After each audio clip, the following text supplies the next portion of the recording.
A woman, covered in blood and holding a sharp hairpin, stepped back cautiously. In front of her, 3 or 4 men with large knives slowly approached, their faces full of wicked intent. The leader glanced at the cliff behind her, then looked at her flushed face and sneered. "Miss Jiang, you must be feeling quite unwell, right? Behind you is a 1,000-foot drop. One more step back, and you'll be shattered to pieces." A man beside him quickly added, "Miss Jiang, why be so stubborn? Just agree to follow my big brother. He'll treat you well. You'll live comfortably and never have to worry again." His words made the others burst into coarse laughter, their voices full of mockery. Jiang Luoxue's face remained cold as her sharp eyes locked onto the men before her. The tingling in her body, her weakening legs, the burning heat under her skin, and her growing dizziness all told her one thing: she had to deal with these men quickly, or she would be in grave danger. Even if she didn't die by their hands, her body might not hold out much longer. Biting the tip of her tongue to stay conscious, she spoke impatiently, "If you want to fight, then come. Stop wasting time like cowards." The leader's face darkened with anger. "You ungrateful woman. You think a few tricks make you strong? I'll make you regret this. Brothers, get her." Jiang Luoxue gripped the hairpin tightly.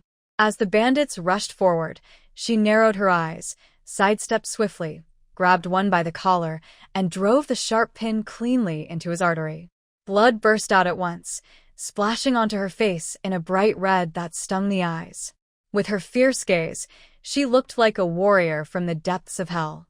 Without stopping to wipe the blood away, she quickly grabbed the knife from the man's hand, kicked his body forward to block the 2 bandits.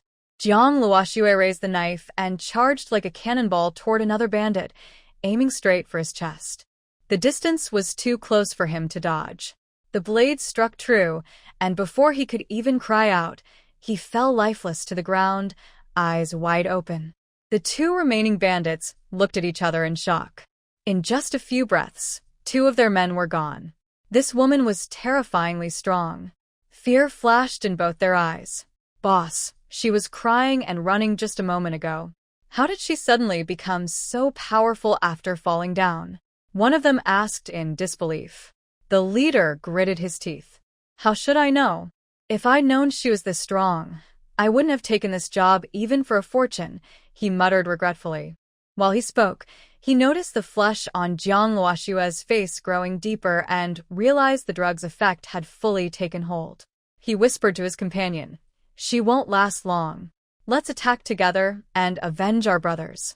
"Got it." The 2 raised their knives and charged. Jiang Luoxue had bitten her tongue until it bled, but the dizziness only grew stronger. Facing the 2 bandits closing in, she struck a pressure point on her body, forcing herself to stay clear-headed through the pain. Seizing the moment, she unleashed all her skills and attacked. After a few moves, the 2 bandits realized they were no match for her and turned to flee. But Jiang Luoxue wouldn't let them escape.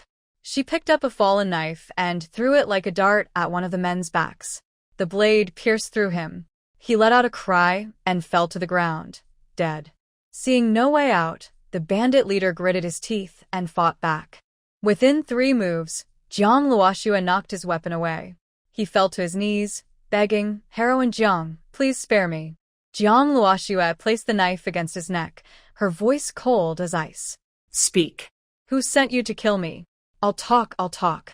It was a short, slightly plump middle-aged man with a square face, narrow eyes, and a mole at the corner of his mouth. "He gave us 1,000 taels of silver and told us to kidnap you and take you out of the capital. Heroine, I was only doing it for the money. Please, since I've told you everything, spare my life." As the bandit leader spoke, he watched Jiang Luoxue closely and noticed her eyes losing focus. She was clearly struggling to stay conscious. Feeling a surge of excitement, he suddenly stood up, gave a cruel smile, and pushed her toward the cliff. "You've killed so many of my men. Now it's your turn to die." He turned to run right after pushing her.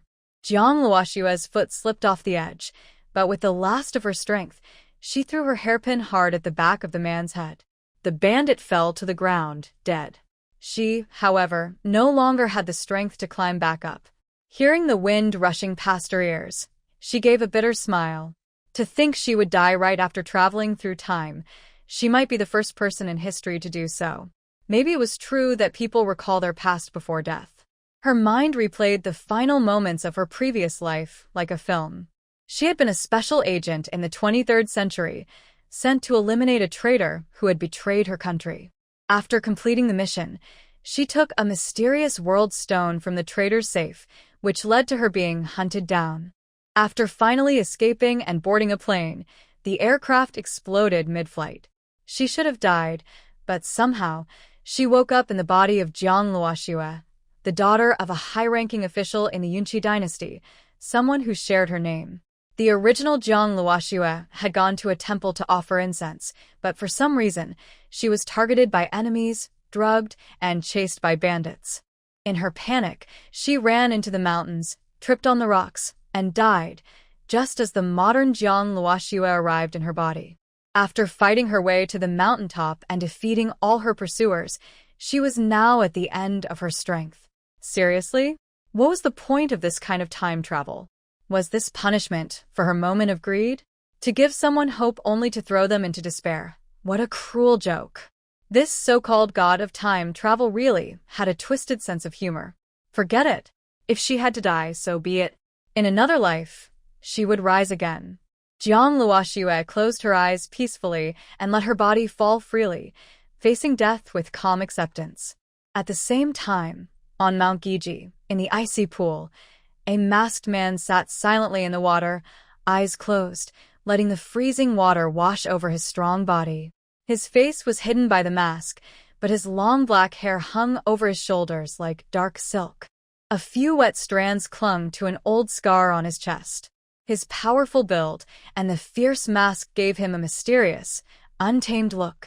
He sat as still as a monk in meditation, faint white mist rising from his head, showing his silent struggle against the freezing water.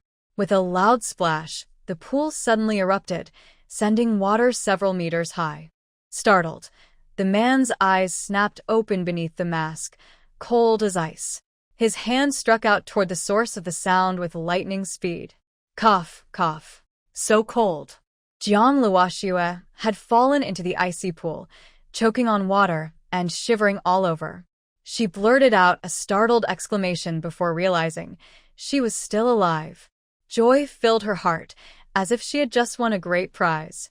She had thought she was doomed, but the deep pool beneath the cliff had saved her life. Haha. I guess my fate isn't over yet. Before she could celebrate, she suddenly felt a wave of danger rushing toward her. Oh no, not again. She grumbled inwardly, but didn't dare stop moving. She quickly dodged to the side, barely avoiding a deadly strike, and swam fast to a safer spot. Turning around, she finally saw the man standing in the middle of the pool, wearing a fierce mask and bare-chested. As for the rest of him, well, the water hid it from view. Noticing her glance, the man's expression darkened, and he instinctively sank deeper into the water. Suppressing the discomfort caused by using his inner energy, he spoke in a cold voice, "Who sent you to assassinate me? If you lie, I'll end you right now." Jiang Luoxue looked up through the holes in his mask and met his icy gaze. His presence was intimidating, and she had no doubt he was the one who had just attacked her. Jiang Luoxue was furious. Seriously? A grown man, standing there in broad daylight with nothing on, and on top of that, trying to bully a weak woman? He clearly wasn't a good person. She gave a cold laugh. Ha, General, is it? Looking him up and down with disdain, she said, "You really do act the part. What a messed up world. An arrogant show-off pretending to be a general. What a joke." Jiang Luoxue wiped the water from her face. Realizing her presence wasn't as strong as his, she straightened her back and tried to raise her confidence to suppress his. Yi Xuanqing was speechless. This woman, how dare she insult him like that? She really didn't know what danger she was in. Anger flared in him, and he ignored the doctor's warning that using his inner power would worsen the poison in his body. He raised his hand and attacked. Jiang Luoxue had been on guard the whole time. When she saw him move, she immediately used modern fighting techniques to defend herself. Fortunately, the cold water had temporarily suppressed the strange effects of the drug in her body, so she could still fight normally. Although the man had inner strength she didn't, he didn't seem to be at full power, so she could hold her own. In truth, the poison had weakened him greatly. One used modern combat skills, the other ancient martial arts. After several moves, they were evenly matched. In the middle of their struggle, Jiang Luoxue heard the sound of many footsteps and shouts approaching from outside. The man also heard it and quickly reached for his clothes by the shore, clearly not wanting anyone to see him like this. Jiang Luoxue had a sudden idea. She rushed forward, grabbed his clothes right under his nose, rolled them up, and threw them far away. "You dare!" Yi Xuanqing was furious. He struck out at her with all his strength while leaping toward the clothes. Jiang Luoxue knew that if he managed to dress and join the people outside, she would be in serious trouble. To protect herself, she quickly lunged forward and, without thinking, grabbed the only piece of fabric still on him and pulled hard. Rip! Jiang Luoxue held a torn piece of cloth in her hand and accidentally caught sight of the man's bare back. Her first thought was, well, it was surprisingly fair. Yi Xuanqing was focusing on his breathing when he suddenly felt a chill. Realizing something was wrong, he looked down and saw that he was completely uncovered. His mind went blank for a moment. That troublesome woman. Who's the real troublemaker here? Afraid his subordinates might see him in such an awkward state, Yi Xuanqing quickly jumped into the water and covered himself, shouting sharply at the approaching guards. "Everyone get out. Without my order, no one is allowed to come in." "General, are you all right?" the guards asked anxiously. "I'm fine." "Step back," he replied. Worried that his sharp-eyed men might catch a glimpse of his embarrassing situation, he added, "Move farther away. Everyone must face away from the cold pool. Anyone who disobeys will be punished." "Yes, sir." The guards didn't dare to disobey and quickly retreated to a distance, standing guard without turning their heads. Yan Qing looked ahead with concern. "Yan Mo, what do you think the general is doing in there? Why did it make such a loud noise, and why won't he let us near?" That sound just now was like a huge rock falling into the water. It was frightening. "Do you think there might be an assassin trying to harm the general?" Yan Mo glanced at his overly worried companion and sighed. "If there were assassins, would the general stop us from going in? Besides, all the paths are sealed, and there's a steep cliff on the other side. How could anyone get into the cold pool?" Yan Qing scratched his head and gave an awkward smile. "You're right. Maybe the general is just venting his frustration because of the poison in his body." At the mention of the poison, Yan Qing's face grew worried again. "Yan Mo, the water in the cold pool is freezing and harmful to the body. Every time the general soaks in it, it takes him days to recover. This can't go on forever." Jan Montag frownet. But what else can he do? The general would rather endure the cold water than let any woman near him. The royal notice has been posted for half a year, yet no doctor has been able to cure the poison in his body. If this continues, I fear the general will keep soaking in that cold pool indefinitely. Both of them couldn't help but feel worried at this point. If things went on like this, even their master's strong body wouldn't be able to take it. It was truly troubling. In the cold pool, Yi Xuanqing, who had just lost the last piece of clothing covering him, was so angry that it seemed his fury could burn through the mask on his face. He glared at Jiang Luoxue. You. How can you be so shameless? What kind of decent woman would pull a man's clothes off? She must be a spy sent by someone else. He would have to kill her later. Sorry, I didn't mean to, Jiang Luoxue said, though her apology sounded far from sincere. After all, she had done it on purpose. But it wasn't really her fault. Given the situation, if she hadn't taken off the man's underclothes, she would have been discovered and probably lost her life. Between saving herself and saving the man's pride, she had chosen the first without hesitation. As the saying goes, better them than me. Besides, this friend had wanted to kill her anyway, so making him lose face didn't bother her at all. The way he looked at her now, it was as if he wanted to burn holes through her. Jiang Luoxue lifted the torn piece of clothing in her hand and said with a teasing tone, "How about I give this back to you? but only if you promise not to attack me again. Her gesture wasn't really harmful, but it was definitely insulting. Yi Xuanqing felt his blood rush to his head as he realized he was standing in the water with a woman while wearing nothing. The piece of clothing that should have covered him was now being waved in her hand. His feelings were a mix of anger, shame, and awkwardness. At least the mask on his face hid some of his embarrassment. He gritted his teeth and tried to keep his voice calm. Give it back. Once he got his clothes, he would definitely deal with this troublesome woman. But Jiang Luoxue wasn't foolish. The killing intent coming from him was obvious. If she returned it now, she would be dead in no time. So she held tightly to her life-saving cloth and said, I can give it back, but you have to promise not to kill me or let your people catch me. She now knew for sure that the man before her was indeed a general. She remembered reading that people in ancient times valued their promises, especially someone who led an army. If he gave his word, he would surely keep it. You're threatening me. Knight Xuanqing's eyes turned cold. If looks could kill, Jiang Luoxue would have been gone already. Absolutely not. You're overthinking it. I'll give your clothes back. Let's just talk calmly, all right? Jiang Luoxue quickly explained, still trying to negotiate. Don't even think about it. Fine then, stay like that. Jiang Luoxue pulled her hand back, pretending not to care. Knight Xianqin. After several failed attempts to get what he wanted, he finally sighed and nodded in defeat. Only then did Jiang Luoxue return the torn undergarment to him. Seeing that it was now just a piece of cloth, Knight Xianqin frowned deeply and tied it around his waist to cover himself. He glared at her silently, then quickly leapt toward where his clothes had been thrown, clearly not planning to talk anymore. This old-fashioned man is trying to trick me. Realizing his intention, Jiang Luoxue grew angry and rushed after him to block his way. They fought from the water to the shore. Without the cold water to cool them, the effects of the drug in their bodies returned even stronger than before. While exchanging blows with Knight Xianqin, Jiang Luoxue struggled to resist the strange heat spreading through her body. She cursed whoever had drugged her, thinking they must be truly wicked to use something so strong.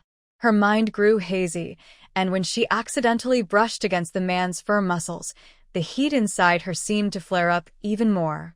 Her movements became clumsy and confused. Stop it. Knight Xianqin gritted his teeth, trying to stay calm as he pushed her hands away. He wasn't doing much better himself. The poison in his body was fierce, and using his inner strength earlier had only made it spread faster. His whole body felt like it was burning, and this woman's actions were testing his patience to the limit. In their struggle, Jiang Luoxue accidentally pulled off his mask. Seeing his sharply defined face, she couldn't help blurting out, "Wow, you're really handsome." She had thought the man wore a mask because he was too unattractive to show his face. But to her surprise, he was actually very handsome. At that moment, she was already suffering from the effects of the drug and felt as if she were losing her mind. Her eyes were red, and she decided that since she couldn't resist it, she might as well stop fighting. After all, she couldn't deal with the drug's effects on her own.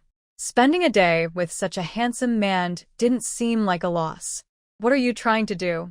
Yi Xuanqing noticed the strange look in her eyes and quickly tried to knock her out. Jiang Luoxue sensed his intention and slipped behind him like a fish, wrapping her arms around him.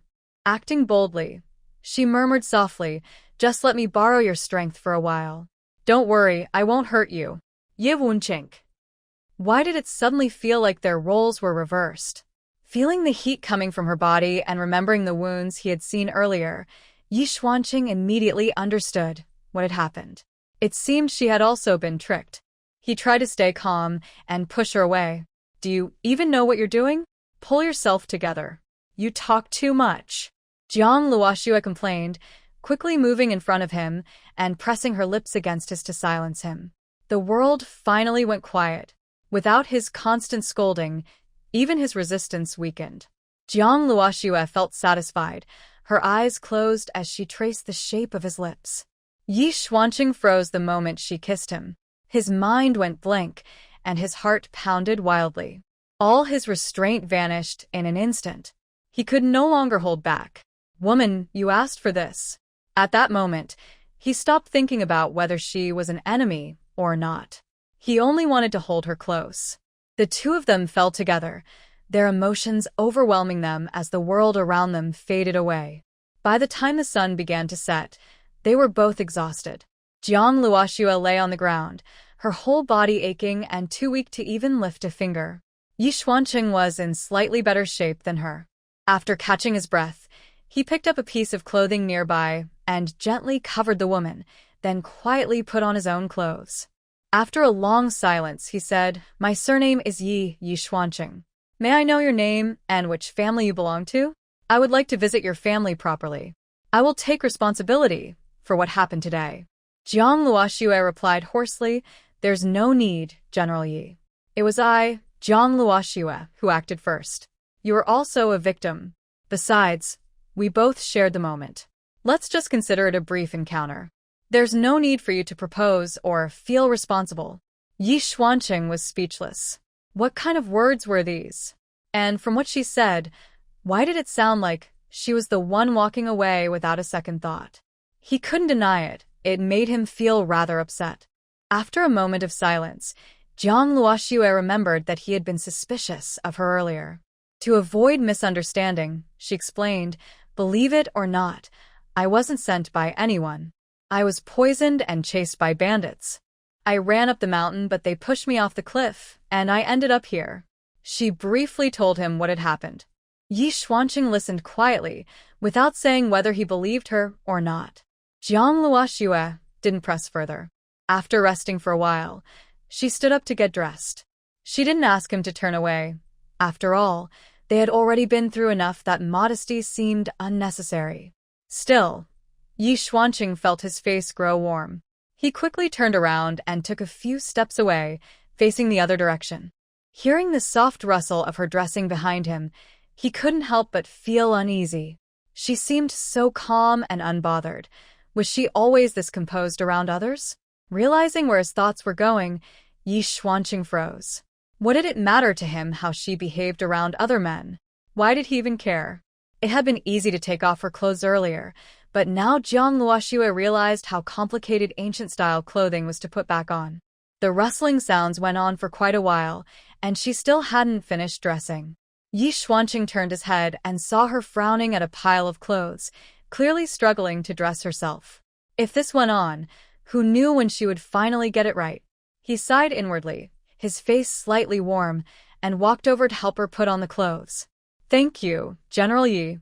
When she was finally dressed, she remembered that she had acted rashly toward him earlier, yet he still helped her kindly. She felt she should make it up to him. So she said, "General Yi, I just noticed from your pulse that you've been poisoned by a strong charm toxin. That must be why you came to soak in the cold spring, right? Miss Jiang, you know medicine?" Yi Xuanqing looked at her in surprise. A young lady who couldn't even dress herself knew medicine? He found it hard to believe. Jiang Luoxue nodded. "A little." Then she added kindly, "The cold spring can temporarily suppress the poison, but it's not good for your body. If you stay in it too long, it might harm you. You still need to remove the poison completely." Hearing her speak so confidently, Yi Xuanqing couldn't help but believe her a little. He gave a bitter smile. "Of course I know the cold spring isn't good for me, but curing the poison is easier said than done. To be honest, over the past 6 months, my household has visited every famous doctor in Yunqi. Even the emperor has posted a royal notice, but no one can cure it. I have no choice but to come here." Jiang Luoxue was silent for a moment before saying, "I do have a prescription that could cure your poison, but I'm not sure if you dare to try it." Although they had already shared a close moment, they were still strangers. It depended on whether he trusted her. Yi Xuanqing's eyes narrowed. "Tell me.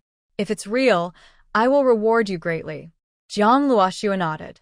"It's real, but some of the ingredients are extremely rare. If you can find them, the poison can be cured." "What are they?" "As long as they exist in this world, I'll find them," Yi Xuanqing said eagerly. He wanted nothing more than to recover. Whether she was telling the truth or not, he had to try. Jiang Luoxue didn't hide anything and said directly, 3 qian of snow marrow lotus. It grows only in extremely cold and dark places. You can send people to search there. Snow marrow lotus, I'll remember that. What else? There are also 5 pieces of ice cicada sheath, 1 cup of green bamboo dew. After taking it for 1 hour, you must meditate by the cold pond. Do this 3 times, and it will be enough. Jiang Luoxue listed 4 or 5 kinds of herbs, along with the refining method and usage, then reminded him carefully, however, this formula has a small side effect. The user will temporarily lose all romantic feelings, so decide for yourself whether to use it or not. That afternoon, the man's tireless energy made Jiang Luoxue think he was someone easily driven by passion, so she gave him a special warning. Yi Xuanqing recalled his earlier impulsive behavior and couldn't help blushing. He felt that his 22 years of self-discipline had been ruined by what happened that afternoon. Worried that Jiang Luoxue might misunderstand, he quickly explained, I'm not usually like that. It was my first. Before he could finish, Jiang Luoxue interrupted, It's fine. Young people are full of energy. I understand. It's getting late. I have to go. Please tell your guards not to stop me. I'll walk you out, Yi Xuanqing said, taking the lead toward the door. When the 2 of them stepped out one after another, the guards were so shocked that their eyes widened. It was as if they had seen a ghost. Yan Qing stood there with his mouth open, unable to figure out where this woman had come from. The hidden guard, Mo Qi, drew his sword and moved like a shadow to block Jiang Luoxue's path, startling her so much that she quickly grabbed Yi Xuanqing's arm for help. She couldn't help regretting again that she didn't have any modern weapons with her. In this ancient world full of skilled fighters, her modern combat training was practically useless without advanced tools. While she was focused on defending herself from Mo Qi, Jiang Luoxue didn't notice the faintly glowing mark, the size of a coin, that had just appeared on the inside of her wrist. Seeing Mo Qi's sword about to strike, Yi Xuanqing quickly pulled her behind him and shouted, Mo Qi, stand down. Do not be rude to Miss Jiang. Yan Qing's jaw dropped again. When had their master ever shown such care toward a woman? And even stepped in to protect her himself. It was as if the heavens were raining red petals. Yi Xuanqing glared at his stunned attendants. What are you standing there for? Go find some women's clothes for her. Yan Qing blinked in confusion. Women's clothes? What for? Stop asking so many questions, and just go. Yi Xuanqing said angrily, almost wanting to kick Yan Qing.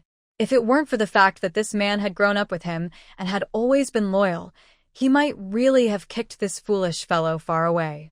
Sensing his master's displeasure, Yan Qing quickly straightened up. I'll go right away. Worried that he might mess up again, Yan Mo hurried to follow him. Yi Xuanqing then turned to Jiang Luoxue and said, Miss Jiang, your clothes aren't suitable for going out. You should change before leaving. Jiang Luoxue was surprised by his thoughtfulness. She looked down at her clothes, stained with blood and water, torn in several places from the bandits' attack. Indeed, they were not fit to wear in public. So she agreed with Yi Xuanqing's suggestion. Thank you, General Yi. There's no need to thank me, Miss Jiang. Please rest in my carriage for a while. Someone will bring you new clothes soon. Thank you, General Yi. Jiang Luoxue replied politely and stepped into the carriage. When the clothes arrived, she found that the new outfit looked almost identical to her original one. If not examined closely, no one would notice the difference. It seemed Yi Xuanqing's subordinates were quite thoughtful, and the general himself must be a considerate man. After Jiang Luoxue changed, Yi Xuanqing personally escorted her. During their conversation on the way, he learned that she was the daughter of the Minister of Rights. He then expressed his wish to formally propose marriage. Jiang Luoxue firmly refused and said directly, General Yi, please don't take what happened before to heart. I will not accept your proposal. Why? Yi Xuanqing couldn't understand. He felt that since she had already been through a difficult situation because of him, it would be right for him to take responsibility. Seeing that she was still very young, he thought she might not realize how harsh society could be toward women in her position. Miss Jiang, he said seriously after what happened, it may be hard for you to marry again. If others find out, even your family might not be able to protect you. The outcome could be tragic. If that's the case, you might as well marry me. I can promise you the position of my main wife, treat you with respect, and never allow anyone to mistreat you. Jiang Luoxue shook her head and refused. Thank you for your kindness, General Yi, but if I ever marry, my husband must be someone who truly loves me, and I him. Besides, I'm a jealous person by nature and don't like to share my husband with anyone. So, whoever becomes my husband must promise to stay with me for life, never taking another wife or concubine. I want a relationship where we support each other through everything, not one formed hastily because of an accident. If someone can't meet my expectations, I'd rather stay single forever than settle for less. Her words left Yi Xuanqing completely stunned. In an age where men were encouraged to have multiple wives, this young woman's thoughts were truly shocking. If the old scholars heard her, they would probably scold her endlessly. After a long silence, Yi Xuanqing finally spoke. If that's how you think, I'm afraid the minister's household won't be able to accept you. Jiang Luoxue smiled carefreely. If one place won't keep me, another surely will. If the minister's household can't accept me, then I'll simply leave it. Seeing that she wasn't joking at all, Yi Xuanqing realized she meant every word. He couldn't understand how a strict official like Minister Jiang could raise such an unconventional daughter. Jiang Luoxue knew that in Yi Xuanqing's eyes, her behavior was completely unrealistic. She had no intention of explaining herself further, nor of having any more dealings with him. Just then, the carriage stopped. The driver called from outside, "General, we've arrived at the minister's residence." "Thank you, General Yi. This is where we part ways," Jiang Luoxue said, then jumped down from the carriage and walked quickly toward the gate. Yi Xuanqing lifted the curtain and watched her confident figure disappear into the distance. After a moment, he ordered Mo Qi, "Find out everything about Jiang Luoxue's past and report back to me immediately." "Yes, sir," Mo Qi replied and left at once. Once he saw her enter the minister's residence, Yi Xuanqing finally told the driver to head back. As soon as he arrived at the residence, he sent someone to invite his good friend Bailey Miao to the study. Since being poisoned by the fierce charm toxin, it had been his friend from the Valley of Divine Healers who had been helping him recover. Without that help, even with the cold spring, he would not have lasted this long. Before long, a gentle young man dressed in white arrived. "Why, Jean, did you need something from me?" Bailey Miao asked. He had been studying ways to cure the fierce charm poison, but upon hearing that his friend was looking for him, he immediately put down his medical book and came over. As soon as he entered, he noticed that his friend's complexion looked different from usual. Normally, after soaking in the cold spring, his friend would look pale and weak, needing several days to recover. But today, although he still looked a bit unwell, his spirit seemed much better. "Why, Jean, did something special happen to you at the cold spring today? You look much better than before," Bailey Miao asked curiously. Yi Xuanqing thought of the time he had spent with Jiang Luoxue earlier and felt his face grow warm. He coughed lightly and changed the subject. "Bailey, I got a prescription that said to cure my poison. Take a look and see if it's real." "What prescription?" "Let me see it quickly," Bailey Miao said, intrigued, forgetting to ask anything else. Yi Xuanqing sighed in relief and began writing down the formula Jiang Luoxue had told him. When Bailey Miao read it, he was so excited that he almost jumped up. Holding the little one, she began to think. A glance at the clock on the bedside table, 7:30 a.m. She needed to figure out how this space worked. For example, how to leave it. Was time the same outside? Holding Pei Yunju, she silently thought go out. The scene blurred, and a wave of icy cold hit her. She was back in the old, broken mud house. It was already daylight outside. It grows only in extremely cold and dark places. You can send people to search there. Snow marrow lotus, I'll remember that. What else? There are also 5 pieces of ice cicada sheath. One I must visit and thank them in person. Great healer? Yi Xuanqing raised an eyebrow. If Jiang Luoxue heard someone call her that, she would probably be both amused and embarrassed. For some reason, the image of her gentle smile and the warmth of their time together that afternoon suddenly came to his mind. Lost in thought, he felt his heart stir once again. He was startled and quickly stopped his wandering thoughts. He hurried to sit in the armchair by the desk, tugging at his clothes uneasily to hide his discomfort. Bailey Meow looked at him suspiciously. Why, Jean? What's wrong with you? He asked. You're acting strangely, almost like you're nervous. It's nothing. The miracle doctor left the prescription and then left. I don't know where to find her, Yi Xuanqing said, instinctively telling a small lie. He didn't know why, he just didn't want his friend to bother Jiang Luoxue. Bailey Meow sighed regretfully. What a pity. If I had known, I would have gone out with you today. Maybe I could have met the miracle doctor and learned something from her. Yi Xuanqing fell silent, remembering how calm and confident Jiang Luoxue had been earlier. There was no need for Bailey Meow to learn from her, he thought. Bailey Meow didn't notice his friend's expression. After a brief moment of disappointment, he perked up again, grabbed the prescription, and went out to find someone to gather the herbs. As he left, he muttered that the ingredients would be hard to find and might take some effort to collect. Not long after Bailey Meow left, Mo Chi returned to report. Mo Chi was known for being an exceptionally capable investigator. It didn't take him long to uncover everything about Jiang Luoxue, her life in the Minister of Right's household, her usual activities, and her personality. He even found out about the time she was drugged while offering incense and later chased by bandits.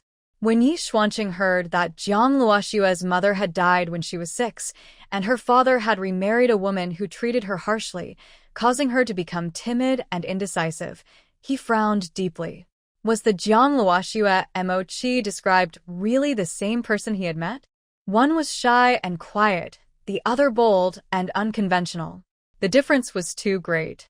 Are you sure the Jiang Luoxue you investigated is the same one I asked about?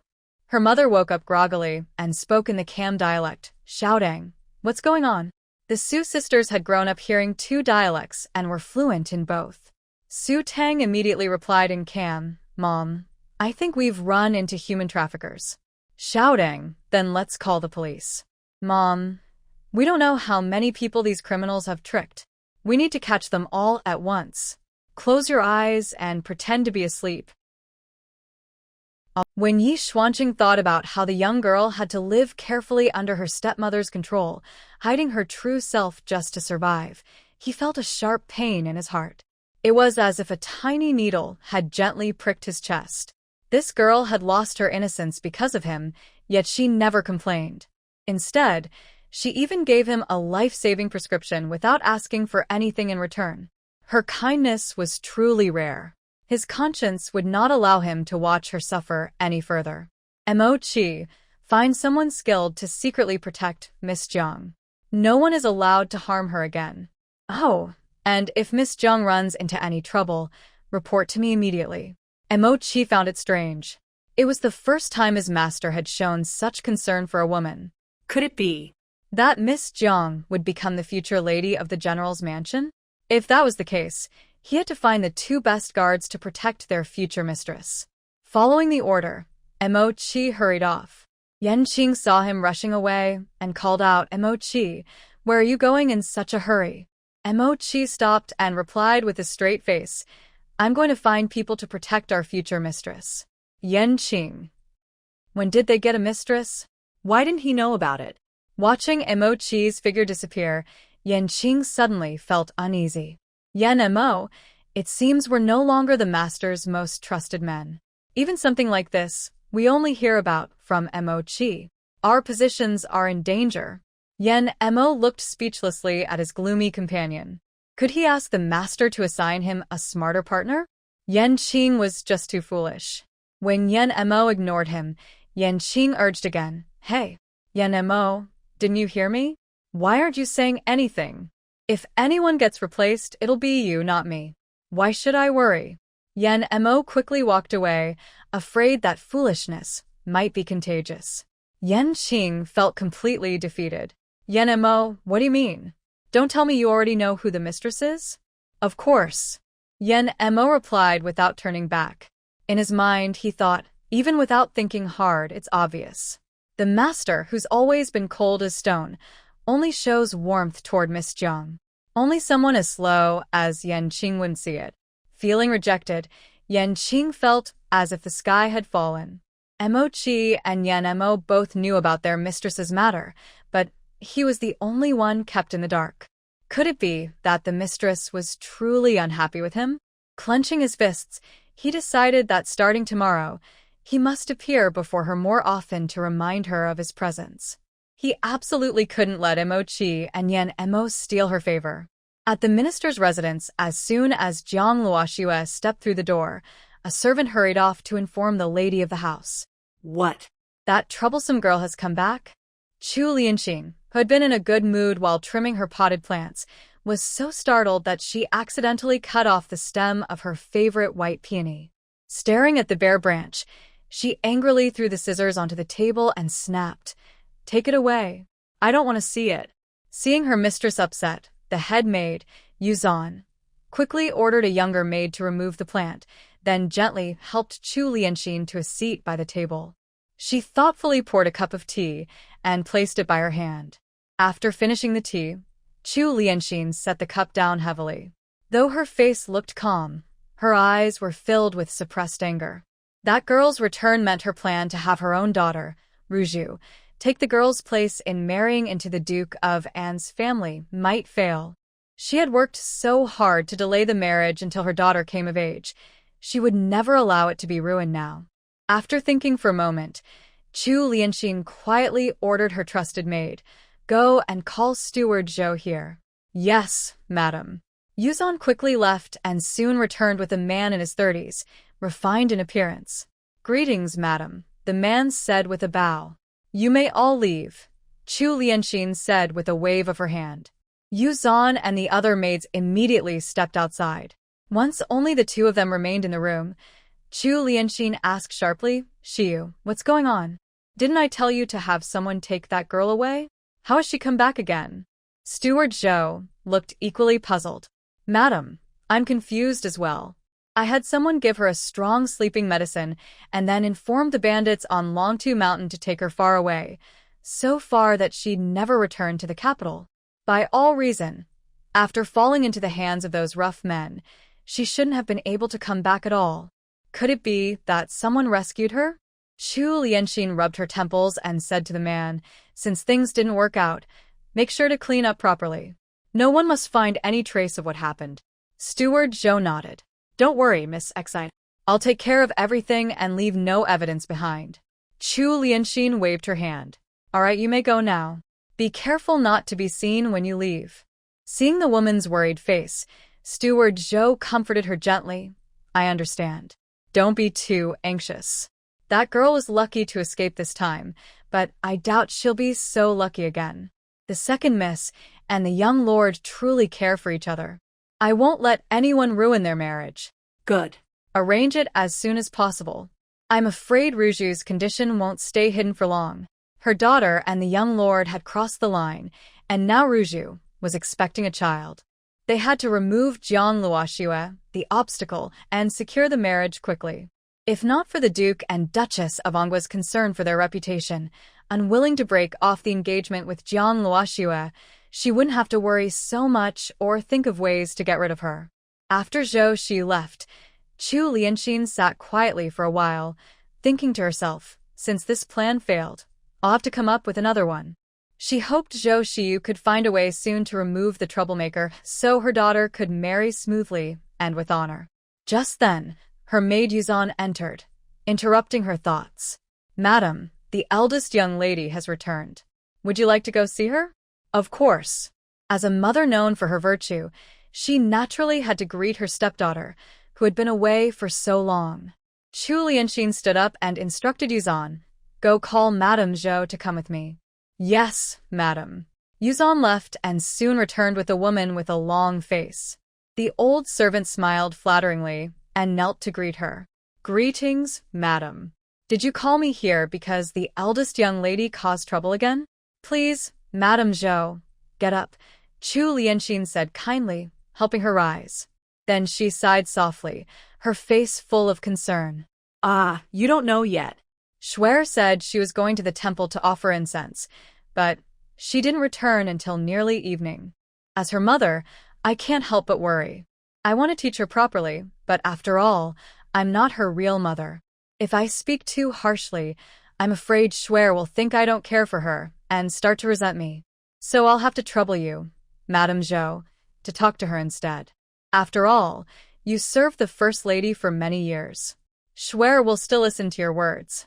Madame Zhou's long face grew even longer as she said angrily, the young lady is becoming more and more improper. She hasn't come home for a whole day. How can she still call herself a proper young lady? Don't worry, madam. I will teach her a good lesson today on behalf of the late lady, so you won't have to be troubled. Chu Lianxin saw the anger on her face and could tell she was eager to scold Jiang Luoxue right away. Feeling secretly pleased, she pressed her handkerchief to her lips to hide a smile, then put on a worried look. Then let's go now. When Jiang Luoxue returned to her courtyard, her maids Chuanhe and Qiuju ran up to her with tears in their eyes. Miss, where have you been? You nearly scared us to death. They had gone with her to Baiyun Temple to offer incense, but somehow both fainted. When they woke up, their young lady was gone. They rushed back to tell the master, but he was still at court. The madam sent people to search all day, but no one found her. The two maids were nearly out of their minds with worry. Now that their young lady had returned safely, they were so relieved they could hardly speak. Seeing the two maids crying so sadly, Jiang Luoxue knew they were the ones who had spent the most time with the original person and trusted her the most. Worried she might give herself away, she comforted them as she remembered the original's tone. All right, don't worry. I just met a friend and lost track of time while talking. I'm back now, see? Stop crying. Chuanhe wiped her tears and pleaded, Miss, next time you go out to meet a friend, please tell us first. Otherwise, Qiuju and I will be so worried. I understand. I'll tell you next time. But right now, I'm a bit hungry. Is there anything to eat? Jiang Luoxue quickly changed the subject, afraid she might slip up. Hearing that she was hungry, the two maids immediately stopped crying. Qiuju hurried to the table and brought over a plate of pastries. Miss, these are your favorite chestnut cakes. I always keep some ready for you. You should eat a few pieces first. I'll go to the kitchen and bring your dinner later. Thank you, Qiuju, Jiang Luoxue said politely out of habit. Qiuju couldn't help glancing at her. Miss, why are you suddenly being so polite today? Jiang Luoxue paused, realizing that here, servants bringing things to their mistress was normal and didn't require thanks. She smiled awkwardly and made up an excuse. Well, I made you all worry today and I feel bad about it, so I wanted to be a bit more polite. Chuanhe laughed when she heard that. Miss, you don't need to be like that. Just remember to take us with you next time you go out. All right, next time I go anywhere, I won't leave you behind. It's a promise? It's a promise. The three of them chatted for a while. One went to fetch her meal, and the other prepared clean clothes for her. As Jiang Luoxue ate the chestnut cakes, she looked around the room. From the elegant decoration and layout, it seemed the minister's mansion hadn't treated the original young lady badly. But Jiang Luoxue knew it was only an illusion. Her stepmother was good at pretending to be kind and gentle. All the ways she had made the original girl suffer were done in secret, leaving no trace on the surface. To outsiders, she looked like a perfect stepmother. Jiang Luoxue had only eaten 2 pieces of cake when a woman's deliberately anxious voice came from outside. Luoxue, my dear child, where have you been playing all day? You didn't even send a message home. I've been so worried that I couldn't eat a single bite, afraid something happened to you. Thank goodness you're back, or I would have cried myself sick. Chu Lianxin held a handkerchief, wiping her tears loudly, as if afraid no one would hear her. Jiang Luoxue sneered inwardly. This stepmother claimed to be worried, but her words made it sound like Luoxue was careless and irresponsible, telling everyone she had been out playing all day and making her family worry. It was clearly meant to damage her reputation. What a two-faced woman. It seemed likely that this woman had a hand in the original girl's misfortune. Just as Jiang Luoxue was about to respond, a sharp-faced servant woman suddenly stepped out from behind Chu Lianxin and began lecturing her. Miss, you're no longer a child. How can you be so willful? You're already of age and soon to be married to the heir of the Duke of Anghua's family. Yet you don't behave properly and keep going out all day without returning home. How disgraceful. Today, I'll teach you a lesson on behalf of the late madam, so people won't say that the young lady of the minister's household has no manners. Jiang Luoxue looked coldly at the scolding old servant, Madame Zhou. This old woman had once served her late mother, Madame Lu. After siding with Chu Lianxin, she often bullied Jiang Luoxue under Madame Lu's name. It could be said that the original Jiang Luoxue's timid nature was largely because of this woman. And now, she still dared to act superior and try to lecture her. It seemed time to teach her a proper lesson and make an example of her. Jiang Luoxue quietly gathered her strength, and when Madame Zhou raised her hand to strike, Jiang suddenly kicked her out of the room. Still angry, she stepped forward and slapped the woman several times, leaving her dizzy and with a nosebleed. Madame Zhou could hardly believe it. The once timid young lady had actually dared to hit her. She glared in shock and anger. "Miss, I serve your mother. How dare you strike me?" Jiang Luoxue's lips curved into a cold, mocking smile. "Since you serve my mother, perhaps I should send you to meet her and let her teach you what it means to be a proper servant." Madame Zhou's legs went weak with fear.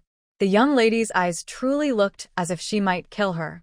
Seeing her terrified expression, Jiang Luoxue remembered how cruelly she had treated her before. She slapped her a few more times, knocking out one of her teeth. "You insolent servant! Who gave you the right to lecture your master? My mother kept you in the Jiang household to care for her child and keep her safe, not to mistreat her in my mother's name. A disloyal and ungrateful servant like you doesn't deserve to stay here. But I'm feeling merciful today, so I won't take your life. Someone, go find a broker and have Madame Zhou sold." "You wouldn't dare!" Madame Zhou shouted in fear. Jiang Luoxue flexed her wrist and smiled faintly. "You can choose, be sold, or be beaten to death." Madame Zhou panicked completely and hurriedly called out to Chu Lianxin for help. "Madam, please save me." Xue, stop. Chu Lianxin had been frightened by the young lady's fierce behavior. It felt as if her stepdaughter wasn't just punishing Madame Zhou, but also venting her anger on her. Hearing Madame Zhou's plea, Chu Lianxin quickly spoke up to stop her without thinking further. Madame Zhou was the one she used in the household to deal with Jiang Luoxue. If this servant was sold off, who would she command in the future? Jiang Luoxue looked at Chu Lianxin with a faint smile. "What's wrong? I am the eldest daughter of the minister's household. I have every right to deal with a servant my mother brought from the Lu family, especially one who is dishonest and disloyal." "Stepmother, do you want to interfere too?" Chu Lianxin met her sharp, knowing gaze, and the words she wanted to say stuck in her throat. A faint unease rose in her heart. Did this girl already know that she had secretly ordered Madame Zhou to mistreat her? Jiang Luoxue continued, "Stepmother, strictly speaking, Madame Zhou doesn't even belong to the minister's household. Her contract says she's a servant of the Lu family. Are you sure you want to stop me?" The young lady smiled slightly, her tone calm, but edged with warning. "I heard my grandfather's family will soon come to the capital to meet His Majesty. I'm sure they haven't forgotten their granddaughter. If they find out that I, the legitimate daughter of the minister's family, am not even allowed to discipline a servant from the Lu household because of you, do you think, in their anger, they might mention father's shortcomings before the emperor? If that happens, and His Majesty asks about our family affairs, not only will father lose face, but your reputation for being gentle and virtuous will be gone too." Chu Lianxin's heart sank. The usual calm smile on her face disappeared. The Lu family was coming to the capital. If they listened to this troublesome girl and decided to investigate Lu Shi's death, then The news of the Lu family's arrival in the capital left Chu Lianxin deeply unsettled. She no longer cared about Madame Zhou's fate. She looked at the old servant with a troubled expression. "Madame Zhou, it's not that I don't want to help you. You originally served the former lady, and your contract isn't in my hands. I truly can't do anything." After speaking, she didn't even glance at Madame Zhou's disappointed face. Instead, she turned to Jiang Luoxue with a smile so fake it could fool no one. "I was only worried something might happen to you while you were out. Now that I see you're safe, I can rest easy. I just remembered I still have something to do, so I'll go back first," she said, leaving quickly with her attendants. Only Madame Zhou remained, staring after her in despair and crying out, "Madam, please help me." But Chu Lianxin only walked faster after hearing her. Jiang Luoxue looked at the pleading Madame Zhou and said with a mocking smile, "Save your breath. Do you really think she cares about you? Use your head and think carefully. All these years, her kind words and small favors were just ways to use you against me. You foolish woman, trying to please her by betraying your former mistress, scolding me, taking my things, and treating me unfairly. Now that you're no longer useful, did you really think she'd keep you around?" Madame Zhou shook her head, unable to accept the truth. "The madam has always been kind. She never treated me like a servant. She wouldn't do this to me." Jiang Luoxue gave a cold laugh, crouched down, and gripped Madame Zhou's face tightly. "She didn't treat you like a servant because she saw you as something even lower. A loyal pet that costs her nothing but always obeys her. Think about it, if she truly wanted to protect you, she could have asked me for your contract. But she didn't. That's because, in her eyes, someone who can betray their master so easily isn't worth saving." Madame Zhou's face turned pale as her mind raced. Even she now understood. If Madame Chu Lianxin, the lady of the household, had wanted her contract from the young lady, it would have been effortless. But she hadn't even tried. She hadn't said a single word for her. It seemed the young lady was right. Chu Lianxin had only been using her all these years. Thinking back over the years, every time Chu Lianxin wanted to deal with the young lady, she would call her over and complain about how disobedient the young lady was. At first, she truly cared for the young lady and tried to persuade her patiently for her own good. But later, under Chu Lianxin's constant instigation, that care slowly changed, and she forgot her original intentions. She even began to believe Chu Lianxin was right, that since the young lady's mother had passed away, it was only natural for her, as someone who once served by her side, to take charge of the young lady's upbringing. So, whenever Chu Lianxin criticized the young lady, she would scold her without asking for the truth. Guided by Chu Lianxin's hints, she even started treating the young lady harshly. Each time she did so, Chu Lianxin would reward her with small gifts, saying it was a token of appreciation. Chu Lianxin would also speak with false sympathy, saying how hard it was to be a stepmother, how busy she was with household matters, and how she had no choice but to rely on her to help discipline the young lady. At that time, Madame Zhou was deeply moved by those words. As a result, she became even stricter with the young lady. Now, thinking back carefully, she realized it had all been Chu Lianxin's scheme.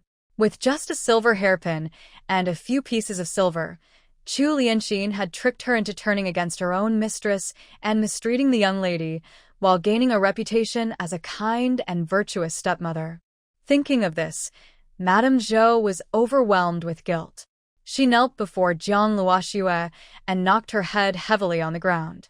"I'm sorry, young lady. I should never have treated you that way because of Madame Chu's lies and small favors.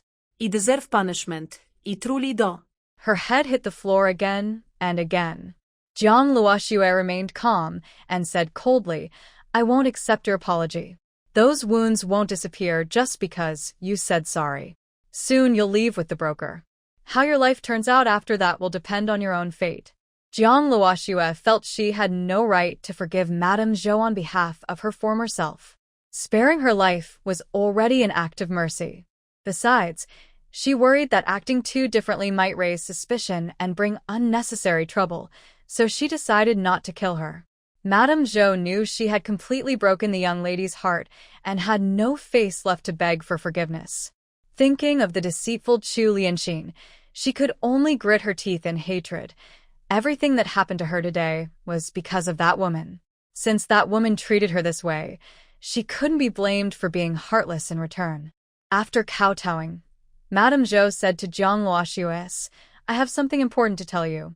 This matter is serious. Please ask everyone else to leave for a moment. Miss, you mustn't. This Madame Zhou has never treated you kindly." Who knows what she's planning? Chuanhe and Qiuju quickly stopped her, glaring at Madame Zhou with anger and fear that she might harm their mistress. "Miss, please don't worry. I was once deceived by others and lost my sense of right and wrong, which made me treat you unfairly. But now I've come to my senses and will never harm you again. This time, I truly have something important to report, but no one else can hear it. If word spreads, it could cause trouble. Madame Zhou's eyes were full of sincerity and anxiety. Still, Chuanhe and Qiuju didn't trust her. Jiang Luoxue felt that what Madame Zhou wanted to say must be related to Chu Lianxin. Besides, with her own skills, Madame Zhou couldn't possibly hurt her. She waved her hand and said to the two maids, Chuanhe, Qiuju, go outside and guard the door. Don't let anyone come near. Miss. The two maids tried to protest, but Jiang Luoxue looked up at them. I didn't want the food to get cold, so I'll heat it first. Niu Zhenju and Su Lan exchanged a look and smiled, their eyes narrowing with amusement. Their first impression of him was excellent. He clearly cared about Su Dai.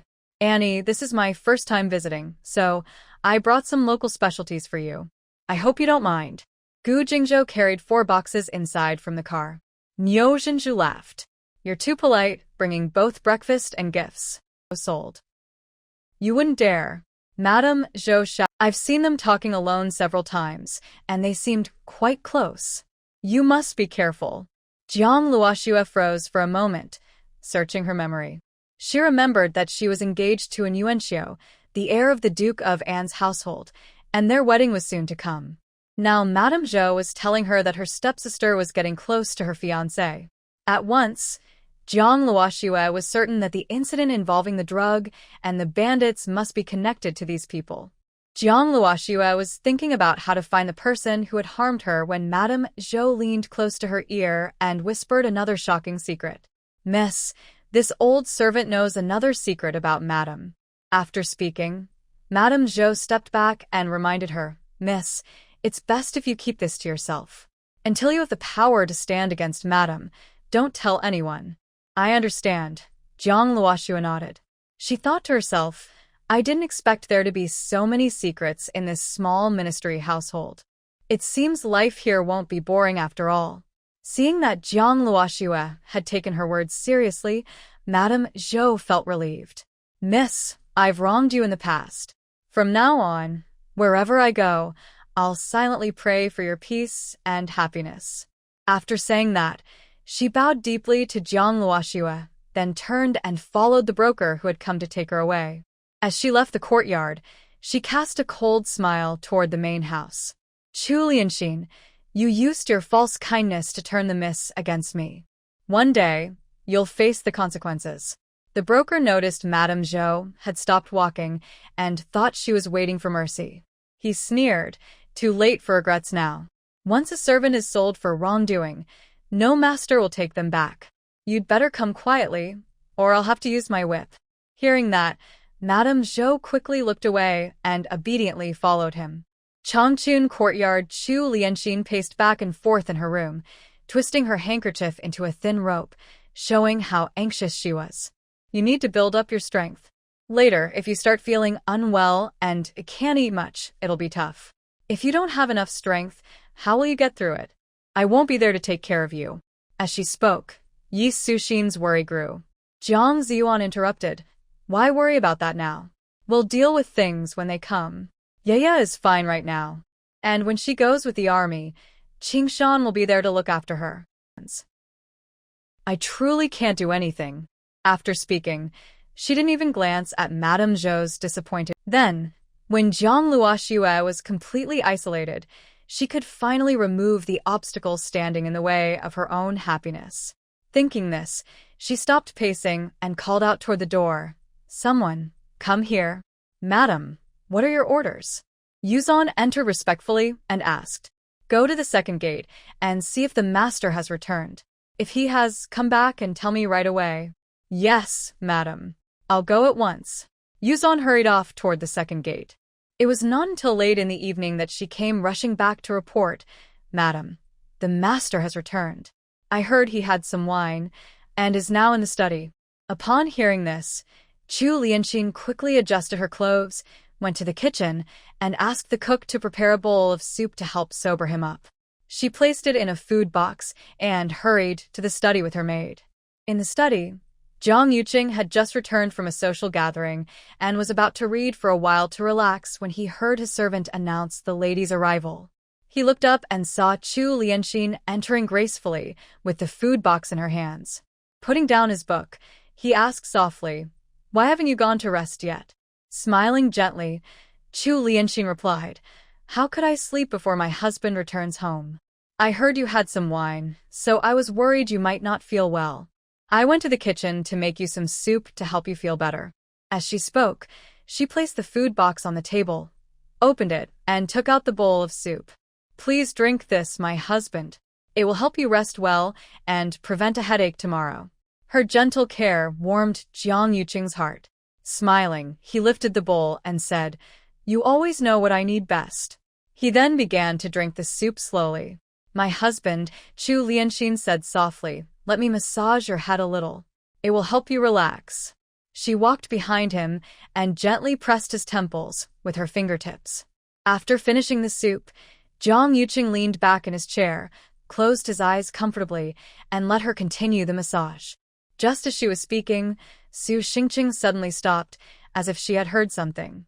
Pei Yunzhou's ears twitched. "Sister, there's a sound outside." Even though they were inside the special space, it was strange. It allowed them to hear what was happening outside clearly. "Shu." Su Xingqing raised her finger to her lips and pulled Pei Yunzhou into her arms. They both held their breath. Sure enough, there were faint rustling sounds outside the villa, along with a rough male voice. She pouted and complained, "That girl only thinks about making things for you, her husband. Why didn't she think of making a pair for me, her mother?" Her half-jealous, half-playful tone made Jiang Yuqing laugh. He reached out, gently patted her hand, and said fondly, "You're still as easily jealous as when you were a young girl. If our daughter doesn't make you a pair, I'll buy them for you. How about that?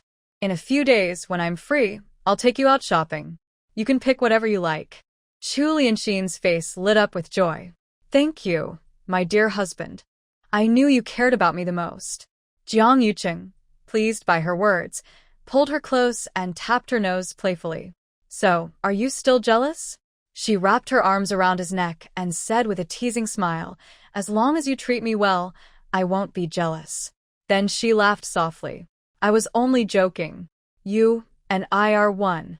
If our daughter treats you well, that's the same as treating me well. How could I be jealous?"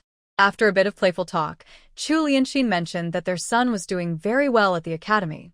He had written home saying even his teacher praised his essays. This made Jiang Yuqing even happier.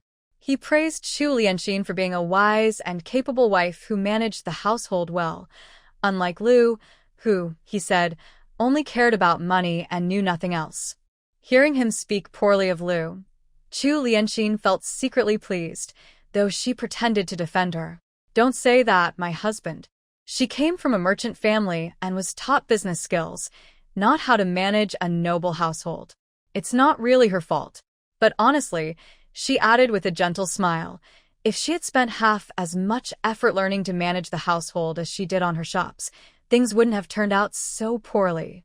Her words sounded kind but carried hidden criticism. Jiang Yuqing didn't notice, and instead thought she was being understanding. "You're still so kind," he said. Always speaking up for her. "But I know her well after all these years. She's greedy and jealous. If not for her family's money, no man would have married her. If only she were half as generous as you. Forget it, let's not talk about her anymore. Come, help me massage my head again." Jiang Yuqing spoke, then let go of the woman in his arms and closed his eyes again. Chu Lianxin obediently stood up and went behind him to give him a gentle massage. After a while, she sighed softly. "Ah." Jiang Yuqing, resting with his eyes closed, heard her sigh and asked, "What's wrong?" "It's nothing," Chu Lianxin said hesitantly. "I just have something on my mind, but I'm not sure if I should say it." Jiang Yuqing kept his eyes closed and urged, "We are husband and wife. There's nothing you can't say. Go ahead." Chu Lianxin sighed again. "It's really nothing serious. It's just that it concerns Luoxue. I'm worried that, as her stepmother, if I bring it up, It might seem like I'm trying to cause trouble between you and your daughter. That's why I hesitate." When Jiang Yuqing heard it was about his eldest daughter, his brows furrowed. "You don't need to worry about that," he said. "You may be her stepmother, but you still have the right to guide her. I know your temperament, and I know hers as well. Just tell me, what trouble has she caused this time?" This was exactly the response Chu Lianxin had been waiting for. She quickly exaggerated the story about Jiang Luoxue being out all day and selling servants. Jiang Yuqing became furious. He slammed the table so hard that the teacups on it rattled. "That unfilial girl. She's gone too far this time. I'll make sure she learns her lesson. Someone, bring the young lady to the reflection hall," he ordered, then stormed out in anger. Chu Lianxin followed behind, a satisfied smile curling at her lips. Seeing Jiang Luoxue in trouble always made her happy. In Wenxi Courtyard, Jiang Luoxue had just finished dinner and was about to rest after washing up. Chuanhe rushed in, sounding anxious. "Miss, something's wrong. The master has called you to the reflection hall again." Qiuju, who was tidying the bed, turned pale when she heard that. "Miss, what should we do?" "Maybe you should pretend to be sick." Their worry was understandable. From her memories, Jiang Luoxue knew that every time Jiang Yuqing summoned her to the reflection hall, it never ended well. It was always punishment or confinement. It seemed that, once again, Chu Lianxin must have spoken ill of her in front of him. Ducking is useless. Besides, avoiding problems is not her nature. Jiang Luoxue calmly ordered her maid, "Chuanhe, help me change clothes." "Miss." The two maids looked worried and called out to her. Su Luoxue smiled and comforted them. "Don't worry. Your young lady will be fine. Quickly help me change, so we're not late and father gets angry."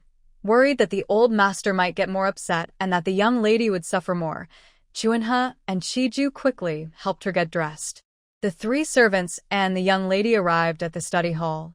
Just as they entered the main hall, bang! A porcelain cup shattered in front of Jiang Luoxue. Chuanhe and Qiju were so frightened they hurriedly pulled her back 2 steps, showing scared expressions. The cup almost hit them.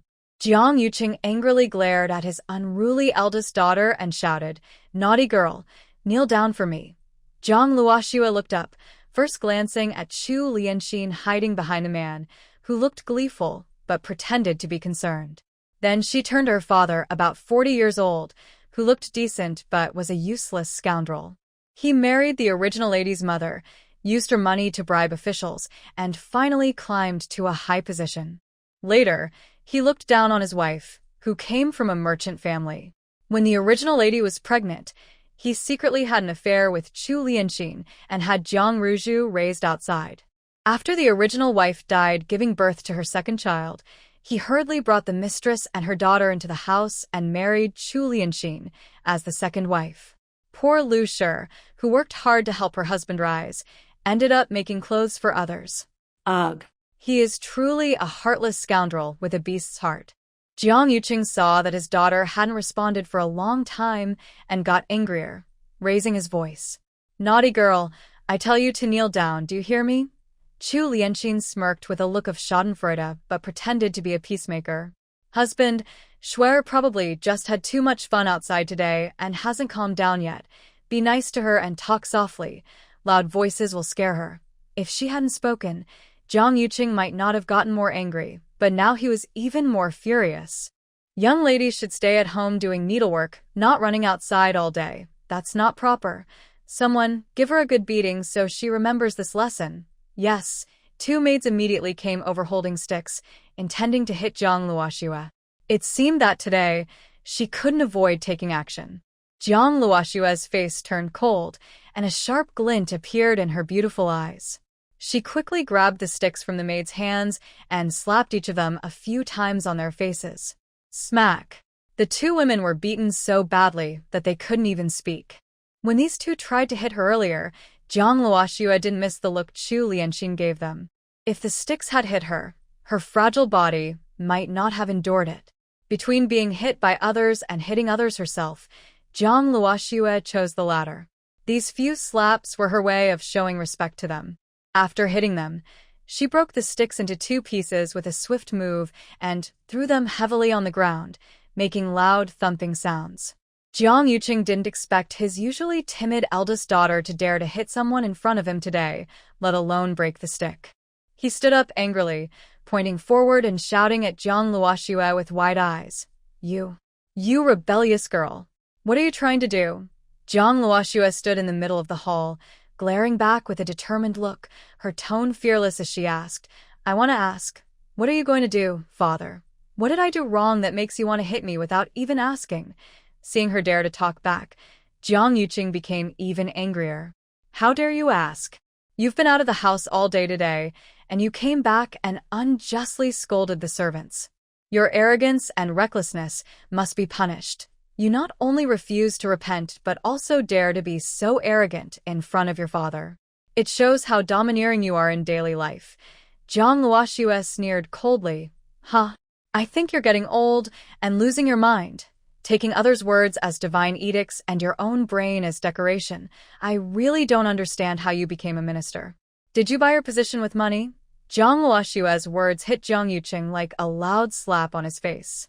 Because of his official position, it was indeed bought with money. And because of this, the thing he hated most in his life was when others said he relied on marrying Lu Shi to get ahead. People only saw that he married Lu Shi, that Lu's family helped him with money, but they didn't see his efforts. This made his proud and highly confident nature hard to bear. So, he hated the Lu family and disliked their daughter. Because of their existence, he saw how humble he once was. Now, this daughter, he despised dares to hurt his feelings. How could he not be angry? Jiang Yuqing's eyes turned red with anger, and his hand trembled violently as he pointed at Jiang Luoxue. You wicked girl. Today I will definitely beat you to death. Someone, give her a good beating. Jiang Luoxue used martial arts to knock down the servant rushing toward her, her eyes cold as she looked at Jiang Yuqing and threatened him. Father, my maternal grandfather is about to arrive in the capital. If you hit me now, I won't be able to keep my mouth shut in front of him. Are you sure you still want to hit me? Jiang Yuqing stood up from his chair, his tone full of disdain. Just a small merchant. Do you think I would be afraid? He used to be afraid, but now he is a high-ranking official, a minister. How could he fear a merchant family like Lu's? Jiang Luoxue smiled slightly. You're not afraid of the Lu family, but don't forget, they're the emperor's treasury. If my maternal grandfather reports you to the emperor, father, do you think the emperor favors you as a minister or my maternal grandfather? Jiang Yuqing was once again silenced, his throat tightening, unable to speak. He wasn't afraid of the Lu family, but he was afraid of the emperor who controlled his career and life.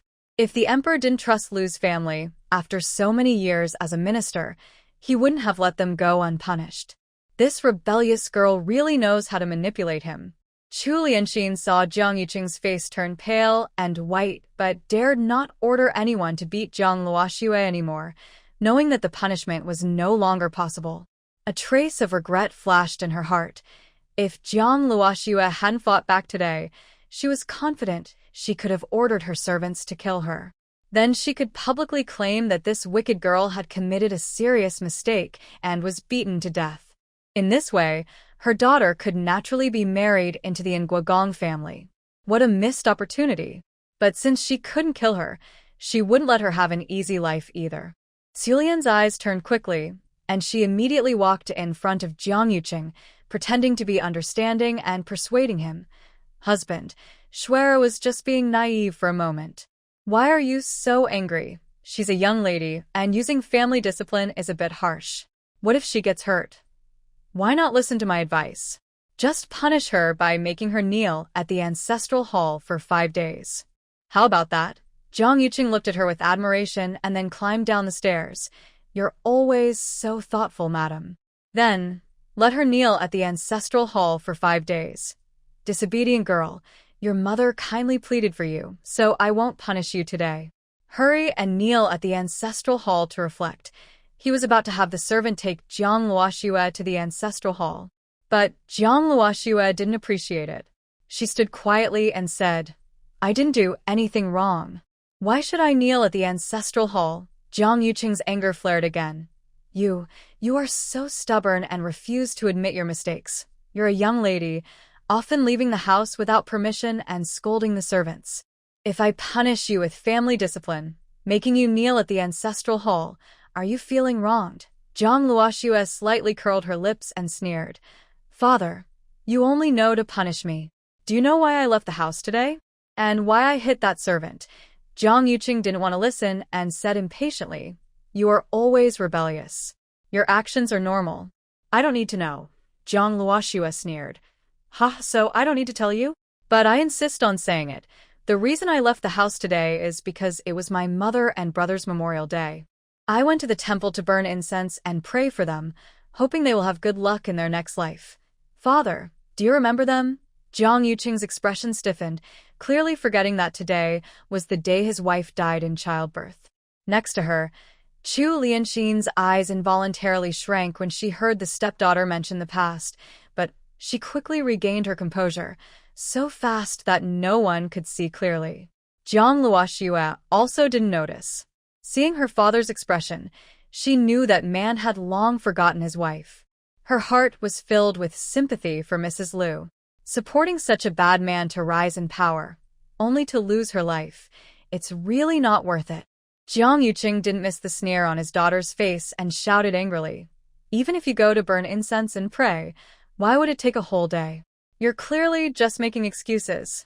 Lighting incense doesn't take a whole day, but today I happened to pass by and save someone from the general's residence.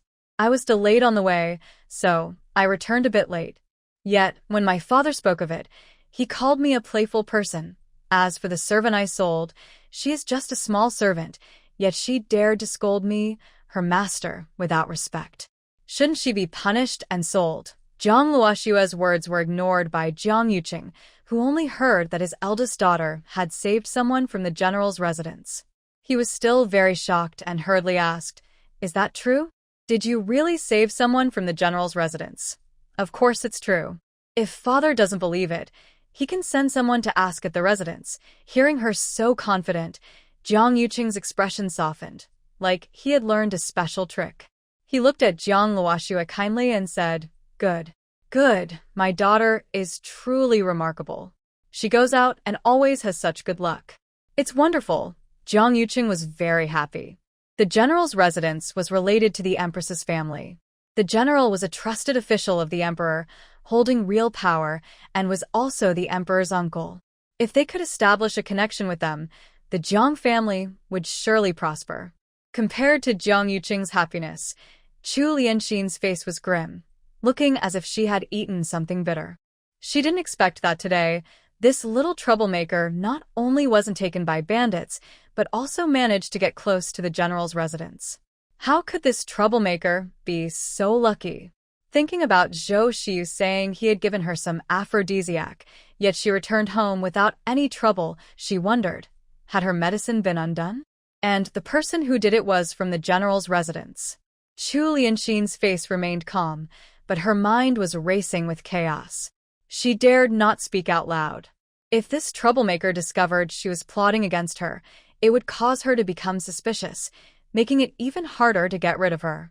She felt like sitting on pins and needles, eager to find someone to discuss a plan. Jiang Yuqing noticed her distracted and asked with concern, "Madam, what's wrong?" Chu Lianxin took a deep breath secretly, glanced at Zhang Luoxue, then pulled Jiang Yuqing aside and whispered, "Husband, I am just thinking about how lucky Snower is. She went out and managed to save someone from the general's residence. No wonder Snow Girl came back today, acting differently. She was scolding and hitting the servants, even hurting someone in front of her husband just now. But if this keeps up, it might cause chaos. If everyone behaves like this, the official residence of the Minister of War might fall into disorder. In my opinion, even if she can't be punished by making her kneel at the ancestral hall, she should be confined for a few days to reflect on her actions. She shouldn't become arrogant just because she saved a noble person." Chu Lianxin's attempt to sow discord successfully made Jiang Yuqing's happy mood suddenly turn sour. Thinking about his eldest daughter's previous behavior, he agreed with Chu Lianxin's words. The lady said, "You're right. This rebellious girl's actions today are indeed inappropriate. If we don't punish her, she might become even more unruly in the future. Seeing the two whispering nearby, Chiju whispered angrily to Jiang Ruoxue, "Miss, the lady is probably talking bad about you in front of the master again. Be careful later. Don't give her an excuse to pick on you." Jiang Ruoxue looked at them and smiled, saying to Chiju, "Don't worry. They won't do anything to me now. Maybe just restrict my movement for a few days." Zhang Yuqing still hoped to establish a connection with the general's residence through her, so he wouldn't dare to act against her now. After whispering with Chu Lianxin, Zhang Yuqing's happy expression completely disappeared. But thinking ahead, since he still hoped to use his daughter to build ties with the general's residence, he didn't want to conflict with Jiang Ruoxue. He cleared his throat and said, "Although you saved someone from the general's residence, it's true that you haven't been home much lately. As the saying goes, the law of the land and family rules must be followed. I will punish you with 7 days of confinement." Jiang Ruoxue had no objection. She had just arrived in this era and had nowhere to go. Staying at home was a good chance to see what kinds of strange people and things there were. Back at Wenxi Garden, the servants immediately locked the courtyard door upon orders. Even Chun, He, and Qiu were confined. The lively Qiu complained, "Miss, the master is too harsh. When the lady whispers in his ear, he just confines your feet. He really doesn't care about the father-daughter relationship." Jiang Ruoxue said indifferently, "It's okay. It's just confinement. I won't go out, that's all, but it's still inconvenient." Qiu pouted, unhappy. "Don't worry, I have it under control." Jiang Ruoxue was not someone easily bullied. If Chu Lianxin dared to provoke her, she was prepared to face ruin and disgrace. She said these words, but did not plan to tell her two maids. After all, they had only just met, and the original owner trusted them, but that didn't mean Jiang Ruoxue did. She needed to observe them further before deciding whether to trust these two as her confidants. After speaking, Jiang Ruoxue urged the two maids to go to bed. "It's late now, you should rest." Once the maids left, she lay on the bed. She felt a bit exhausted. She had almost been drained by Yi Xianchen during the day, and after returning home, there had been a lot of fuss. Even a tough person couldn't hold up under that. Moreover, her body was delicate and used to a pampered life, already overexerted. But although her body was tired, her mind didn't want to rest. She thought about her future life in this unfamiliar ancient world, where everything was inconvenient. Honestly, who wouldn't feel anxious? The main source of frustration was the many inconveniences of daily life, especially the hard bed she couldn't get used to. She missed her modern, smart bed with temperature control and spinal support. Just lying on it would instantly relieve all her fatigue. If only her bed had come with her during the crossing. As Jiang Ruoxue closed her eyes and was lost in thought, she suddenly felt the bed beneath her change. She quickly opened her eyes and found herself in a strange, luxurious room. The bed she was lying on was her beloved smart bed. What was going on? She wasn't lying on her bed in Wenxi anymore. How did she end up here? Confused, she had no desire to rest anymore. She got up, opened the door, and went outside to explore. She discovered it was a modern villa, fully equipped with all kinds of modern appliances and entertainment facilities. The most amazing part was that there was a supermarket, a pharmacy, and a weapons room. The supermarket was full of various goods. The pharmacy and weapons room contained all kinds of medicines, guns, and ammunition. Jiang Ruoxue first wandered through the supermarket. It was well organized, with sections for fresh food, cooked food, snacks, and various other items, offering a wide variety. After a quick look around, she went to the pharmacy. Seeing some emergency medicine, she picked one up without hesitation and swallowed a pill. Compulsory intimacy was unavoidable, but she was determined not to carry a ball again. After visiting the medicine room, she entered the armory, picked up various weapons, and played with them happily.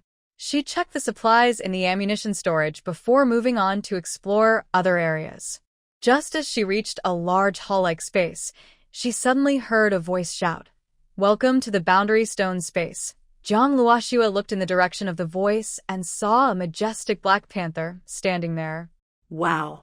Jiang Luoxue was startled and quickly adopted a defensive stance, ready to attack. The Black Panther hurriedly explained, "Master, don't be afraid. I am your space spirit pet, Xian Tong." Space spirit pet? Jiang Luoxue looked confused, unsure when she had acquired this thing. Seeing her confusion, Xian Tong continued, "The boundary stone you got last time in country, N is actually a space. During your fight, blood dripped onto the boundary stone, activating its power to recognize a master. Later, when the plane crashed, I brought your soul here to Yunqi Dynasty." After hearing Xian Tong's explanation, Jiang Luoxue finally understood. Her crossing over wasn't arranged by some great crossing expert, but was caused by her spirit pet bringing her here. Thinking about all the bad luck she had encountered since arriving, and how she hadn't even kept her innocence, she wondered why her spirit pet, which looked like a leopard, hadn't appeared earlier to help her. She couldn't help but ask her doubts aloud. Xian Tong jumped a few steps to stand in front of her. "Because I used a lot of mental energy to bring you to this era, I've been in a deep sleep.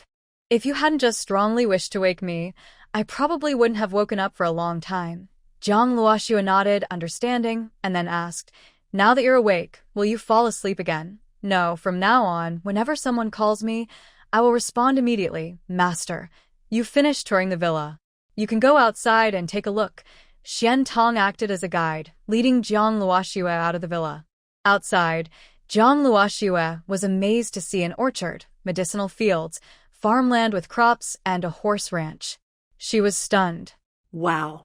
This space is incredible. It has everything you could want. It's truly developed. Excited, she felt like her eyes couldn't take in enough. Turning her head, she saw a huge swimming pool beside the villa. Nearby, there was a spring bubbling with clear water. Xian Tong pointed at the spring and said, "Master, this is a spiritual spring. The water can cure all illnesses, remove toxins, and even help strengthen muscles and bones. Just drinking it can make practicing martial arts easier, even for someone with no talent." Jiang Luoxue felt like this was a perfect opportunity for her to improve her body. She eagerly took a bowl, filled it with spring water, and drank it. Instantly, she felt a cool, refreshing sensation. Soon, dirt and impurities visibly appeared on her skin, increasing in number.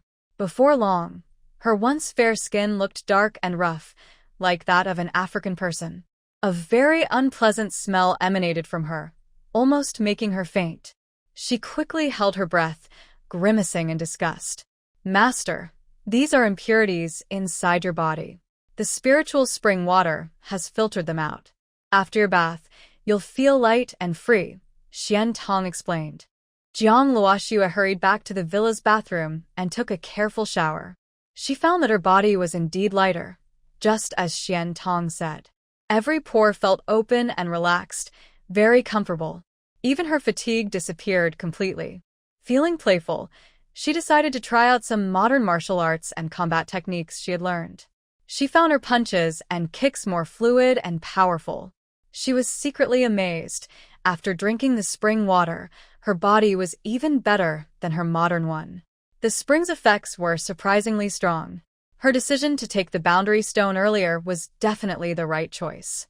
Jiang Luoxue was very happy thinking about this. She asked Xian Tong about the space within the boundary stone.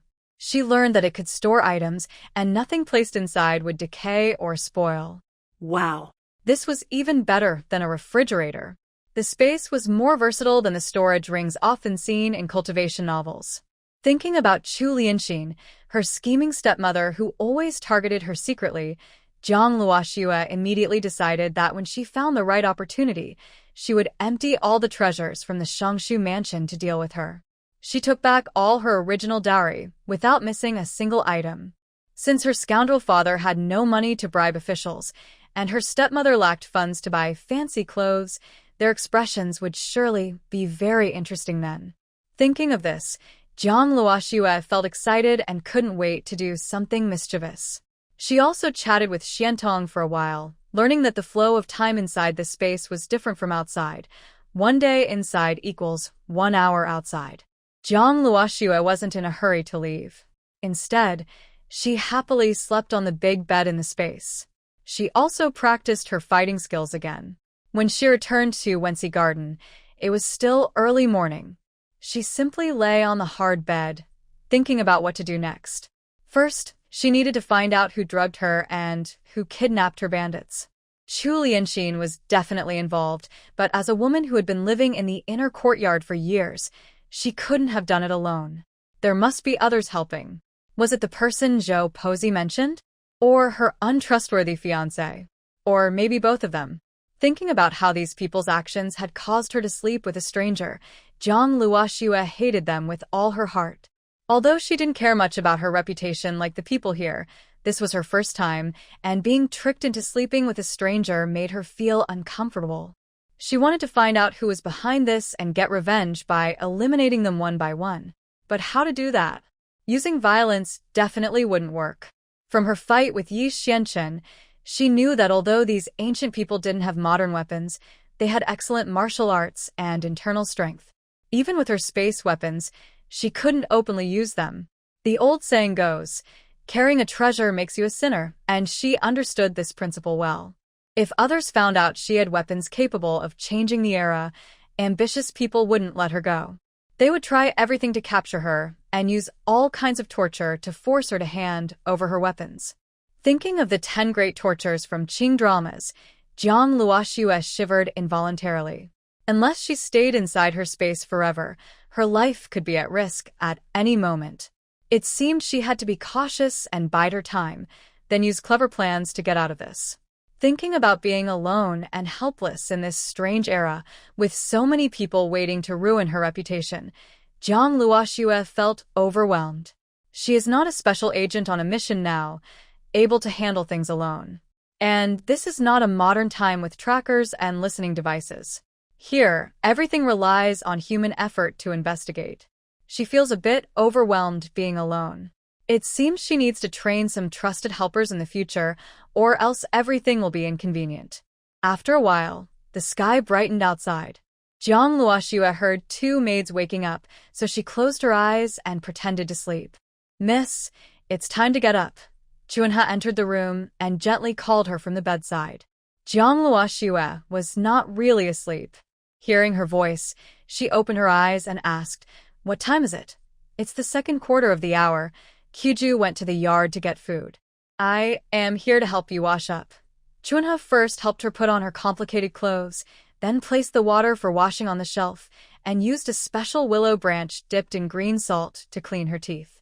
Zhang Luoxue looked at the toothbrush in her hand and decided that in the future, she would brush her teeth in her space before coming out. After brushing her teeth, Chunha wanted to wring a cloth to wipe her hands. "Let me do it myself." Zhang Luoxue quickly stopped her, then wrung the cloth and wiped her face. Just after finishing her wash, she saw Kyuju walking in from outside with a bad expression. Chunha, seeing her, worried it might affect her mood, quickly scolded. "What are you doing? Why are you frowning so early in the morning?" Kyuju angrily said, "These people are too much." When they saw Miss was confined, they dared to give her these disgusting things that no one would eat. She placed the food box on the table. Chunha looked at it and also changed her expression, her usually gentle face showing anger. "These sycophants are really hateful." Zhang Luoxue glanced at the food box. Inside were a few dark, lumpy steamed buns with leftover disgusting soup, looking like they were scooped from a trash bin, making her want to vomit. She understood that the servants didn't have such courage on their own. They were probably ordered by someone above to treat her this way. "Throw it away," she said, glancing at it again. She was afraid she might vomit. "Miss, I will go and reason with them." Chiuju was furious and was about to leave the door. "Come back." "You can't even leave the door. How can you reason with them?" Zhang Luoxue stopped her. "But I can't just watch the young lady go hungry." Chiuju stopped, her eyes red with anger. He also started to cry, feeling sorry for her young lady.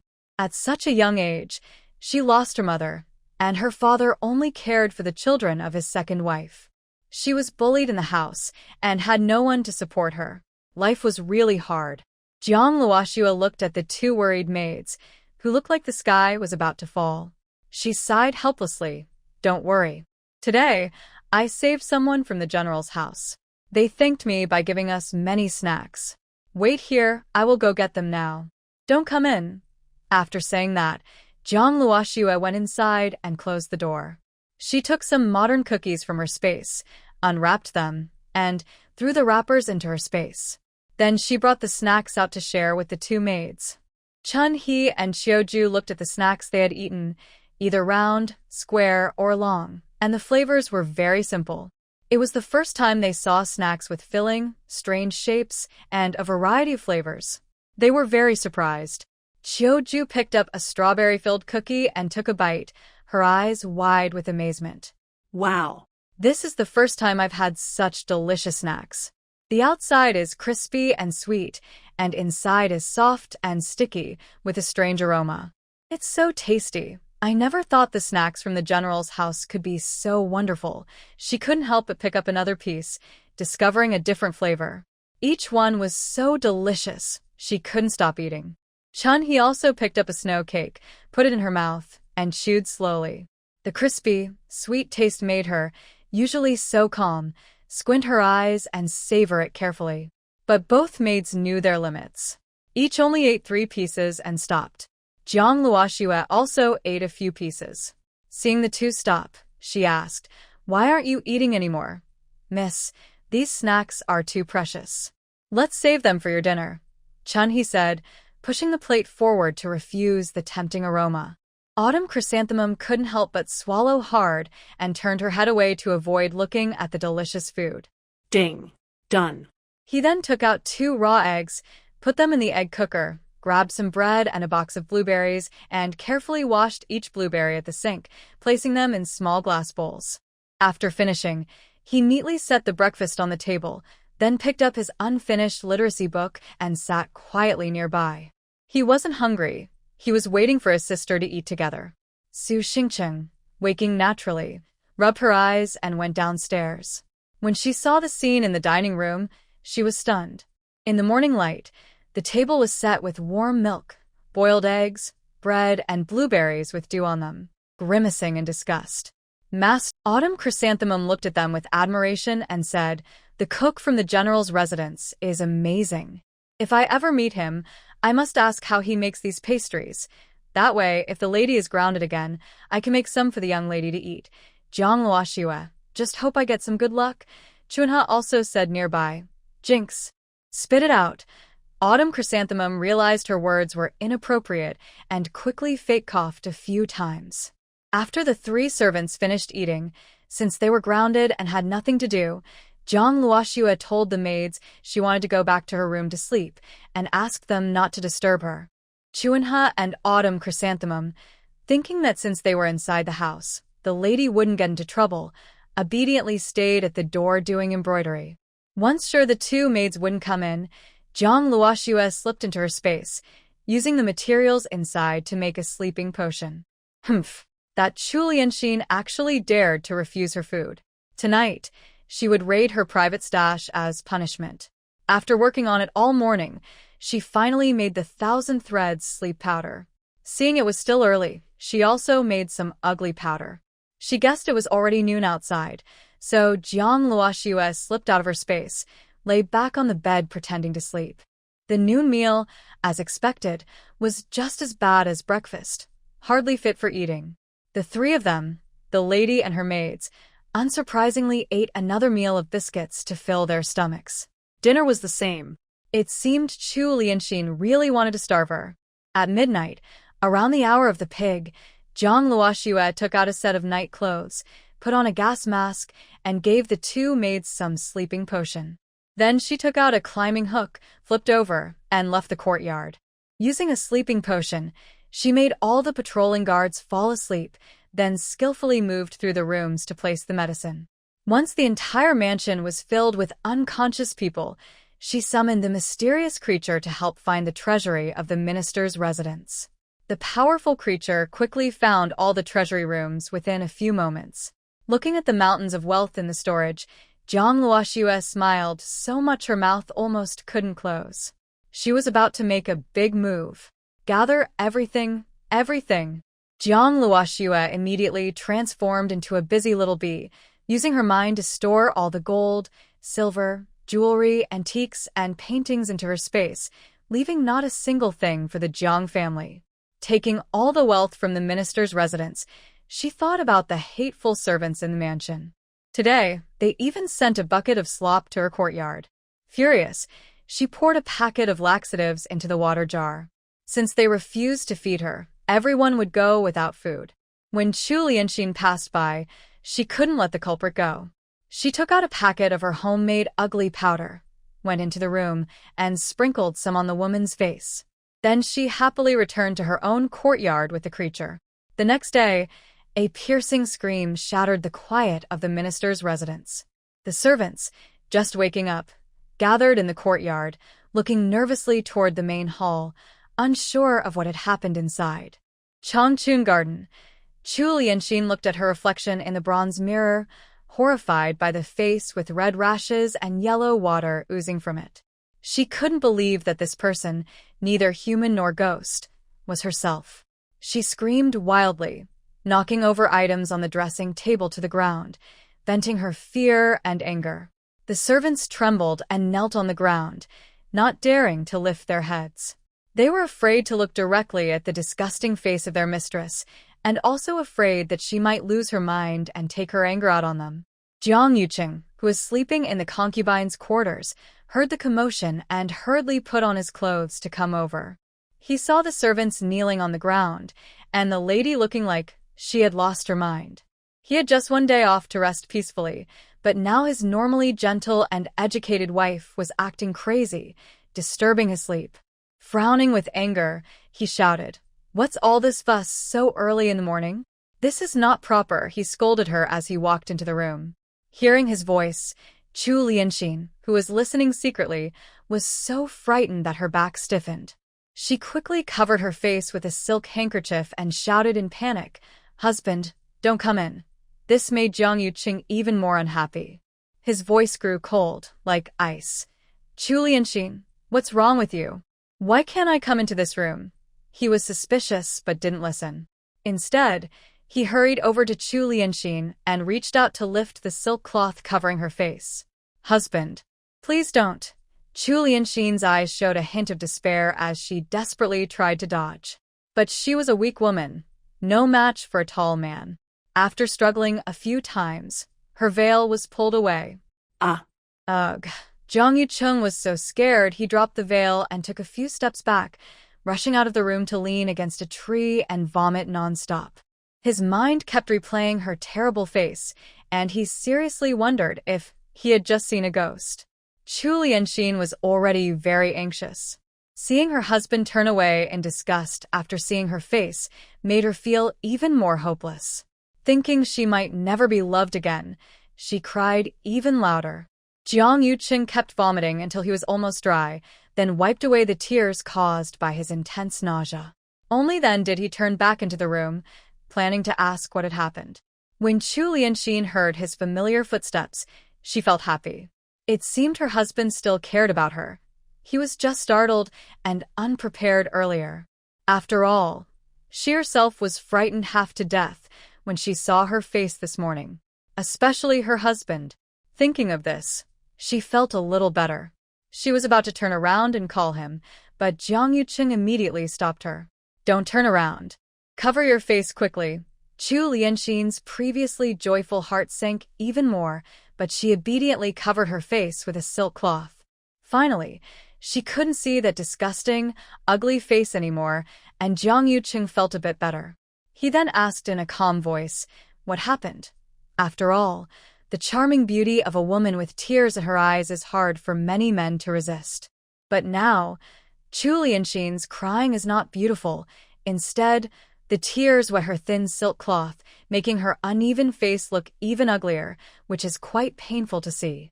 However, Chu Lianxin is still his most beloved woman, and she has given him 2 good children. Seeing her so sad, Jiang Yuqing also feels upset inside. He softly comforts her. "It's okay. Don't cry anymore. Crying won't solve the problem. Right now, the most important thing is to find out what happened and what to do next. Hubby, I don't know what happened either. Last night, I was fine when I went to bed, but when I woke up this morning, my face was like this, sob. Chu Lianxin said, then started crying again. Someone, quickly invite the doctor to come and see the lady. Jiang Yuqing, annoyed by her crying, was also tired of looking at her face. He turned and sat down on a chair, trying to avoid looking at her. Soon, a servant brought the doctor over. Greetings, sir. The doctor was about to bow, but Jiang Yuqing interrupted. Hurry up and examine the lady. The doctor didn't dare delay. He carried his medical box and approached Chu Lianxin, kneeling halfway. Madam, I am sorry. He reached out to remove the dirt-stained silk cloth on her face. Even though the doctor was mentally prepared, he was still shocked to see her face under the cloth. It was so badly damaged that her original features were unrecognizable. Chu Lianxin's eyes shone with anxiety, like a drowning person clutching at a straw, looking at the doctor.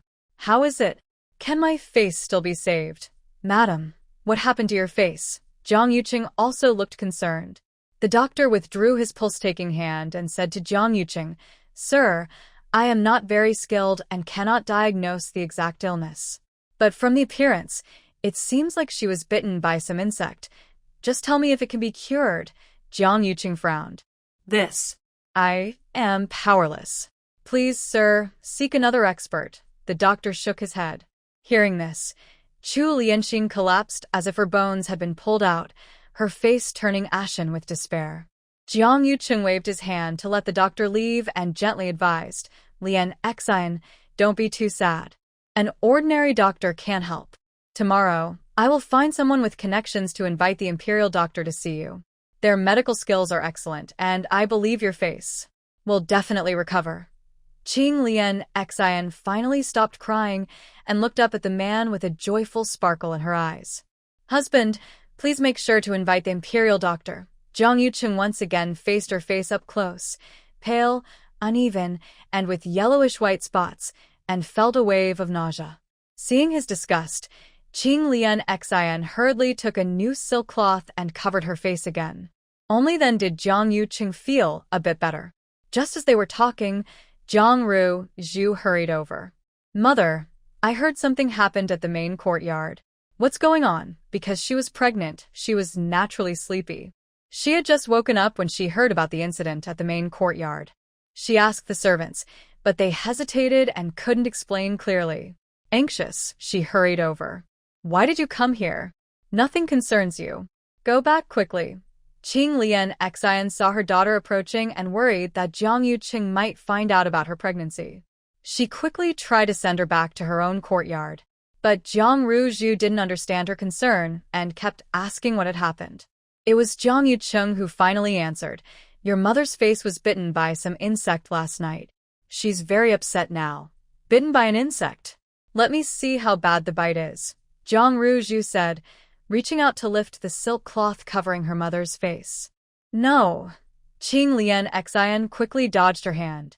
Zhang Ru Zhu frowned, confused. Why? I just want to see how serious the injury is. If it's not bad, I have some ointment in my room that might help. Qing Lian Xian was crying and didn't answer. Seeing that her daughter was determined to know, Jiang Yuqing had to explain for her, Your mother's face is badly hurt. It's not something that can be fixed with just ointment. Hearing this, Zhang Ru Zhu became even more worried. Without hesitation, she pulled off the silk cloth. Ah? How could this be? She screamed in shock, her face turning pale. Overwhelmed by the fright, her stomach suddenly clenched with pain. She instinctively placed her hands on her belly and started to dry heave. Chu Lianxin saw this and quickly told her to go back to her own courtyard. Jiang Yuqing accidentally saw his daughter's slightly bulging belly and asked with doubt, Ruzhu has gained some weight recently, hasn't she? Hearing this, mother and daughter turned pale with fear. Jiang Ruzhu, who was originally holding her belly, quickly lowered her hand and clenched her fists nervously inside her wide sleeves. If their father found out she was involved with her sister's fiancé and was pregnant, he would surely scold her badly. Chu Lianxin also couldn't help but feel sad. She forced a stiff smile to smooth things over, saying, It's not like that. I kept telling her to eat less, but this little glutton just wouldn't listen. Hearing her say this, Jiang Yuqing kindly advised his daughter, You're about to get engaged soon. You should listen to your mother and eat less. It's not good for a girl to be too strong. When the New Year's Eve banquet comes, it won't look good. Jiang Ruju's face stiffened. She knew her father was thinking about making her a concubine for the prince, but she didn't want to be a concubine. She only wanted to be the main wife. That's also why she was trying to charming innuendo. In her eyes, being the prince's wife was more important than being a concubine, because no matter who she served, she would always be under the main wife's control. If she wasn't careful, she could be beaten or even killed. Being the prince's wife seemed much better. Although Jiang Ruju was unhappy inside, she pretended to be obedient. I understand. I will be careful in the future. That's enough. Nothing to do with you here.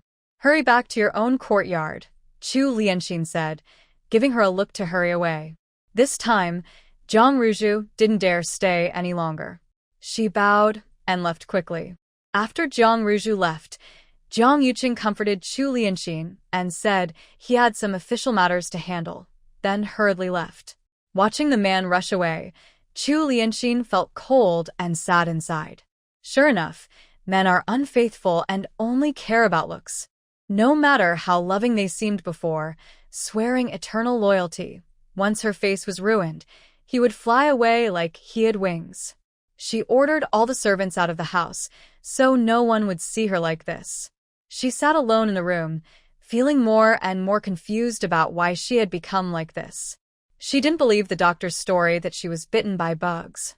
She always kept herself clean, so the maids who cleaned the house never dared to slack off. Don't say that the cleanliness of the room is not maintained.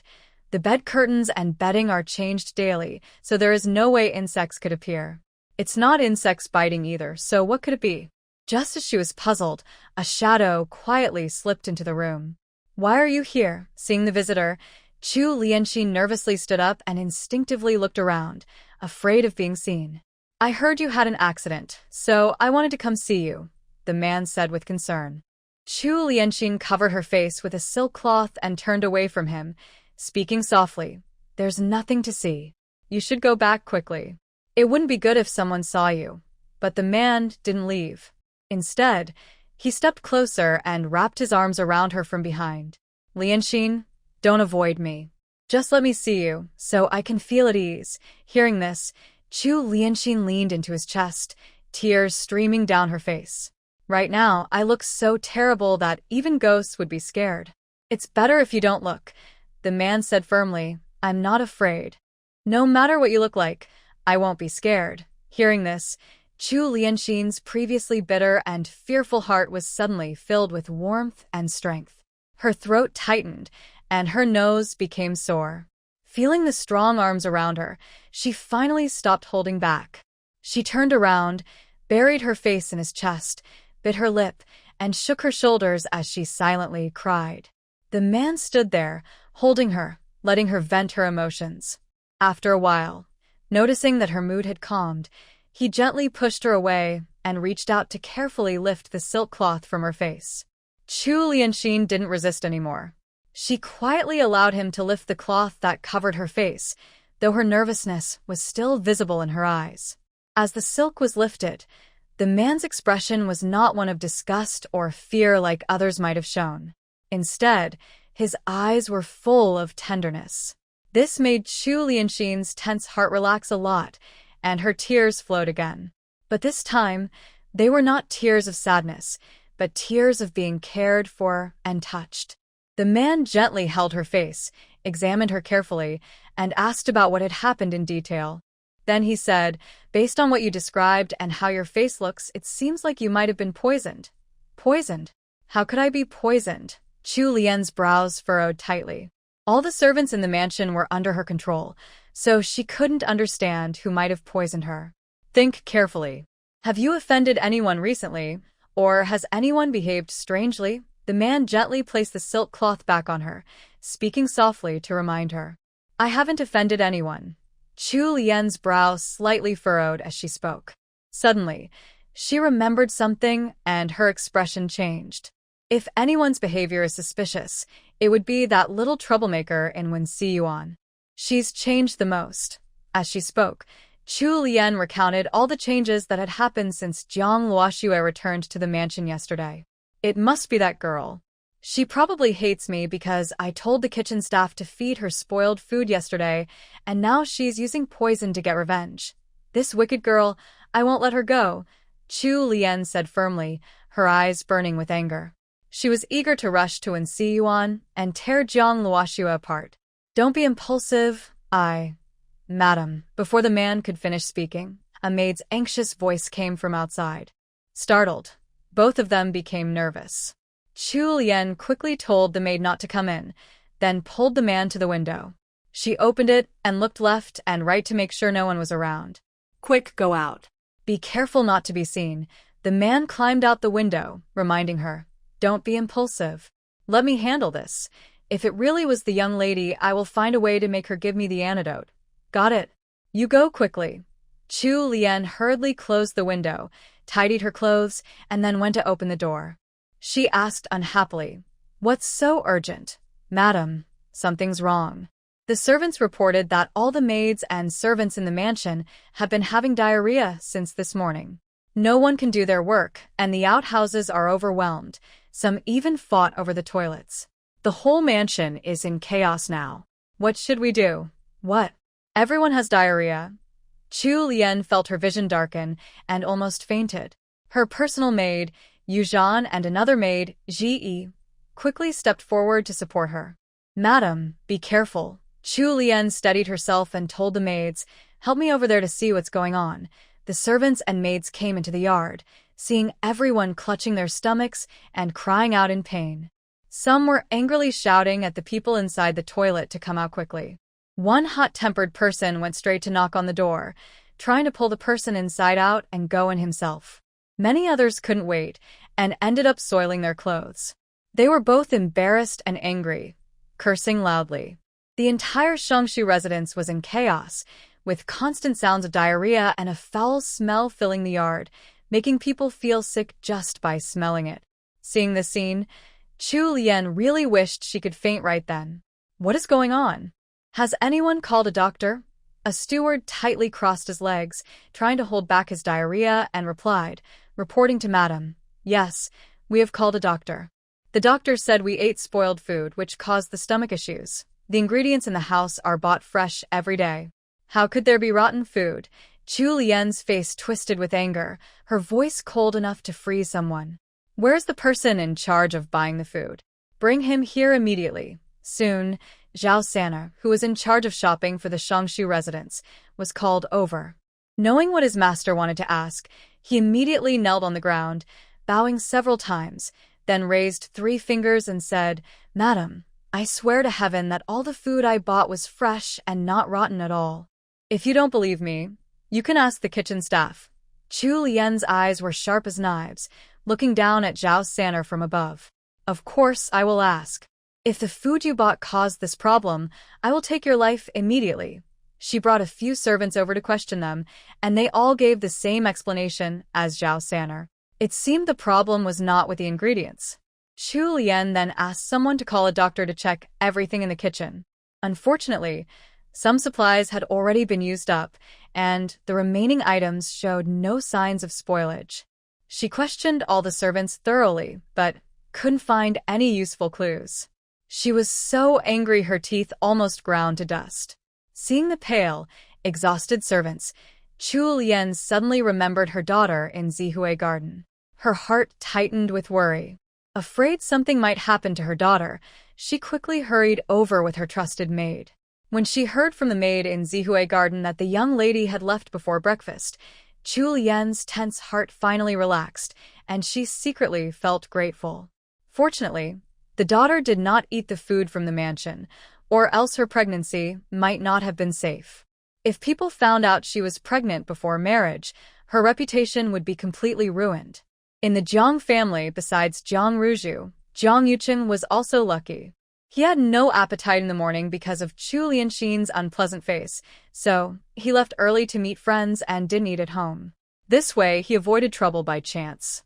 When he returned and learned about the incident, he was furious and scolded Chu Lianxin harshly for being the head wife. Her appearance was ruined, and now she was being blamed. Chu Lianxin felt very wronged, tears streaming down her face. Jiang Yuqing was even more annoyed. Crying all the time. All you do is cry. You can't handle anything properly. The mansion has had such a big problem. Do you want the Minister of War to be laughed at by his colleagues?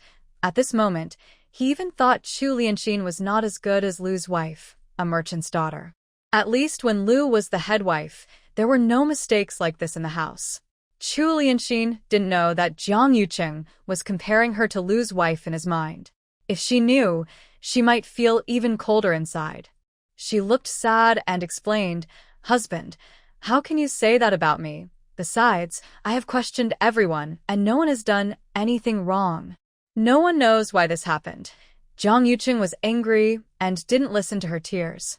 Instead, he said unhappily, "You say there's no problem, then how do you explain this situation? I suspect someone poisoned the food." Poisoned. Hearing Chu Lianxin's words, Jiang Yuqing immediately sneered. "I think you're crazy. What kind of place is our minister's mansion? Do you think just anyone can come in and poison us?" The Jiang mansion had strict guards, complex terrain, and guards patrolled non-stop day and night. Who would dare come in and poison? It would be like tempting death. No one with a long life would do that. Seeing that he didn't believe her, Chu Lianxin hinted, "People outside can't come in, but what about the people inside?" "Who do you mean?" Jiang Yuqing frowned and stared directly at her. Chu Lianxin was eager to take down Jiang Luoxue, the troublemaker, and no longer cared about pretending to be a gentle mother. "Hubby, think carefully. We just restricted Jiang Luoxue from leaving yesterday, and today something happened to my face and the household. Don't you think that's too much of a coincidence? Also, her behavior yesterday was completely different from usual, so..." Jiang Yuqing interrupted her. "So, you suspect Luoxue did all this?" Chu Lian looked at him silently, but her eyes showed that she truly believed it. "Your idea is a bit far-fetched." First, she wondered where a young lady like her could get medicine. Even if she had medicine, she was confined in Wenxi courtyard. How could she secretly give medicine to everyone in the household without anyone noticing? Jiang Yuqing didn't believe that the eldest daughter was responsible for this.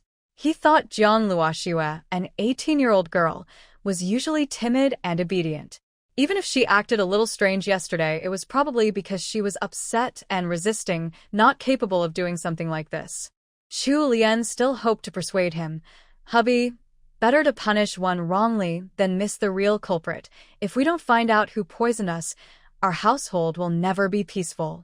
You don't want this to happen again today, do you? Whether or not it was Luoxue, let's pretend to accuse her. If she's innocent, at least we can feel at ease, right?" Jiang Yuqing thought about it and agreed that her words made some sense. He ordered his attendants to bring the young lady from Wenxi courtyard. Inside Wenxi courtyard, the servants and maids who were confined had already heard about the chaos in the minister's household. Unfortunately, they couldn't go out to see the excitement. Qiuju leaned against the courtyard door, happily clapping her hands as she listened. Servants said, "Serves them right. They refused to give us food. Now they're getting their comeuppance. I think it will take 3 days and nights to teach them a lesson." Chun He also smiled. "Looks like heaven has opened its eyes and is avenging us." Qiuju pouted. "It's a pity that miss, and we can't go out to see their punishment." "That's really unfortunate. I have no interest." Jiang Luoxue slightly curled her lips, thinking, "Do I want to see everyone in the household pulling their pants down? That would be a messy scene, and she didn't want to feel sick and lose her appetite." "Humph, a flirt."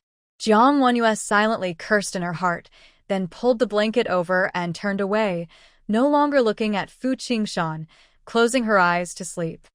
Yanjing train station. Fu Qingshan's status was special, and he had limited leave. To avoid affecting his unit's daily training, Jiang Wenyu didn't stay long. She contacted Zhang Yuerong to confirm that Jiang Xinyo had truly gone to the countryside, then packed her bags and headed to the train station. She handed her daily necessities to Fu Qingshan. She had 2 large suitcases, and all other valuables were stored in her personal space. It was probably just to see if what was happening in the house concerned her. But even if they suspected her, they would need proof. She was confident that only she and Xiantong knew about last night's matter. Jiang Yuqing's question was pointless. "Miss." 2 maids looked worriedly at their mistress. sensing that something bad was about to happen. Jiang Luoxue shook her head. It's nothing. I'll be back soon. You two don't need to follow. Having these two maids around might cause trouble if Jiang Yuqing questions her and tries to pin the blame on them. Jiang Luoxue followed Jiang Shua to the main courtyard. As soon as they entered, Jiang Yuqing, with a stern face, scolded her.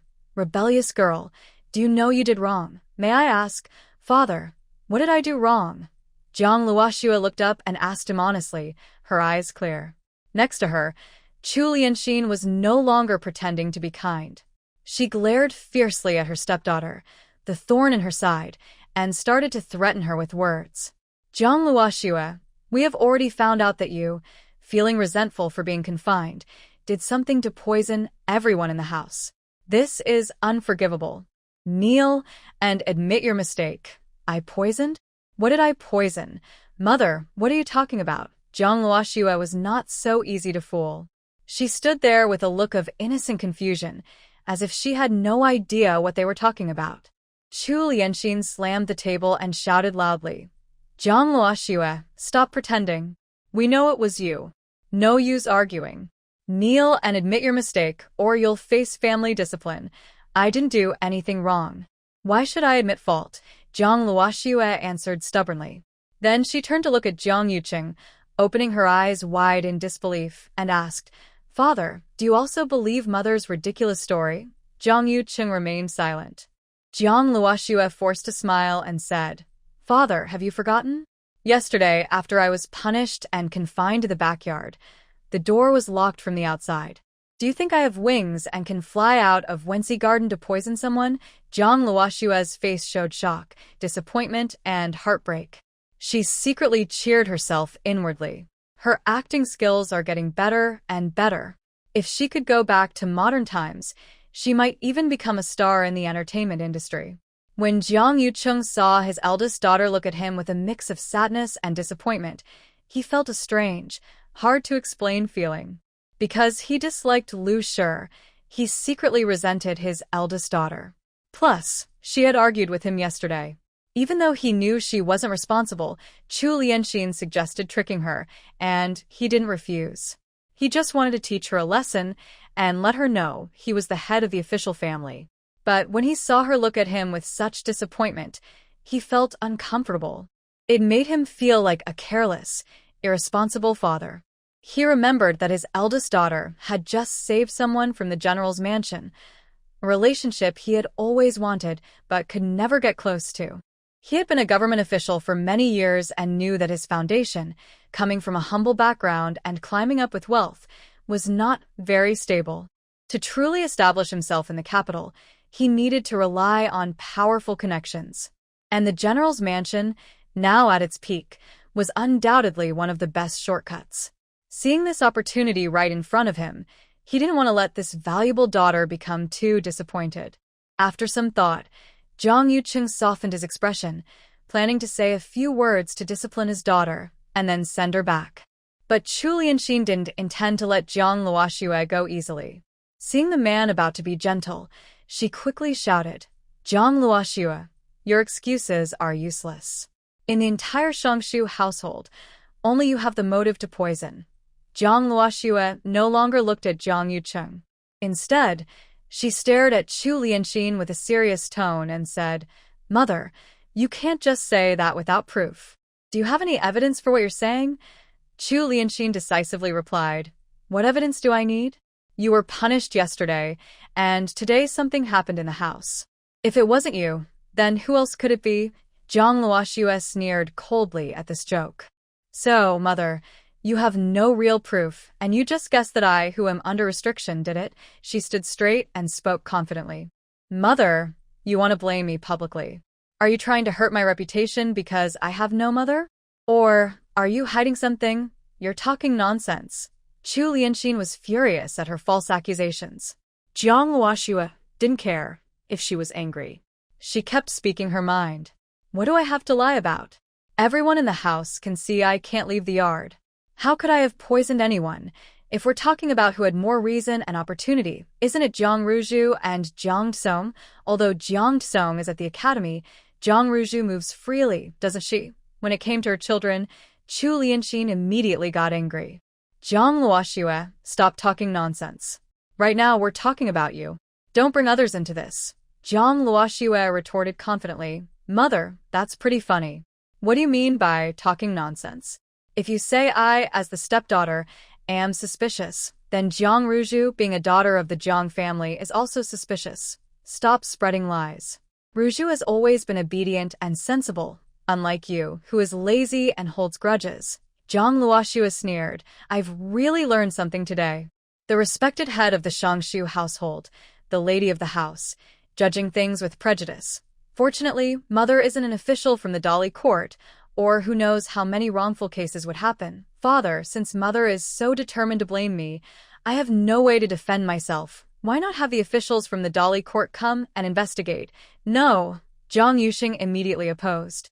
Worried about the family's reputation. This is ridiculous. This is a family matter of the Shangshu household. Going to the Dali court would make us look bad. Family secrets shouldn't be made public. If it gets to the officials, how can he continue as the head of the household? Jiang Luoxue forced out 2 tears, looking sadly and disappointedly at Jiang Yuqing. I'm just being unreasonable. Father, Mother keeps saying I poisoned someone, and she wants to pin this on me. You haven't said a word, which shows you agree with her. Today, my daughter has suffered an unjust accusation. If this news spreads, what will become of her reputation? Since the government cannot give me justice, I can only ask the officials from the Justice Department to come and clear my daughter's name. Hearing his daughter's accusations and questions, Jiang Yuqing suddenly felt angry and ashamed. He thought this daughter was just like Chu Lianxin said. She was proud because she saved someone from the general's household, and now she was acting so arrogantly, without knowing her place. He believed that Chu Lianxin, as his daughter's stepmother, should be tolerant, even if her words were a bit harsh. As a child, she should understand and accept this, not be so aggressive. She even wanted to spread the family's shame publicly. How foolish. Does she not understand that the stepmother's reputation is linked to the official family? If the stepmother loses her good name and the official family loses face, Jiang Luoxue will also be looked down upon. They are almost engaged, and she still doesn't understand this simple truth. She is truly very foolish. The more Jiang Yuqing thought about it, the angrier he became. He scowled and began to scold Jiang Luoxue. Jiang Luoxue, how dare you be so rude? Do you still respect your elders? There's a saying, a child should not criticize their mother. How can you, as a daughter, so disrespectfully judge your mother? That's extremely unfilial. Your mother was just worried about the family affairs, which caused her to speak a bit harshly. As her daughter, you should understand and be considerate. Why do you keep calling for officials to intervene? This is disgraceful. Where is your respect for your mother and the family's reputation? Seeing Jiang Yuqing defend Chu Lianxin and say such shameless words, Jiang Luoxue sneered inwardly. Just as she was about to retort, she heard a cold male voice. Such a twisted and false statement. Jiang Shangshu, you always claim to be fair and just a court, but I never expected you to be so biased and unable to tell right from wrong in private. This general has truly opened his eyes today. Everyone looked toward the voice and saw a tall, handsome man dressed in fine brocade, with deep eyes and a commanding presence, walking slowly over, his face full of sharp sarcasm. Next to him stood a guard who seemed too late to report. When Jiang Yuqing saw the visitor, his face changed instantly. He secretly glared at the guard and quickly stepped forward to bow. Your humble servant, Jiang Yuqing, greets the general of the cavalry. I did not expect the general to come personally.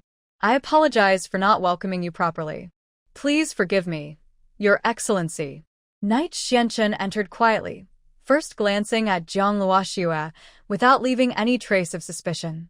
Seeing she was unharmed, he turned to Jiang Yuqing and gestured for him to be silent. Minister Jiang, there's no need for politeness. I am here today at my grandmother's request to thank Miss Jiang for saving her yesterday. At this, the man smiled slightly, with a hint of sarcasm in his tone. I didn't expect to come and see such a good show. Since Minister Jiang doesn't want to report to the Court of Justice, how about I take on the role of judge? What do you think? Jiang Yuqing stammered. This is just a small matter. There's no need to trouble the general. Knight Xianchen immediately frowned and said, Minister Jiang, this is not a small matter. Miss Jiang saved my grandmother, so she is my benefactor. Since your wife says I am involved in poisoning the entire Jiang family, how can this be a small matter? Could it be that Minister Jiang thinks I am not qualified to get involved in this? His voice turned icy. Jiang Yuqing trembled in fear and quickly bowed. I dare not. If you dare not, then stay over there and behave. Knight Xianchen finished speaking and paid no more attention to Jiang Yuqing. He turned to Jiang Luoxue. Miss Jiang, please tell me in detail what happened today. Rest assured, even without the court of justice, I can still ensure justice for you. Seeing his determined attitude, Jiang Yuqing signaled to Jiang Luoxue to try to distract him, hoping she would give a vague answer. But Jiang Luoxue refused to go along with her father's wishes. She was eager for her father and stepmother to get into trouble. Knowing that Knight Xianchen was just looking for an excuse to help her, she was happy and excited. Pretending not to notice Jiang Yuqing's look, she recounted everything that had happened earlier. The man listened with a cold sneer, his gaze icy as he looked at Jiang Yuqing and the trembling Chu Lianxin. Minister Jiang, your wife is quite formidable. She dares to jump to conclusions based on guesses and slander the legitimate daughter. And you, as a father, instead of stopping your stepdaughter's absurd actions, you scold innocent Miss Jiang. Such a foolish and negligent family head. How can you be a good official? It seems I need to speak with the emperor. I will ask him to let Minister Jiang retire and return home. This statement made Jiang Yuqing's face turn pale with fear. To keep his position, he knelt down and begged, Great General, I was just confused for a moment. Please Consider that my daughter saved my grandmother's life. Just this once, forgive me. After saying this, he glared fiercely at Chu Lianxin and said, As for this ignorant woman, I will discipline her strictly. I will not let her make mistakes again. Great General, please spare us this time. Jiang Luoxue listened nearby and sneered. Jiang Yuqing was truly shameless, using her achievements to beg Yi Xianchen. It was utterly disgraceful. Yi Xianchen did not answer Jiang Yuqing. Instead, he looked up at Jiang Luoxue and asked, Miss Jiang, you're involved. What do you think should be done? Seeing this, Jiang Yuqing quickly looked at his daughter. Luoxue, I was wrong. I shouldn't have doubted you based on your mother's words. I will change. Please tell the great general not to report to the emperor to remove my official position.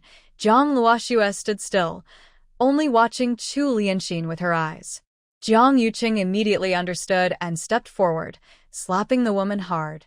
It's all because of you, this woman. You're usually sweet-talking but treacherous inside, pretending to be a caring mother, but secretly so vicious. You even threw dirt on Luoxue. I was wrong to trust you. Since you can't be a good wife, then from now on, just be a concubine, hubby. Chu Lianxin looked at him in disbelief. She never expected her husband to be so cruel. For his future, he not only hit her, but also wanted to downgrade her to a concubine. It turned out that in the face of power, all their years of love were just a joke. Don't call me husband. Apologize to Luoxue now. Jiang Yuqing ordered coldly. At this moment, he only wanted to protect his future. Indeed, Jiang Yuqing was truly heartless. If asked whether he had feelings for Chu Lianxin, the answer was yes. When his future was stable, he could pamper and even indulge her. But when conflicts arose, he would not hesitate to abandon her. In short, he was a selfish man. In his heart, only his career mattered. Women were just toys for his amusement. He could spoil her now and then, but if necessary, he could also discard her. At this moment, Chu Lianxin saw Jiang Yuqing's true face clearly. After considering her decision to support her stepdaughter, Yi Xianchen realized that if she didn't apologize today, the consequences would be severe. She still needed to plan for her daughter, and her son was still young. She couldn't afford any accidents or to ruin Jiang Yuqing's future. Otherwise, her two children would have a hard life ahead. Chu Lianxin quickly weighed her options in her mind. She suppressed her anger and smiled at Jiang Luoxue, saying, Sorry, Shuer. This was my mistake. I was confused and said those foolish words earlier. Please forgive me this time, considering how kind I've been to you all these years, she added, pretending to be remorseful. Jiang Luoxue inwardly sneered. Chu Lianxin seemed to treat her well on the surface, providing her with good food, clothing, and everything she needed. But she was good at pretending. She didn't want to dirty her hands or ruin her reputation, so she manipulated others to deal with Jiang Luoxue. The old maid Zhou Pozi and the servants of the Jiang family were all tools for Chu Lianxin.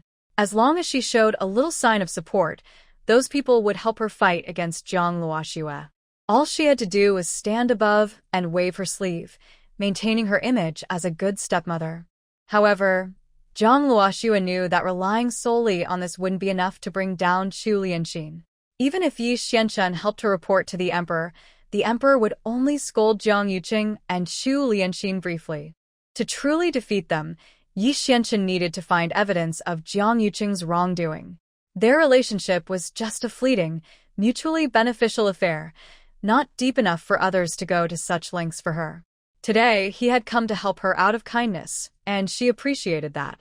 The rest she would handle herself. Even if she couldn't bring down Chu Lianxin this time, she could still gain some benefits from the situation.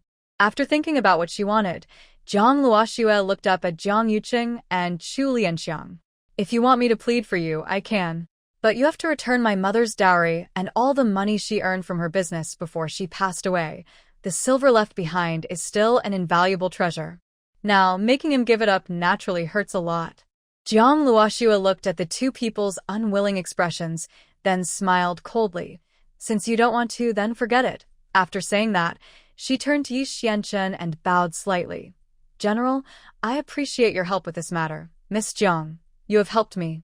The general's residence, so there's no need for formalities, Yi Xianchen originally wanted to say but worried it might harm Jiang Luoxue's reputation, so he changed it to the general's residence. However, both of them understood each other's intentions. Jiang Yuqing saw his eldest daughter speak like that and immediately understood that if he didn't agree today, she would refuse to care and let Yi Xianchen go to the emperor and cause trouble for him. He secretly cursed his wicked daughter, thinking she was like a torment sent from heaven. If anyone else dared to challenge him, he wouldn't be afraid. But this was Yi Xianchen, the most trusted person of the emperor. Just one word from him could get Jiang Yuqing dismissed or even threaten his life. He feared the emperor would find a good reason to justify it. Seeing Jiang Yuqing grit his teeth but stay silent, Yi Xianchen decided to add fuel to the fire. Miss Jiang, I still need to hurry to see the emperor. I will take my leave now. With that, he was about to leave. Jiang Yuqing saw that he was really going into the palace and hurriedly shouted, General, wait a moment. Yi Xianchen stopped but didn't turn around, clearly waiting for his answer. Jiang Yuqing clenched his teeth and said to Jiang Luoxue, I promise you, I will give you all your mother's dowry and silver, without missing a single coin. Jiang Luoxue immediately asked, When will you give it? You need to give me a deadline. Jiang Yuqing gritted his teeth and said clearly, right now. Jiang Luoxue smiled strangely and then loudly called out to Yi Xianchen, Please, General Yi, stay here and be a witness for me. With pleasure. Yi Xianchen turned back and sat down on a chair. Jiang Yuqing and Chu Lianxin almost ground their teeth in frustration. This wicked girl, does she still worry they might cheat her? Seeing Yi Xianchen sitting there, acting as if he wouldn't leave until they produced the dowry and silver, Jiang Yuqing angrily shouted toward the door. Butler. Zhou Xiu heard his master calling and quickly stepped forward. Master, what are your orders? Jiang Yucheng's face turned dark and serious. Go open the storeroom and give the eldest lady's dowry and her savings to the young lady. Yes. When Zhou Xiu looked up, he discreetly glanced at Chu Lianxin. Seeing her nod slightly, he then led people to open the storeroom. Not long after, he hurried over in a panic. Master, Madam, something terrible has happened. Seeing the usually calm butler lose his composure, both of them asked at the same time, What is it? The storeroom. The storeroom has been robbed. Zhou Xiu was sweating and looked very anxious. What? The storeroom has been robbed. Jiang Yucheng's head suddenly felt like it was exploding. Everything around him went black, and his body involuntarily leaned back. If Jiang Shu hadn't caught him in time, he might have fallen flat on the ground. After the blackness cleared from his eyes, he ignored everything else and hurriedly ran toward the storeroom. Chu Lianxin also quickly followed. Jiang Luoxue leisurely followed behind to watch the scene. Yi Xianchen saw this and also went after them. Storeroom. When Jiang Yucheng and Chu Lianxin saw that the once full storeroom was now just 4 bare walls, they felt like the sky was falling. Chu Lianxin collapsed to the ground, muttering, "How could this happen?" Jiang Yucheng angrily turned to the servants and shouted, "Who did this? Who exactly did this? Where is the bodyguard? So many things are gone, and they didn't notice. What are they even doing?" The bodyguards knelt on the ground, unable to speak. They truly didn't know who was so powerful that they could clear out the entire storeroom of the Marquis's residence overnight. Jiang Yucheng, furious, questioned all the servants again, but no one could give a useful answer. Feeling defeated, he sank to the ground, looking 10 years older than he was. Chu Lianxin snapped out of her shock and remembered her private storeroom. She hurriedly staggered back to her room. She silently prayed that her private storeroom hadn't been discovered. With a nervous heart, she opened the door to her storeroom. In an instant, she felt dizzy, and her body went limp, collapsing to the ground. Madam, Yuzan, her close maid, and Zi were startled and quickly ran forward to support her, calling out anxiously, "Madam! Madam, wake up!" Ji Yijian and others helped to shout together. After a while of tossing, Chu Lianxin slowly woke up. "What's wrong with me?" She was still a bit fuzzy after waking. "Madam, you fainted just now," Yuzan said happily when she saw her awake. Chu Lianxin fully regained her senses. When she thought about her empty treasury, she suddenly felt very sad and cried loudly, ignoring her image as the wife of the Minister of War. My silver. Who the scoundrel is so wicked to take all my silver? If I find out who did this, I will definitely cut him into pieces. My silver." Thinking about all her hard work over the years turning to nothing overnight, Chu Lianxin felt so heartbroken she couldn't breathe. She kept hitting her chest with her hands, feeling like she wanted to die. 2 maids knelt beside her, crying and trying to comfort her. "Madam, you must take care of your health." "What's the point of that? All my silver is gone. Why should I care about my health? Who the thief is, return my silver." After crying for a while, she suddenly stood up, her eyes red with rage, and ran outside like she was crazy.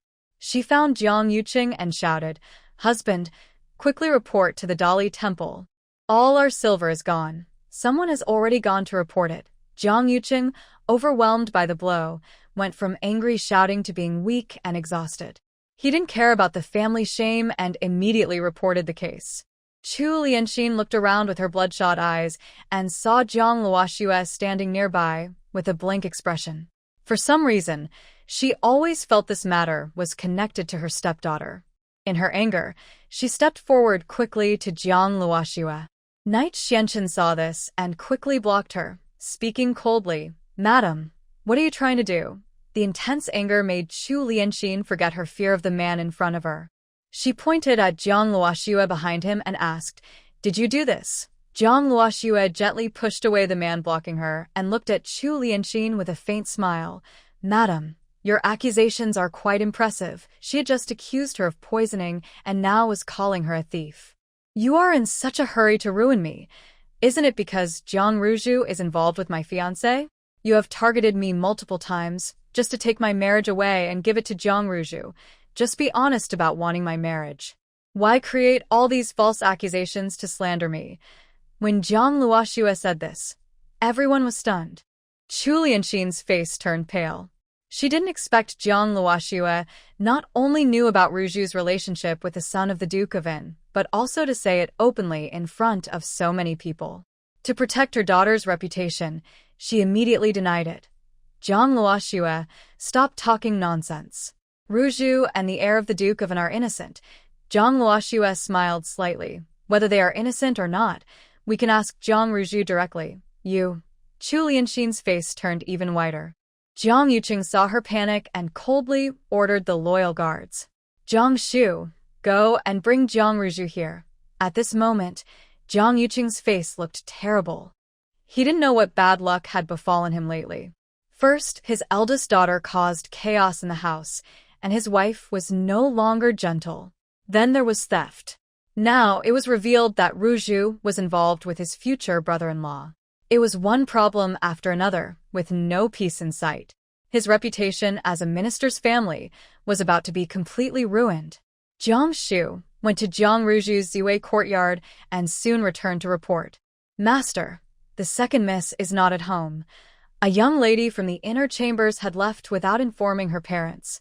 Jiang Yuqing almost fainted from anger. Go find her immediately and bring her back at once. Chu Lianxin's heart sank.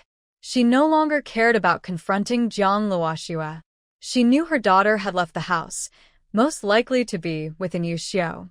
If her husband's people saw them together and brought her back in front of everyone, Ruju's reputation would be ruined.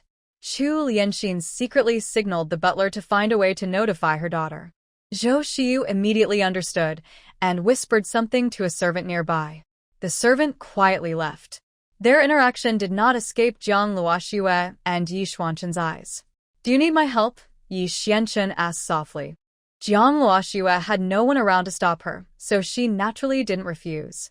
Then please, General Yi, send someone to stop that servant, so he won't have a chance to report to Jiang Ruju.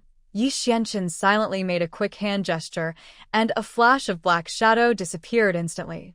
Jiang Luoxue only saw a black light flash before her eyes. When she looked again, nothing was there, so she thought she was seeing things. She leaned close to Yi Xianchun and softly asked, "Did you see anything pass by just now?" The man also leaned in and quietly told her, "It's my secret guard." Jiang Luoxue was surprised. She looked around and realized no one else saw the black shadow leave. She couldn't help but be amazed. Wow. Could this be the legendary lightness skill? She decided even more that in the future, she should try to solve problems with wisdom rather than force, and avoid exposing her space and hidden items if possible. Otherwise, she wasn't sure she could stay safe among these martial arts experts and ambitious people. Yi Xianchun saw her staring in the direction where the secret guard left and thought she was worried about her being unable to catch up with the servant. He assured her, "Don't worry, MO12 is very good at tracking. Catching a servant is no problem." Jiang Luoxue thought to herself, "I'm not worried about him catching up. I'm jealous of him. If I had someone like that, it would be much easier to find out things." Jiang Luoxue secretly decided that after finishing what was happening here, she would use the prescription she had sent out to stubbornly ask Yi Xianchun to find a master for her. Yi Xianchun didn't realize Jiang Luoxue was scheming against his secret guard. He only thought her eyes suddenly lit up strangely, making his heart beat faster. Their conversation was quiet, but Jiang Yuqing was full of anger and too busy to notice their interaction. Concerned that her daughter's situation might be exposed, Chu Lianxin was a bit distracted and didn't pay attention to their exchange. Half an hour passed, and Jiang Yuzhu still hadn't been found. The officials from the Dali Temple arrived first. Yi Xianchun didn't want the Dali Temple people to realize he was here. He gave Jiang Luoxue a look, and they quietly left the meeting hall to go to the garden. "Thank you for today," Jiang Luoxue said as soon as they arrived in the garden. Even though she wouldn't have lost much if Yi Xianchun hadn't come, she still appreciated his help. But having someone to help is always better than fighting alone. When Yi Xianchun heard her thank him, he smiled and said, "Compared to the valuable medicine formula you gave me, this small favor is nothing." Hearing him mention the formula, Jiang Luoxue asked casually, "Can you find all the herbs listed in the formula? My people have tried their best to find them. Some are easy to get, others are more difficult. But don't worry, no matter how hard it is, I will have people do their best to find them," Yi Xianchun replied with a smile. Looking at the girl who had given him her innocence but didn't plan to marry him, Yi Xianchun always felt a bit guilty and wanted to do something for her. So today, when he heard she was in trouble, he came rushing over without hesitation. Just now, when he entered the Shangshu residence and saw Jiang Yuqing arguing with his wife about Jiang Luoxue, he felt a bit distressed for her. Her father doesn't care for her stepmother is fake and unkind, and her stepsister covets her fiancé. In this cold Shangshu residence, he didn't know how the girl had grown up so strong. Thinking about Mo Chi's investigation, Zhang Luoxue had been pretending to be weak for 18 years. If she hadn't been forced to take medicine and become anxious this time, she might have kept pretending even longer. It's really hard on her. Zhang Luoxue keenly sensed the concern in the man's eyes for her. Moved by this, she decided to ask him for help. General Yi, I want to ask you for a favor. What kind of favor? Please, go ahead, Miss Jiang. I want to ask for someone who knows martial arts. Who do you want? Yi Xianchen quickly thought through his contacts to see who might have interacted with Zhang Luoxue. I don't have anyone specific in mind, and I don't need the best martial artist. Just someone who can protect me daily and help me gather information. That's enough. Top martial artists are rare, and Zhang Luoxue was worried he wouldn't want to give one. Thinking about her situation in the Shangshu residence and the incident yesterday where she was drugged, Yi Xianchen understood that although she knew some martial arts, she wasn't very skilled. Someone with higher skills wouldn't be easily dealt with. She really needed one or two capable fighters around her, so he readily agreed. Miss Jiang, one is not enough. How about I give you two good fighters? One can be a secret guard, and the other can be a visible maid. This way, with one bright and one dark protection, your safety will be better assured. The surprise came too suddenly. Zhang Luoxue originally only needed one, but unexpectedly, Yi Xianchen gave her two, and they were both skilled fighters. I have to say, this man is quite generous. After the surprise, Zhang Luoxue thought, since these people are ultimately Yi Xianchens, will they be loyal to her? Will the people you gave me listen to your orders in the future? This is something she must clarify. If they are not loyal to her, she needs to be careful during interactions and not reveal any of her secrets. Seeing her concern about this, Yi Xianchen explained, you can rest assured. Since I have given these people to you, they are now yours. From now on, they will only listen to you, and even I cannot command them. After speaking, he made a hand gesture, and immediately two well-dressed men and women stepped forward to salute him. Greetings, Master. Mo Ba, Mo Jiao. From now on, Miss Jiang is your only master. Remember to respect her as your superior. If you dare betray her, I will not forgive you. Do you understand? Yes, we will treat Miss Jiang as our only master and will never betray her. If we break this promise, we deserve to die by 1,000 cuts. Mo Ba and Mo Jiao knelt and swore. Yi Xianchen waved his hand to let them stand up. All right, go to your master and ask her to give you a name. Wait for her orders. Mo Ba and Mo Jiao went over and bowed to Zhang Luoxue. Greetings, master. Please bestow us with names. Zhang Luoxue knew that once she gave them names, these two would truly belong to her. After thinking for a moment, she renamed Mo Ba as Qiuming and Mo Jiao as Zhuaying. Once the names were changed, Qiuming disappeared into the shadows, while Zhuaying stayed by her side. Zhang Luoxue was very happy. She now had two powerful followers. The feeling was like winning the lottery, exciting and joyful. Feeling pleased, she immediately decided to return the favor. General Yi, since you're so generous, I will give you something in return. Knight Xianchen only said one word to refuse, when Zhang Luoxue said, your fiery charm poison antidote. I don't know when I will find it, and it takes time to prepare. I happen to have a new potion that might help ease your poison. Even if it can't fully cure you, it could reduce your suffering during attacks each month. Zhang Luoxue was talking about spiritual spring water, but she didn't know if this fiery charm poison was one of the poisons that spiritual spring water could cure, so she only vaguely mentioned that it should help with suppression.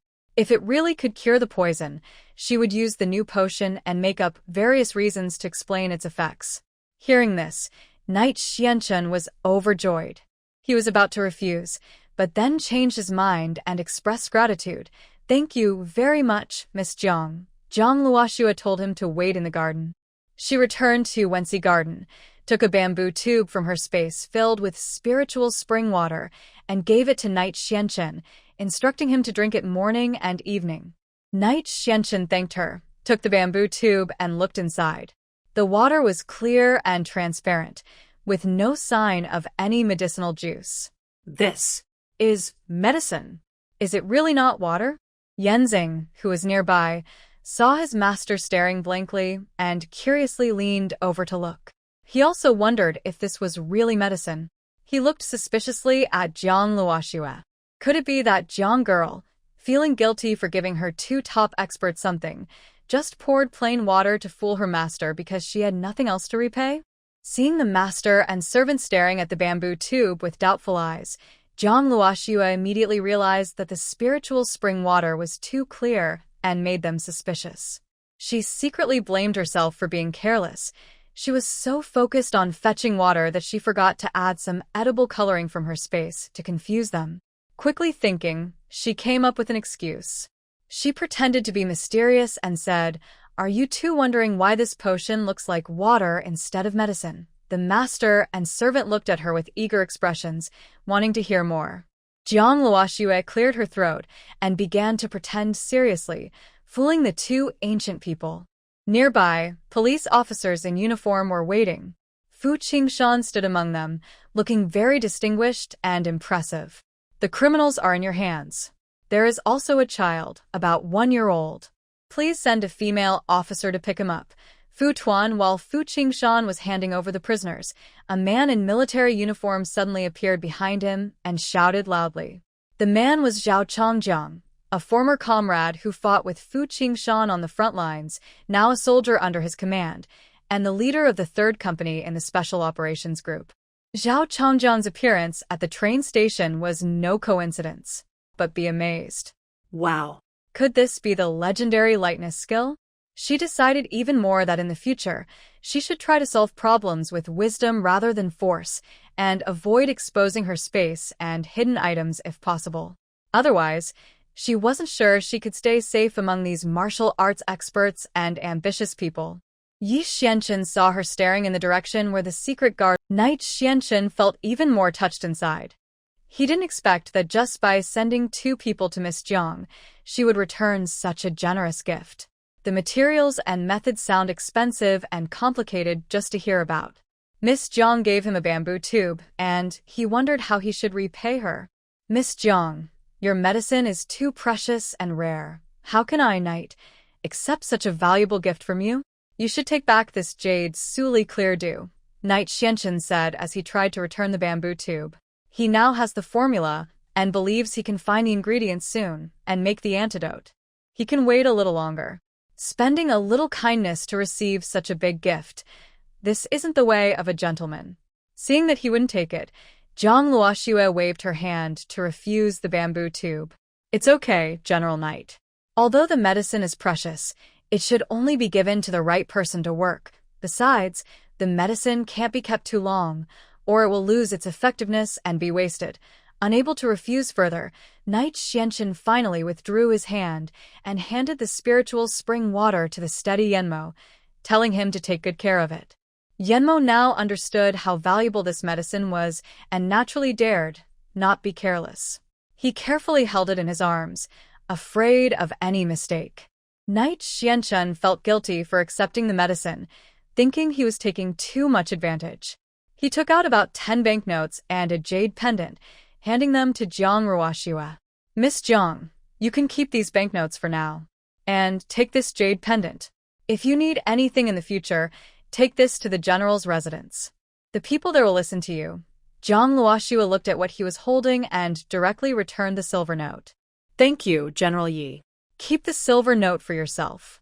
I will take this jade pendant." She currently needed someone to command, and there were people in the general's residence she could use, so why not? As for money, she had plenty of space to store it and wasn't interested in men for that. She decided not to accept it, so the man's gratitude could grow, making it easier to ask for his help in the future. They talked for a while longer. Suddenly, Mo Chi from the front yard came to report that the people from the Dali temple had left, but they didn't find any clear evidence. They only left a message for Jiang Shangshu to wait for further news before leaving. Jiang Luoxue slightly lowered her head, hiding a smile. These ancient people probably needed high-tech cameras to find proof. Unfortunately, there were none here. Yi Xianchen looked at the woman who was trying not to laugh, his eyes darkening slightly. He remembered that his secret guard had said that the girl left her courtyard last night. Later, Zhang's house was filled with a very strong sleeping drug, so the guards didn't dare approach and had to stay outside to guard. So, they didn't know what happened inside afterward. He was worried that the girl might be troubled by Zhang's family today, so he hurried to the Shangshu residence to check on her. Now, looking back, his worries seemed unnecessary. Someone who could develop an antidote for the fiery charm poison and make jade crystal didn't need his concern. He didn't expect that at such a young age, she had such high medical skills. This girl was not simple. Looking at Jiang Luoxue, who was modest and obedient, Yi Xianqin vaguely felt that the theft at Zhang's house might be related to her. But then he thought he was overthinking. The money in Zhang's house disappeared overnight without leaving a trace. It was impossible for just a girl to do it. After all, she was skilled in medicine but not in martial arts, and she had no internal strength. To secretly empty the Shangshu's treasury, not to mention her, even all his secret guards combined might not be enough. Because those treasures weren't like thin paper that could be casually stuffed into pockets. They were heavy goods that needed to be carried by horses. The person he sent to protect Jiang Luoxue stayed outside all night and didn't notice anyone entering or leaving the Shangshu residence last night. So, it's impossible that this little girl in front of him did it. Yeshuan-Chen thought he was overthinking, and his doubts gradually disappeared. Just as he was about to speak, Mo Shire returned to report. Master, Jiang Ruju was brought back by Jiang Shangshu's guards. Along with her, Prince and also arrived. Before Yeshuan-Chen could say anything, Jiang Luoxue suddenly perked up, smiling as she looked at Mo Shire and said, "This handsome guy. Please tell me what you saw when you found them." Handsome guy. Yeshuan-Chen frowned and looked coldly at Mo Shire, who was dressed in black. Is he handsome? Why didn't I notice that? Mo Shire suddenly felt a chill down his back, thinking, it's not even Mid-Autumn Festival yet. Why is the weather getting colder? Seeing Jiang Luoxue's eyes shining as she stared at him with curiosity, Mo Shire looked up at his boss, who was frowning and staring intently at him. This expression from the boss, should he tell or not? Mo Shire stood there like a wooden statue. Yeshuan-Chen couldn't help but frown and scold him. What are you standing there for? Didn't you hear what Miss Jiang said? Mo Shire thought to himself, fine. It looks like he wants me to tell. So, he started from when he chased after the Jiang family servant. He was ordered to catch up with the servant and secretly hit his leg with a stone to slow him down. This was to buy time for him to report to Enruju. After injuring the servant, to prevent Shangshu's wife from having any backup plans, Mo Shire followed Jiang Shu closely, clearing the way for him by stopping anyone who tried to follow. He successfully led Jiang Shu to find Jiang Ruju, who was secretly meeting with An Yuanxiu. At that moment, Jiang Ruju was sitting close to An Yuanxiu, sharing her feelings. When she saw Jiang Shu, she was so frightened her soul almost left her body. She suddenly stood up from the man's arms, her face turning pale as paper. Jiang Shu, why are you here? Second miss, the old master asked me to bring you back, Jiang Shu said with his usual expressionless face, his voice flat. Second miss, please come back with me. Jiang Ruju was scared and tightly held onto An Yuanxiu's arm. What will Brother Yuanxiu do? My father must have found out about us. If I go back this time, he'll beat me to death. Brother Yuanxiu, please save me. Yuanxiu looked at his beloved woman, tears in her eyes, and felt very sad. His heart immediately filled with the desire to be a hero and save her. Zhuer, don't be afraid. This young master will go back with you. With me here, Minister Jiang won't dare punish you. Jiang Ruju was happy inside but pretended to look worried. But if we do that, they'll find out about our relationship. Your marriage agreement with your sister is still valid. She will be upset if they find out. Jiang Ruju looked unwilling to make her sister sad, which made Yuanxiu think she was very kind. Even though they loved each other, she was worried about her sister, so she never dared to be open about their relationship. As a man, how could he let his beloved woman suffer like this? Zhuer, don't worry. I like you, not your sister. If they find out, that's even better. Yuanxiu remembered his shy, obedient fiancée who always kept her head down, and he felt annoyed. His parents were afraid of gossip and refused to let him break off the engagement first. Thinking about marrying Jiang Luoxue, who was as dull as a block of wood, made him feel disgusted. Such a woman was not lively or cute like Zhuer. If he had to spend his life married to someone like her, he would rather not marry at all. Looking at the charming girl in front of him, Yuanxiu suddenly blurted out, "Ruzhu, I will go now and tell your father that I want to break off the engagement with your boring sister and marry you instead." "Brother Yuanxiu, are you serious?" Zhang Ruzhu was overjoyed inside. Her voice sounded sweet and charming, making Yuanxiu feel completely enchanted. "Of course. Let's go now." He reached out to hold her hand and headed toward the official's residence. Zhang Ruzhu let him hold her hand. When he looked back at her, she showed a shy smile. Out of his sight, she secretly smiled triumphantly. She and her mother had planned for a long time and finally took this marriage away from Jiang Luoxue, who was foolish. From now on, the man in front of her and the future title of Duchess and would all belong to her. That hateful Jiang Luoxue was only fit to be abandoned and mocked by everyone. Her dowry and belongings left by her mother would also become her own dowry, proudly brought into the Nguagong residence. Jiang Ruzhu became happier the more she thought about it. Her smile was so high that she couldn't hide it no matter what. In the garden, Mo Shire recounted everything he saw. Yeshuanchen looked worriedly at Jiang Luoxue and comforted her. "Miss Jiang, don't be sad. And Yuanxiu doesn't deserve you." Jiang Luoxue smiled brightly at him. "General Yi, we see eye to eye. I also think he's not suitable for me. Let's go. We'll enjoy the show." After saying that, Jiang Luoxue happily walked toward the council hall. Yeshuanchen followed behind, watching her back, thinking about her rejection of his marriage proposal and her disapproval of an Yuanxiu. He secretly wondered what kind of man would be worthy of her. When Jiang Yuqing saw his usually obedient second daughter walking into the hall hand in hand with the so-called eldest son-in-law, he nearly gasped in anger. His royal dream was shattered. It was all over. What kind of sin had he committed? One scandal after another was coming out of the household, leaving him no time to breathe. Do you two have no sense of shame? Let go of each other immediately. Masterin, Miss Ruzhu is young and naive. Don't you understand that? And Yuanxiu was not afraid of him at all. Instead, he pulled Jiang Ruzhu to his front and bowed. "Uncle Jiang, Ruzhu and I love each other. We've already promised to be together for life. Please, Uncle Jiang, allow me to withdraw from the marriage with Miss Jiang and marry Ruzhu instead." At this point, Jiang Yuqing was so angry that he forgot about his noble status. He slammed the table. "And Yuanxiu, do you think my daughter is some common vegetable you can pick and choose? Want to change or discard her at will? This matter is absolutely not allowed. Please leave immediately and never mention it again." If others found out about this, wouldn't they say Jiang Yuqing was just trying to cling to power, deliberately giving his daughters to the noble family for their own benefit? Wouldn't that ruin his reputation completely? And Yuanxiu did not want to give up. He gently offered his hand and continued to persuade. "Uncle Jiang, please stay calm. I have no such intentions. Marriage should be based on mutual love. I admire her deeply, and I want to marry her. It's not about the young lady of your family. If I forcefully marry Jiang Luoxue, it would only be a mismatched pair.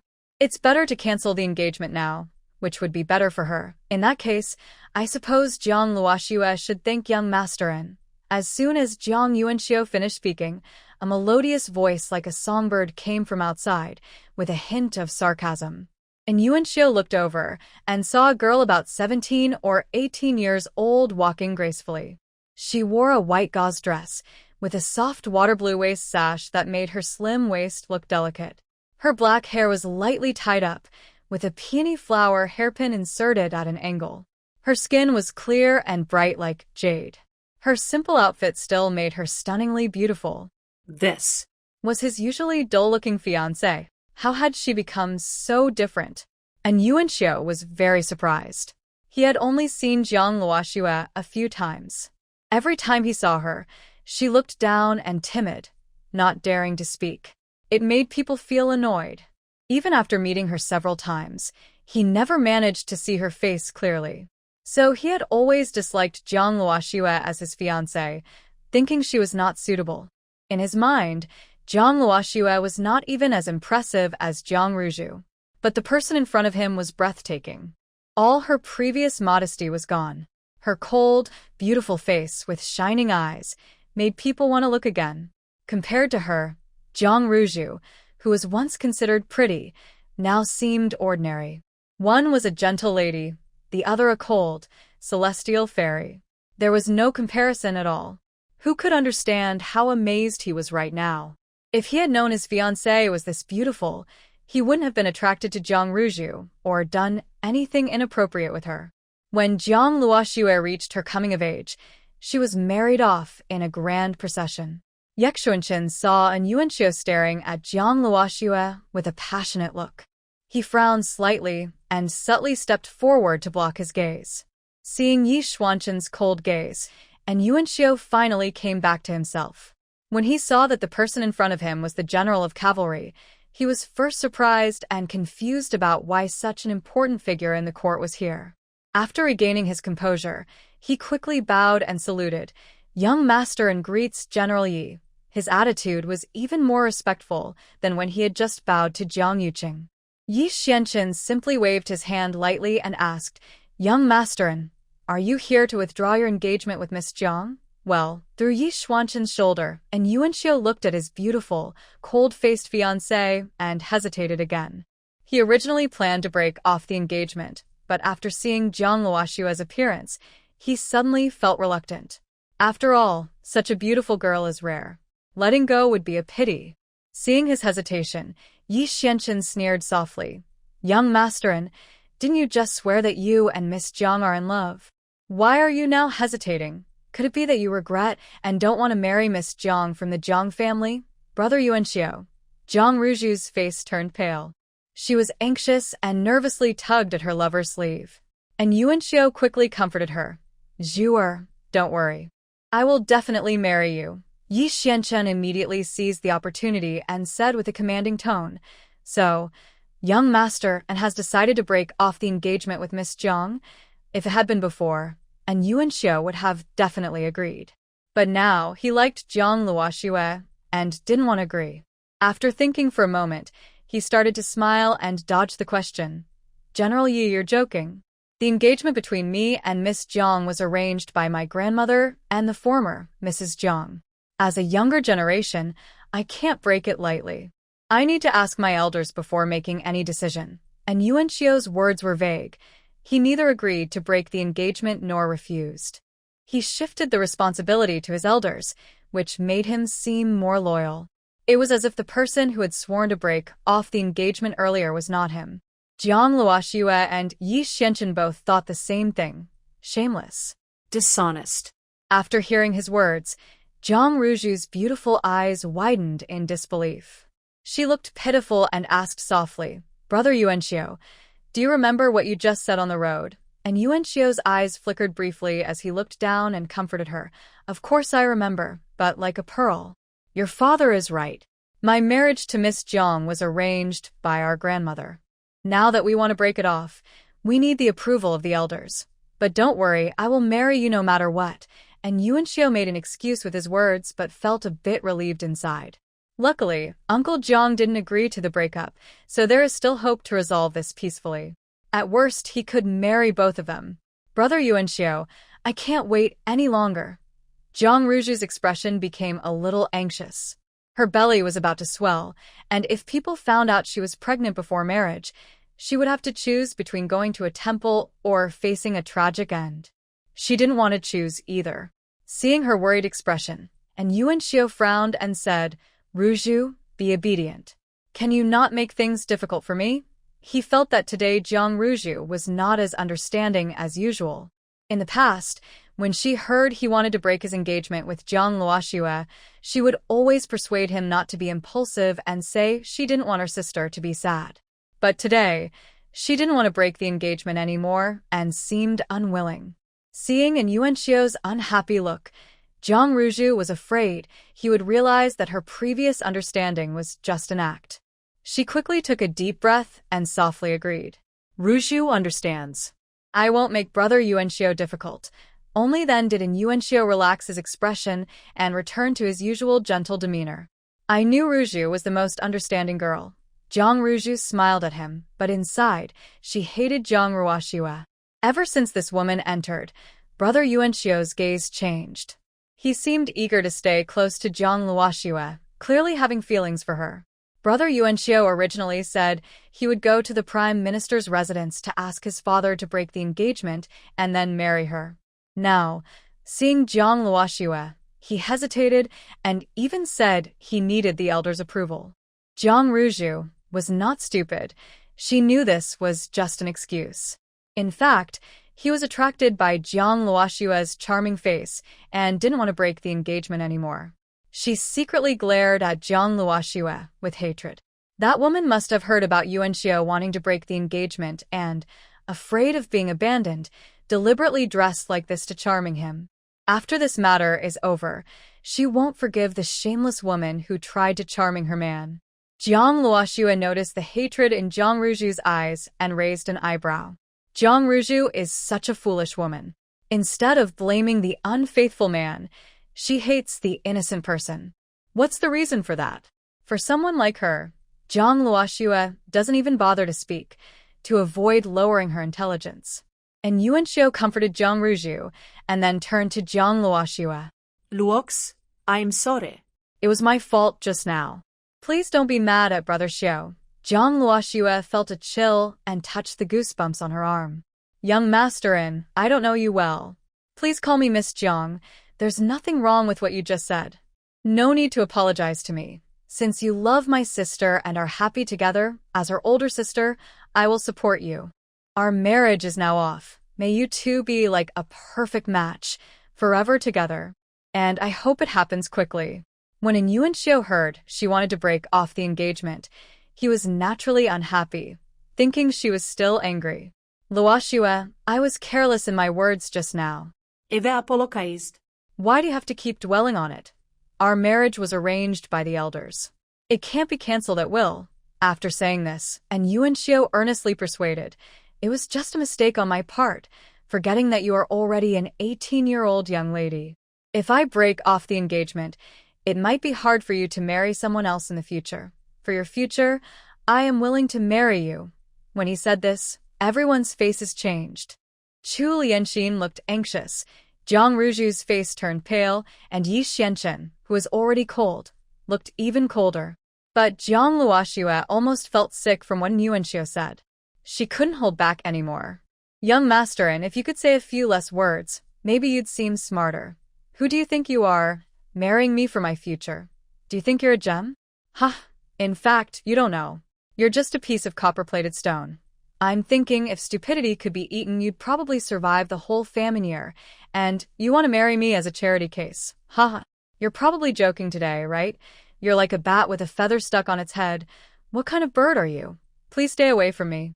I have a strong dislike for foolishness and can't stand seeing stupid things around me. Zhang Luoxue felt disgusted and pointed at Yuanxiu, insulting him with sharp words.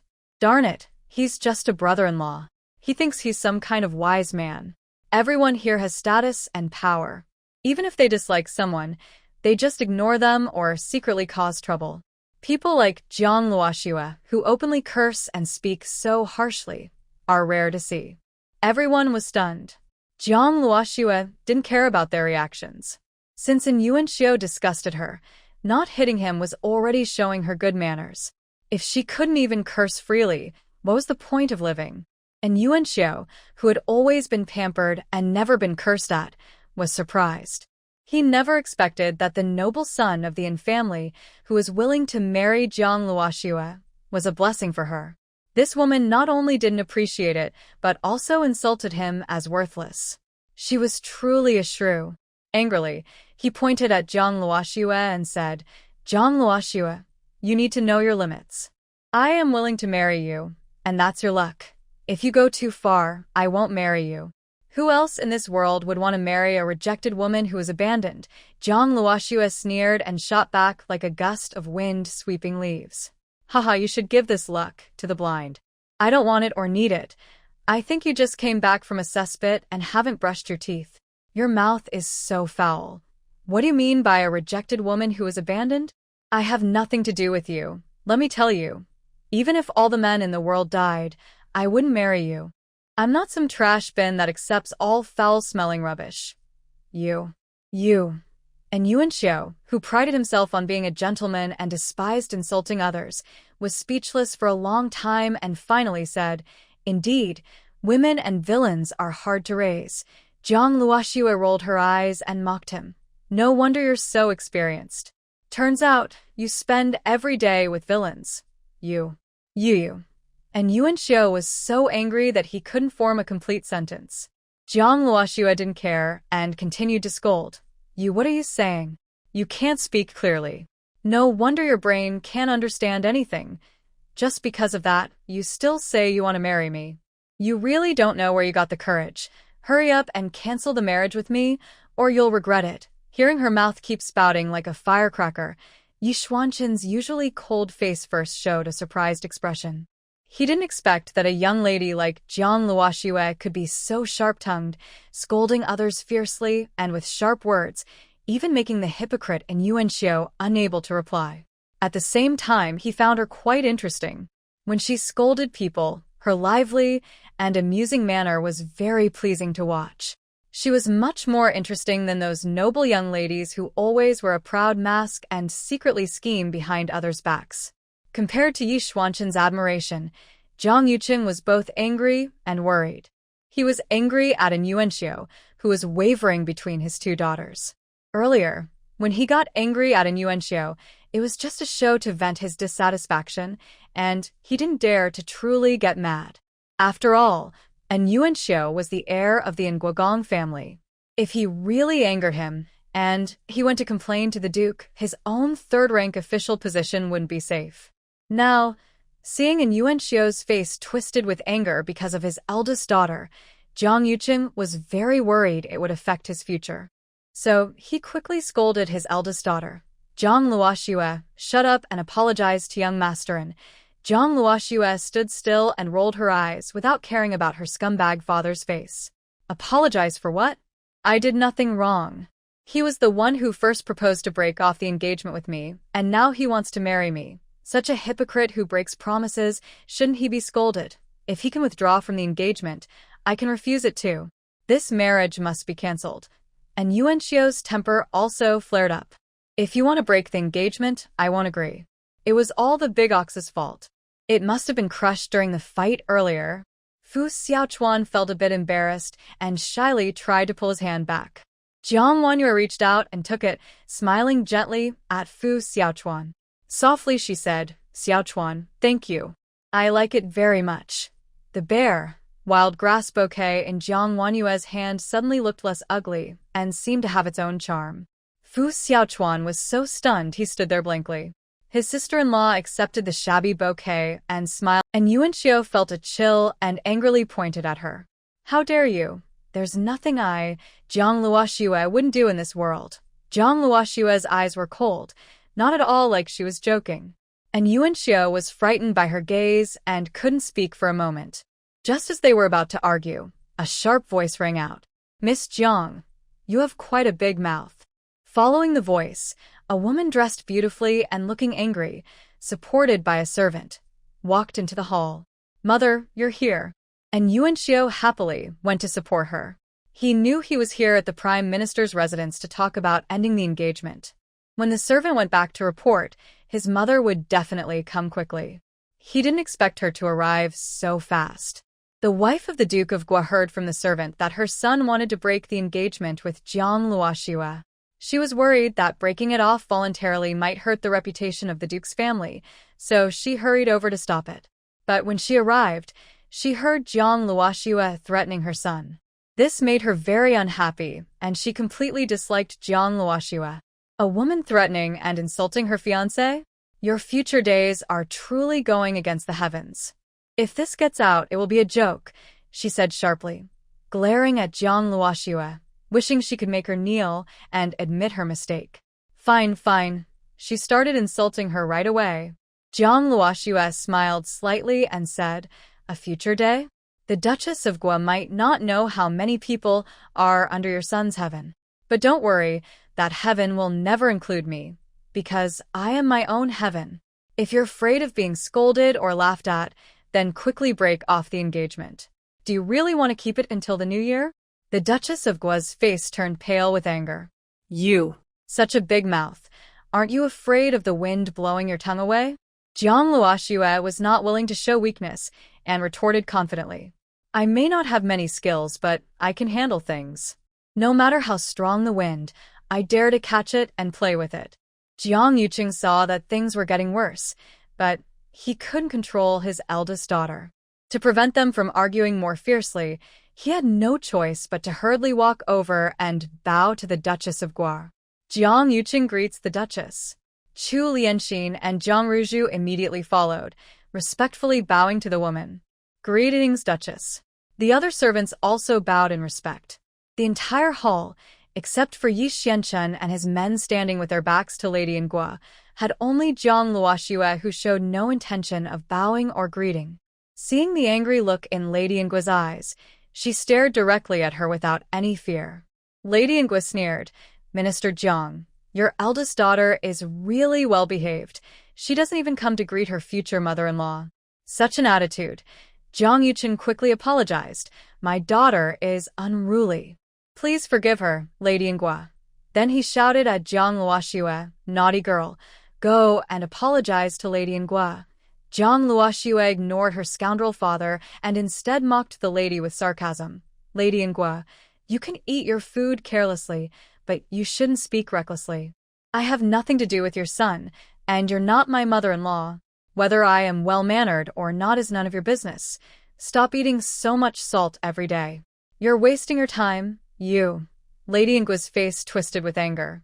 Indeed, a girl from a merchant family just can't behave properly. Jiang Luoxue sneered. Although Lu was not her biological mother, she used her original body, so she was considered her mother. This old nag dared to insult her mother. That was asking for trouble. She, who never suffered losses, looked at Lady Ingua with disdain and sarcastically said, people who say such things are probably not good people. Looks like they only grew up without brains. I don't think you're from a merchant family either, and you're not much better. No wonder Yuanxiu is so stupid. I used to wonder who he took after. Turns out, he inherited it from you, Lady Ingua. Humph. This old peacock dared to insult her mother, so she dared to insult her back, making her question her life. Lady Ingua was furious. She pointed at Jiang Luoxue and shouted, rude. How dare you insult the Lady of the Commandment in front of everyone? She came from a noble family, with her stepmother, brothers, and sisters pampering her at home. Later, she married into the nobleman family, which was even more prestigious, so no one dared to offend her. This made her increasingly arrogant. No one had ever dared to insult her like this, especially a younger person. If she didn't teach this woman a lesson today, she wouldn't know what rules are. Someone come, break her mouth. Yes, madam. Two strong and fierce maids angrily rushed to attack Jiang Luoxue. Who dares to hurt her? Yi Xuanqing stands with his hands behind his back, looking at the two maids with a cold gaze, as if he's looking at a dead person. Having fought on the battlefield, he exudes a terrifying aura that makes the two maids freeze in place, afraid to move. And Yuanxiu knows that his mother is a lady of the inner court and rarely sees outside men. Plus, she's always been arrogant and doesn't look at people directly. She probably doesn't recognize Yi Xuanqing right away. To avoid trouble, he quickly tries to remind her, Mother, this is. But before he can finish, the lady of the Duke's family, who clearly doesn't recognize the man in front of her, begins to act arrogantly. Who are you? How dare you interfere in my lady's affairs? If you're sensible, step aside now. Otherwise, I won't just beat you. I'll beat all of you. And Yuanxiu's face turns pale. He glances at the man's icy face, anxious to warn her. Mother, stop talking. He is. Before he can finish, the angry lady of the Duke's family interrupts him disappointedly, then begins to scold him along with the others. What is this?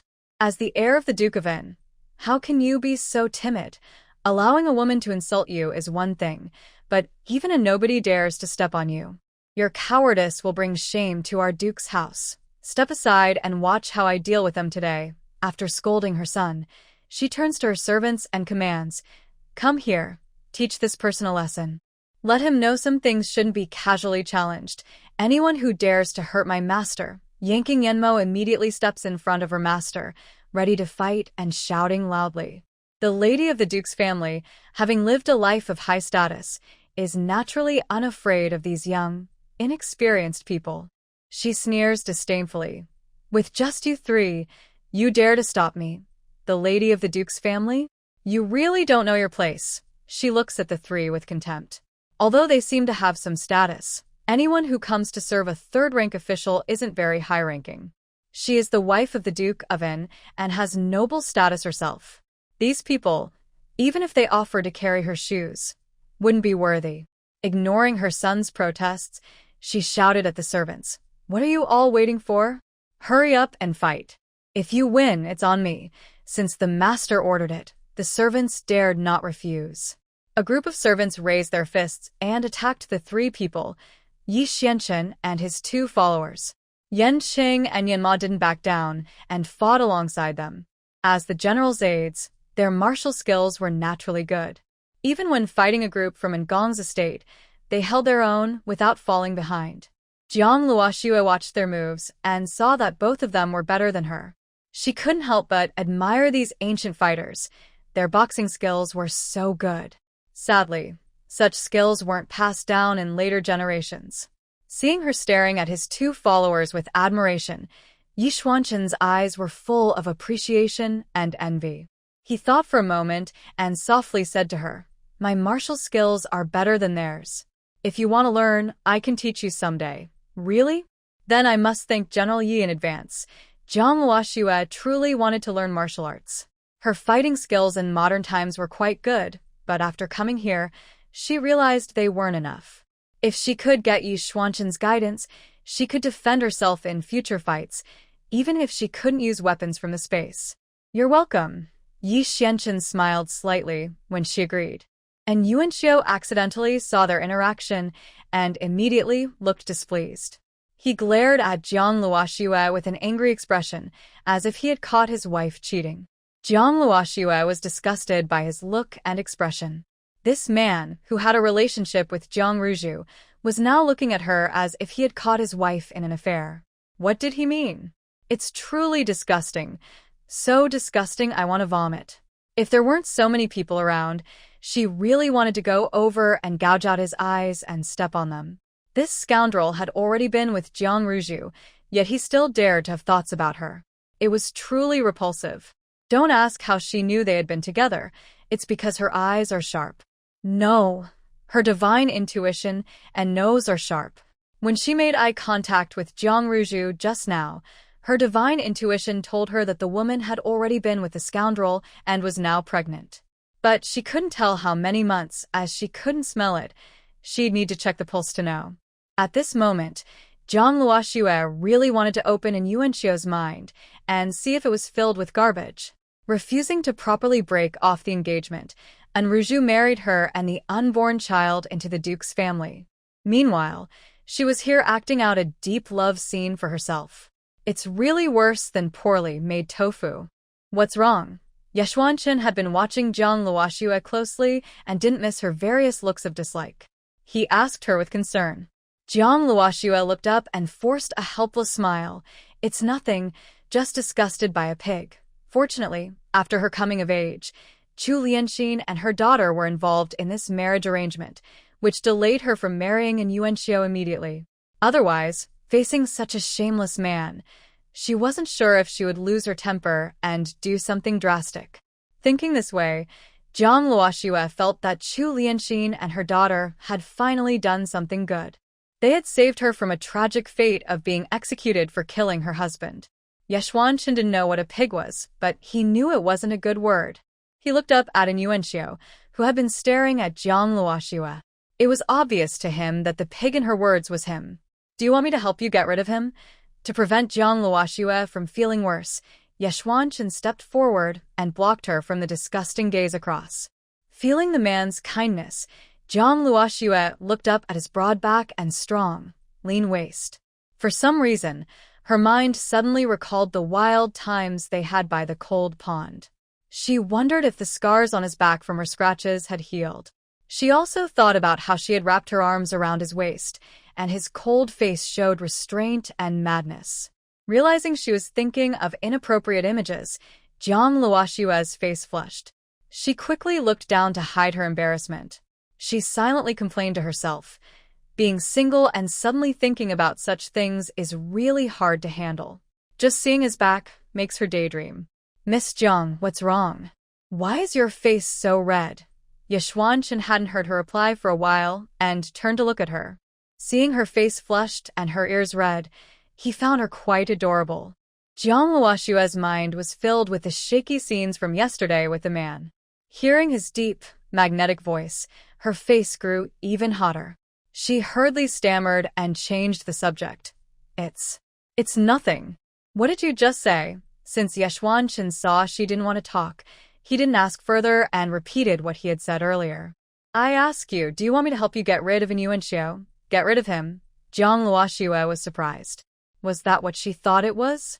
Yes, the Duke's residence is powerful, but if you want, I will do my best to remove him for you. Yi Xianchen spoke seriously, making Jiang Luoshue realize he wasn't joking. She didn't expect the man to help her this much, even willing to offend the Duke's family for her. Jiang Luoshue couldn't help but look at him and ask, why are you helping me like this? Remember, they just met yesterday. Although they had a night together right after meeting, it was out of necessity, and she even refused his marriage proposal on the spot. So, yesterday was just a mutual, willing one-night stand. Even though they exchanged favors afterward, strictly speaking, they weren't even friends.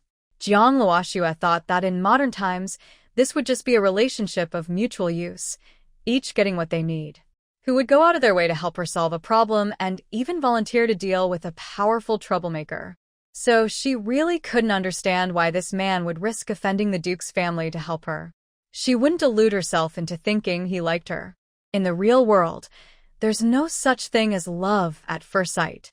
Seeing her look at him with doubt, Yi Xianchen found a reason. Just think of it as me wanting to return your kindness. Without you, I wouldn't know when I could be free of this charm poison. Actually, he didn't quite understand himself. He was just following his desire to help her. I see. Hearing this, Jiang Luoshue smiled. She didn't expect this man to be so grateful and reciprocate. Thank you, General Yi, but I don't need help for now. I can handle this small matter. She wasn't someone who liked relying on others to solve problems. And since he's offering to return her favor, she thought it was better to use it once and be done. She still had a long time here, so it was better to save it for a critical moment. All right then. If you need anything, just come find me, Yi Xianchen said. Afterward, his gaze turned cold as he looked at the two guards fighting. Don't waste time with ink and inkstones. If anyone doesn't retreat soon, just kill them. How dare you hurt someone from our noble family? As soon as the wife of Dukan finished speaking, crack. Two sounds, and the inkstone and inkbrush each broke the neck of a servant. The people inside screamed in fear, and the other servants were too scared to come forward. How bold! You dare oppose Duke N's family. Aren't you afraid of our revenge? The wife of Dukan, suddenly realizing the danger, looked furious and terrified, her eyes almost popping out. Yeshuanshan curled his lips and showed a disdainful smile. Yeshuanshan, am waiting to see how your Dukan family will retaliate. What? Yeshuanshan, the normally arrogant wife of Dukan, who had been looking at the people inside without giving them a second glance, suddenly felt like her throat was being squeezed. She looked up in disbelief to confirm his identity. You really are General Piaoqiang Yeshuanshan. How could this be? A general of the Piaoqiang army. Why would he come to a third-rank official's house? Duke Anne's wife couldn't believe it. She had offended someone even the Duke couldn't afford to offend. But her own son shattered her false hope. Mother, he really is General Yeshuan, and Yuanxiu said helplessly. He had wanted to remind his mother many times, but she was always too strong-willed to listen. At this moment, Duke Anne's wife felt her mind buzzing and her thoughts in chaos. She couldn't understand why the most powerful person in the Yunqi kingdom would appear at the Minister of Rights' house. And what had she just done? She had offended the favorite of the current emperor, the future emperor's confidant. Someone who even the three dukes would respect and bow to. Now, Dukin's wife felt dizzy and wanted to die. The only thing she could do now was to quickly fix the situation. She immediately changed her attitude, looking terrified as she bowed to Yeshuan. The wife was rude just now, offending the general. Please forgive her, great general. Zhang Luoxue watched her suddenly change faces and couldn't help but sigh. Power really is a good thing. Look at how proud Duke An's wife is now, completely different from her previous arrogance. Yeshuan, wanting to vent his anger for Zhang Luoxue, crossed his arms and showed no intention of letting the woman get up. This was simply humiliating their Dukan family. The lady of the Ingua family had never been treated this way before. Feeling extremely humiliated, her face alternated between pale and red. She secretly hated Yi Xianchen for being too ruthless and also resented the Jiang family. Although she hated them, she dared not speak because the man remained silent. She could only keep her posture of bowing and half-squatting there, glaring fiercely at everyone from the Jiang family with a cold, fierce look. Yi Xianchen, who was standing with his hands behind his back, noticed the woman's full of hatred gaze. He immediately felt uncomfortable, wishing he could find a hole to hide in. He thought to himself that this woman was probably afraid to offend the Grand General, so she was taking her anger out on them. They had seen her in a sorry state earlier today. Whether her career would be smooth in the future was not certain, and she might even threaten to silence them if she became too vicious. Looking at Yi Xianchen, who was just standing there with his hands behind his back, and at the lady of the Ingua family, who clearly hated his family, he felt that life was really difficult. It was like a battle between gods, and they, mere mortals, were suffering the consequences. Thinking that this trouble was caused by Zhang Luoxue, Zhang Yuqing wiped the cold sweat from his face and secretly glared at his rebellious daughter, who had put him in danger. This daughter of theirs was truly a disaster star sent from heaven to bring misfortune to the Jiang family. After about half an incense stick of time, the lady of the Ingua family could no longer hold on and started to sway slowly. Sweat beads rolled down her well-maintained face. Just as she was about to collapse from exhaustion, Yi Xianchen kindly spoke up. "Madam, please stand up." Thank you. "Thank you, General Piao Qi." She gritted her teeth and thanked him, her legs feeling numb. Fortunately, An Yuan Xiao and her maid quickly stepped forward to support her, preventing her from falling and making a scene. Once she was steady, Yi Xianchen said, "Earlier, young master and said he and second Miss Jiang are in love and wish to marry. Madam, you came to the Shangshu residence to dissolve his engagement with Miss Jiang?" Before she could speak, An Yuan Xiao hurried to interrupt. "General Yi, I was mistaken earlier. I didn't consider Luoxue's reputation. Now I realize that this marriage cannot be cancelled." Although Zhang Luoxue was a bit arrogant now, and Yuan Xiao found her personality interesting and didn't want to break off the engagement. Zhang Luoxue was furious, her eyes wide with anger, ready to curse again. "Trust me." Knight Xianchen quietly held her hand, indicating that he would handle this matter better himself. Zhang Luoxue also knew that relying only on herself, it would be hard to end this marriage. So she held back her anger and said nothing. After calming Zhang Luoxue, Knight Xianchen casually played with the jade pendant and chuckled softly.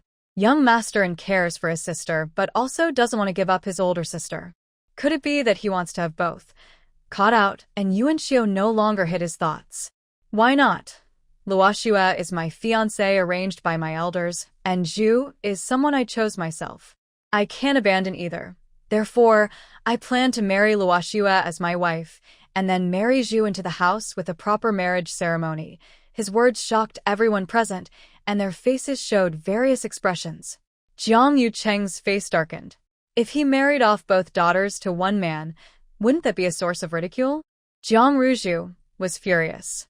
Who would want to share a husband with another woman, especially since that woman was Zhang Luoxue, whom she disliked. Chu Lianxin was worried about her daughter's future, afraid that Zhang Luoxue would marry into the Duke An's household and suffer hardships. Only the Duchess of the Duke's wife did not oppose. In fact, she even supported it wholeheartedly. That's very good. The two sisters will marry my son, and they can support each other in the future. That's perfect. Jiang Luoxue, the woman who dared to scold her and her son, would see how she would be disciplined once she entered the household. In the back courtyard of the Duke's mansion, there were many ways to break her proud spirit. With her mother's support, and Yuanxiu felt confident. He looked at Jiang Luoxue with deep affection.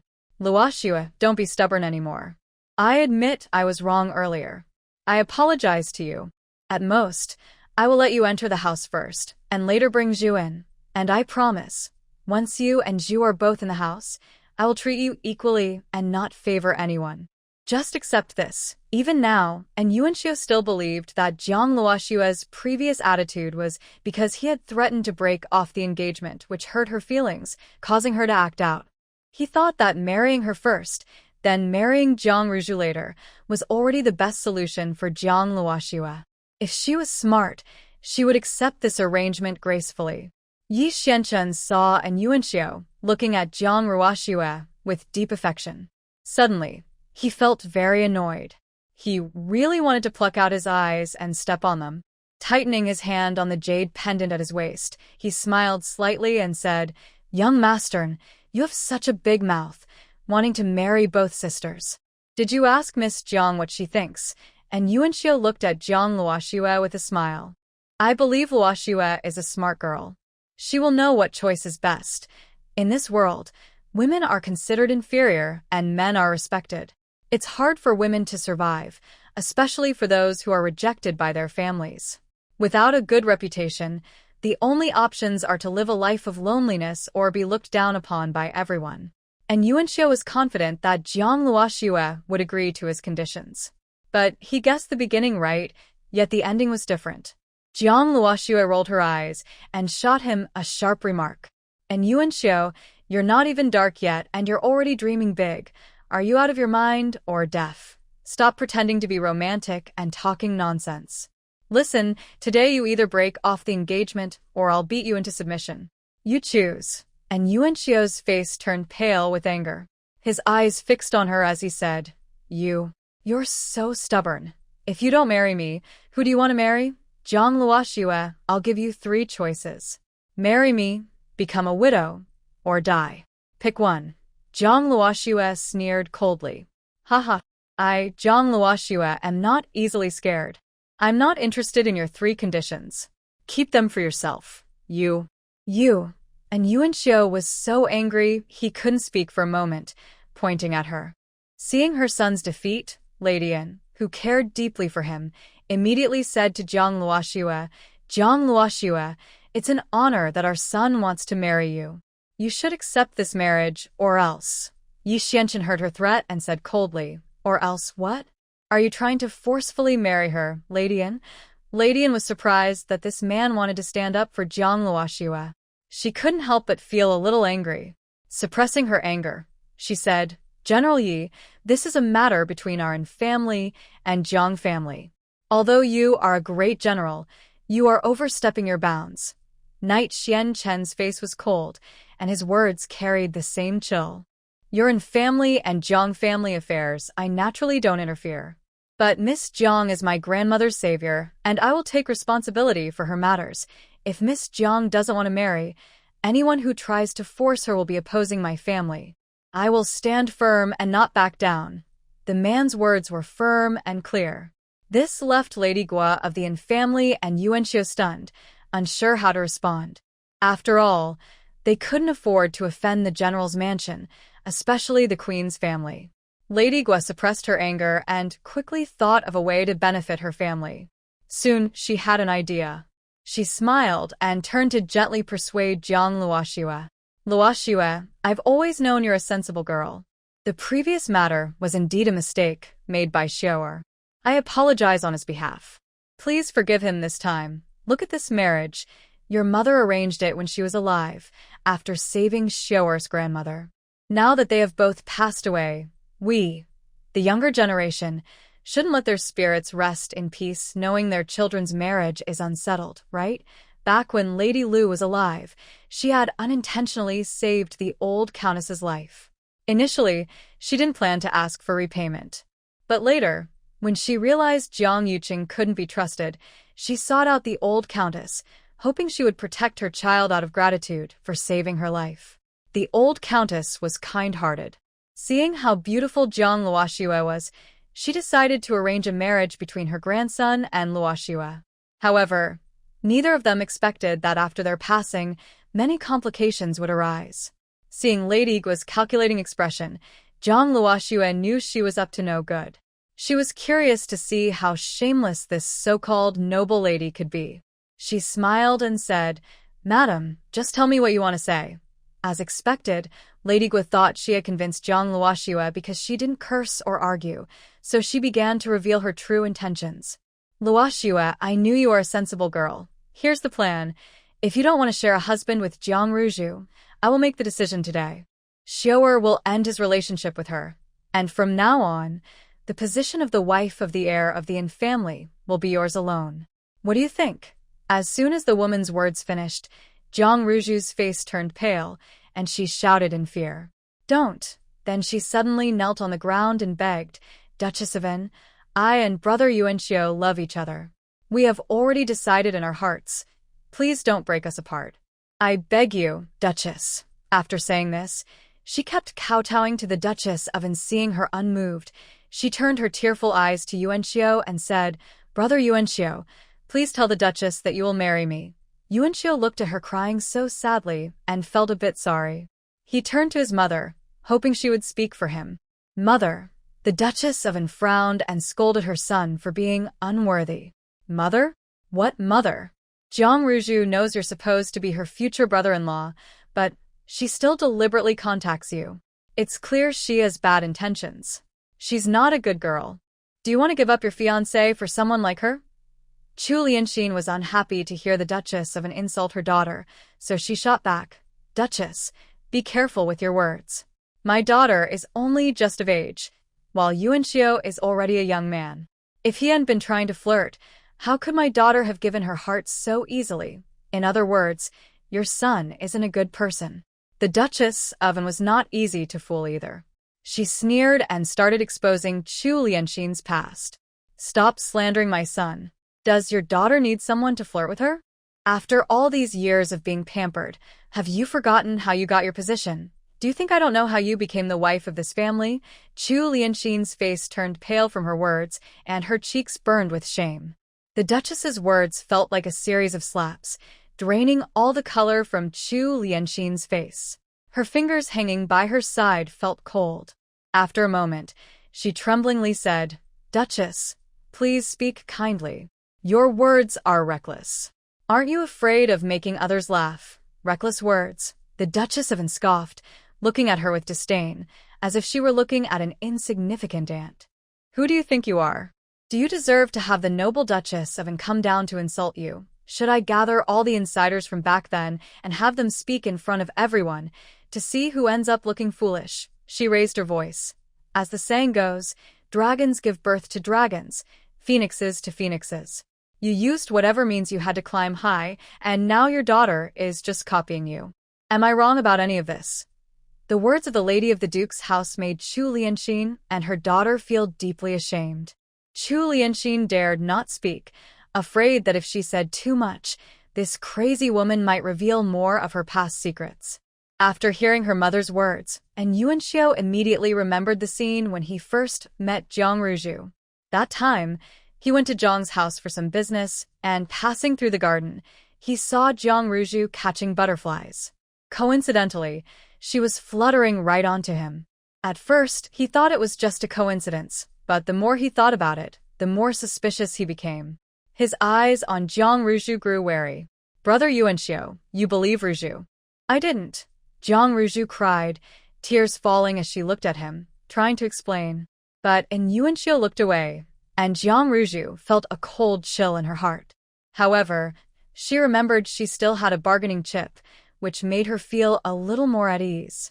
The lady of the Duke's house didn't let Chu Lianxin go. Seeing her wearing a veil, she took the opportunity to mock her again. "So, you also know that you've done so many bad things that you're too ashamed to face people, so you wear this piece of silk cloth, right? You, The woman's harsh words made Chu Lianxin's face turn pale and then flush. Under the veil, she clenched her lips tightly, her hands hanging at her sides clenched into fists, nails almost digging into her flesh. Over the years, she had worked hard to build a reputation of kindness and virtue, just to make everyone forget her past. If those old secrets were revealed, not only would her daughter's marriage be difficult, but her son's future might be ruined too. For the sake of her children, Chu Lianxin had to grit her teeth and endure this anger. Jiang Luoxue watched with interest, arms crossed, standing nearby and enjoying the scene. Seeing Chu Lianxin's angry face but her inability to speak, she thought to herself that her stepmother's rise to power was indeed impressive. She even secretly suspected that the old story of Lu's death during childbirth might hide some dark secrets. It seems she needs to investigate this thoroughly in the future. She was thinking about how to investigate Lu's difficult childbirth when unexpectedly, the lady of the Duke of An suddenly changed her approach. Luoxue, I just mentioned the marriage proposal. What do you think? Zhang Ruzhu was afraid that Luoxue would agree, so she stared at her tightly, nervous enough to almost tear her handkerchief. Chu Lianxin also held her breath, worried that her daughter's marriage might be lost. Jiang Luoxue initially wanted to agree first to see how much she could annoy Chu Lianxin and her daughter. But then she remembered the shame of being labeled as the fiancé of a scoundrel, and she quickly gave up that idea. Forget it, better to cancel the marriage first. Anyway, Chu Lianxin and her daughter were right under her nose, and she had plenty of ways to deal with them. She decided to break the engagement with An Yenshu first. Jiang Luoxue looked at the scheming lady of the Duke of An with a cold smile on her lips. The lady of the Duke of An is so quick-witted. It's a shame you're not in business. Your calculations are so loud, they almost hit my face. How about this? After I save the dowager of the general's residence, you think I have some use for you. Now you want to use your son's marriage to tie me down and then climb up the ranks of the general's residence. The lady of the Duke of An's plan was exposed, and her face immediately stiffened. She forced a smile and said, Luoxue, that's not what I meant. Our marriage with your son was already arranged long ago. How can you say I'm trying to use you? Besides, once you marry into the Duke's family, we'll be family. There's no more you and me, right? Jiang Luoxue's lips curled coldly. Stop talking nonsense. I won't fall for your tricks. Just say it, either you cancel this marriage or you don't. Jiang Luoxue and Yuanxio's forehead veins bulged. Don't be so shameless. Refused repeatedly. The man's face was completely lost. He was the heir of the Duke of An's estate, and being forced to cancel his marriage by a daughter of a third-rank official was humiliating. How could he show his face if this got out? Jiang Luoxue chuckled softly, glancing at his angry face with a sharp look in her eyes. Her voice was cold and harsh. I don't want it. What will you do, young masterin? Jiang Luoxue calmly adjusted her sleeve. With Yi Xianchen as her backing, even if she trampled their dignity in the mud today, they wouldn't dare say a word. The lady of the Duke of An looked at Jiang Luoxue, who showed no sign of backing down, then at Yi Xianchen, who seemed like her protector. Look again at Jiang Yucheng hiding aside, pretending to be a quail and not daring to speak. She knew that today's marriage had to be called off. She suppressed her anger and spoke calmly to her son. All right, Xiu'er. Since Miss Jiang doesn't want to continue this marriage, the Duke and's family won't force it. We will return each other's tokens, and the marriage is cancelled. Yuan Xiu wanted to say more, but his mother shot him a stern look, and he immediately dared not speak. Since the marriage was not willingly agreed upon, it was quickly dissolved. Returning the tokens to each family was enough. After the wedding was called off, Lady Duke and didn't want to stay at the Shangshu residence for a moment longer. She left angrily with her servants. Before leaving, Yuan Xiu stood in front of Jiang Luoxue, looking unhappy. I want to see who will dare to marry you now that the marriage is broken. Don't worry, young masterin. No matter who you marry, it won't be me, Jiang Luoxue said with a raised eyebrow and a look of disdain, making a gesture inviting him to leave. The door is on the right. Take care, no need to see you off. Humph. Yuan Xiu angrily swung his sleeve and stormed off. Brother Yuan Xiu, Brother Yuan Xiao, wait for me.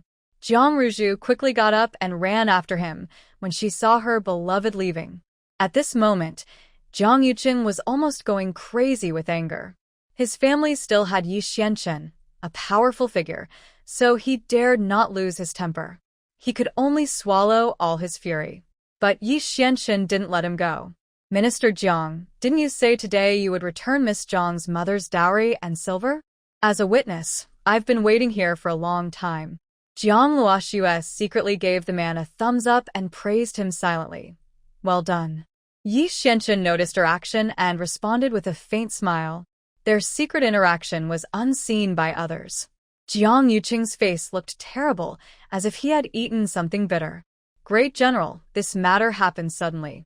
Our government office was robbed, and we can't produce that much silver right now. Let's wait until another day. Once I gather the silver, you can come back to witness. Yi Xianchen didn't reply. He turned to Jiang Luoxue and asked, Miss Jiang, what do you think? Jiang Luoxue looked at her scoundrel father with suspicion. Today, I just asked for my dowry and the house was robbed. This coincidence makes me suspect, Father, could it be that you are unwilling to return mother's dowry and are deliberately saying things like this? Jiang Yuqing almost spat blood from anger at his eldest daughter's words. This rebellious girl seems to be born to oppose him. He forcefully suppresses the bitter taste in his throat, his eyes burning with anger as he looks at Jiang Luoxue. Don't worry, I will return your mother's dowry and money without missing a single coin. He then turns to Yi Xianchen and bows slightly, saying, Please, General Yi, be lenient and grant us more time. Do not speak to the emperor about this. Yi Xianchen glances at Jiang Luoxue, sees her nod, and then says, I will give you 7 days. If Secretary Jiang still cannot return the girl's belongings by then, don't blame me for being harsh. After speaking, he prepares to leave. Jiang Luoxue looks at the furious Jiang Yuqing and Chu Lianxin, holding back her secret satisfaction, and says, I will go see General Yi. Without caring about her father's reaction, she walks off on her own. At the gate of the residence, Jiang Luoxue first thanks Yi Xianchen for his help today, then says, General Yi, if the jade crystal dew runs out, just send someone to get more. Yan Qing, who is nearby, chimes in, Miss Jiang, isn't this jade crystal dew very precious and rare? From her tone, it sounds like she's talking about something as common as vegetables. Jiang Luoxue replies, There's nothing strange about that. Although it's rare, there's enough to last until your master's antidote is finished. That's good. Thank you, Miss Jiang. Yan Qing feels pleased and doesn't ask further, hoping that this jade crystal dew will help her master's health, so he won't suffer anymore. Yi Xianchen asks Yan Qing and Yan Mo to wait at the carriage first, then looks serious and says to Jiang Luoxue, I'll be leaving now. If you need anything, come find me. Okay, I understand. Goodbye. Jiang Luoxue waves farewell to him. Watching the man get into the carriage and leave, she turns to go inside. But before she takes 2 steps, she hears an angry voice behind her. Jiang Luoxue, you wicked girl. She turns around and sees Jiang Ruju standing on the stone steps, glaring at her with a face full of hatred. Jiang Luoxue presses her tongue against her upper jaw, scoffs softly, and looks at the woman in front of her with a sarcastic gaze, her eyes full of mockery at how twisted her expression has become from anger. Don't shout at me like that. I've been afraid of dogs since I was a child. Jiang Ruju was stunned for a moment, then realized she had called herself a dog. Jiang Luoxue, you shameless person. You caused me trouble and still dare to curse me. Just wait. I will beat you to death. She was so angry that she raised her hand and rushed forward. From a distance, Zhu Ying and Qiu Ju wanted to step in to protect their master. But after just a few steps, they saw that Jiang Luoxue didn't need their help at all. She confidently lifted her foot and kicked the woman across from her. Jiang Ruju couldn't dodge in time and was kicked back 2 steps. Her balance was off, and she sat down hard on the ground. She instinctively covered her stomach with her hands. Her master was mighty. The 2 maids thought to themselves. Jiang Luoxue withdrew her foot and looked down at Jiang Ruju with a cold gaze, speaking harsh words. Did you forget to wipe your mouth after using the toilet? Instead of cursing me here, You should wash your dirty mouth. It's already full of bad smell. How can you say I caused you trouble? Even if your stomach isn't good, you shouldn't just open your mouth and pull. Seeing the woman on the ground, still glaring at her angrily and looking defiant, Zhang Luoxue sneered contemptuously. With your little skill, you think you can hit me? I really doubt there's some taboo in your ears. Zhang Luoxue, you won't have a good death. Zhang Ruzhu glared hatefully at her stepsister. If looks could kill, Zhang Luoxue would have died many times over. Zhang Luoxue smiled indifferently. Whether I have a good death or not, it's none of your business. Just know that before I die, you definitely won't have a good death either. If you dare to hurt me, your father and mother won't let you go. Zhang Ruzhu couldn't win the argument and resorted to threatening her parents. Zhang Luoxue sneered.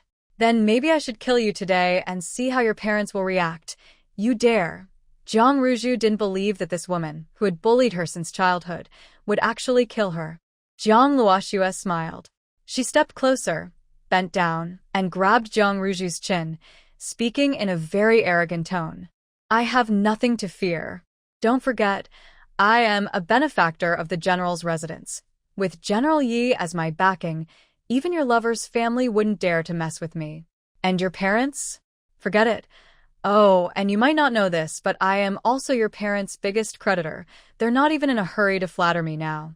How could they possibly let you stop me? Zhang Ruzhu was pinched on the face and could only glare with hatred at her stepsister, scolding. Zhang Luoxue, don't be so proud. You only managed to fool General Yi for a while because of your beauty. Do you really think the general likes you? Look at yourself, what kind of person are you? You're not even worth it.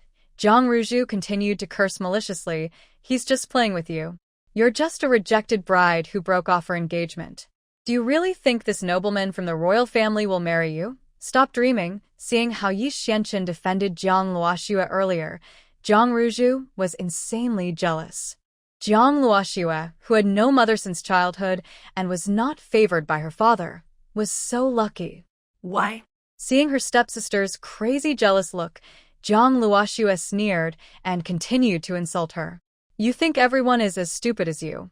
With a brain smaller than a fingernail, all you can think about is climbing into a man's bed, and now you've hooked up with an Yuanxiu. Do you think he still wants to marry you? You. Zhang Ruzhu was hurt by her words. She remembered how she had finally gotten pregnant with an Yuanxiu's child, thinking she would become the young lady of the estate. But that man not only backed out but also blamed her because Zhang Luoxue broke off her engagement. She had run after him, wanting to tell him she was pregnant, but he left without even looking back. It made her so angry. The more Zhang Ruzhu thought about it, the angrier she became, her eyes flashing with hatred and jealousy. Not wanting Zhang Luoxue to look down on her, she stubbornly replied, Brother Yuanxiu definitely wants to marry me. She then looked proudly at her older sister and boasted. When Zhang Luoxue gets abandoned by the general and loses her support, it will be easy for me to crush her like an ant after I marry Brother Yuanxiu. As for Zhang Luoxue calling her a debt collector from her parents, Zhang Ruzhu paid no attention. She believed the government mansion had plenty of money. When she married in Yuanxiu, she would take all of Lu's dowry and make a grand wedding, humiliating Zhang Luoxue. Seeing Zhang Ruzhu's greedy and hateful eyes, Zhang Luoxue found her very unpleasant. People who don't like you shouldn't be spoiled. Smack. 2 bright slaps landed on her face. Zhang Ruzhu's face immediately swelled red, with 5 symmetrical finger marks. Her fierce look was replaced by surprise. Zhang Luoxue nodded happily. Yes. Finally, she looks better. Zhang Luoxue, how dare you hit me? Zhang Ruzhu screamed, covering her face in disbelief. She was so angry she almost went crazy, reaching out to scratch Zhang Luoxue's face. If she could scratch her face and ruin her looks, she wondered how she could still attract General Yi. Seeing her stepsister so vicious as to want to ruin her face, Zhang Luoxue naturally wouldn't tolerate it. She grabbed Zhang Ruzhu's hair and pulled her to a quiet spot to fight. Bored of her thick skin and feeling her hand hurt, Zhang Luoxue didn't hold back. She took off one embroidered shoe and slapped her face with it. Suddenly, loud cracking sounds filled the air. When the second young lady was being beaten down by the eldest lady, The servants from the Marquis's estate tried to step in and stop the fight. But before they got close, Zhuoying kicked them down one by one. They shrank back, afraid to come any closer. Zhuoying finished dealing with her helpers and relaxed, gossiping with Kyujv. Master, she's really too fierce. Not only does she fight, but she also insults people without holding back, from scolding young Master in the hall to arguing with Lady Yin and now hitting Jiang Ruju. She had never seen a woman so fierce. Kyujv looked at the frightened servants shrinking back, silently thinking, "Your fighting skills are pretty good too." But despite her thoughts, she answered honestly. She only became this fierce recently. The old her wasn't like this. Back then, she was often afraid to reply when scolded 10 times, and when she was hit, she would just hide and cry. She never fought back. Spring Lotus and I often watched and worried, telling her she couldn't be so weak. I don't know why she's suddenly so fierce these days, and sometimes I don't even understand her words when she insults.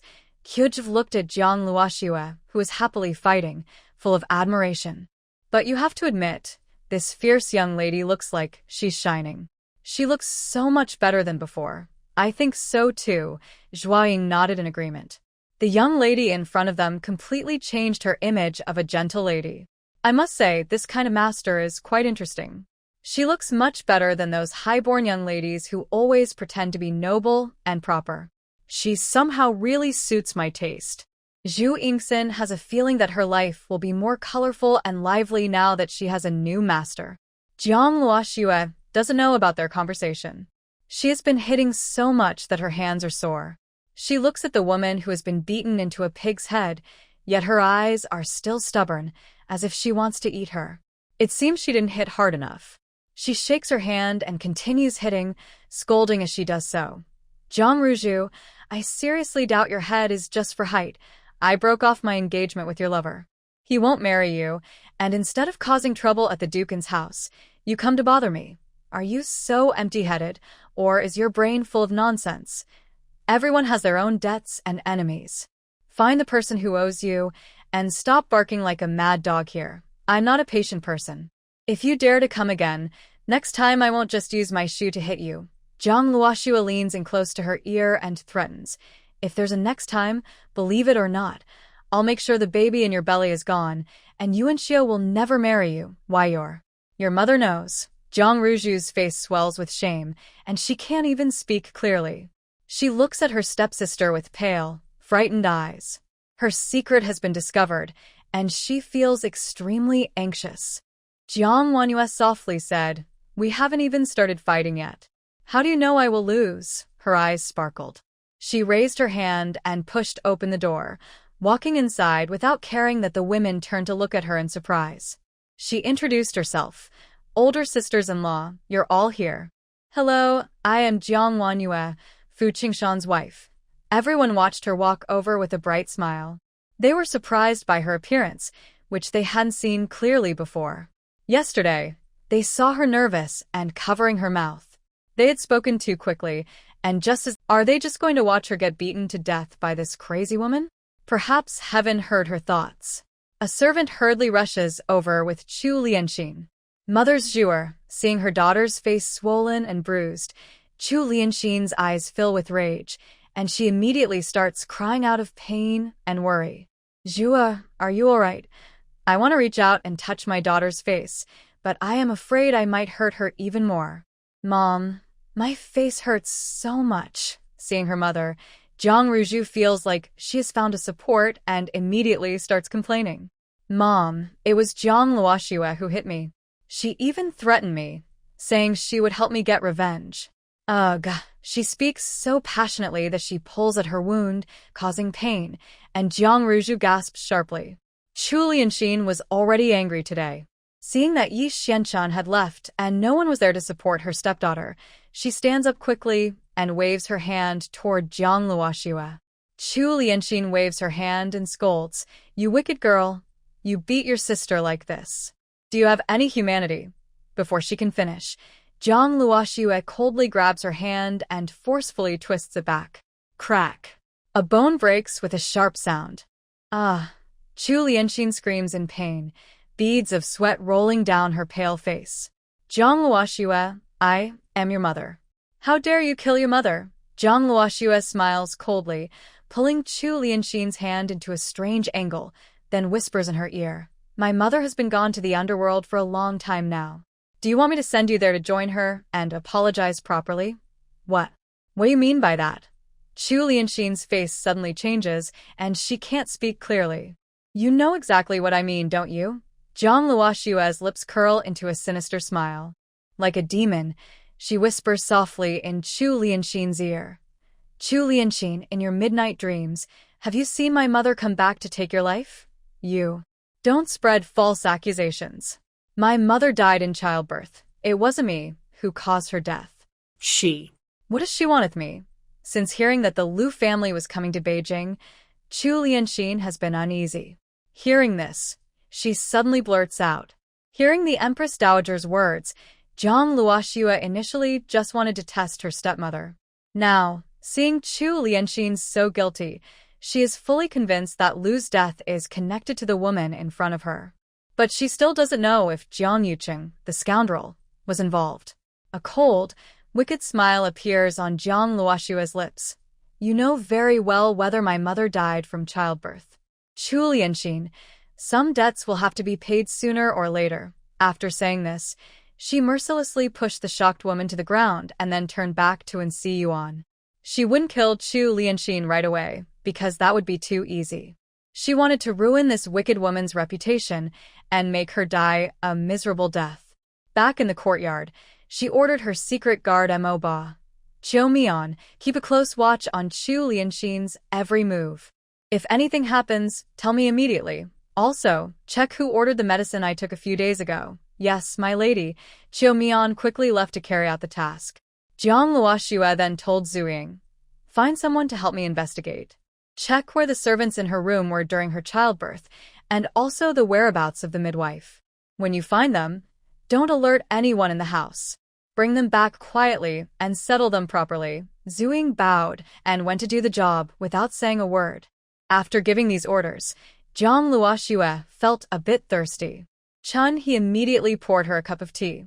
My lady, have some tea to soothe your throat. After drinking 2 cups, Zhang Luoxue finally felt her throat was comfortable. Then she said to Chun He and Qiu, I want to rest inside for a while. You two stay at the door and don't let anyone come in. She entered the room, closed the door, and quickly went into her space to drink a bowl of spiritual spring water.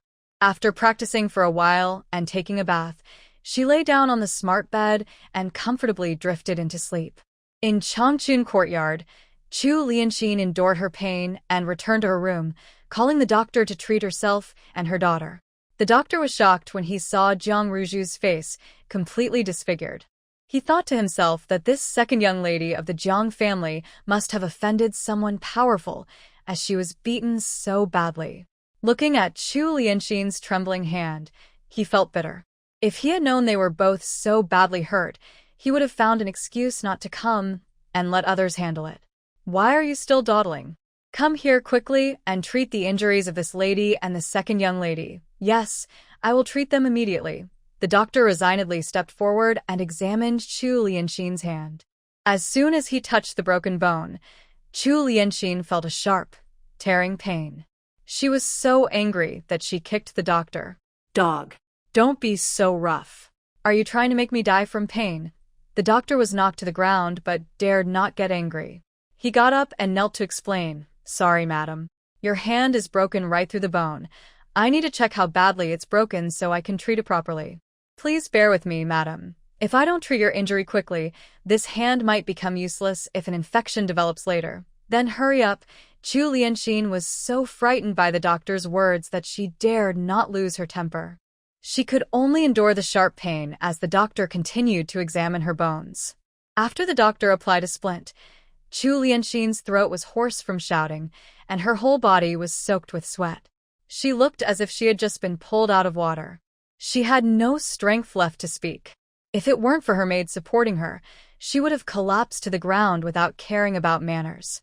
Worse still, the doctor told her that even if her hand healed, she wouldn't be able to hold anything in the future. It would be completely useless. Chu Lianxin's eyes rolled back, and she fainted straight away. The maids hurriedly helped her onto the bed. The doctor inserted a few acupuncture needles into her acupoints and told the maids that their mistress would wake up in about an hour.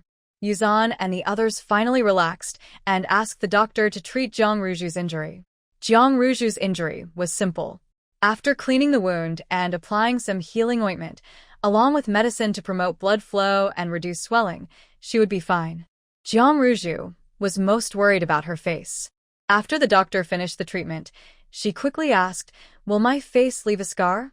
The doctor looked at her face and said, "Other areas won't, but the skin on the left side of your face is torn and bleeding. It might leave a scar." How could this happen? Jiang Ruju felt like the sky was falling. She helplessly grabbed the doctor's sleeve. "Doctor, I command you. You must find a way to remove this scar from my face. Otherwise, I will have my father tear down your broken clinic." The doctor felt helpless. "I really can't do anything, Miss Jiang. Please have mercy and spare me." He was truly unlucky. Both mother and daughter were not kind people. To avoid trouble, the doctor could only give her some advice. "But if you can get the palace's white jade beauty cream, the scar on your face can be removed." "Really?" Jiang Ruju's face lit up with joy. Her mood improved and she said to the doctor, "Got it. You may leave now." "Yes." The doctor wiped the sweat from his face, quickly reached for his medical box, bowed slightly, took a few steps back, then turned and left. Once outside, he shed his fear and paused for a moment. He cast a cold glance toward Jiang Ruju and Chu Lianxin's rooms. Relying on his power and not respecting others, even if he could heal, he wouldn't treat them. Let them suffer. He silently spat and adjusted his medical box on his shoulder before following the maid, who was leading him away. Chu Lianxin woke up, remembering the doctor's words that her left hand was useless. She was so angry she almost lost her mind. She stood up and swept everything on the table onto the ground with her healthy right hand. She cursed bitterly. "Jiang Luoxue, that little brat, dared to ruin my hand. I will go and kill her." Yuzhan hurriedly stopped her. "Madam, you are still injured. Even if you want to punish the eldest young lady, you should wait until your injury heals a bit." Another maid, Ji, also advised her. "Yes, madam. The doctor said if you don't take good care of your hand, you might not even be able to connect your fingers later." Chu Lianxin was frightened and immediately calmed down, but she still didn't plan to let Jiang Luoxue go. "Where is the master?" Jiang Luoxue disobediently beat the stepmother into this state. "Doesn't he care at all?" Yuzhan answered. "The master has not returned since he left the house earlier." Chu Lianxin had hoped Jiang Yuqing would vent her anger for her. Hearing that he hadn't come back, she could only give up. Yuzhan then said, "Madam, the second young lady came twice. When she saw you weren't awake, she left. She seems to have urgent matters." "Madam, do you want to call her over now?" Chu Lianxin was also worried about her daughter's face injury. Upon hearing this, she immediately sent someone to invite her. Jiang Ruju arrived at Changchun Garden, but she was already there before her voice reached. "Mother, the doctor said my face is ruined. Brother Yunxiu will definitely not want me anymore. What should I do?" She turned behind the screen and threw herself into her mother's arms, crying non-stop. Jiang Ruju was most afraid that after her face was disfigured, and Yuanxiu would refuse her.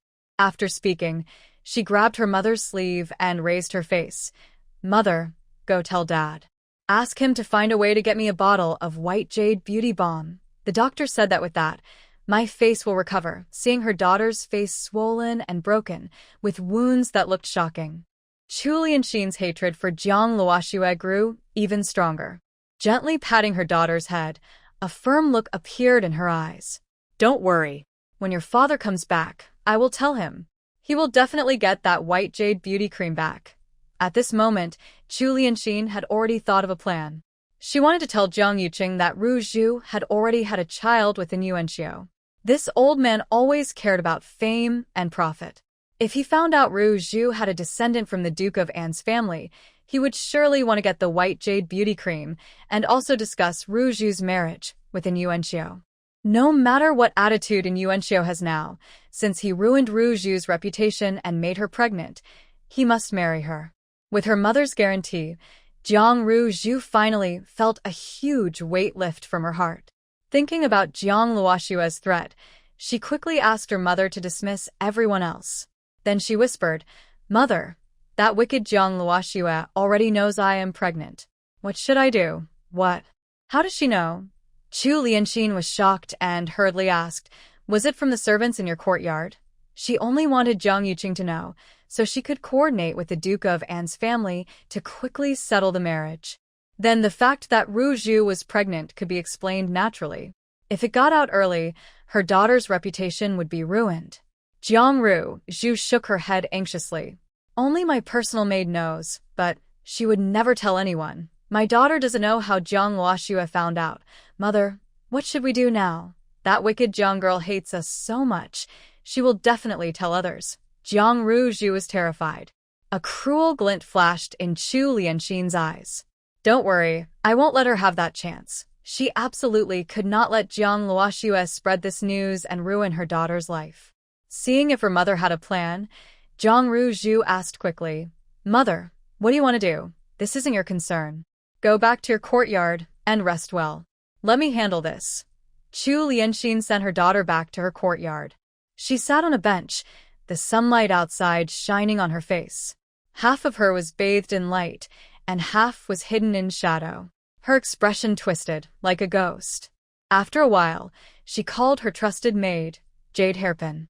"Go tell him I have urgent matters and ask him to come here immediately." Jade Hairpin understood immediately and left the room. In just a short moment, she returned with someone. The two of them stood cautiously at the door, looking around. Seeing no one in the yard, Jade Hairpin lowered her voice. "Madam, the person has arrived."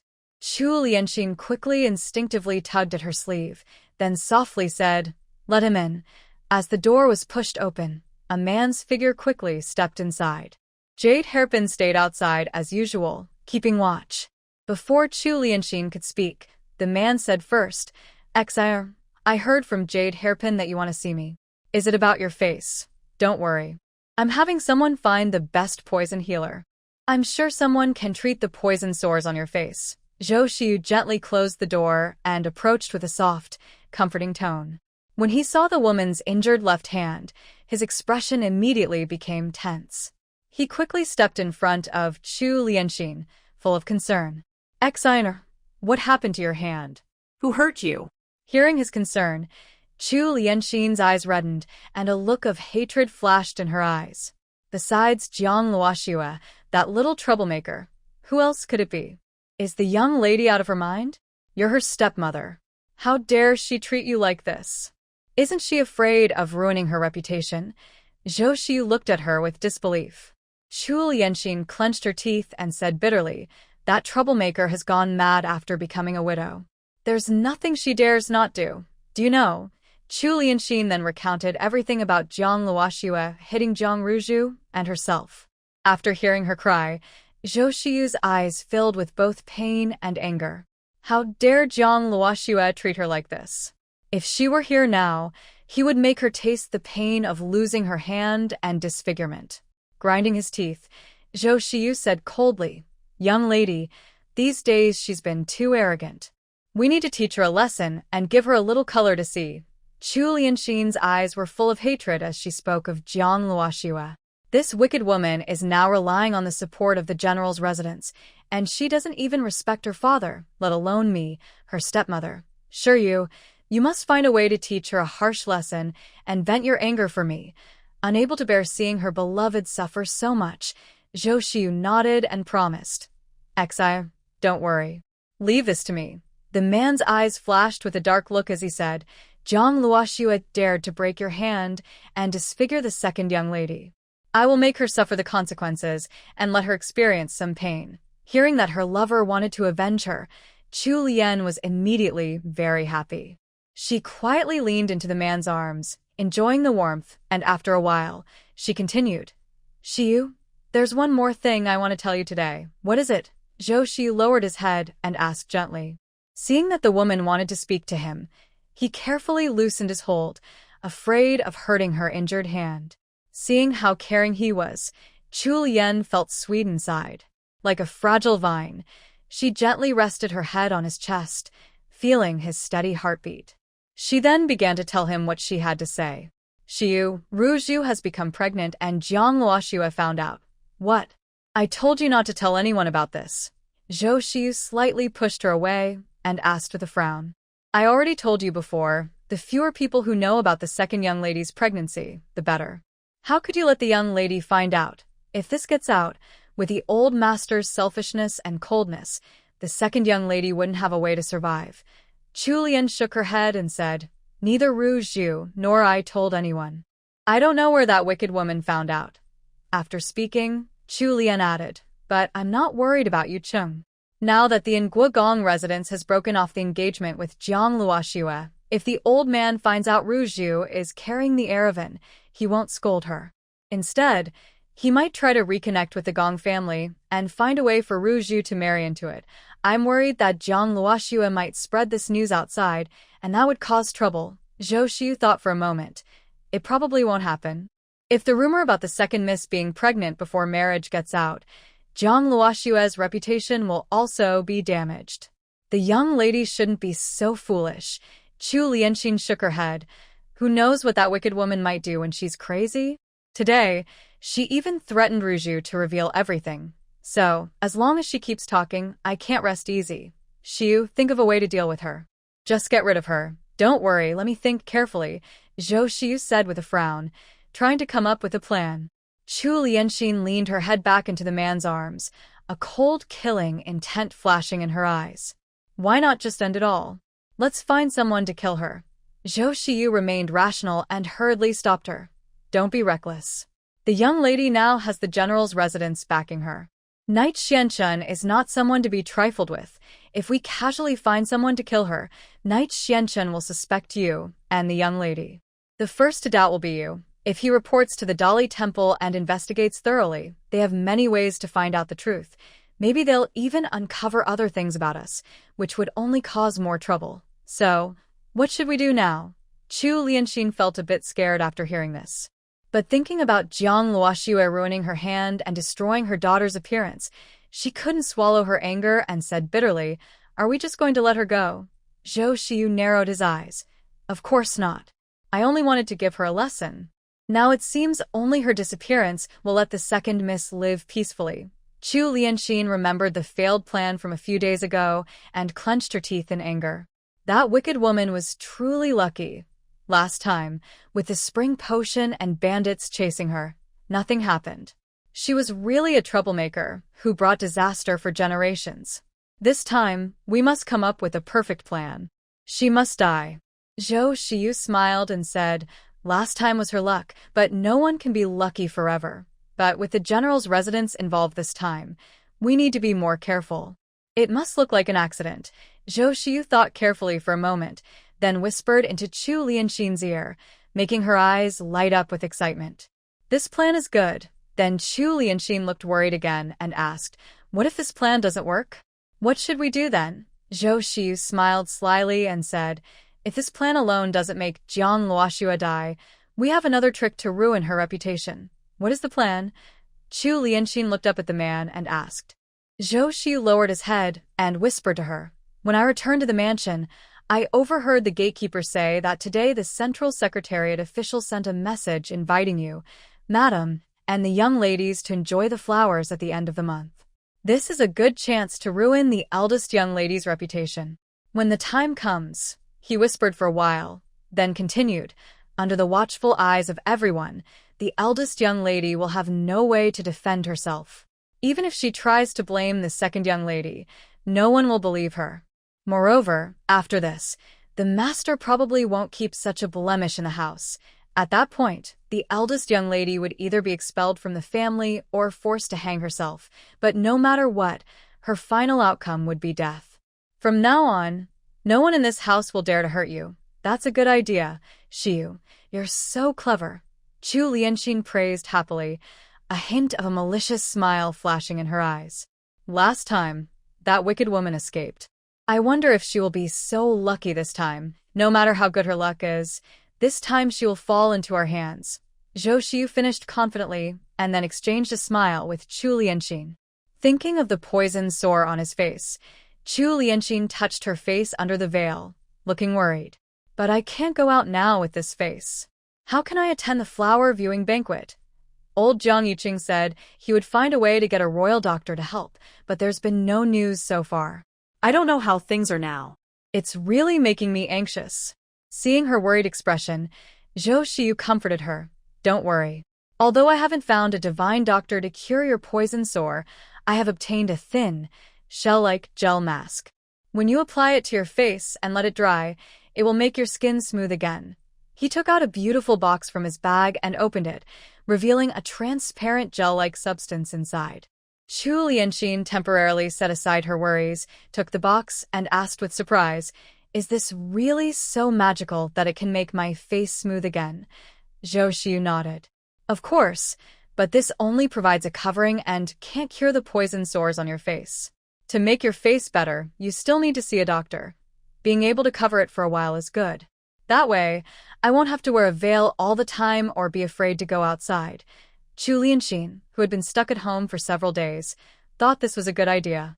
She handed the box to the man. "Xiyu, can you put the cream on my face?" Yes, since her beloved asked.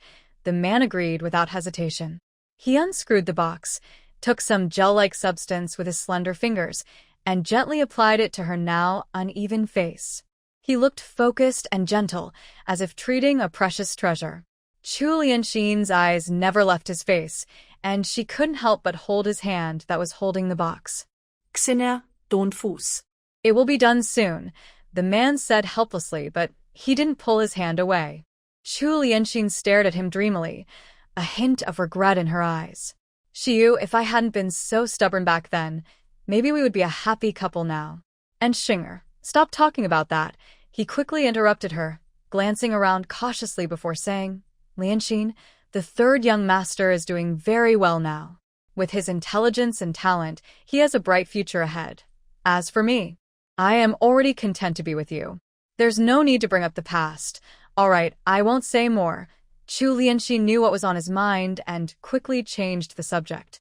They didn't speak again, but only they knew the feelings in their eyes. After a moment, Zhou Xiyu finished covering her entire face with the gel, checked carefully to make sure nothing was missed, and was satisfied. He handed her a bronze mirror. "Look, it's identical to your original skin." Chu Lianxin looked into the mirror. Seeing her once bumpy face suddenly smooth and fair, she couldn't help but feel happy. "It's really true. What is this called?" The doctor said it's called the milk cicada mask. It's made from a substance called milkworm, which is processed into this. Hearing that it was made from a worm, Chu Lianxin felt a wave of disgust. However, when I think about the ugly sores on my face, I feel much less disgusted by the comparison. I realize that Zhou Xiyu must have put a lot of effort into obtaining this item. Chu Lianxin smiles softly and says to him, "Thank you, Xiyu." The two exchange glances, and the temperature in the room gradually rises. The flirtatious atmosphere makes their hands move closer to each other, and it seems the situation is about to get out of control. Ahem. Two heavy coughs suddenly bring them back to reality.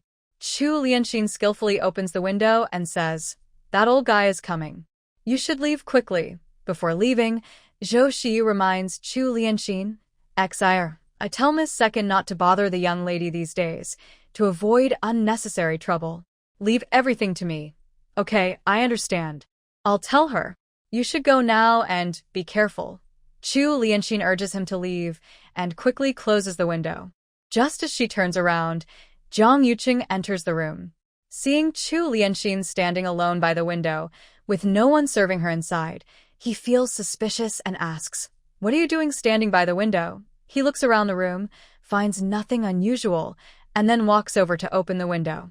Chu Lianxin suppresses her nervousness, turns around with a bitter smile, and says, "Husband, didn't you say earlier that you wanted to demote me to a concubine? I'm worried about my status changing, and I won't be able to stay in Changchun Garden anymore. So, I wanted to open the window to look outside, to remember the scenery. When I leave, I'll have something to think about." She then picks up a silk handkerchief and wipes her eyes. Seeing her like this, Jiang Yuqing's heart softens again. "That was just a lie I told General Yi to come for him." He pauses and then asks in surprise, "You're Your face is better. He reaches out to touch her smooth face, as if confirming. Chu Lianxin allows him to touch her face and responds gently, not exactly, but a lady introduced me to a divine doctor. The doctor couldn't cure the sores on my face, but gave me a bottle of this milk cicada mask. As long as I apply it, it can hide the sores. Such a thing, and it's so powerful. Jiang Yuqing is intrigued and no longer pays attention to the window.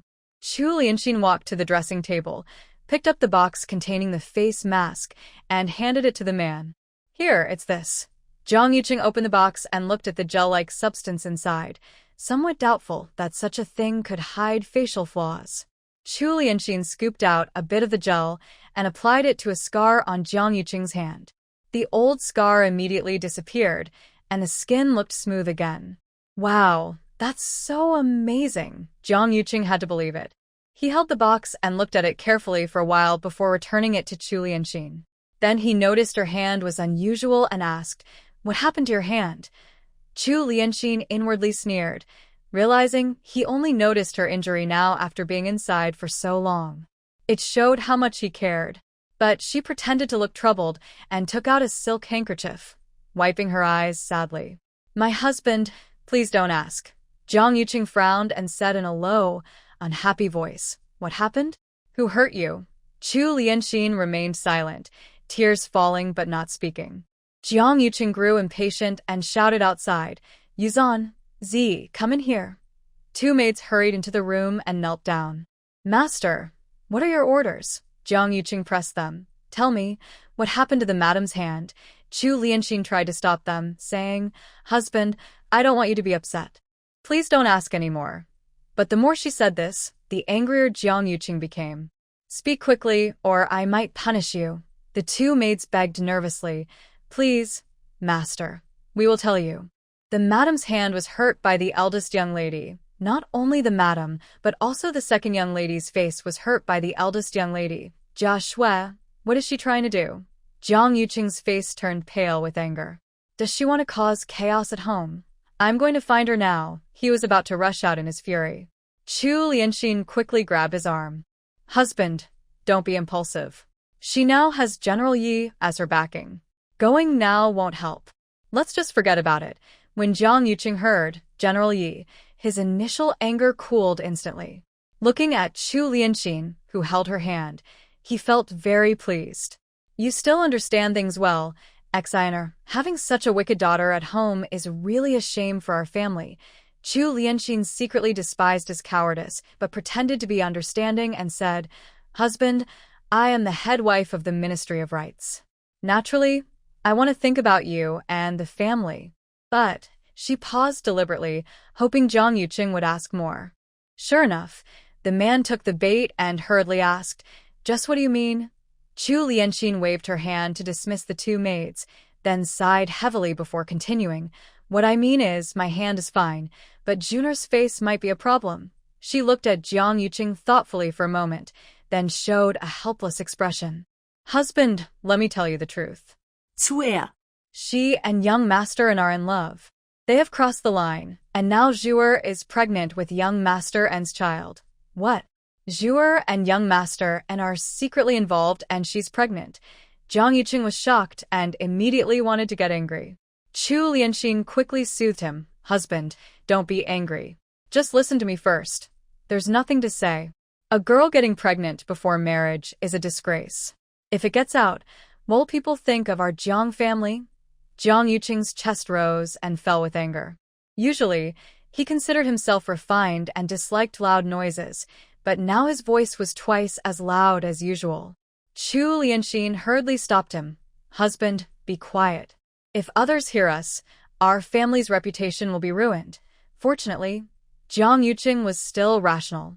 He realized it was not appropriate and quickly quieted down, sitting on a chair, breathing heavily. Chu Lianxin's eyes turned, and she whispered, "When I first heard about this, I was very angry too. But then I thought, maybe this isn't such a bad thing." Jiang Yuqing glared at her angrily. "Are you confused? A girl who is pure and innocent, having relations with another man before marriage. What good can come of that?" Chu Lianxin ignored his anger and continued explaining. "Husband, think about it. Luo Shui is young and naive. She canceled the marriage with the Duke of An's family, which made the Duke's wife very angry and she left. This caused our Jiang and An families to become enemies instead of in-laws. I believe that in the future, Duke An will inevitably target your husband in court. At this moment, Jiang Yuqing gradually calmed down and began to listen carefully to her words. Chu Lianxin was very good at reading people's expressions. Seeing the man's face soften, she knew he had listened. She was suddenly happy and quickly continued, "Husband, now Zhuer and the young master are in love, and they have children. This marriage is once again confirmed." She asked, "Don't you think this is a good thing?" Jiang Yuqing's anger completely disappeared. After thinking carefully, he agreed that it was indeed a good thing. However, since his daughter was pregnant before marriage, he still felt a bit embarrassed, so he didn't speak right away. Chu Lianxin saw he didn't reply but clearly agreed with her, so she deliberately sighed and looked worried. It's a pity that Zhuer's beauty is now damaged. Even if she is pregnant, she probably can't enter Duke An's household. After all, even ordinary noble families can't accept a bride with a disfigured face, let alone a family like Duke An's. This is a good chance to resolve the old feud with the An family, but it's been ruined, and our poor Zhuer, who could have married into a wealthy family and helped her career, now. Chu Lianxin stopped speaking on purpose, silently wiping her tears with a handkerchief. This act was even more touching than directly speaking. While crying softly, Chu Lianxin secretly observed Jiang Yuqing's expression with her remaining eye. Seeing his face change rapidly, sometimes angry, sometimes happy, she couldn't help but smile slightly behind her handkerchief. Jiang Yuqing was very angry when he heard that his second daughter had secretly been with someone without a match, and he even wanted to call Jiang Ruju to the study and discipline her harshly. But hearing Chu Lianxin's words, his thoughts became lively again. His eldest daughter had indeed broken off her engagement with Duke An's family and caused a lot of trouble. Recently, at court, Duke An old man, had been acting strangely around him because of this, making him feel uncomfortable. If his younger daughter could marry the young master, the two families wouldn't be enemies anymore, and the marriage could be renewed. With the support of the Duke's family, his career prospects would become more stable. Thinking this way, Jiang Yuqing's anger faded, replaced by joy, and he even thought that his second daughter's move was very clever. When he heard that his second daughter had been disfigured and might find it hard to marry into the Nguogong's family, his anger flared up again. But this time, it was directed at his eldest daughter. Jiang Luoxue, that wicked girl, if there are any problems with Zhuer's marriage, I won't let her go unpunished. He slammed his hand on the table, his eyes full of dislike for his eldest daughter. In recent days, he had noticed that although his eldest daughter had gained the favor of the general's mansion, she was short-sighted, arrogant, and rebellious, and didn't care about the Shangshu house. She not only refused to help him connect with Yi Xianchen but also relied on the general's influence to do as she pleased at home, completely ignoring him as her father. A daughter with no use was just a waste. The more Jiang Yuqing thought about it, the angrier he became, a hint of cruelty flashing in his eyes. If his eldest daughter ruined his younger daughter's marriage and cut off his bright future, even with General Yi backing her, he had ways to make her die reasonably and convincingly. Chu Lianxin had been secretly watching the man's expression and naturally didn't miss the murderous look in his eyes. She was overjoyed, wishing Jiang Yuqing would immediately get rid of his thorn in the flesh. But she also knew that now was not the time to act against Jiang Luoxue, as the woman still held the evidence of her daughter's premarital pregnancy. If Jiang Yuqing acted now, that wicked woman might fight to the death, and her daughter's reputation would be ruined. Moreover, her reason for revealing this matter was to make Jiang Yuqing see her second daughter's value, so she could use connections to ask the emperor for the Bayou beauty cream to restore her daughter's looks. As for Jiang Luoxue, she was like a trapped turtle. She couldn't escape. She must not let Jiang Yuqing act impulsively and ruin everything. Chu Lianxin gently patted the man's back to soothe him and softly said, "Husband, don't be angry. Luoxue is young and naive, and she made a mistake out of ignorance. As her stepmother, I also bear some responsibility for not teaching her well. so neither I nor Zhuer blame her. Please don't blame her anymore. Seeing his wife being so understanding and reasonable, Jiang Yuqing was moved again and gently patted her shoulder. How could I blame you, my wife? It is that rebellious girl who is so difficult to teach that she has caused you and Ru Zhu to suffer. If my husband can understand me, I am willing to endure any hardship. Chu Lianxin gazed at Jiang Yuqing with affection, feeling a strange stir in her heart. He reached out to touch her face, but thinking of the poison sores on her face, even with a mask, it still made him uncomfortable, so he lost interest.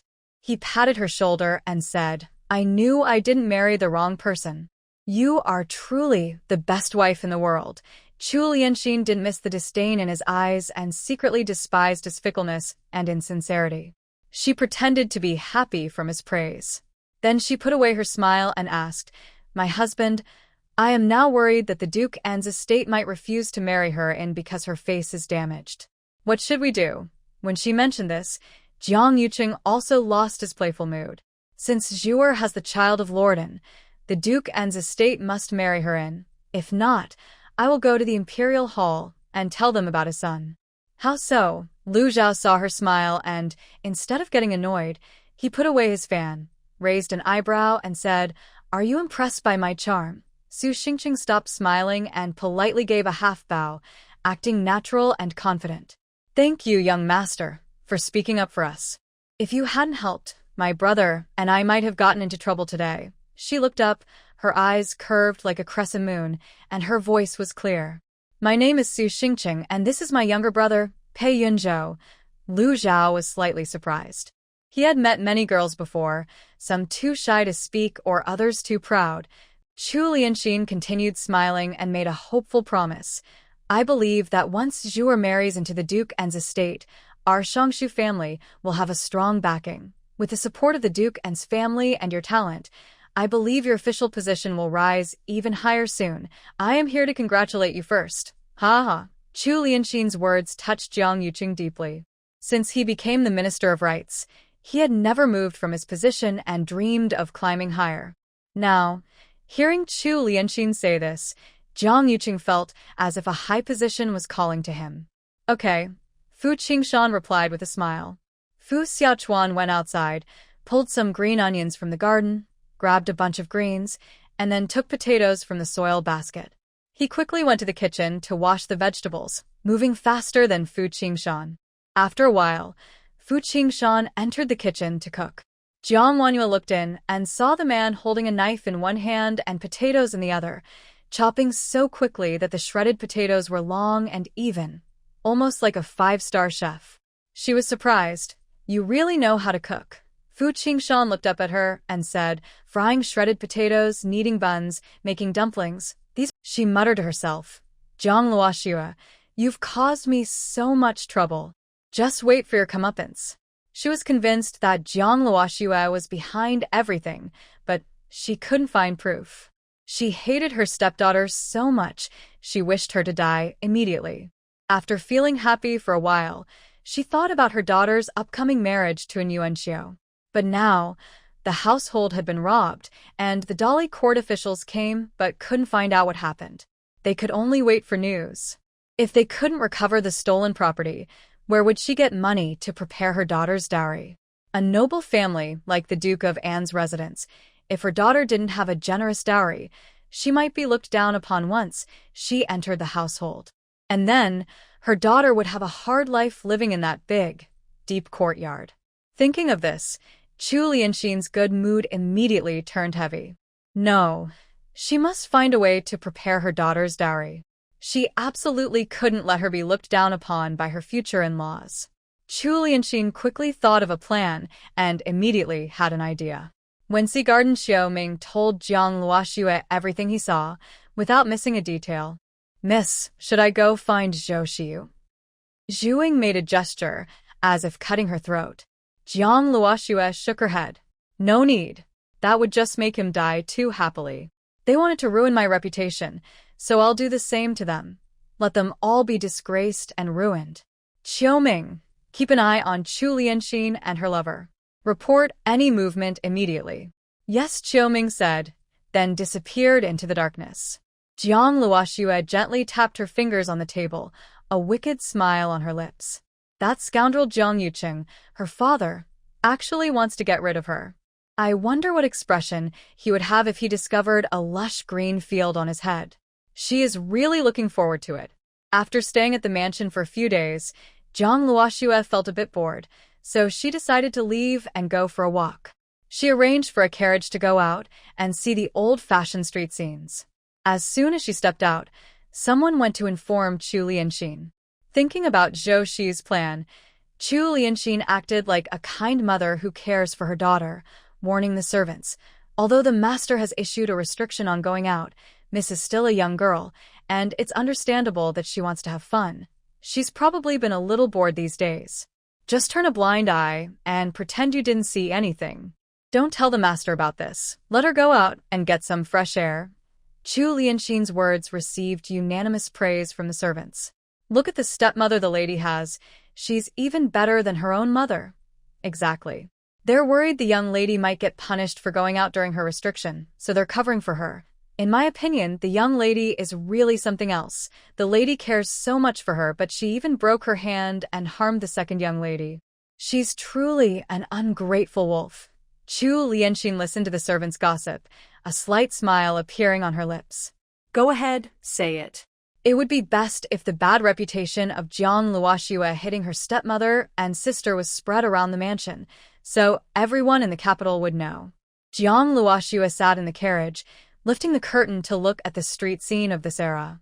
She was in the most bustling part of the capital, Zhuke Street. The street was lined with shops, with signs fluttering in the wind. People filled the street, merchants shouting, customers chatting loudly, children playing and laughing, all blending into a lively, bustling scene.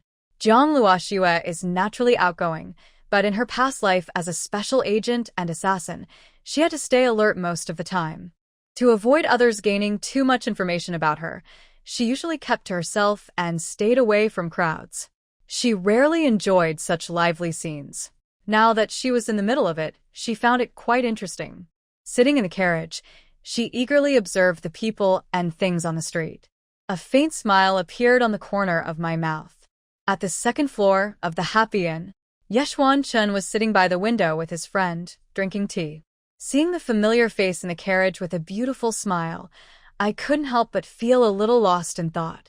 Why, Jean? I'm talking to you. Why are you staring blankly?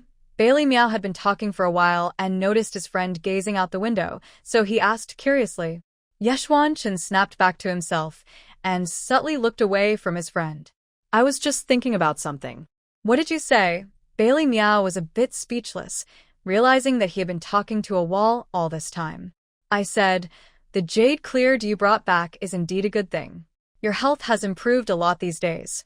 Bailey Miao leaned closer to his friend and said, I think if you keep drinking this jade clear dew for a long time, maybe you won't even need the antidote and your health might get better faster. Maybe you should go find that famous doctor again, and buy more of it. The more, the better. If you can't finish drinking it, just give it all to me.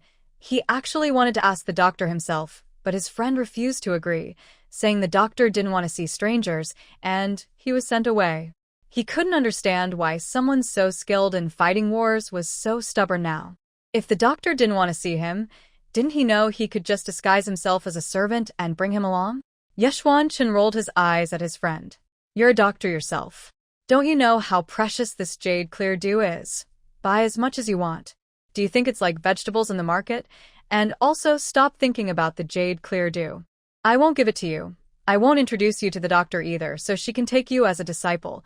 Yeshuan Chen remembered the day he took the jade clear dew to Bailey Miao. The first thing he did was laugh at him. He said he had been tricked, that it was just plain water in a bamboo bucket, almost used it to wash his hands. Luckily, he was firm at the time, believing that Miss Jiang wouldn't lie, and quickly snatched the bamboo bucket back. He only asked Bailey once, is there poison in this? Bailey poured a little of the jade clear dew to examine it, then took out a silver needle to test it before saying, no poison. It just looks like ordinary water. Knowing there was no poison, he had no worries and drank a bowl of it directly. Unexpectedly, he immediately felt completely comfortable, and even the restless feeling from the poisoning disappeared. Some reddish-brown dirt appeared on his body. At that moment, everyone was startled. Bai Li thought he was poisoned and quickly checked his pulse seriously. After a while, he concluded that the fierce fire charm poison inside him was actually fading. Only then did he believe that the jade mica clear dew was truly medicine. Since then, Bai Li had been fixated on the jade mica clear dew, eager to snatch the water from the bamboo bucket and examine it carefully. As the poison in his body gradually weakened over the past few days, Bai Li's curiosity about the jade mica clear dew grew so intense that he was almost obsessed. He kept urging himself, eager to find the divine doctor again to get more of the jade mica clear dew. He also kept pestering himself, wanting to apprentice under the divine doctor. Just thinking about it gave him a headache. Bai Li Miao saw his friend refuse again and rolled his eyes in annoyance. I say, Huai Jin, why are you so stubborn? Think about it. If I become a disciple of the divine doctor and learn his medical skills, wouldn't that add an extra layer of safety to your life? And Bai Li Miao continued with a long list of reasons. But no matter how he persuaded, Yi Xianchun remained silent, holding his teacup without lifting his head, always 2 words, no way. Bai Li Miao was so angry, he wanted to smash his head open to see if there was a stone inside. While they were talking, suddenly there was a commotion downstairs. Bai Li Miao looked outside curiously. My goodness, why did that horse suddenly go crazy? The people on the carriage are going to have a big problem. Yi Xianchun heard him and instinctively looked outside. His face suddenly changed.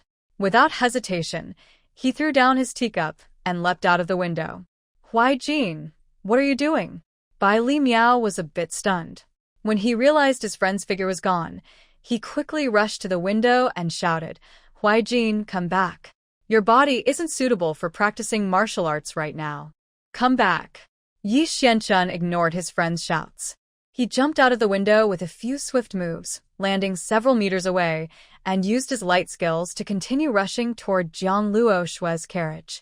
Seeing the carriage about to be overturned by the mad horse, he was anxious and shouted loudly as he chased after it. Miss Jiang, be careful. At the same time, the speed of flying over became faster. The person upstairs, Bai Li Miao, saw this scene and blinked in both anger and confusion. When did his friend become so eager to help? So eager that he didn't even care about his own safety. Inside the carriage, Jiang Luoxue was happily admiring the beautiful scenery of the ancient street. Suddenly, the carriage jolted violently. Caught off guard, she nearly lost her balance and fell out. Fortunately, she was quick and agile. She immediately grabbed the wooden frame of the window, barely stabilizing herself. Looking up, she saw Zhu Ying also just steadying himself, reaching out to help her. Meanwhile, Chun He, frightened and pale, had half of her body already outside the carriage, about to be thrown out. Jiang Luoxue quickly ordered, Zhu Ying, don't worry about me. Hurry and hold Chun He. Obeying her command, Zhu Ying turned and grabbed Chun He's hand, pulling her back and helping her steady herself. Seeing Chun He safe, Jiang Luoxue relaxed and began to observe the bustling crowd outside the street.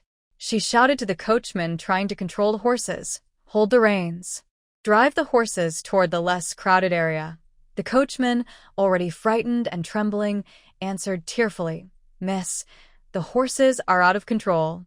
I can't stop them. Seeing the situation becoming more urgent, Jiang Luoxue immediately told Zhu Ying, take Chun He out first, then steer the horses toward the less crowded road. Try not to hurt anyone. Chun He, still shaken, was touched when she heard her mistress want her to leave first. But it was unreasonable for her to run away while her mistress stayed behind to face danger. Suppressing her fear, she refused. Miss, you go with Zhu Ying first. Chun He will stay. Stop talking nonsense. I have a way to escape. You too, go quickly, Jiang Luoxue urged. Zhu Ying, this is an order. Miss, stay safe. Zhu Ying had no choice but to leap out first with Chun He, then quickly go to control the runaway horses. Seeing that she had finally sent them away, Jiang Luoxue swiftly took out a climbing hook from her space, examined the shop walls outside the window, and looked for the best spot to escape. Before she could act, She saw Yi Xianchen flying toward her swiftly using light skills.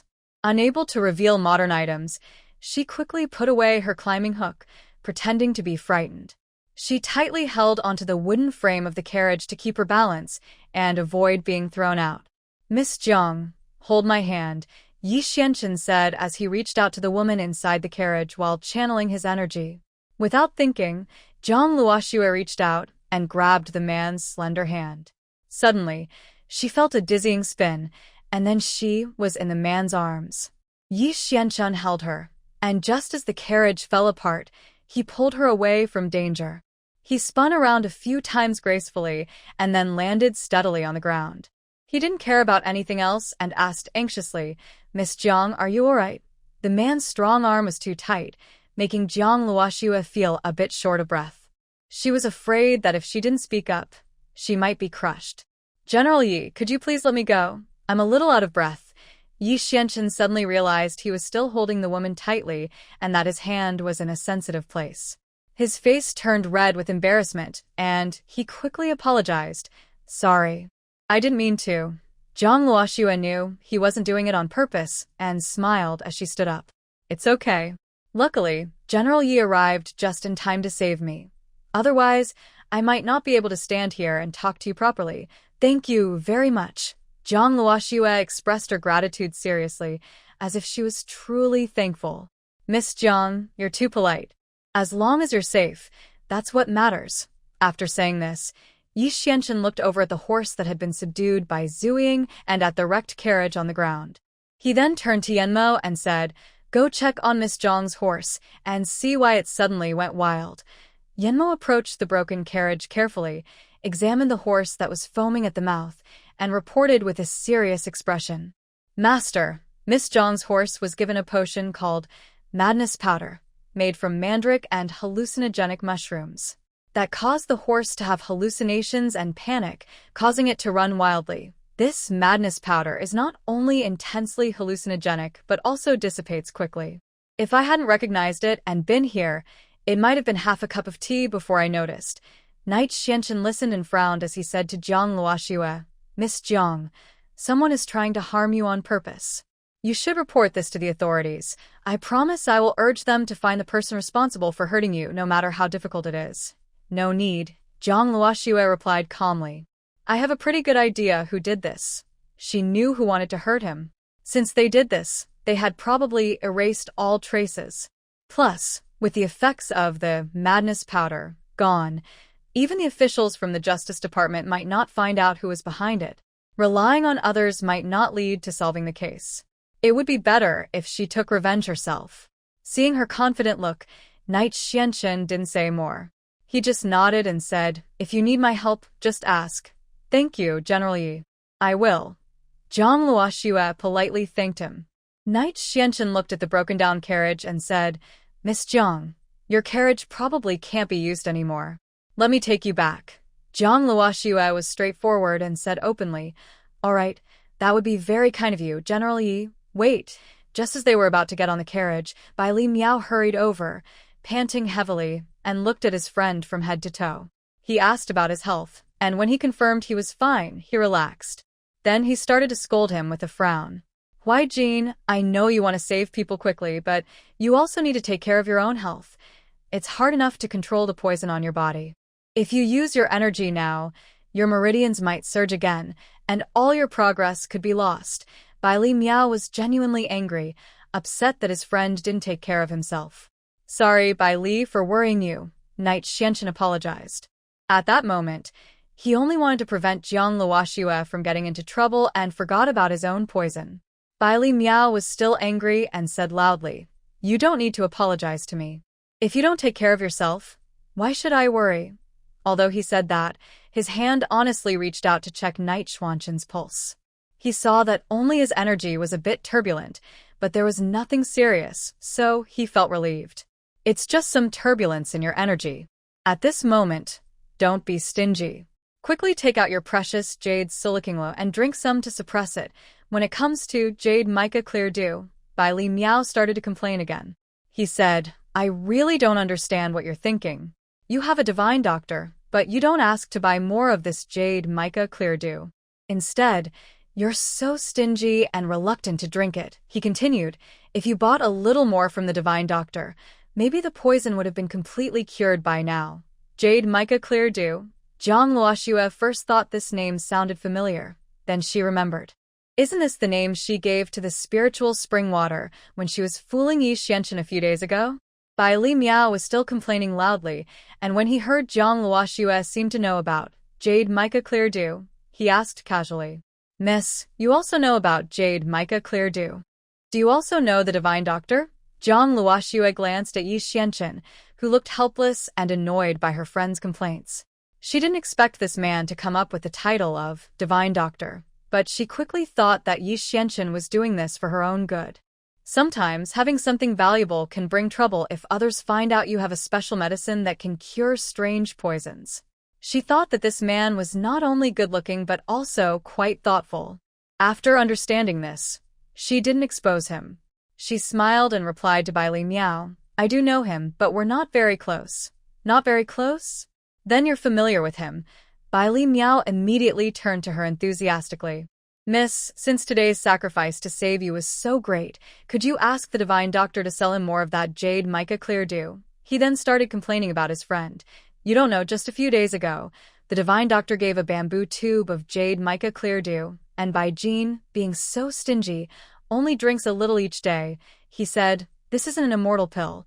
How can just a little be enough to work, right?' If only he could buy more from the divine doctor, at least a bowl a day, then the effect would be better." Zhang Luoxue listened to his complaints, then turned to ask Yi Xianchen, "General Yi, didn't the divine doctor say that this medicine should be taken twice a day, in the morning and evening? Why don't you follow the doctor's advice?" Yi Xianchen smiled and explained, "Miss Jiang, don't listen to Bai Li's nonsense. Actually, taking just 2 sips a day is very effective. There's no need to use so much." He then glared at his talkative friend. "This Jade Mica Clear Dew is extremely precious. Describing it as worth a fortune for a single drop is not an exaggeration." He felt too shy to repeatedly ask Miss Jiang for the medicine. Recently, he realized that her excuse about the medicine's expiration was just that, an excuse. She was worried he wouldn't accept it, so she said that. Since she didn't take any payment, he naturally felt embarrassed to take advantage and decided to use less of the medicine. Moreover, he truly felt that even drinking a little each day had improved his health a lot compared to before. Miss Jiang was very clever. She immediately guessed that he was hesitant to ask for more because she had mentioned that the spiritual spring water was rare and precious. Now that he knew the water could really detoxify him, she had plenty stored in her space that she couldn't use up. Back at her residence, she sealed a jar of the spiritual spring water and asked Zuing to deliver it to Yi Xianchen. When Bai Li Miao saw a large jar of Jade Mica Clear Dew on the table, he was stunned. He asked Zuing blankly, "What is the relationship between your young lady and the divine doctor? Why can she get such a big jar just with one word?" Even Huai Jin, at that time, only had a bamboo tube of it. The fact that this girl could get so much Jade Mica Clear Dew suggests she has a close connection with the divine doctor. Zuing didn't answer Bai Li Miao directly. Instead, she said to Yi Xianchen, "My young lady said that you should arrange your doses based on your health. Even drinking 2 bowls a day, or 3 is fine. After finishing, she will ask the divine doctor for more. Then please thank your young lady for me." Yi Xianchen looked at the large jar of Jade Mica Clear Dew with gratitude. It seemed he owed Miss Jiang more and more. When Zuing was about to leave with the items, Bai Li Miao quickly smiled and said, "Miss Zuing, could you ask your young lady if the divine doctor would allow me to examine this Jade Mica Clear Dew?" My young lady said that the divine doctor said, "Anyone who wants to examine it can do so freely. Then please thank your young lady for me on my behalf." Bai Li Miao admired the divine doctor greatly. He was talented and generous, not hiding his abilities. Such noble people truly deserve the title of a healer with a kind heart. At this moment, he deeply regretted not establishing a better relationship with Miss Jiang earlier. If he had, perhaps he could have had the chance to meet such a broad-minded divine doctor and learn some medical skills from him. Forget it. I'll talk about it next time I get the chance. Bai Li Miao happily took a bowl, filled it with half a bowl of Jade Mica Clear Dew, and then went into his medicine room to work on it. He spent 3 days and nights, and finally, with bloodshot eyes and a rough beard, he came out of the medicine room. He looked discouraged and sat silently in Yi Xuanqin's study for a while. Yi Xuanqin put down his military book and asked calmly, "What's the result? Did you figure it out?" Bailey Miao had been very discouraged these days and started to doubt himself. "Hua Jiao, am I not suited to learn medicine? I tried many methods to make the jade mica clear do, but I couldn't even make one medicine. I have no idea what ingredients the divine doctor uses. I used to think my medical skills in the Yunqi kingdom were not first, but at least second or third. But now I doubt myself. Maybe I'm not cut out for medicine." Bailey Miao felt a bit hopeless and even considered changing his career. Seeing that he seemed to want to give up on medicine, Yi Xuanqin quickly comforted him. "Why belittle yourself? Maybe you're not as good as the divine doctor in making medicine, but that doesn't mean you should deny your abilities. Think about it. Besides the divine doctor, who in the Yunqi kingdom has better medical skills than you are still so young and have achieved so much. You will get even better in the future. Don't give up on yourself over a small setback." To cheer up his friend, Yi Xuanqin said, "All right, if I meet the divine doctor someday, I will mention you. If she's willing, I'll introduce you to her. How about that?" "Really? You have to keep your promise." Bailey Miao immediately perked up. He loved medicine very much. He was just a little discouraged because of the difficulty with the jade mica clear do, but he didn't really want to give up. When he heard his friend agree to help introduce him to the admired senior, he instantly revived. Seeing Bailey Miao so excited, Yi Xuanqin wondered if he was pretending to be depressed just to trick him into introducing him to the divine doctor. Happy, Bailey Miao leaned closer and said, "Hua Jiao, can you give me another bowl of your jade mica clear do?" Yi Xuanqin didn't bother to look at him again. He picked up the military book and simply told him to leave. Get out. Shangshu residence. When Jiang Luoxue returned safely with her maid, Chu Lianxin and Zhou Xiu heard the news and were furious. Chu Lianxin clenched her hand tightly around a handkerchief, her face twisted with anger as she gritted her teeth, saying, "This wicked woman is too lucky. She can't be killed no matter what." Their original plan was to scare the horse, make Jiang Luoxue fall out of the carriage, and create the illusion of her accidental death. That way, even if the general of cavalry wanted to investigate, he wouldn't find a reason. But unexpectedly, Jiang Luoxue was so lucky that she avoided their plan again. Chu Lianxin truly suspects that this stepdaughter might have some divine help, or else why is she so hard to kill? Or perhaps that dead ghost Lu Shi is secretly protecting her. At this thought, Chu Lianxin shivered and decided to go to the temple tomorrow to ask for a talisman to ward off evil spirits. Zhou Xiu saw her suddenly turn pale and asked suspiciously, "Excited, what's wrong?" Chu Lianxin whispered to him, "I suspect Lu Shi's lingering spirit is causing Jiang Luoxue to be so hard to kill." Zhou Xiu's face also changed, and he looked around cautiously before saying, "Don't overthink it. She can't even defeat us alive, let alone now that she's dead. Don't be afraid. It's just a coincidence." Hearing this, Chu Lianxin's fear eased somewhat. Zhou Xiu frowned, a cold look flashing in his eyes as he said, "This plan failed. It seems we can only wait until the flower viewing banquet at the Zhongshu Shirlong's house at the end of the month to act again." Chu Lianxin looked worried. "This wicked woman is so hard to kill. Are you sure you can ruin her reputation then?" Zhou Xiu confidently replied, "Don't worry. I've made arrangements. Just take her there when the time comes." The two conspired, and Zhou Xiu quietly left. Qiu Ming returned to Wenxi Garden and told the master everything word for word. Jiang Luoxue listened, and a wicked smile appeared on her lips. Then, "Let's see who will win at the flower viewing banquet." Qiu Ming felt deeply guilty for not noticing Zhou Xiu's scheme today, despite being responsible for the master. After reporting, he knelt down with a thud. "I'm sorry, master." "Qiu Ming is useless. I didn't realize they planned to use the carriage to harm you." He knew that Steward Zhou and Chu Lianxin had harmful intentions toward their master, so he paid extra attention to their actions. Unexpectedly, these two people had been secretly planning this matter right under his nose without him noticing. Qiu Ming felt he was truly negligent. Zhang Luoxue helped them up, saying that Zhou Guy managed to stay close to Jiang Yucheng and secretly communicate with Chu Lianxin for so many years without being caught. He must be a very clever person.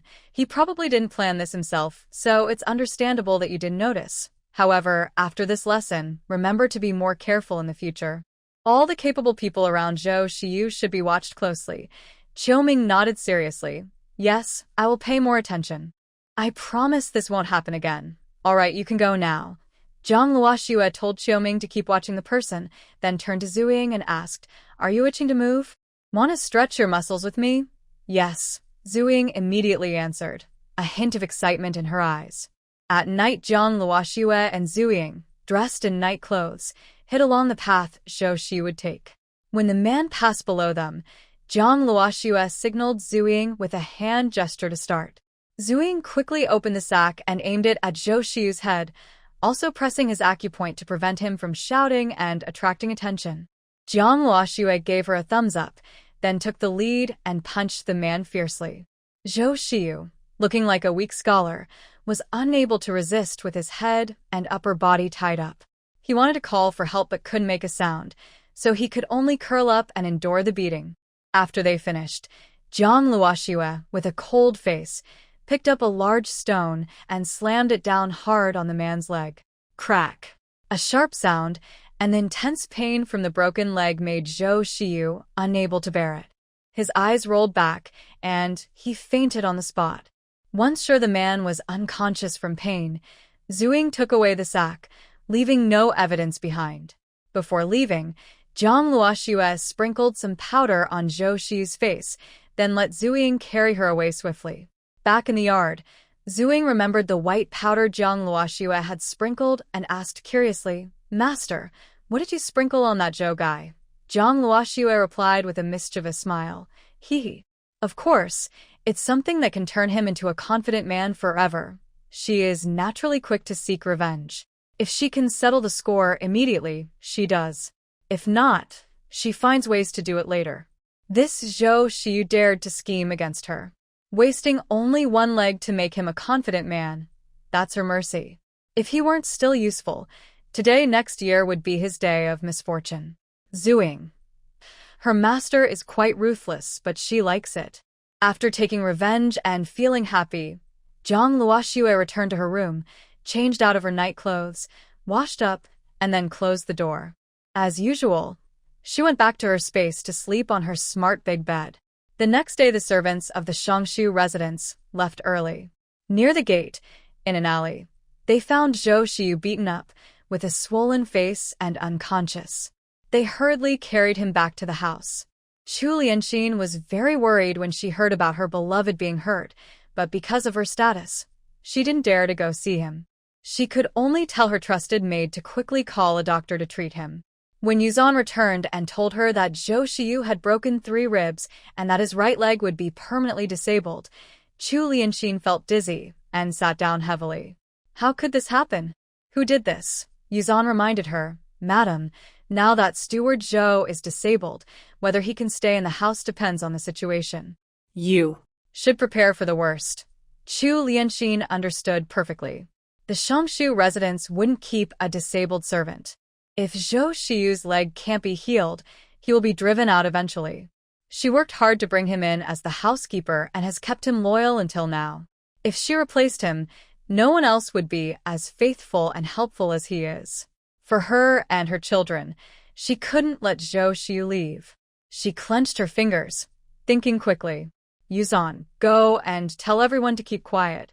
If the master asks about Zhou Xiu's injury, just say he fell and will recover after some rest. But this is only a temporary cover-up, Yuzan said, feeling it wasn't a long-term solution. How long can we hide it? Have someone secretly find a famous doctor to treat his leg. We must not let Zhou Xiu be driven out of the house.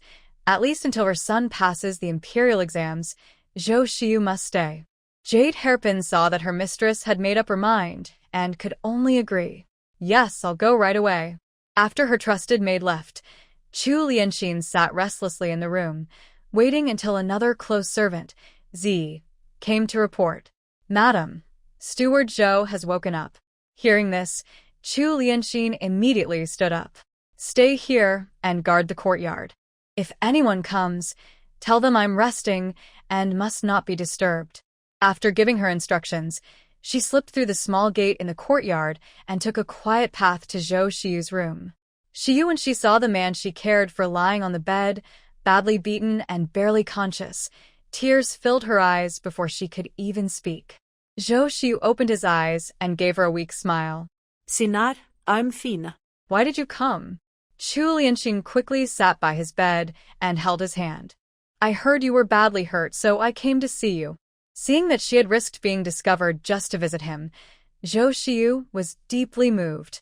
He forced a smile despite the pain. Don't worry, I'm really fine. Chu Lianxin looked at him with a mix of anger and concern. Stop trying to comfort me. I heard you broke 3 ribs and a leg. How can that be nothing? Zhou Shiyu gently wiped the tears from her face. I just didn't want you to worry. You fool. Tears shimmered in her eyes as she softly touched his bruised face. Does it hurt? After they spoke for a while, Chu Lianxin finally asked about what had happened the night before. What really happened last night? How did you end up like this? I don't know either, Zhou Shiyu said, shaking his head. Then he began to explain. Last night, I had just finished some errands and was walking through Qingyan Alley when someone threw a sack over me and started beating me. Chu Lianxin's tone carried a hint of reproach. Why didn't you call for help? Qingyan Alley isn't far from our residence. If you had shouted, someone would have come. Zhou Shiyu frowned at the memory. Don't mention it. I wanted to, but those people were skilled and ruthless. They struck a point on my neck that made me unable to speak or call out. After that, I felt a sharp pain, and then everything went dark. Zhou Shiyu still feels scared when he recalls that scene. The pain from the fist hitting him was very deep in his memory. The person who hit him is skilled in martial arts, and there is more than one attacker. Chu Lian thought for a moment, frowned, and asked, Have you offended anyone recently? No, you know my personality. I usually don't offend people openly. Zhou Shiyu shook his head. He has always maintained a gentle and kind image in public. Even when plotting against someone, he does it secretly and never leaves any evidence. With this disguise, he has been able to stay as the housekeeper of the Jiang family for many years. Since he hasn't offended anyone, who could it be? Chu Lian's mind flashed with a picture and suddenly remembered his stepdaughter, who had changed a lot recently. Shiyu, I think it must be Jiang Luoxue who did this. She probably knows that the carriage accident some time ago was your doing, so she took revenge. That's impossible. At that time, for safety, I didn't show myself at all. I even hired someone outside the house to do it, through a middleman. Even experienced officials from the Dali temple couldn't find out it was me, let alone a young lady like her who wouldn't know the truth behind it. Zhou Shiyu was very confident in his plan. He used the excuse of buying things in the house to find Hu Peng Lai-san, then through Lai-san, he found others. The process was layered, and finally, a beggar on Luoshue's usual route found a chance to secretly blow a wild powder into her horse's nose. Such a detailed plan would be very hard for even the detectives of the Dali Temple to uncover. Jiang Luoxue, as a young lady from a noble family, could not possibly know it was him. But Chu Lian didn't think so and firmly believed, even if Jiang Luoxue can't find out herself, don't forget, she has Yi Xianshan behind her. I think this matter was done by her, or with the help of the general of Biaoqi. After thinking carefully for a long time, Zhou Shiyu finally shook his head. I don't think the young lady is involved in this. Seeing Chu Lian still wanted to speak, Zhou Shiyu immediately explained, Think about it. If the young lady knew I was behind this, with her personality, she would definitely come to the house and confront me right away. There is also Knight Xianshan. If he intervened, with his power, skills, and influence, making me disappear would be easy. Why bother to go through the trouble of injuring me badly? Chu Lianxin listened and became less sure of her thoughts. If it wasn't her, then who could it be? Maybe we should report it to the authorities. Zhou Shiyu sighed bitterly. At that time, there were no witnesses in the alley and I was blindfolded, so I didn't see what the attacker looked like.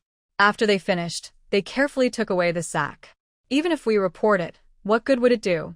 While they were whispering, suddenly they heard Jiang Yuqing shouting loudly outside. Move aside. Chu Lianxin was instantly terrified, her face turning pale. She nervously said, "What should we do? Why is that old man back? And he's here now. It's too late to go out now. You need to hide quickly, or he'll find us and we're doomed." Zhou Shiyu's usually calm face showed rare panic. He hurriedly told the woman to find a place to hide, but their simple house made hiding difficult. Chu Lianxin was anxious, pacing inside. As the hurried footsteps outside grew closer, she still couldn't find a hiding spot. She was so nervous that sweat was pouring down her face, and she almost started crying. It was just candy, but in the innocent hearts of children, this simple exchange carried a special meaning. Their hands brushed for a moment as Fu Xiaochuan unwrapped the candy and tasted the sweet milk flavor. Chen Xiaoding also lowered her head to eat hers. Her mouth was full of sweetness, and her eyes curved into a smile, making her look even cuter. Jiang Wanyue asked, shouting, "Is the candy good?" "Yes, Aunt Jiang, it's the best candy I've ever had," Chen Xiaoding replied with a bright smile. Jiang Wanyue said, "Aunt Jiang," he called out, "Master, thank you for visiting the young one. I can't get up now and can't pay my respects. I hope you understand." Zhang Yuqing had no time to bother with him. His face was dark, and he looked around the room with sharp eyes. He checked all the possible hiding places, but didn't find the person he was looking for. Finally, he walked to the bed and looked down at Zhou Shiyu. "Where's the lady?" Hearing this, Chu Lianxin under the bed was so frightened her heart almost jumped out of her chest. She bit her pale lips, too scared to make a sound. I didn't expect Jiang Yuqing to ask the lady right away, clearly knowing something. Zhou Shiyu was very surprised inside, but pretended to be shocked outwardly. "Madam? Isn't she in Changqing Garden?" Zhang Luocheng didn't speak, but kept a sharp look on the man in bed. Zhou Shiyu deliberately acted innocent and said gratefully, "It's an honor to be visited by the kind-hearted master himself. I wouldn't dare hope the main wife would come to see a servant like me." Seeing his reaction, Zhang Luocheng narrowed his eyes suspiciously to confirm again. "Has the lady really not come? I swear," Zhou Shiyu raised his finger firmly. "With my appearance, I wouldn't dare stain the lady's sharp eyes." Jiang Yuqing saw he looked calm and not like he was lying. He thought secretly, maybe those two maids were just talking nonsense and Chu Lianxin never actually came here. After a burst of anger and searching everywhere for someone, Jiang Yuqing felt tired. He simply sat on a stool to rest for a while. Thinking about these days, he was busy dealing with the marriage of his two daughters and the Prince of In, while also struggling financially due to thefts in the house. He had to run around borrowing money, but with little success. He had no choice but to sell some profitable businesses to keep the household running and handle social obligations. But that was only a temporary fix. All businesses would eventually be sold out. To recover the lost money quickly, he went to the Dali temple every day to urge them to solve the case and return the silver. However, the officials there still hadn't found any useful clues. As expenses grew and the household was about to run out of money, he became very anxious. He even got several blisters from his efforts, but the stolen items still hadn't been found. Today, he planned to go back and discuss with Chu Lianxin how to solve the current problems.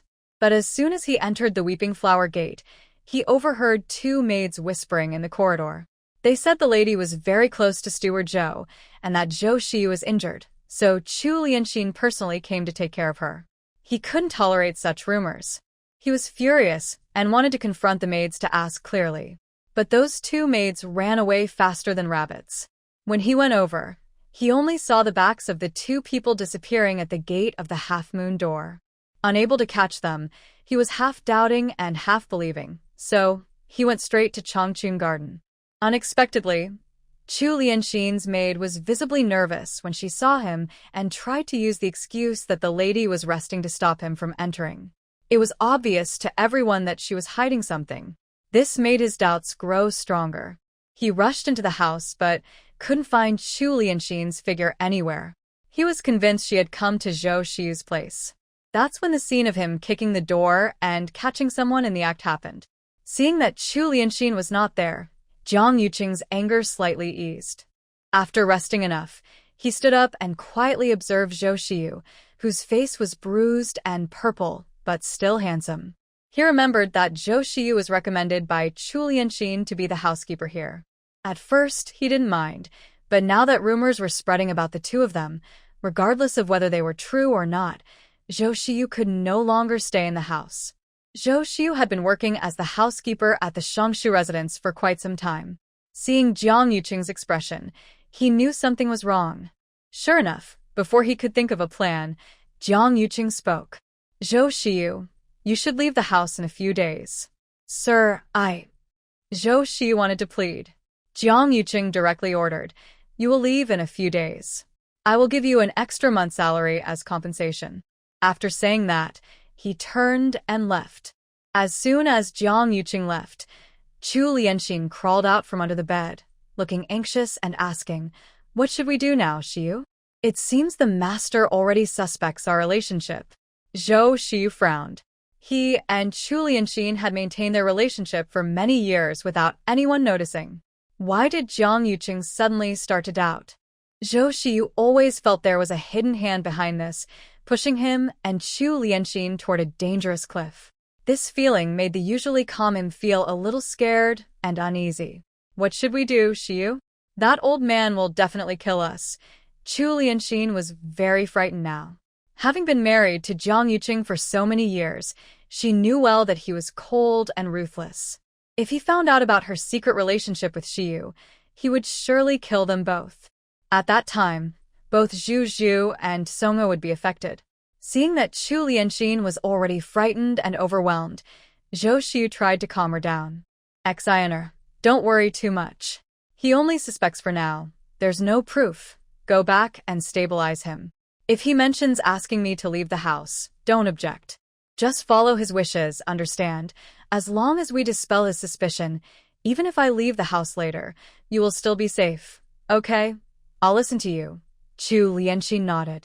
Although she didn't want Zhou Xiyu to leave, saving her life was more important now. Zhou Xiyu explained some words to Chu Lianxin again, then handed her a stack of things. After that, he secretly left with his trusted aide. Jiang Yuqing couldn't find Chu Lianxin at the residence and was furious as he waited in Changqun Garden. It wasn't until half an hour later that a woman came inside. As soon as she entered, she heard a man's cold voice like ice. Where did you go? Chu Lianxin was startled. Seeing it was him, she pouted and complained, my husband, it's you in the room. You scared me. Why didn't the maid serve you? Let me take off this pendant first before I talk to you, Chu Lianxin said as she went to the dressing table and started removing her earrings. Jiang Yuqing's face remained stern as he repeated his question. Where did you go? Chu Lianxin silently thought through her words, then sighed and said to the man, where else? I was just worried because the officials from the Dali temple haven't caught the thief yet, and we can't get our stolen goods back. Seeing the household almost falling apart and you getting anxious every day, I feel distressed. That's why I thought of going out to find someone and selling 2 of my dowry shops to temporarily ease the urgent situation. Chu Lianxin took out a stack of silver notes from her body and handed them to him. Husband, here you go. Jiang Yuqing took it and saw there were over 7,000 taels. Did you really sell 2 dowry shops? Yes, I did. They were the best locations, 2 silk shops. But I sold them in a hurry, so I got a lower price. Usually, they'd sell for at least 10,000 taels each, Chu Lianxin said, showing a pained expression. Jiang Yuqing finally believed what the woman said and gently held her in his arms. Madam, you've worked hard. I promise you, the difficulties are only temporary.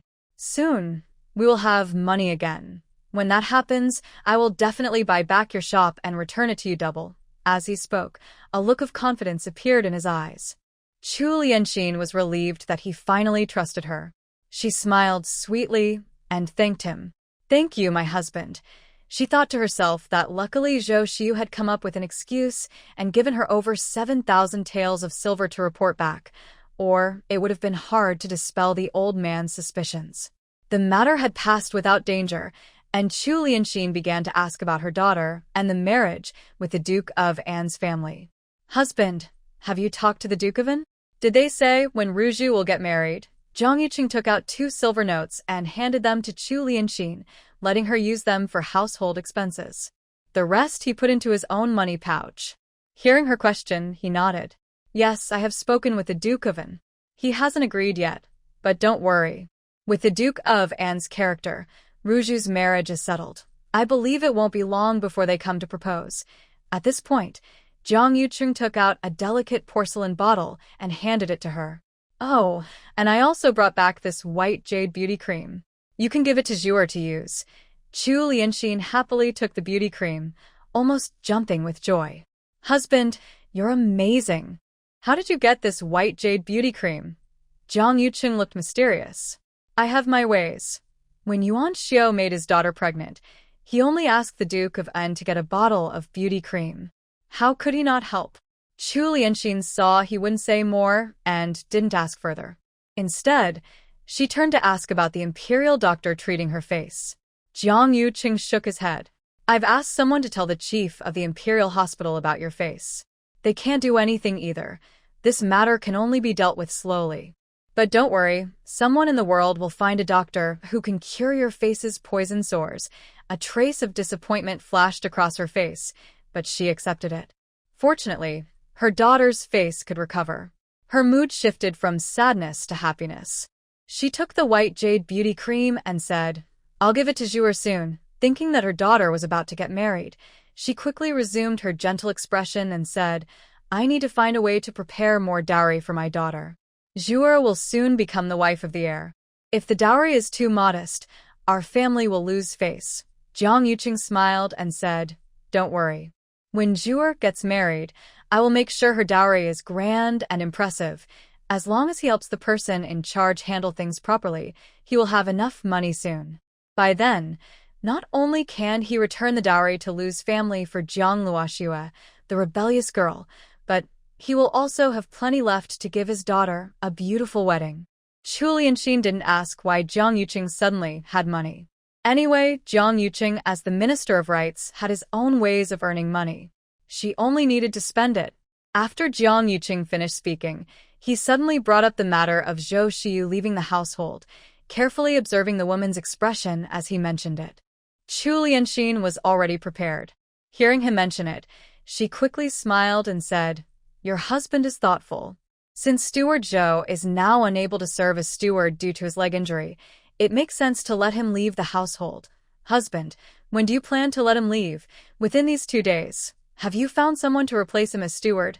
Chu Lianxin asked with concern. There's no need for you to worry. I already have someone in mind. To prevent trouble in the backyard, Jiang Yucheng decided to appoint Chai Lin, who looked ordinary, as the new steward. Chu Lianxin didn't oppose. Instead, she smiled and said, That's good. It also saves me from one more worry. Seeing that she showed no special reaction, Jiang Yucheng finally relaxed. It seemed he had overthought. The two of them didn't have any romantic feelings. All the rumors were just made up by those two maids. It looks like once Chai Lin takes over as steward, he should remind him to properly manage the household affairs. Wenxi Garden Xiaoming, who had changed out of her maid's outfit, told Jiang Luoxue everything that had happened in the household, including Jiang Yucheng and his wife's conversation. Zuing was listening nearby and kept sighing. This Minister Jiang is really useless. He can't even catch a spy properly. He was easily fooled by that woman with just a few words. It was a waste of the information we gave him. He also remembered how Xiaoming had disguised herself as a woman when she went to give Jiang Yucheng the information earlier. She was very happy and looked at Xiaoming teasingly. I didn't expect you, Xiaoming, to look quite pretty in women's clothes. Xiaoming looked at her coldly and gave a single word. Get lost. Thoughts of him just now, secretly revealing information to Jiang Shangshu, suddenly appeared in her mind. The idea of this big man wearing such a girly dress made her feel a chill at her heart. Luckily, this wasn't the general's residence. Otherwise, if other members of the Mo family army found out, his reputation could be ruined. Zhuing still wanted to tease him further, but Xiaoming bowed to Jiang Luoxue and said, Miss, I need to go do something. Without paying any more attention to Zhuing, he turned around with a jump and disappeared. Zhuing watched where he left and muttered, This annoying Xiaoming has been cold and distant since he was a child, like an ice cube with no warmth. It's really boring. She used to like making him laugh at the general's residence, but she never succeeded once.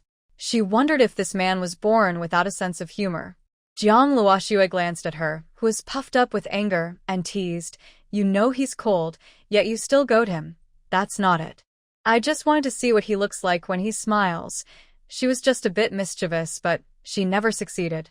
Jiang Luoxue teased her. "Why do you insist on making him smile? Do you like him?" "I like him." Zhuing felt a shiver and raised her voice quite a bit. "How could I like a big block of ice?" "Master, please don't make jokes like that again. Your servant can't handle the scare." Seeing her shake her head with a look of polite refusal, Jiang Luoxue didn't continue teasing and started asking about serious matters. "By the way, I asked you to investigate the people who knew about my mother's childbirth. How is that going?" When it came to serious matters, Zhuing immediately became serious. "Still investigating. This happened a long time ago. Some of the witnesses have died, and others have moved away from the capital and are missing. It's quite difficult to find them, but we've already found a clue.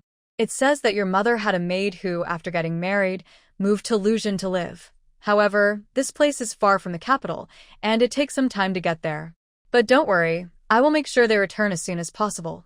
Jiang Luoxue nodded and said, "No need to rush. Just make sure they come back before the Mid-Autumn Festival." "Sure. Here is the improved and simplified version of your text. By the way, tell them to make sure the witnesses are safe. She plans to hand the witnesses over to the Liu family so they can seek justice for Liu." After discussing this, Jiang Luoxue said, "Zhuing." Jiang Yuqing said, "He'll have money soon." "People like him, where do they usually get money from?" Zhuing thought carefully and replied, "For someone like Minister Jiang, he might have hidden money elsewhere or use his position to make money, but I think the second option is more likely." "Why do you think that?" Jiang Luoxue asked, raising her eyebrows with interest. Zhuing explained, "If Minister Jiang had hidden money outside, he probably wouldn't sell his assets just because he's short of cash." Jiang Luoxue nodded, agreeing with her. "Do you have any way to get proof of his crimes?" Zhuing shook her head honestly.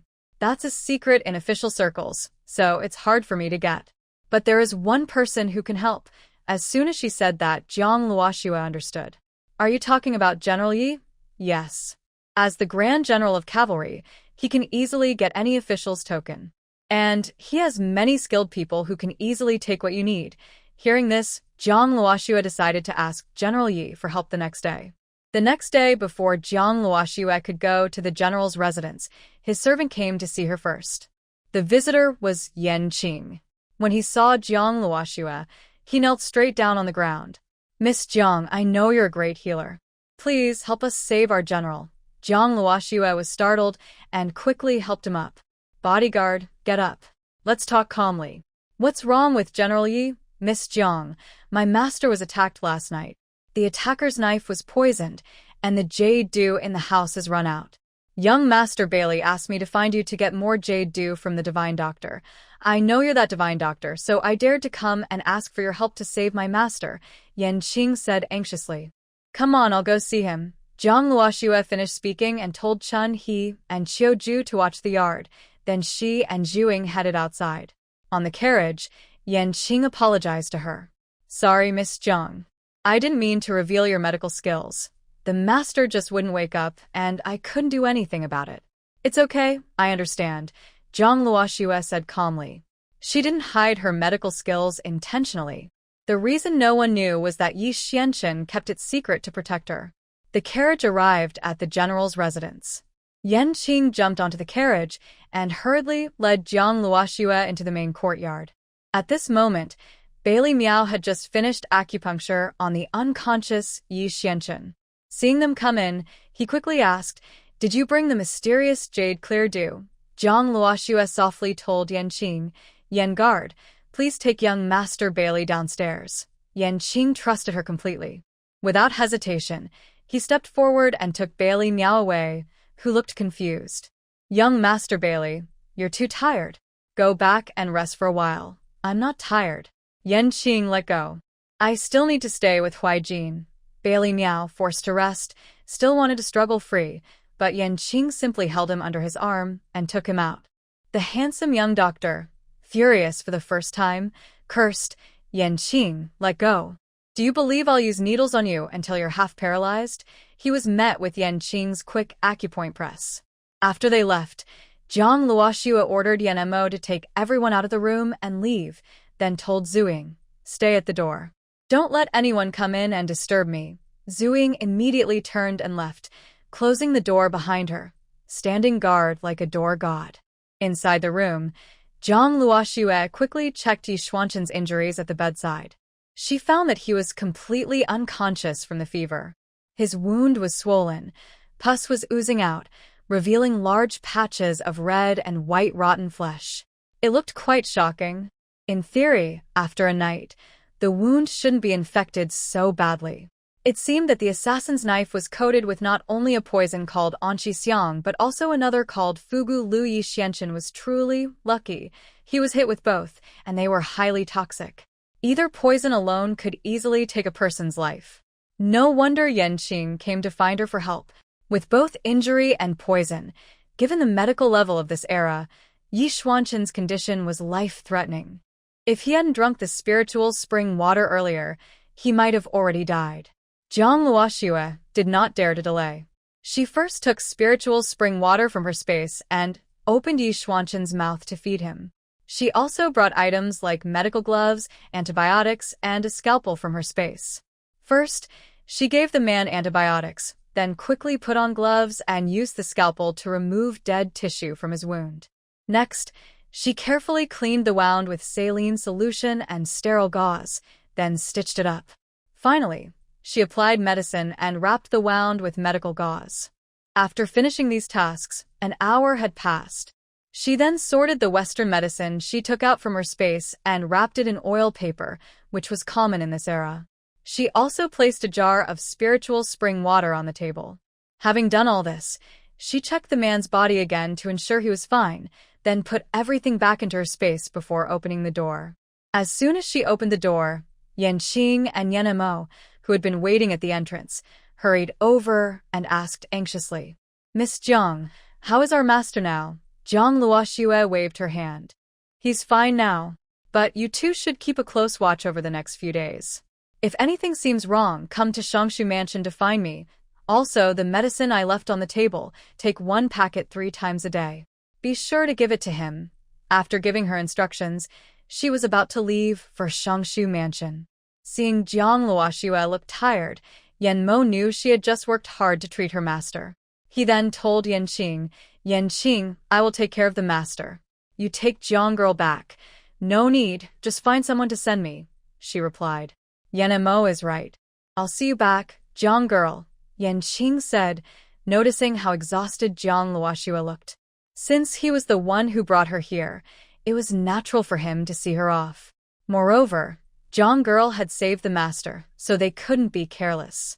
Zhang Luoxue was indeed a bit tired, so she didn't insist further. She got on the carriage with Zhuing, sat down, and immediately dozed off. Zhuing sat quietly beside her, watching over her without disturbing her. Outside, Yan Qing drove the carriage steadily, afraid of waking the people inside. It wasn't until they reached the gates of Shangshu Mansion that he stopped and said, "Mo Jiu, we've arrived." Inside the carriage, Zhuing gently woke Zhang Luoxue. "Master, we've arrived." The servant and the master got off the carriage. Zhuing took a few steps back and said to Yan Qing, "From now on, call me Zhuing, not Zhuing." Yan Qing scratched his head.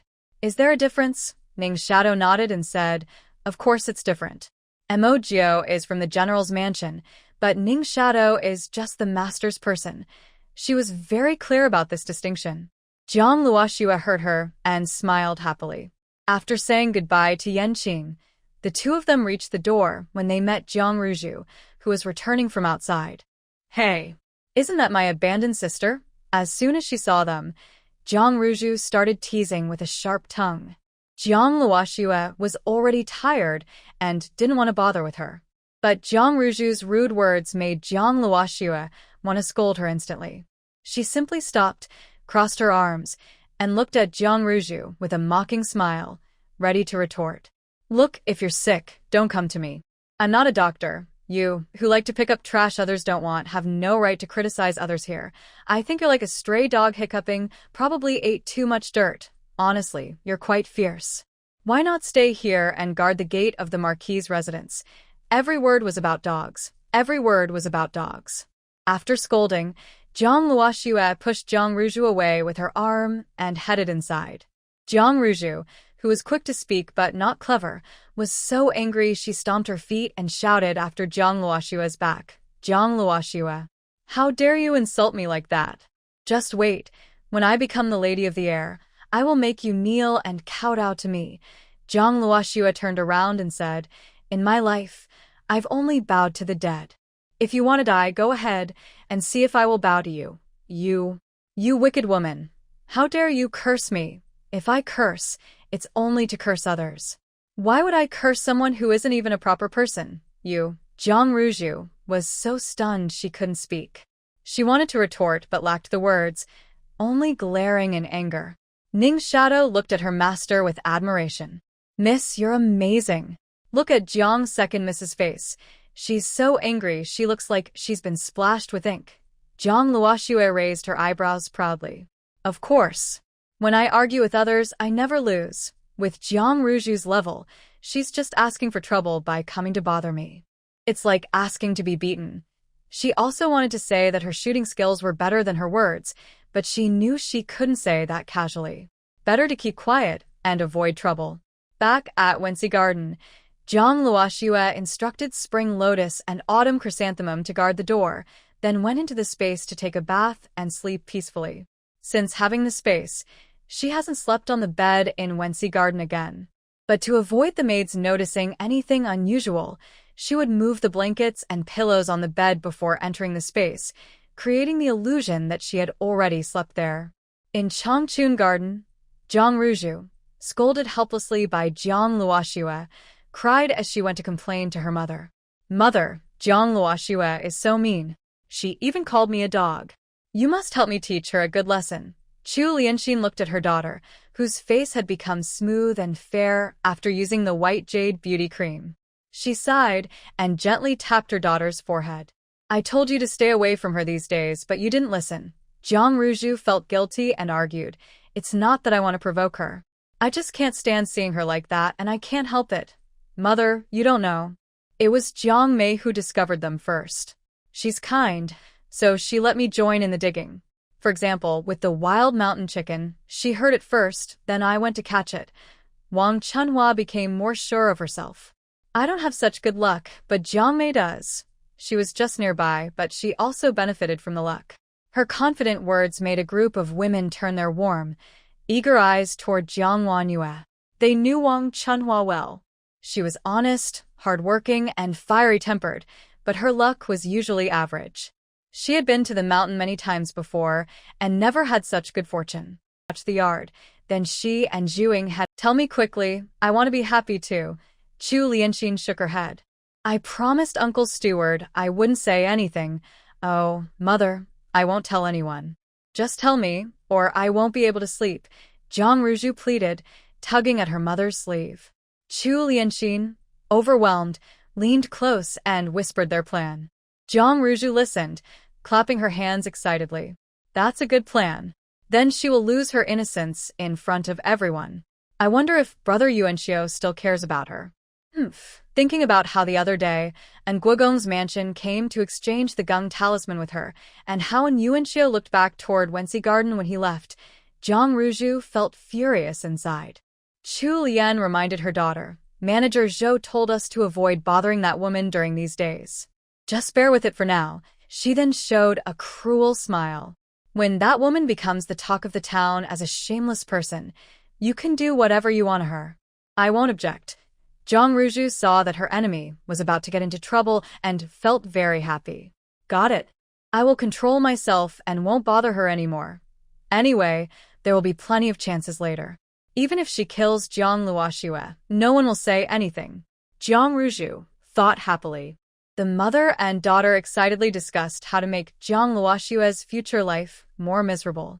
Only then did Jiang Ruju leave Changchun Garden feeling satisfied. Over at the general's residence, Bailey Miao was knocked unconscious by Yan Qing, who pressed a sleep point on him. Plus, he hadn't slept the night before. He slept for 4 hours before waking up. When he woke, he cursed Yanqing and hurried to his friend's room. Seeing his friend already awake and talking to Yan Mo lying on the bed, he was immediately surprised and opened his eyes wide. "What's going on?" "Huai Jin, you got the antidote." He had checked his friend's pulse earlier. Without the antidote, the poison would have kept him from waking up. But in just a few hours, his friend was awake. Even though Yuxiu Qinglu could be effective, it was impossible to detoxify so quickly. Yi Xianchen shook his head. Not yet. Could it be Yuxiu Qinglu again? As soon as Bailey Miao finished speaking, he saw Yanqing bring over a paper bag and hand it to Yi Xianchen. "Master, take the medicine." "Bailey Qing, what medicine are you giving Huai Jin?" Bailey Miao hurriedly reached out to stop him and snatched the bag. Inside, he saw strange pills he had never seen before. He frowned and scolded Yanqing. "This is reckless. You haven't even confirmed what medicine it is, and you're giving it to your master.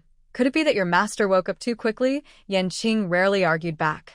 He patiently explained, "Young Master Bailey, don't worry. This medicine is fine. The master has already taken it twice, and he's much better now." What kind of medicine is so effective? Bailey Miao was a bit skeptical.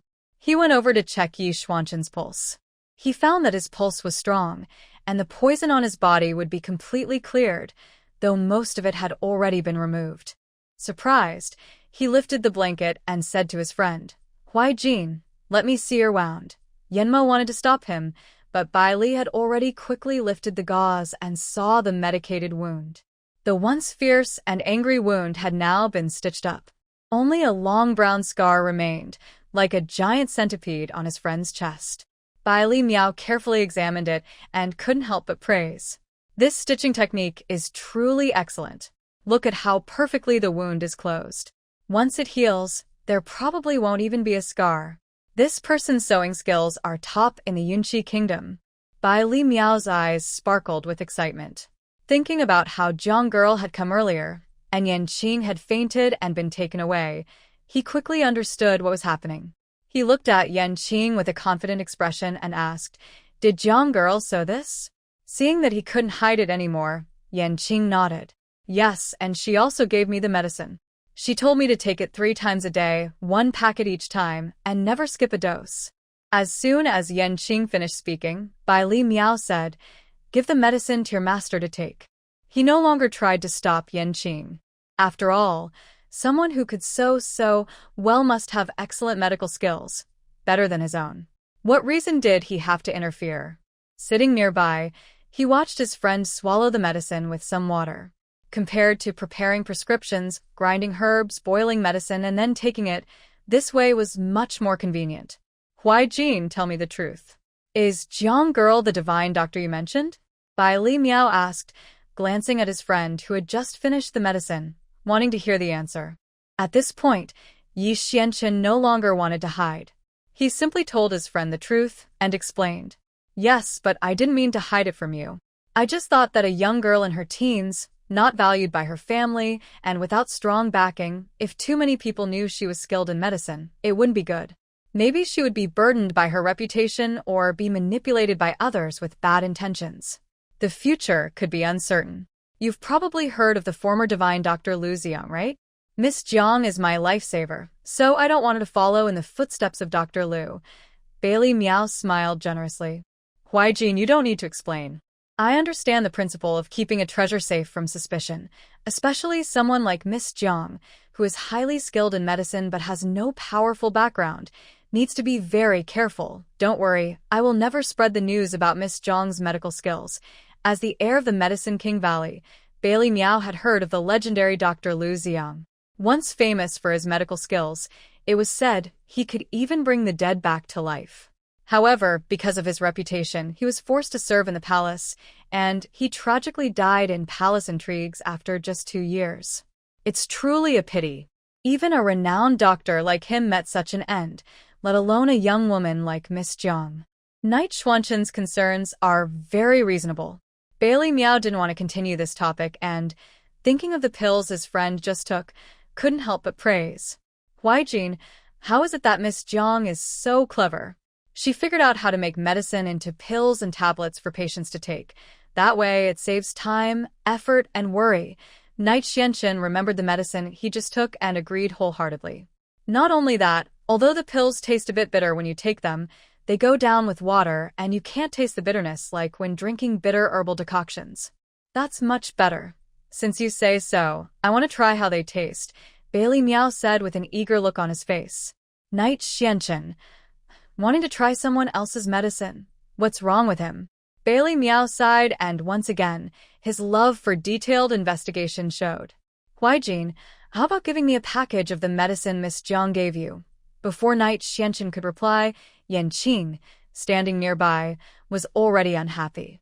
Young Master Bailey, Miss Jiang only gave my master 3 days' worth of medicine. One package isn't enough. If you want to find out what herbs are used, wait until the next time Miss Jiang comes and ask her directly. Don't cause trouble for my master's life-saving medicine. Yan Qing finished speaking and stuffed the other packages of medicine into his pocket, looking as if he was afraid he would be snatched away. After all, young Master Bai Li has a past. Last time, he took some jade moss clear dew to investigate, but he couldn't recognize what kind of medicine was inside. As a result, he wasted quite a bit of the jade moss clear dew, which made Yan Qing scold him for several days. At this moment, Bai Li Miao also remembered his past 2 times wasting the jade moss clear dew. He saw Yan Qing guarding him like a thief. He couldn't help but laugh and scold, "You stingy Yan Qing, if you won't give it to me, then forget it. Anyway, I now know that Miss Jiang is a divine doctor. Next time she comes, I will directly ask her to be my teacher. I want as much of those pills as I can get.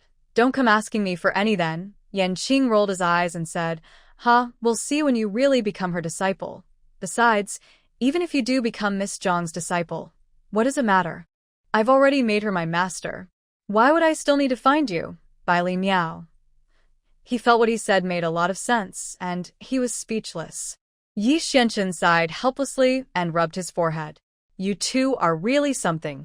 You're almost 40 years old, yet every time you meet, you argue. How childish. Just go out quickly. Let me rest for a while. Seeing that he had just woken up and looked a bit unwell, the two of them immediately left quietly so as not to disturb him. Yan Emo followed behind them and closed the door. Yi Xianchen lay on the bed but couldn't sleep. He thought about how Jiang Luoxue had saved his life twice in such a short time. He felt that this girl was truly a blessing sent from heaven. Then he thought about the recent political climate. The emperor had been cracking down on official corruption, ordering him to secretly investigate illegal activities among officials. During his investigation, he noticed the figure of Minister Jiang. Because of Miss Jiang, he paid more attention to him. He discovered that Jiang Yucheng was involved in several cases of exam cheating, selling official titles, and other illegal activities. He also found out that he was secretly close to the third prince. Even Jiang Luoxue's stepmother had recently been secretly lending money, accepting bribes, and helping people get official positions illegally. If these were exposed, anyone from the Jiang family could be executed. If this matter came to light, Jiang Luoxue, as the daughter of the Jiang family, would definitely be implicated. It seems he needs to wait until he recovers better and then talk to Jiang girl, advising her to prepare thoroughly in advance. Time passed quickly, and in the blink of an eye, 3 days went by. Because Knight Xianchen was in good health and had taken medicine left by Lingquan water and Jiang Luoxue, he felt his body was almost fully recovered. It was time to find Jiang Luoxue and tell her some important things. Mo Qi, your subordinate is here. Mo Qi quickly knelt down. Go call Miss Jiang here. Tell her I have something important to discuss. Since Jiang Luoxue returned to the general's residence, she hadn't left the house. She thought that after she scolded Jiang Ruju at the door that day, the mother and daughter would come to trouble her. But unexpectedly, they didn't come for 3 days. Not even Jiang Yucheng, her reckless father who often wanted to punish her, showed any reaction. The servants also no longer dared to provoke her as they used to. It was as if Wenxi Garden had become a forbidden zone in the Jiang household.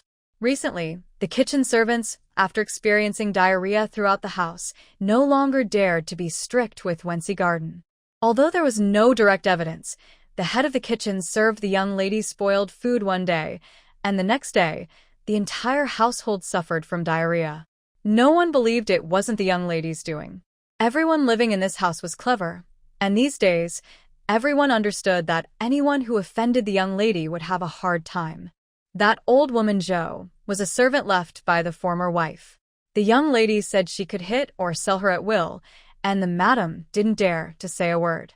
The master wanted to discipline the young lady, but the person who was supposed to beat her ended up being scolded by her, almost embarrassing the master. Second Miss cursed the young lady and was beaten to the point of disfigurement. People even privately guessed that the madam's face and steward Joe's broken leg were the work of the young lady. Both the mistress and the steward had been beaten so badly by her. As servants, they naturally dared not offend this wicked girl anymore. No one came to provoke her, and Jiang Luoxue was happy to relax. She stayed in the yard either practicing martial arts with Zhuiying, planting crops in her space, or swimming, riding horses, and so on. Life was very comfortable, but she also knew this was just the calm before the storm. The real danger would come at the flower appreciation banquet 2 days later. She was looking forward to seeing what good show Chu Lianxin and Zhou Xiu, who had been expelled from the house, had prepared for her. Just then, Knight Xuanqin's secret guard came to find her, saying there was an important matter to discuss. Thinking that the medicine I left for Yi Xianchen has just been finished, it's time to check on his recovery. So, I decisively got into the carriage and headed straight to the general's residence.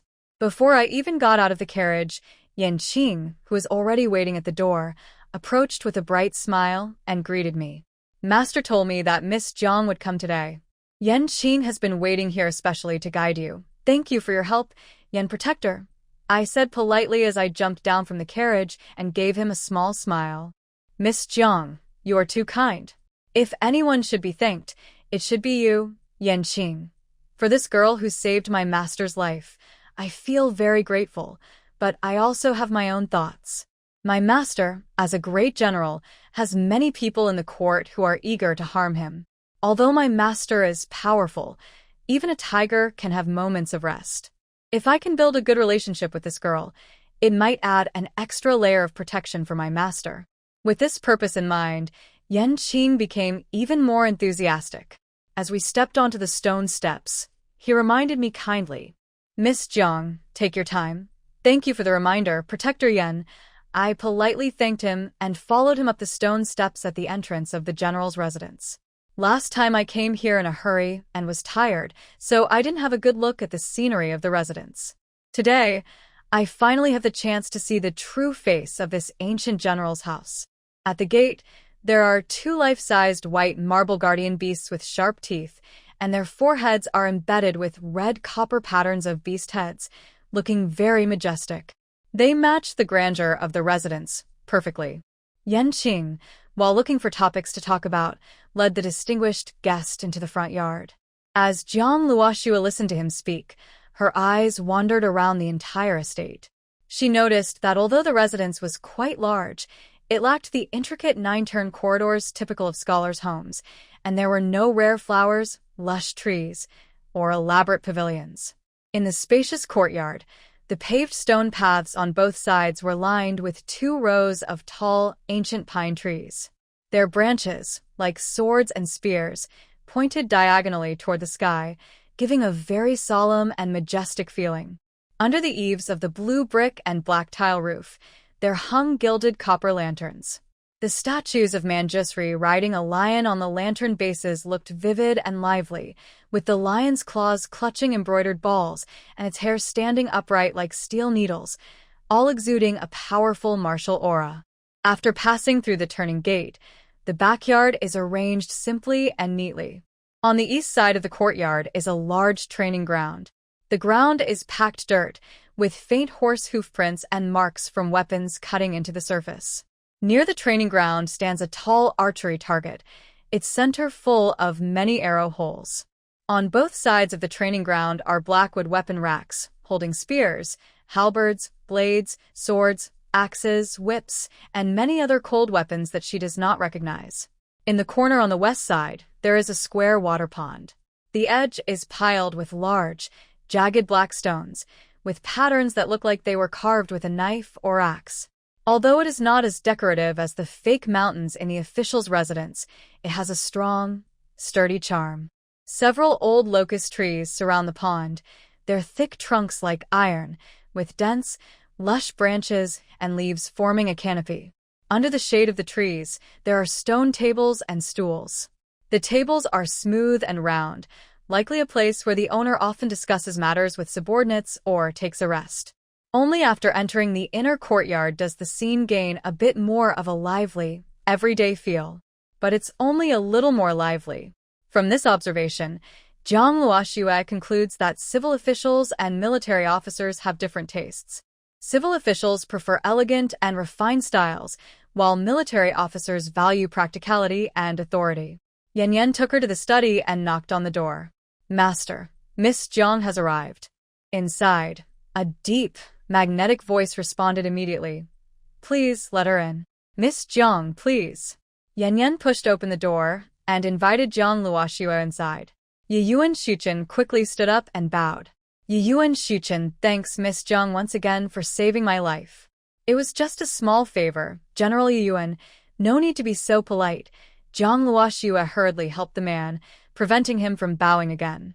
She looked him over and felt that his complexion was much better. "It seems General Yiyuan is recovering well. This is all thanks to Miss Zhang and your medicines. Not only did they remove the poison from my body, but they also pulled me back from the brink of death, and I am recovering so quickly. That's because General Yiyuan has good health, which helps him recover faster." No, it's not just that. "It's mainly because of your excellent medical skills, Miss Zhang." After exchanging a few words, Yiyuan Shuchen stepped back and began to discuss serious matters. "Miss Zhang, the reason I called you here today is because I have discovered that Minister Zhang has been involved in several major cases to make money, and your stepmother has also committed many wrongdoings recently. If these issues come to light, the entire Zhang household could face exile or even execution. So, I want to warn you, it's best to start making plans now." As soon as the man finished speaking, Zhang Luoxue immediately understood why Yi Xuanqing said he would soon have money. It turns out he was involved in big corruption. That really proves the saying, if you don't do wrong, you won't get caught. "General Yi, what crimes has Zhang Yuqing committed?" "There are several big and small, about 4 or 5 in total. The main crimes are cheating in the imperial exams and selling official titles. Either of these crimes alone could be enough to have him executed multiple times. Not to mention your stepmother secretly lending money at high interest and collecting illegal wealth in Minister Zhang's name. That's also a crime punishable by death. The crimes they committed mean that, even if I, as a general, want to protect the Zhang family, I can only prevent execution but not avoid confiscation and exile. You are my benefactor, and I can't bear to see you get involved in this. So I hope you prepare yourself mentally." Before Yi Xuanqing finished speaking, Zhang Luoxue quickly replied, "Thank you, General Yi, for your warning. I will prepare as soon as possible. As for Zhang Yuqing and Chu Lianxin, you don't need to protect them. Just do what you think is best. It's a joke. She wouldn't easily use her kindness to protect scoundrels like them. That would be foolish." Seeing how decisively she refused, Yi Xuanqing couldn't help but glance at her, thinking she didn't understand his meaning. "Miss Zhang, if that's the case, not only will your parents be executed, but you won't be safe either. Are you sure you want to do nothing? As long as they don't execute her, he might find a way to bring her back to the capital after exile." Zhang Luoxue still said the same thing. No protection. Yi Xuanqing then realized she truly didn't want to save the Zhang family. He looked at her and asked, "Miss Zhang, do you have a plan? Do you need my help?" Zhang Luoxue didn't answer. She only said, "Just tell me when these issues with the Zhang family will come to light. I think I can manage for about 3 months." Yi Xuanqing calculated and gave his answer. Zhang Luoxue smiled and said, 3 months. Today is July 20th, so around late October. That should be enough time for me to finish my affairs and leave the Zhang family." "You want to leave the Zhang family?" Yi Xuanqing's heart skipped a beat. He pretended to be casual and asked, "How do you plan to leave? By getting married?" Zhang Luoxue shook her head. "No, I want to cut off my father-daughter relationship with Zhang Yucheng." Seeing the man's surprised expression, Zhang Luoxue smiled and asked, "Do you think I am cold-hearted? That I don't help my father when he commits crimes, and even want to break ties with him?" Yi Xuanqing shook his head firmly. I know you're not like that. There must be a reason for your actions. He was very sure of this. If Jiang girl were truly cold-blooded, she wouldn't have helped him, the one who took her innocence twice. The fact that she is willing to sever her relationship with her family, risking being called unfilial, shows that the Jiang family must have done something unforgivable. Jiang Luoxue saw his honest expression and firm gaze, and she believed in her heart that he trusted her. A warm feeling spread inside her. Honestly, being unconditionally trusted by someone felt really good. This trust made Jiang Luoxue see him as her only friend in this world, and she felt the urge to tell him her reasons. So she began to explain, the reason I want to cut ties with the Jiang family is because Jiang Yucheng used my mother to climb to a high position and then betrayed her. He even let Chu Lianxin cause her death. Then, naturally, he took over my mother's dowry and watched coldly as Chu Lianxin ordered the servants to mistreat me, her legitimate daughter. Jiang Luoxue paused after finishing her story, then continued, and when I first met you, the poison in my body and the fact that I was chased by bandits were all connected to my stepmother. She sneered sarcastically. Because only when I lost my innocence and my reputation was ruined could her daughter legitimately take over my marriage contract and become the future wife of the heir of the Nguigong family. So, for a family like that, I wish I could send each of them straight to hell myself. How could I possibly protect them? Jiang Luoxue was not a saint. She wasn't the type to turn the other cheek when someone slapped her left side. She believed in cutting off trouble at the root. Her life motto was, if people don't offend me, I won't offend them. But if they do, I will eliminate them completely. Knight Xianchun felt deep sympathy when he heard the young lady's story. Being betrayed and schemed against by family is something anyone would find hard to bear. She lost her mother at a young age, and growing up in the cold, unkind Shangshu residence, she must have suffered a lot to survive until now. Knight Xianchun looked at her seriously and said, Miss Jiang, I still say the same thing. If you ever face any difficulties, just come to me. Having a strong backing, Jiang Luoxue was always willing to accept help.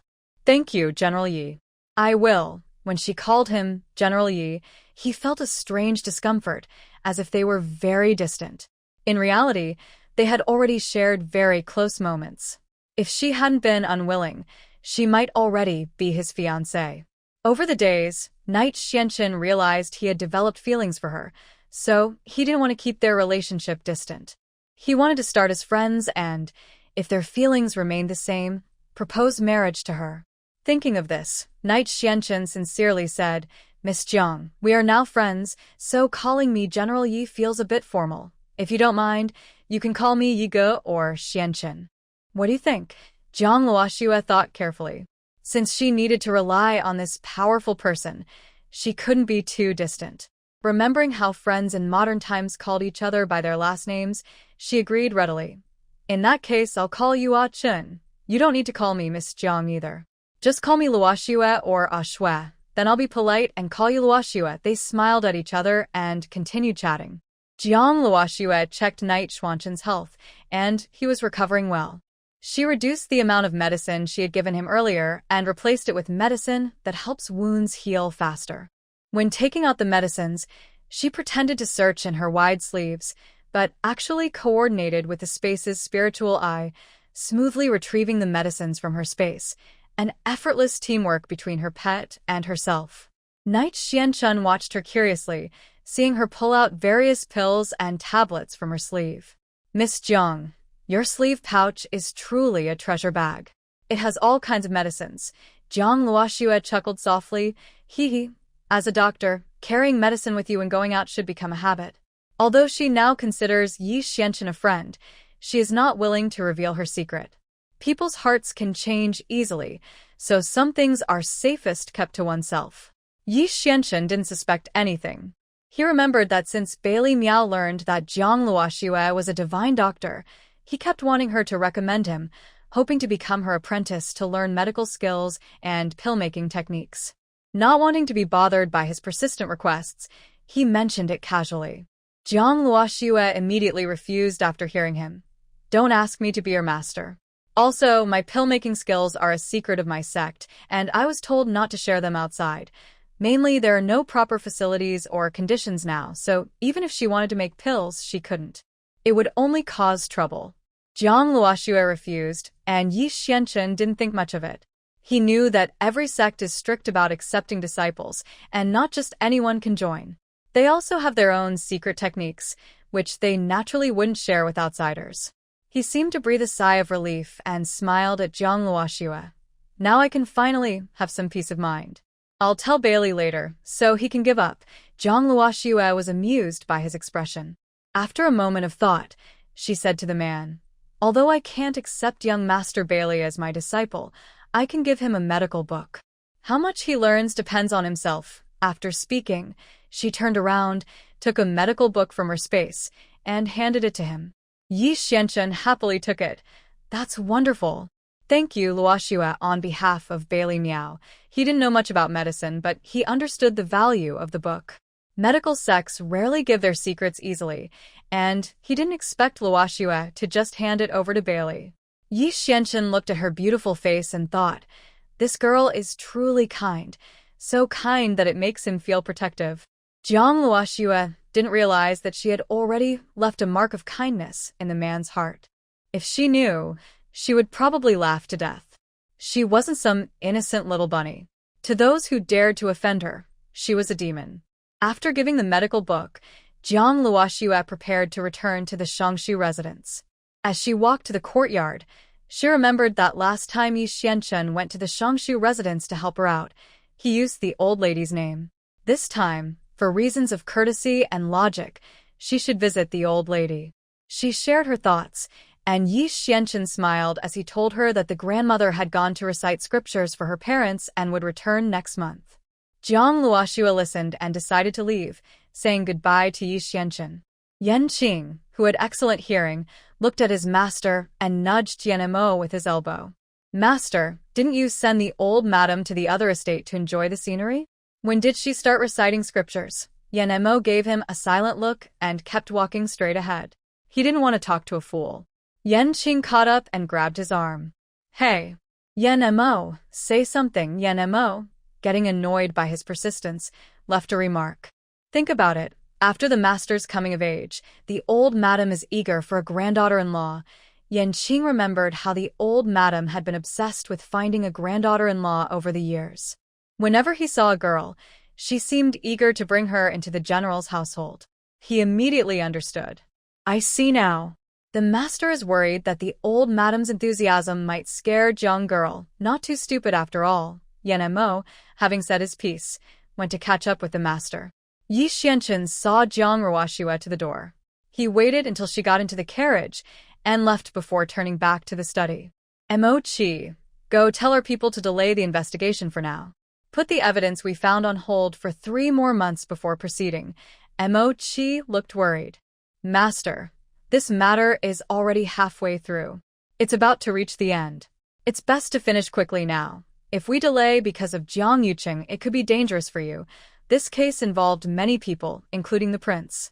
The master had put a lot of effort into gathering evidence and nearly got hurt by a hidden enemy. They finally found some clues, and it looked like the case was about to be closed. But now, the master wanted to delay 3 months. If they didn't act quickly now, the enemy might become desperate and cause more trouble. Yi Xianchen knew that delaying would increase the danger, but he had promised Jiang Luoxue he wouldn't go back on his word. Seeing Mo Qi still trying to persuade him, he waved his hand. "I have my own plans. Just do as I say." "Yes, master." Mo Qi had no choice but to accept the order and leave. Yi Xianchen sat at his desk, studying military strategy for a while. His eyes caught sight of a medical book Jiang Luoxue had left beside him. He looked outside and ordered, "Yan Mo, young Master Bailey will return soon. Please invite him to the study." After giving instructions to Yan Mo, Yi Xianchen curiously picked up a medical book and started to look at it. However, he wasn't very interested and seemed to be reading a foreign script. After flipping through a few pages, he lost interest and picked up his favorite military strategy book instead. About an hour later, outside, Bai Guimiao's voice was heard. "Why, Jean, I heard you wanted to see me." "Yes. Miss Jiang has something for me to pass on to you," Yi Xianchen said, handing the medical book to his friend. Miss Jiang came by and gave me something, Bailey Miao asked curiously, walking over. He took the medical book from his friend's hand, flipped through a few pages, and immediately his eyes widened. He refused to let go of the book. After a while, he looked up from the book and asked reluctantly, "Huijin, are you sure Miss Jiang gave me this book?" The book contained recipes for treating various illnesses. Even as a successor of the Medicine King Valley, many of these formulas he had never heard of before. Some of the medicines and their proportions for treating certain diseases were even more sophisticated than what he currently knew and used. Honestly, each recipe in this book could be sold for thousands of gold taels if taken out. Miss Jiang gave it to him like this, and he couldn't believe it was real. Seeing his friend holding the book and not wanting to let go, Yi Xianchen knew that this book might not even be in the Medicine King Valley. It seemed that Luo Shui was not an ordinary girl.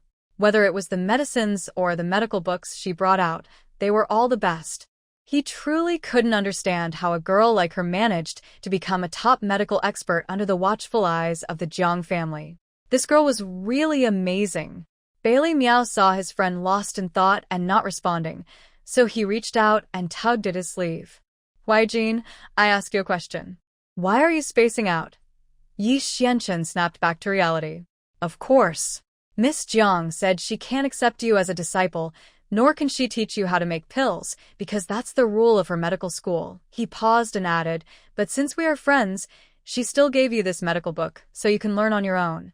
Bailey Miao immediately said, "Thank you, Huijin. The Medicine King Valley just received a batch of medicinal herbs.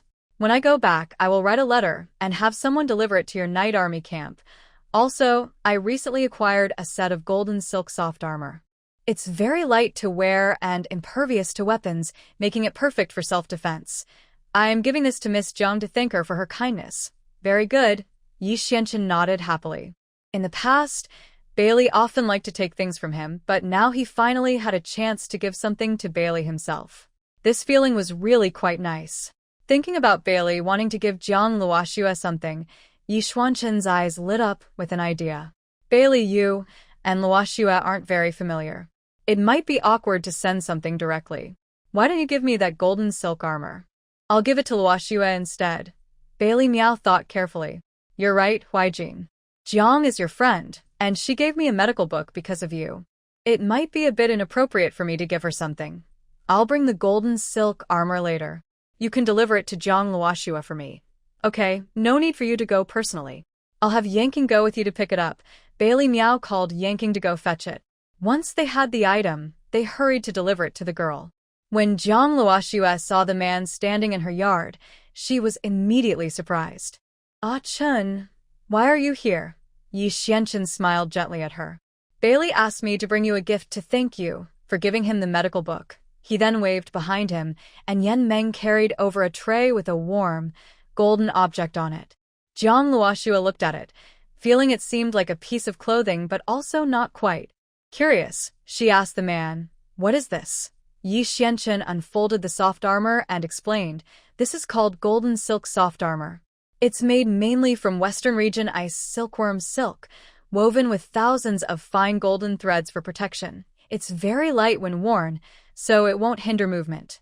It's waterproof, fireproof, and resistant to weapons, very effective for self-defense." Yi Xianchen handed the soft armor to Jiang Luoxue, worried she might not accept it, and added, "Wearing this can give you extra protection.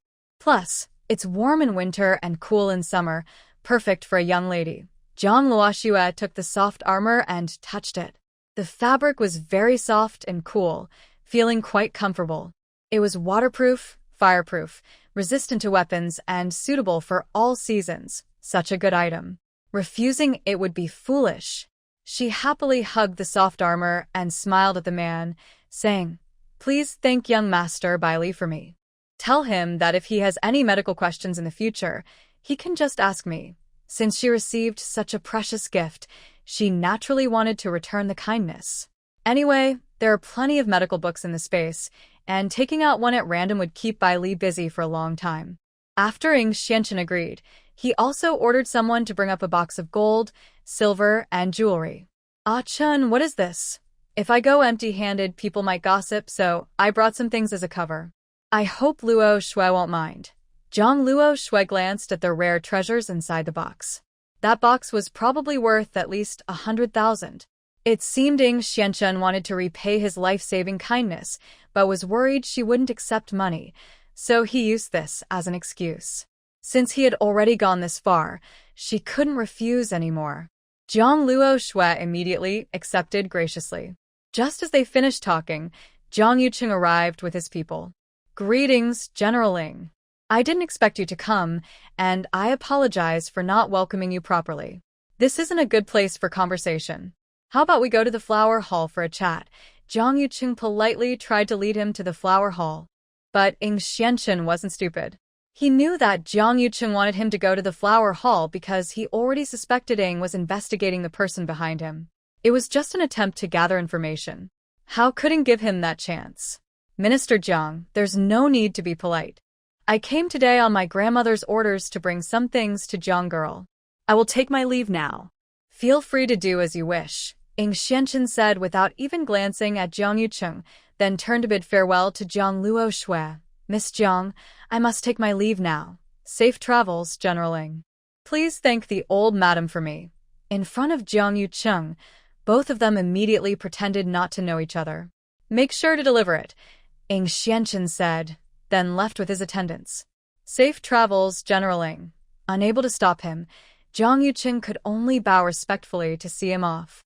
Seeing that the man paid no attention, a trace of coldness flickered in his eyes. Ying Xianchen was truly too arrogant. After all, he had saved the old madam's daughter. Is this how he treats someone who saved his life? But he only dared to think these words silently. He wouldn't even dare to say them aloud. Who allowed the other person to hold a higher official position than him? After sending Yi Xianchen away, Zhang Yu stood up straight and began to criticize Zhang Luoxue with a serious face. Great General is here. Why didn't you let the servant report to your father? Zhang Luoxue adjusted her sleeve and looked at him as if he were a fool. The person the general came to see is me. Why should I tell you? Zhang Luoxue sneered and directly exposed his thoughts. Aren't you still shameless, trying to use my connections to get close to General Yi?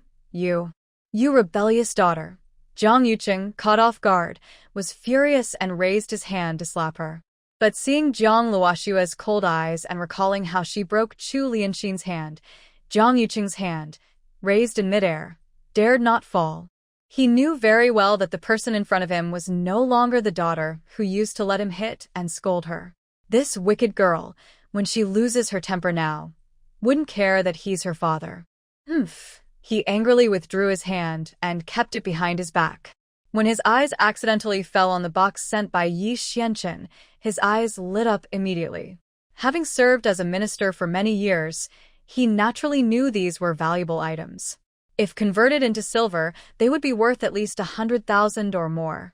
He didn't expect the general's residence to be so generous, sending such a heavy gift. Since Zhu had already discussed marriage with the Duke of An's family after the theft at the house last time, he was thinking about what good items to use as a proper dowry for his second daughter. These items were just right. Having a plan in mind, he pretended to be kind and asked, "Is this a gift from the general's residence? Why is it placed here?" Zhang Ruoxue had already seen the greed hidden in his eyes. She thought about how to break off relations with Zhang Yuqing and prepare to leave the Zhang family. Unexpectedly, he came to her first. Zhang Luoxue crossed her arms and raised an eyebrow, smiling faintly. Then, "Father, where do you think it should be placed?" Zhang Yuqing cleared his throat, held his head high with a commanding air, and took out the authority of the head of the family to intimidate his eldest daughter. As an unmarried young lady, receiving gifts from a man outside the family is inappropriate. I will have someone take these items back to the storeroom. Just so, your sister is about to marry into the Duke of N's family. These items can serve as her dowry, and it won't seem too shabby. He then ordered his people, Zhang Shu, have someone carry these items to the warehouse. Zhang Shu waved to the outside of the courtyard, and several strong servants immediately ran in. Under his command, they began to move the boxes. Suddenly, a sharp little knife shot toward the first servant trying to carry something, causing blood to flow immediately. Ah! The servant cried out in pain, falling to the ground and clutching his bleeding hand, sweating from the pain. Seeing this, the other servants were frightened and dared not approach. They begged Jiang Luoxue, who was holding the knife, to spare them as she threatened to strike again. "Miss, please have mercy." Jiang Yuqing was furious when he saw his eldest daughter stopping his men from moving the boxes. He pointed his finger at her in anger. "You rebellious girl! How dare you openly disobey your elders? That's a serious crime." Jiang Luoxue sneered. "You're so shameless that you want to steal my things to support your precious second daughter. Do you think I should just swallow my anger?" Jiang Yuqing scolded with a stern face. "What do you mean, your things? These are gifts from the general's residence to the minister's house. Besides, Ruozhu is your sister. As her older sister, what can you do if you step aside?" Jiang Luoxue was so angry at his words, she almost laughed. "I tell you, you're really a masked dung beetle. Utterly shameless. Why should I give in to a good sister, who charmings my former fiancé and is unfaithful with men, you? It's because you can't keep in Shizi's heart that you blame Ruozhu. What does she have to do with this? Your reckless words are ruining your sister's reputation. It's extremely vicious. If I hear even a hint of bad things about Ruozhu, you'll never leave this courtyard in your life." Jiang Yuqing threatened fiercely. Now, her second daughter had already exchanged her marriage certificate with the Duke of An's family and was about to get married. He wouldn't allow anyone to ruin her reputation or cause trouble for this marriage. Jiang Luoxue sneered mockingly. "Trying to restrict my feet again? I'm so scared," she said, pretending to be afraid, but her face showed no fear at all. This made Jiang Yuqing so angry, he cursed repeatedly. "You wicked girl." Jiang Luoxue mocked. "Old Jiang, as a minister, do you only know how to call me a wicked girl because you're out of ideas? Let me tell you, if you want to support your good daughter, you'd better earn her dowry with your own ability. Don't think about scheming against me." Jiang Yuqing was still arguing. "If this thing is placed on my official residence's ground, then it belongs to me. It has nothing to do with you." Jiang Luoxue almost laughed out loud. "Old Ding, your face is even bigger than your backside. You're older, but you can't be deaf enough to not hear that just now, right? General Yi personally said that this was a gift from Lady Yi. Someone else sent me a gift, and what does that have to do with you, the minister? It's truly surprising. I've never seen a father so openly take his daughter's belongings. It's eye-opening. Indeed, the world is full of all kinds of people." Jiang Yuqing was so annoyed by her words that he turned pale. He looked at the tempting treasure and, shamelessly, argued forcefully, "You are my daughter. Over the years, you've eaten, worn, and used my things. Even your life was given by me. Naturally, anything given to you by others should also belong to me." Jiang Luoxue sneered coldly. "Ah, "The things I've eaten, worn, and used over the years were all left to me by my mother.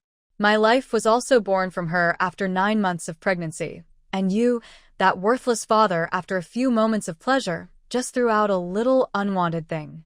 I have nothing to do with you. You, a man who relies on others, have been eating my mother's food, using her things, living in her house, all the way to this official position which my mother bought with her money. In the end, not only do you refuse to be grateful, but you also look down on my mother for being a merchant's daughter. Where do you get the nerve? Without my mother, you probably wouldn't even know where to struggle for a living." Jiang Luoxue had made up her mind to cut off her relationship with Jiang Yuqing within 3 months, so now she would say whatever hurt his feelings the most. Jiang Yuqing hated most being accused of relying on his wife to rise to power. He was being repeatedly provoked by his most hated daughter, hitting his sore spot over and over. How could he bear this insult? It seemed he had completely given up hope for his eldest daughter. A flash of murderous intent crossed his eyes. He ordered his attendant, "Jiang Shu, go. Teach her a harsh lesson, no matter life or death." "Yes," the guard responded and stepped forward, saying to Jiang Luoxue, "Miss, you have offended us." After speaking, he clenched his fists and lunged toward Jiang Luoxue. Seeing the situation, Zuying drew her long sword and quickly flew over to block in front of her master. Jiang Shu saw that things were not looking good and immediately withdrew, but she still cut a gash on his hand, causing blood to flow heavily. He quickly wrapped a cloth around the wound and drew his sword to fight back against Zhuing. Although Jiang Shu was skilled in martial arts, he couldn't compare to Zhuing, who was once a secret guard of Yi Xianchen. After several fights, he was overwhelmed, and Zhuing's sword was steady on his neck, almost cutting off his head. Jiang Yuqing's face turned pale with anger, and he looked at Jiang Luoxue with a grim expression. "Rebellious girl, tell your people to stop." Hearing Jiang Yuqing's words, Jiang Luoxue just nonchalantly picked her ear. "Is that how you beg?" Jiang Yuqing was so angry he choked on his words, then shouted furiously, "Rebellious girl, I am your father." Jiang Luoxue raised her eyebrows with a mischievous look and said indifferently, "You might not be." Jiang Yuqing was nearly furious enough to spit blood. You are utterly disobedient. You said that before. Can you use some new words?" Jiang Luoxue crossed her arms, lightly tapping her arm with her fingers. For example, "Give me my mother's dowry early?" After saying this, Jiang Luoxue took a few steps to Jiang Yuqing, grabbed his collar, and slapped his face hard, threatening, "Old Deng, if you don't give me my mother's dowry and silver tomorrow, I will cause chaos in the Shangshu household and even ask the Night Army to help you lose your position and your life. Do you believe it?" Jiang Yuqing was frightened by her cold stare and couldn't speak. After a while, he managed to find his voice, gnashing his teeth. "Jiang Luoxue, I am your real father. You unfilial girl, and you still want to join outsiders to kill me. This father, are better off not existing," Jiang Luoxue said disdainfully, releasing his hand coldly. "If there's nothing else, get lost. Remember, I want to see the silver by tomorrow afternoon at the latest, or you know the consequences." After speaking, she didn't bother to look at this scoundrel father again. Jiang Yuqing, threatened, turned pale with anger, but couldn't say a word. He could only turn away in hatred, leaving without caring about Jiang Shu. Jiang Luoxue stomped over to Jiang Shu and bent down, speaking sarcastically. "You work so hard for your master, and now you don't even care about your own life. Is it worth it?" Jiang Shu kept his head down and didn't answer. Jiang Luoxue didn't care about his response. She straightened up and coldly ordered Zhuing, "Cut off his right hand as punishment. Mississippi no." Jiang Shu, terrified, looked up and tried to beg for mercy, but it was too late. A sharp pain suddenly swept through his body. He clutched his broken left arm, grimacing in pain. Jiang Luoxue looked at him calmly. "This time, I'll spare your life. Next time you see me, remember to stay away." After saying that, she didn't even look at Jiang Shu. She stepped over the blood on the ground and went back into her room. Jiang Shu quickly pressed on a few acupoints to stop the bleeding, then left Wincy Garden to report back. When Jiang Yuqing saw Jiang Shu covered in blood, he was so angry he almost fainted. He stormed around the study, cursing fiercely, "This Jiang Luoxue, she dares to attack my people. She's completely lawless." After cursing, he turned to the guard kneeling on the ground and said, "Jiang Shu, don't worry. You've served me for many years. Even if you can't be a guard anymore, I won't forget your efforts. Stay in the house and rest." Jiang Shu lowered his head and begged, "Master, I am now useless. Staying by your side is just a burden. I'd like to leave. Please, Master, allow it." Jiang Yuqing frowned and thought for a long time, then nodded. "If that's your decision, I won't hold you back, but we've been together for so long. We don't know when we'll meet again. How about I prepare some food for you, as a farewell? You can eat before you go." Since he had said so much, Jiang Shu couldn't refuse. He nodded and agreed. "Thank you, Master. We're master and servant, no need to thank me." Jiang Yuqing called a servant to prepare wine and food for the farewell. The servant was quick. Soon he brought the wine and dishes. "Master, the food and wine are here. Put them on the table. When you leave, close the door so no one disturbs me and Jiang Shu." "Yes." After the servant left, Jiang Yu personally poured a full cup of wine and handed it to Jiang Shu, sincerely saying, "Jiang Shu, drink this cup. From now on, we will no longer be master and servant. I wish you a bright future ahead. When you have free time, remember to come back and visit the house." Jiang Shu was deeply touched. He took the wine, voice trembling with emotion, and said, "Thank you, sir. You will always be the master in Jiang Shu's heart." After saying this, he tilted his head and drank the wine in one gulp, missing the cold look in Jiang Yu's eyes. Jiang Shu put down the cup after drinking and was about to speak when he suddenly felt a sharp pain in his stomach. He couldn't bear it and half knelt on the ground, clutching his belly with his only remaining hand, and looked up at the wine cup on the table. Feeling something was wrong, he looked up in disbelief at his cold-faced master and asked, "Why?" Jiang Yu stood up and walked in front of Jiang Shu, looking down at him with a cold smile. "Of course, it's because you know too much. I believe only the dead can keep secrets." Jiang Shu knew he couldn't escape death today. Using his light skills and his last strength, he rushed toward the window and broke through it. "Someone, arrest Jiang Shu for treason. Kill without mercy." Jiang Shu held his sword in his right hand, enduring the sudden pain, and fought his way out. After finally escaping from the Shangshu residence, the guards from Zhang's house chased after him relentlessly.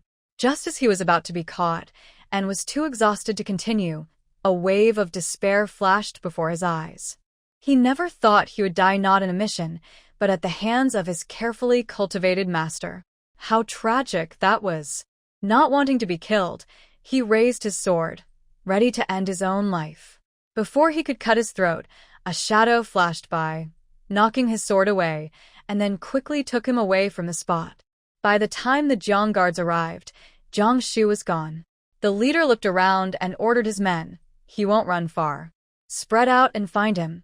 A person in black, just across the wall, poured a small bamboo bucket of water into Jiang Shu's mouth, then pressed his sleep acupuncture point, and left right under the guards' noses. In the general's mansion's dungeon, Jiang Shu woke up from his faint and found that he had not died. While feeling confused, a man with a blank expression walked toward the prison where he was held. Jiang Shu immediately sounded the alarm and looked at the man cautiously. "Who are you?" "Of course, I am the one here to save you. Why are you saving me?" Jiang Shu did not relax his guard, as no one in this world would help a stranger without a reason. Sure enough, the man did not beat around the bush and directly stated his purpose. "I want you to tell me everything you have done over the years, all the things Jiang Yuqing has done." Jiang Shu firmly refused. "Forget it. I won't betray my former master." The man looked at her with a mocking smile. "Lin Shu, do you really think Jiang Yuqing raised you all these years so that even if he poisons you, you won't betray him? Haha, that's just foolish." Jiang Shu's eyes narrowed, and her face changed as she looked at the man. "How do you know my surname is Lin? And what do you mean by that?" The man smiled and said, "I not only know your surname is Lin, but also know who is responsible for destroying your Lin family." Jiang Shu is not stupid. Thinking about his words earlier, she sneered, "Are you trying to say that my enemy is Jiang Yuqing? It seems you're not that foolish after all. Do you think I will believe you?" Jiang Shu didn't trust the man's words at all.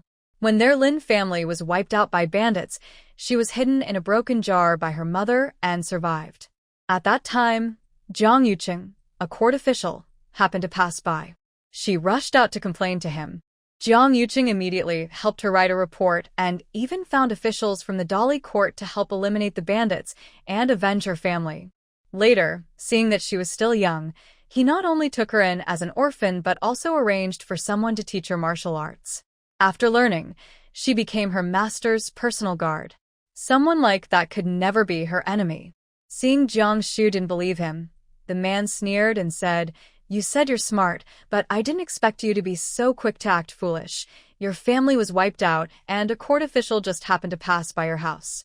Don't you think that's too much of a coincidence?" Seeing that Jiang Shu still refused to believe, the man directly pulled out a stack of evidence and threw it in front of her. "Take a good look. Jiang Yuqing became your family's money, and someone disguised as a bandit destroyed your entire family, and you, this fool, actually accepted the thief as your father, willing to be his tool for so many years, and now you still want to protect him. It's simply unbelievable." Jiang Shu's face lost all color as he was scolded. He trembled as he picked up the paper from the ground, flipping through each page. The more he read, the more his eyes filled with rage. The pages detailed Jiang Yuqing's plans and schemes to seize the Lin family's wealth. Even Jiang Yucheng's presence at the scene was to witness the downfall of the Lin family firsthand. As for why he saved Jiang Yucheng, only Jiang Yucheng himself probably knew. Why is it like this? Jiang Shu clenched his fists tightly, whispering in pain. The paper in his hand crumpled into shreds, but the words and sentences were deeply imprinted in his mind. The man didn't press him further, only leaving a sentence. Think carefully. Do you still want to protect the enemy? Then he turned and left the dungeon. Study room. Yi Xianchen was flipping through a military book, calmly asking, "How is the matter going?" Mo Qi, hiding in the shadows, immediately appeared, reporting to the master, "I've given him the evidence. It's only a matter of time before he confesses." "Good." Yi Xianchen nodded. "Keep an eye on him. Don't let anything happen to him. Make sure to find out everything he knows about Jiang Yucheng and that person, including all their secret dealings." "Yes, sir." Mo Qi responded and left. Yi Xianchen put down the military book, recalling that the night before yesterday, Mo Ba, also known as Chiu Ming, was sent by Jiang Luoshui to bring Jiang Yucheng's former bodyguard to him for shelter. Jiang Luoshui also sent a message, saying that Jiang Shu was once Jiang Yucheng's close confidant. If he could be persuaded to talk, there might be unexpected gains. Hearing this, Yi Xianchen immediately ordered his most capable spy to investigate Jiang Shu's background.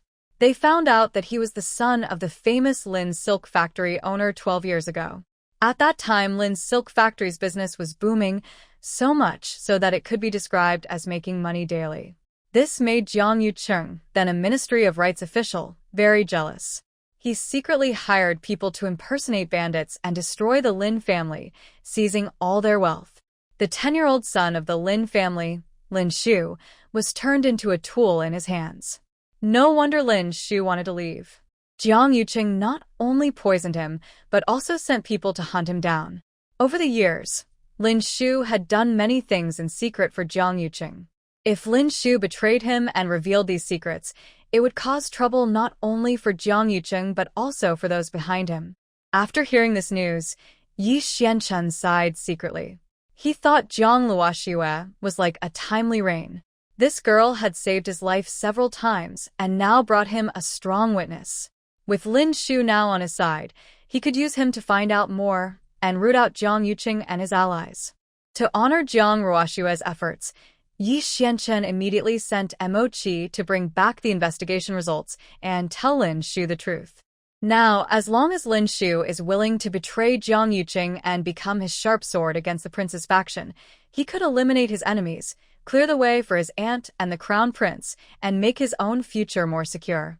Shangshu Mansion. When Jiang Yucheng heard that Jiang Shu had run away, he slammed the table in anger. He pointed at the kneeling guards and scolded loudly, "You bunch of useless fools. You can't even kill someone who's about to die, and now he's escaped. What's the use of keeping you? Go out immediately and find him. If you find him alive, bring him back dead or alive. If you can't find him, cut off your heads and come to me." "Yes, sir." The leading guard quickly led his men to continue searching. Get out.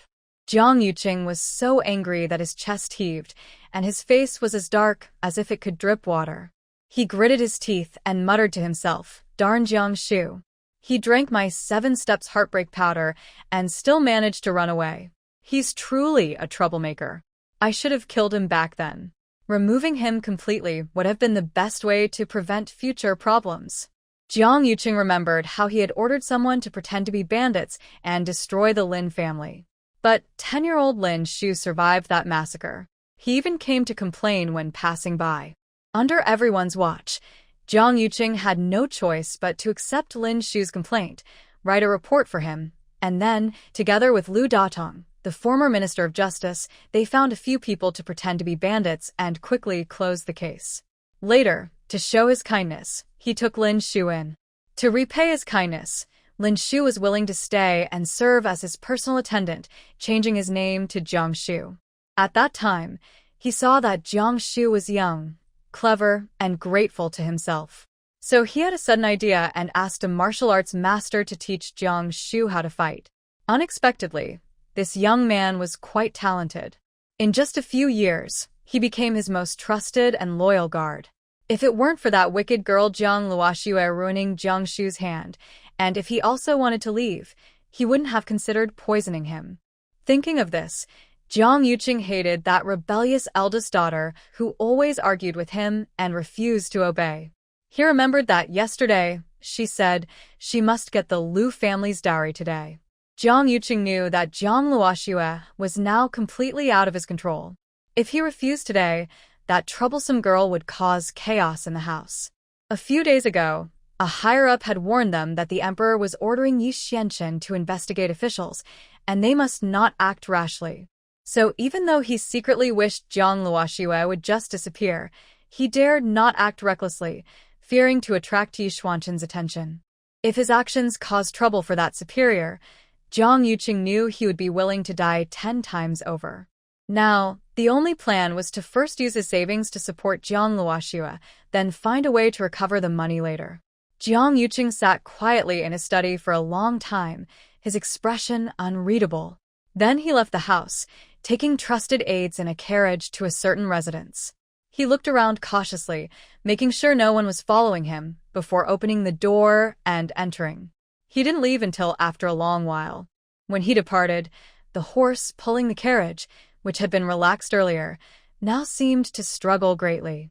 Not long after Jiang Yuqing left, a shadow silently slipped away from a hidden spot in the house and entered Wen Siyuan. You say Jiang Yuqing has another house on Zhuke Street, used specifically for storing valuables? Hearing Qiuming's words, Jiang Luoxue's eyes immediately sparkled with excitement, feeling like she was about to get rich. Qiuming nodded. Yes, young lady. I also know the layout of that house. Afterward, he described the structure of the house in detail. Following Qiuming's description, Jiang Luoxue drew a map of Jiang Yuqing's treasure house. Once she confirmed it was accurate, she told him to keep watching. She was secretly planning to wait until Jiang Yuqing finished moving his money and valuables, then make a big profit tonight. Chu Lianxin saw Jiang Yuqing instruct the servants to carry out boxes of gold, silver, and jewelry from the carriage. She was so happy her face almost split into a smile. She thought this was the dowry the man prepared for her daughter. But then she saw the man order these items to be sent to Wensi Garden. Her smile froze, and she felt her heart bleed. She tightly held Jiang Yuqing's hand and said with reluctance, Husband, do you really want to send all these to Wensi Garden now? Maybe we can wait a few days to give them. The flower viewing banquet at the minister's residence was coming up soon. Once it was over, Jiang Luoxue, that wicked girl, would be disgraced and lose her reputation. Then, these silver and jewelry wouldn't need to be given anymore. Jiang Yuqing didn't want that either, but he couldn't afford to offend his eldest daughter now. Seeing Chu Lianxin reluctant to let go, he frowned and said, A few days later?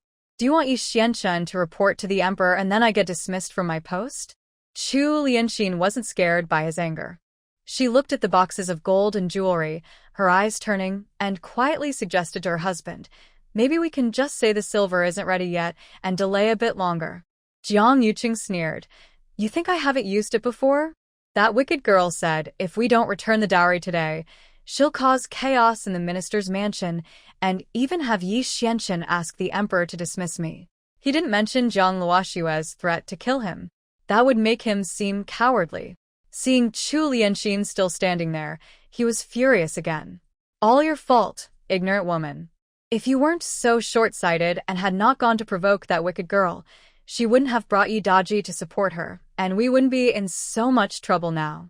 Nothing to do? Hurry back to your yard and stop bothering me here. After shouting, Jiang Yuqing ignored her and ordered the servants to take the silver to Wensi Garden. Chu Lianxin was left standing there, stomping her feet helplessly, watching those items flow into her stepdaughter's yard like water. Her eyes turned red with hatred. She twisted her face in anger and silently vowed, Little brat, I'll let you enjoy your pride for 2 more days. After 2 days, you'll have to give all this back to me, without missing a single coin. Jiang Yuqing calmly ordered someone to put the items into the yard, his cold gaze fixed on his eldest daughter. Your mother's dowry was stolen by thieves. I have turned it into silver and banknotes, and they are all here. If you dare to speak nonsense in front of the Knight General again, Don't blame me for ignoring our father-daughter relationship. Jiang Lu Shui smiled sarcastically and asked, do you have any father-daughter feelings for me? Before Jiang Yuqing could get angry, she added casually, but don't worry, although you're quite selfish, I am a person who keeps promises. Once I finish counting the money, we can forget about this matter. After speaking, Jiang Lu Shui called over Chun He, Qiuju, and Jiying, and they began to count the silver and banknotes carefully. She looked so worried that Jiang Yuqing almost got angry enough to explode. He immediately tried to walk away. Before leaving, he glanced at Jiying, who had been hurt by him, and coldly ordered, where did you find this maid? Sell her immediately. Jiang Lu Shui raised an eyebrow. That probably won't work. She is the one lady you sent to protect me because she heard I was not valued in the house. I don't have the authority to sell her. If you, father, don't want her to stay, why don't you go talk to Lady Yi yourself? Why you? Jiang Yuqing naturally didn't dare to go to Lady Yi himself. He could only glare at his daughter and then leave in frustration. Zai Weiyuan Jiang Ruzhu was happily embroidering her wedding dress when she heard her maid report that her father had taken a lot of gold and silver to Wenxi Garden. She immediately lost interest in her embroidery. Do you know why father gave Jiang Lu Shui, that worthless girl, all that gold and silver? Miss, I heard those are probably the dowry of the late madam. What? Jiang Ruzhu had always regarded Lu Shi's dowry as her own. Now that she heard her father had given everything to Jiang Lu Shui, she couldn't sit still. She quickly headed to her mother Chang Chun garden. As soon as she entered the room, she rushed to Chu Lian Xin, looking anxious. Mother, you said Lu Shi's dowry was all for me. Why did father give it all to Jiang Lu Shui now? I'm about to marry into the Nguagong family. If all the dowry goes to her, what will I do? If I don't have a generous dowry, how will brother Yuan Xiu and the madam of the Nguagong family see me? Jiang Ruzhu thought about not having a dowry and being looked down upon by the Nguagong family, which made her very anxious. Mother, I don't care. You must find a way to get all of Lu's dowry back. Those are all my belongings. Not a single coin should go to Jiang Luoxue. Chu Lianxin couldn't bear to see her daughter upset and gently patted her hand to comfort her. Don't worry. That shameless woman won't be proud for long. After the flower viewing banquet, those things will still belong to you. With her mother's promise, Jiang Ruzhu's face immediately lit up with a smile. That's more like it, mother. When the time comes, make sure Jiang Luoxue's reputation is ruined, and she dies a miserable death. Only then will I feel at ease. Thinking about Yuan Xiu still being obsessed with Jiang Luoxue, Jiang Ruzhu felt like her heart was pierced by a knife. She wished she could punish her older sister severely to vent her anger. A hint of malice flashed in Chu Lianxin's eyes.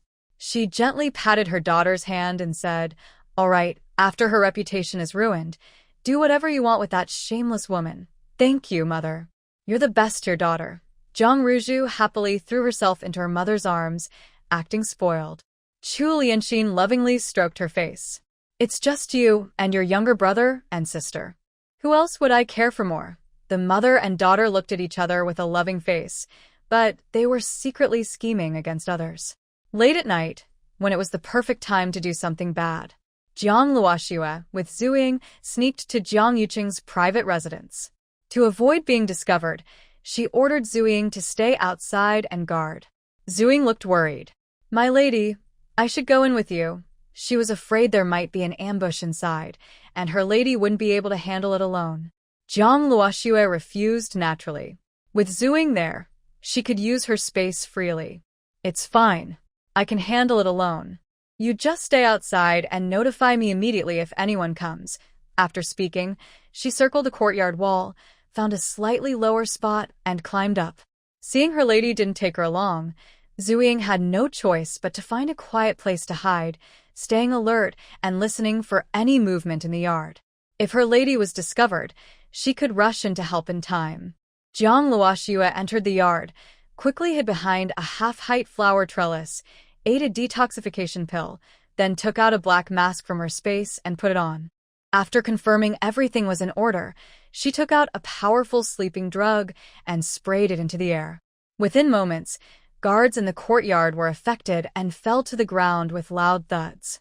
Having taken care of the guards outside, Zhang Luoxue released her spiritual pet. She whispered to it, "Xiantong, you go to the left. I'll go to the right." They divided the tasks and quickly ran in opposite directions. Zhang Luoxue headed toward the storage room. As she reached the door, a vigilant guard spotted her. "What?" Before he could finish, she sprayed him with the sleeping drug. His eyes blurred, and he collapsed softly to the ground. She continued walking and spraying the drug. Everyone she encountered was soon unconscious before they could resist. Xiantong was not to be outdone. When the guards saw a completely black leopard, they were so frightened they couldn't shout. The leopard's own sleeping drug made them all faint.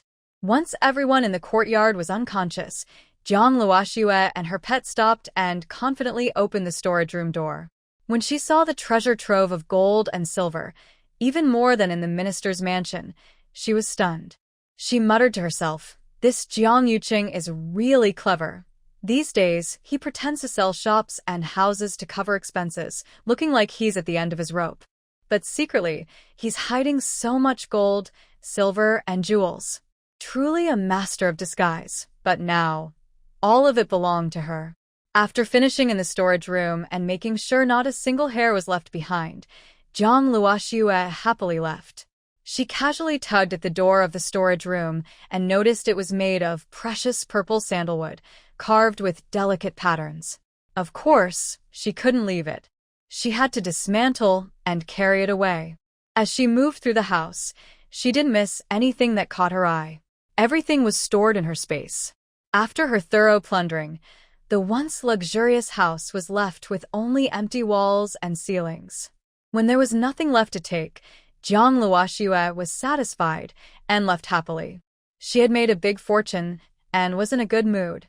As she left, she kept thinking about telling Qiuming to watch Jiang Yuqing more closely to see if he had any secret vaults left, so she could indulge herself again. Zhang Luoxue enjoyed her successful theft inside the house, while Zanying waited outside, feeling anxious.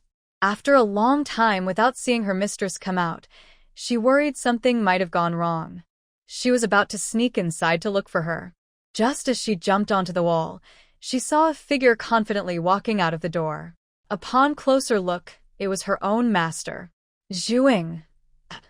Is it really okay to come out openly like this?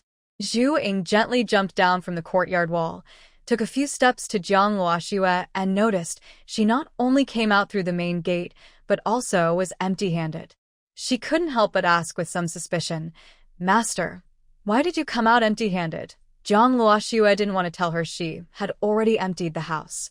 She just chuckled and said, "There's nothing valuable inside. I don't like anything, so I didn't bother to take anything." To prevent Zhuing from asking more, she yawned and said, "I'm a bit tired. Let's go back and sleep quickly." Seeing this, Zhuing had no choice but to hold her and fly back to the Shangshu residence. The next day, the people at the private house woke up to find the entire house empty, with only the 4 walls and roof remaining. They were so frightened they nearly fainted. After a chaotic scene, a few brave servants calmed down first. They discussed and, because they feared punishment, decided to act decisively. They killed anyone who suggested reporting to Jiang Yuqing, then locked the courtyard gate, created the illusion that someone was inside, and escaped. Since no one reported, Jiang Yuqing knew nothing about what happened at the private house. Recently, the house's money had been stolen, and yesterday, a large sum of silver was also taken from Zhang Luoxue. He naturally racked his brains on how to earn that silver back.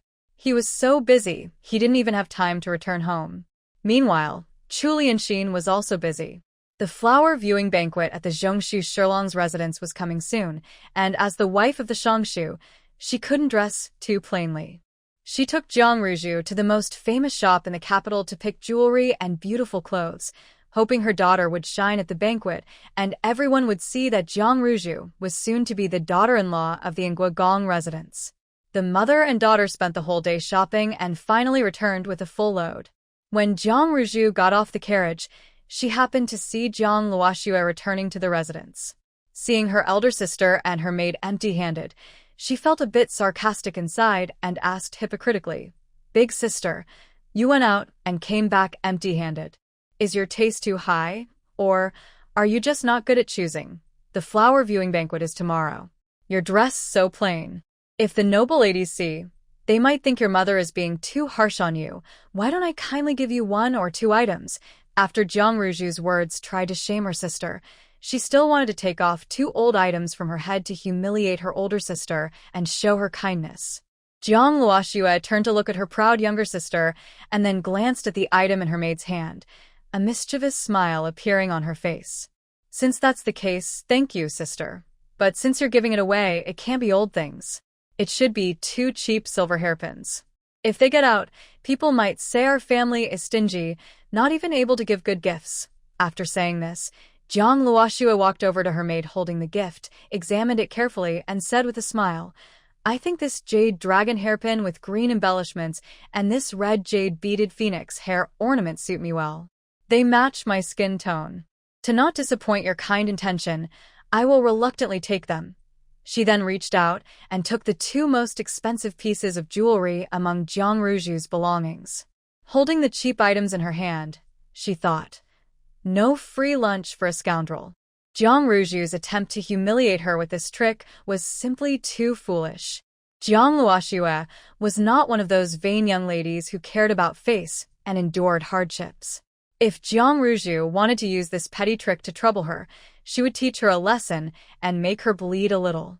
Seeing her older sister really take the items and leave, Jiang Ruju was stunned.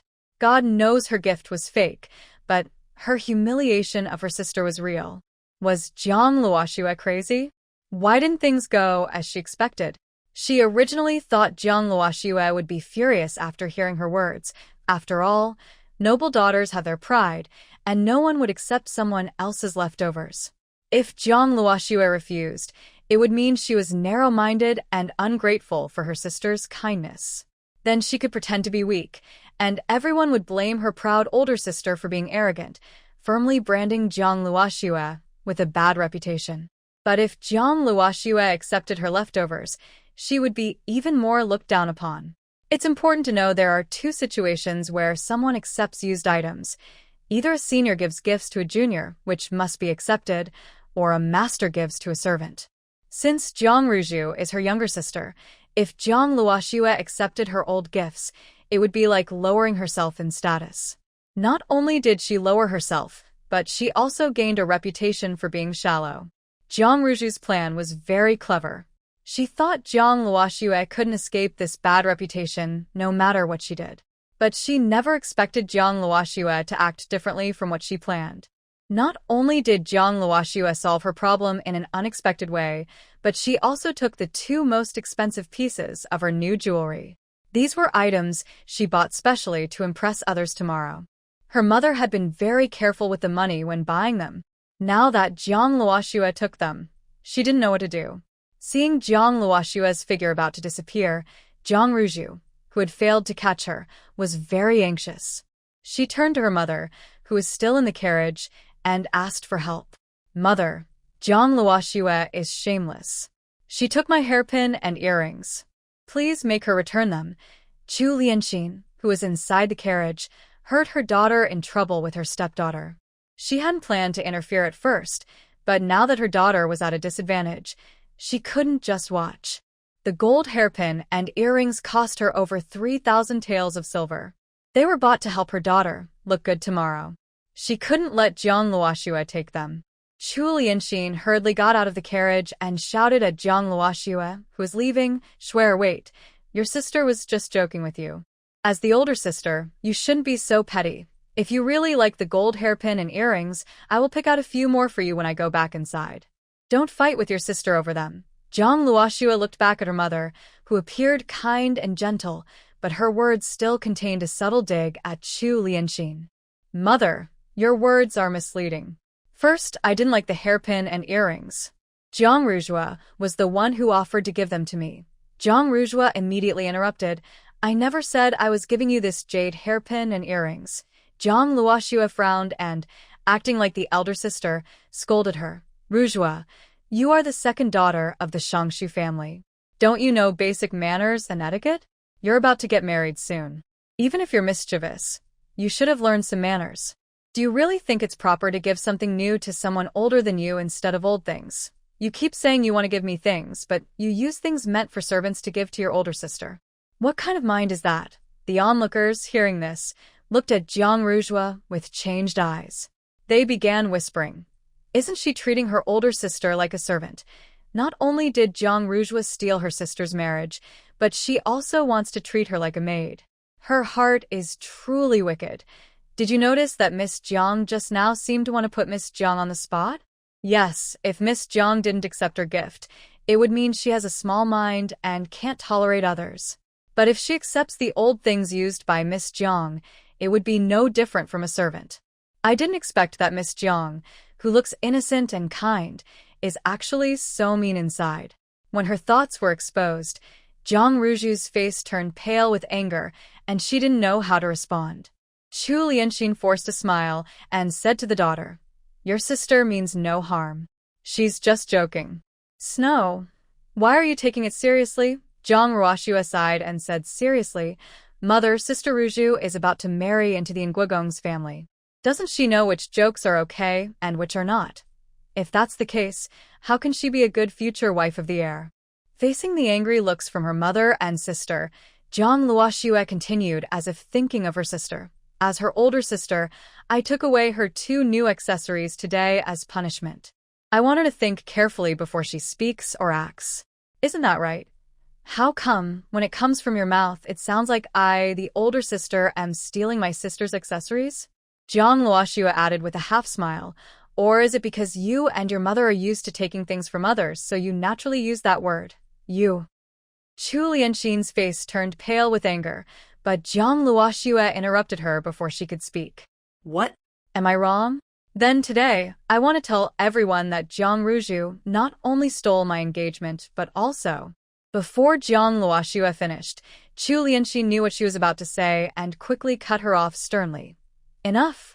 It's true that Ruzhu was wrong this time. As punishment, you can take the gold hairpin and the hair ornament, Shuer. For her daughter's reputation, Chu Lianxin had to give up on retrieving her jewelry. Mother. Jiang Ruzhu was a bit upset and still wanted to get her things back. Chu Lianxin looked around at everyone's expressions and immediately scolded her daughter. Shut up. Apologize to your sister right now. I don't want to. Jiang Ruzhu was unwilling. Why should she apologize when she lost her things? Chu Lianxin was afraid that Jiang Luoxue would reveal that her daughter had a secret relationship with an Yuan Xiao and was secretly pregnant. When Ruzhu did not apologize, she sternly shouted, "Quickly apologize, or I will restrict your movements." Jiang Ruzhu, seeing her mother's strictness, had no choice but to apologize reluctantly. "Sorry." Jiang Luoxue twirled her finger in her ear and asked, "What did you say?" "I can't hear you." Jiang Ruzhu glared at her with anger and said, "Jiang Luoxue, you did that on purpose." Jiang Luoxue smirked slightly and asked Chu Lianxin with a half-smile, "It seems my sister doesn't want to apologize." "Mother, should I keep going?" Chu Lianxin sensed the threat in her words. Though she was furious, she felt helpless. Who would have thought her legitimate daughter would become so difficult to deal with now? Seeing her daughter stubbornly refuse to apologize, Chu Lianxin felt a wave of powerlessness. How did she end up with such a foolish daughter? Noticing Jiang Luoxue standing calmly, clearly waiting to see her reaction, Chu Lianxin closed her eyes and slapped her daughter. "I told you to apologize. Did you hear me?" Jiang Ruzhu, who was usually doted on by her parents, was heartbroken for the first time when her mother hit her. Tears fell down her cheeks. Seeing her mother's angry glare, she could only scowl at Jiang Luoxue and shout, "Sorry. Are you satisfied now?" Failing to embarrass her legitimate sister, she instead lost face. Feeling ashamed and angry, she covered her face and ran back to her Zaiwiyuan in tears. Chu Lianxin worried about her daughter's unborn child and hurried after her. As she passed by Jiang Luoxue, she shot her a fierce, malicious glare. In her heart, she cursed silently. "Little brat, keep being arrogant. Your good days are about to come." Zhu Ying, sensing her malice, whispered, "Mistress, Chu Lianxin doesn't have good intentions toward you." Jiang Luoxue smiled wickedly. "Don't worry. Your mistress might not be so easy to deceive. Who knows whether tomorrow will be a day of disaster for someone. The next day, Jiang Luoxue deliberately wore the jade dragon and phoenix gold hairpin she had obtained yesterday, and she rode in the same carriage as Jiang Ruju and her mother. Seeing her own belongings now worn by Jiang Luoxue, Jiang Ruju was so angry she almost wanted to tear her apart. She could sense her mother's disapproving look, so she had to suppress her anger and turn away, choosing to ignore everything. Now that there were no outsiders in the carriage, Chu Lianxin was too tired to pretend to be a kind mother or to cause trouble and ruin today's plans. Those clingy types, they'd love to stick around our house forever. The next morning, at dawn, the two had breakfast in the space. Before they could tidy up, the door of the small courtyard in the real world was knocked. Knock, knock, knock.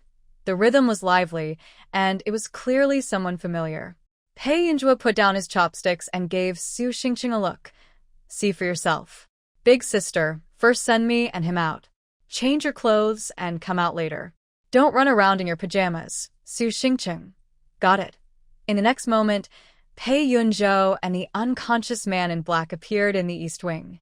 But her humiliation of her sister was real. The wife of the Zhongshu Shirlang was well-connected, and since many officials' families gathered here, the entrance was lively. The noble ladies and young women arriving from their carriages greeted familiar people. As the wife of the Minister of Rights, Chu Lianxin naturally had many close friends. Just after getting out of the carriage, a woman dressed in a purple dress hurried over with her maid to greet her. Isn't this Sister Chu? It's been a few days. Your complexion has improved even more. Look at your skin. It's so smooth it seems to glow. Tell me, what powder have you been using lately? I want to buy a box too. Chu Lianxin slightly smiled, perfectly polite. Miss Jiang, you're joking. I've just had some free time at home recently, so I rested more. As for you, your purple yellon pattern dress, the embroidery and stitching look like a painting. Definitely not ordinary. I suppose a skilled embroidery lady from Beijing made it for you. You're joking, sister.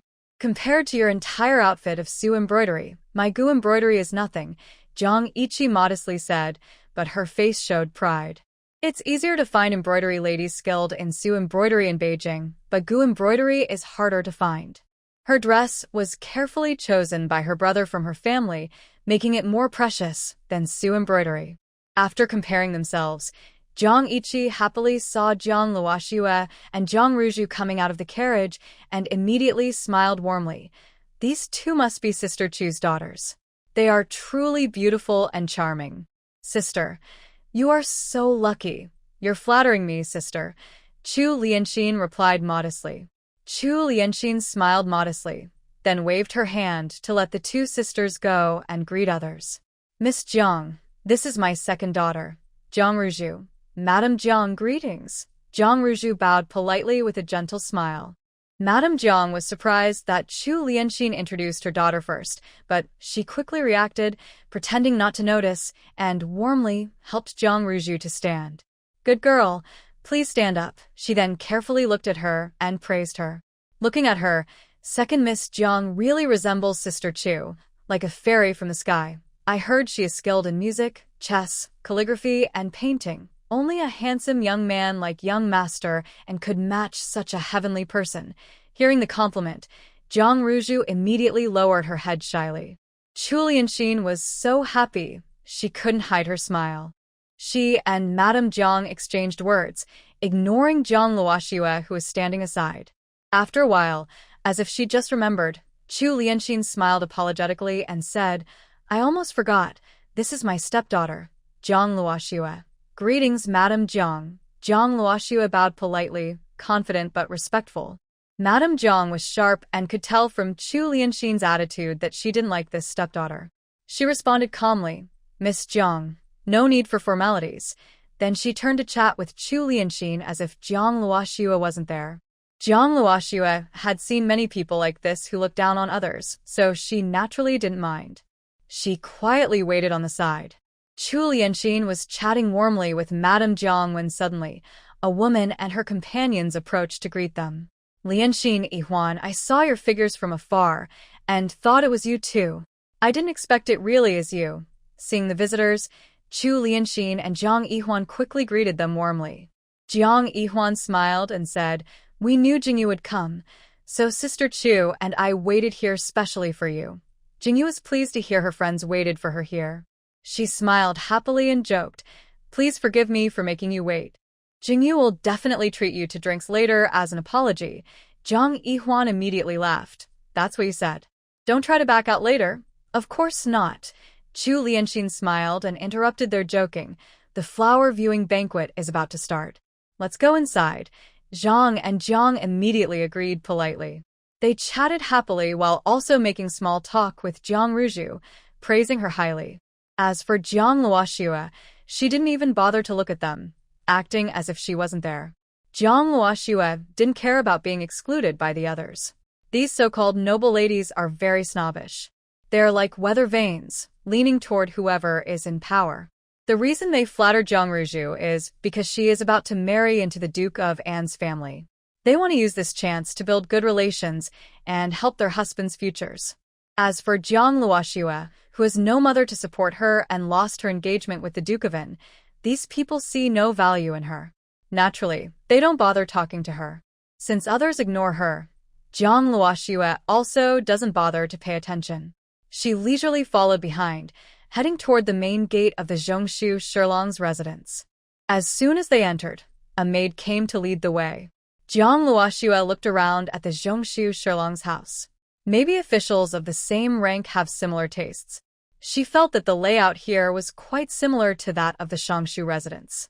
Upon entering, there was a carved screen decorated with pine, cranes, and auspicious flowers, followed by a hanging gate and a corridor. Passing through the corridor into the moon gate, Jiang Luoxue suddenly felt a bright view open up before her. She saw a garden full of blooming flowers, winding water paths and small bridges, and a rockery made of taihu stones with unusual shapes.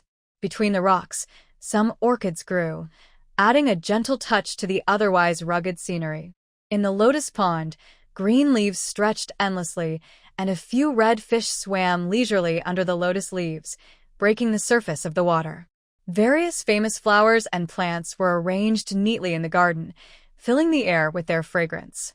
Early arriving guests scattered in small groups, some immersed in the sea of flowers, lost in their beauty. Tea lovers sat together in a pavilion, sipping tea and smiling as they looked toward the garden entrance, watching for new arrivals. Young ladies gathered in groups, some under the wisteria trellis, others whispering near peony flowers about girl topics. Maids stood behind their mistresses, waiting for orders. Several young women just entered the garden. After giving instructions to the girls around her, Chu Lian told them to go play, and then went to look for a lady who could help her gain favor.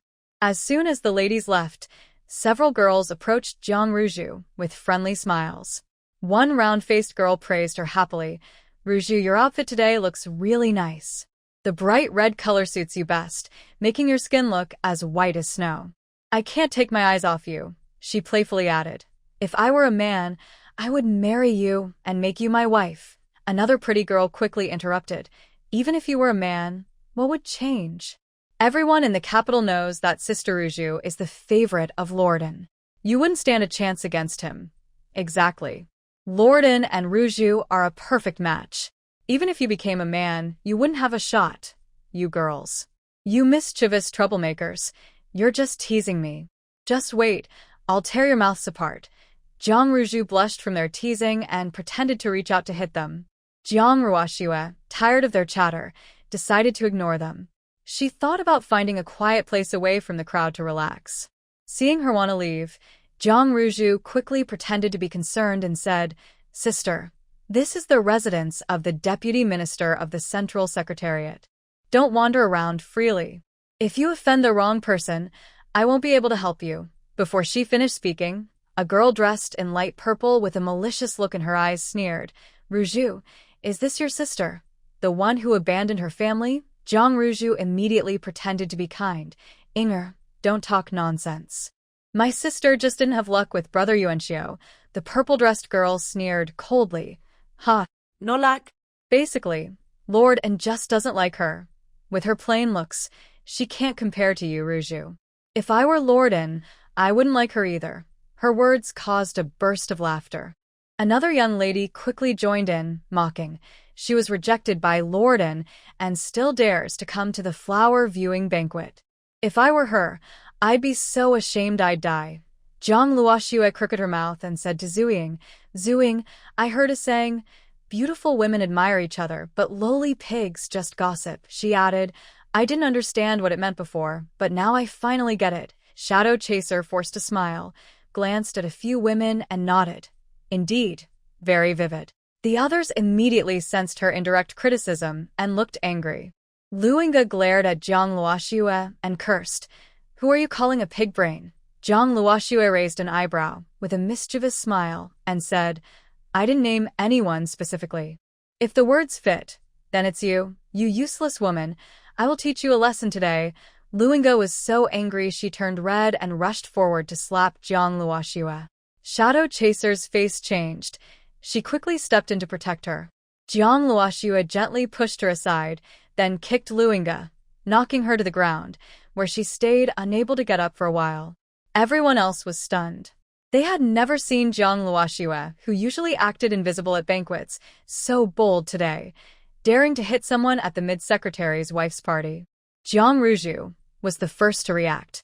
She hurried to help Luinga up and frowned as she scolded Zhang Luoxue. Sister, how can you hit people without reason? Zhang Luoxue looked at her with cold eyes.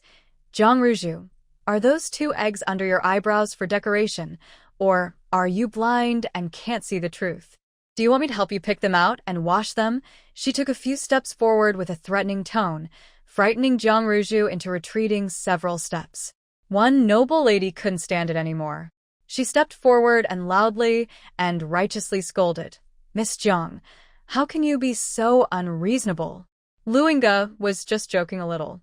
Why did you have to kick her? Ruzhu was only trying to advise her. You threaten her like this? This is the mid-secretary's residence, not the minister's house. How can you act so recklessly? Zhang Luoxue sneered coldly.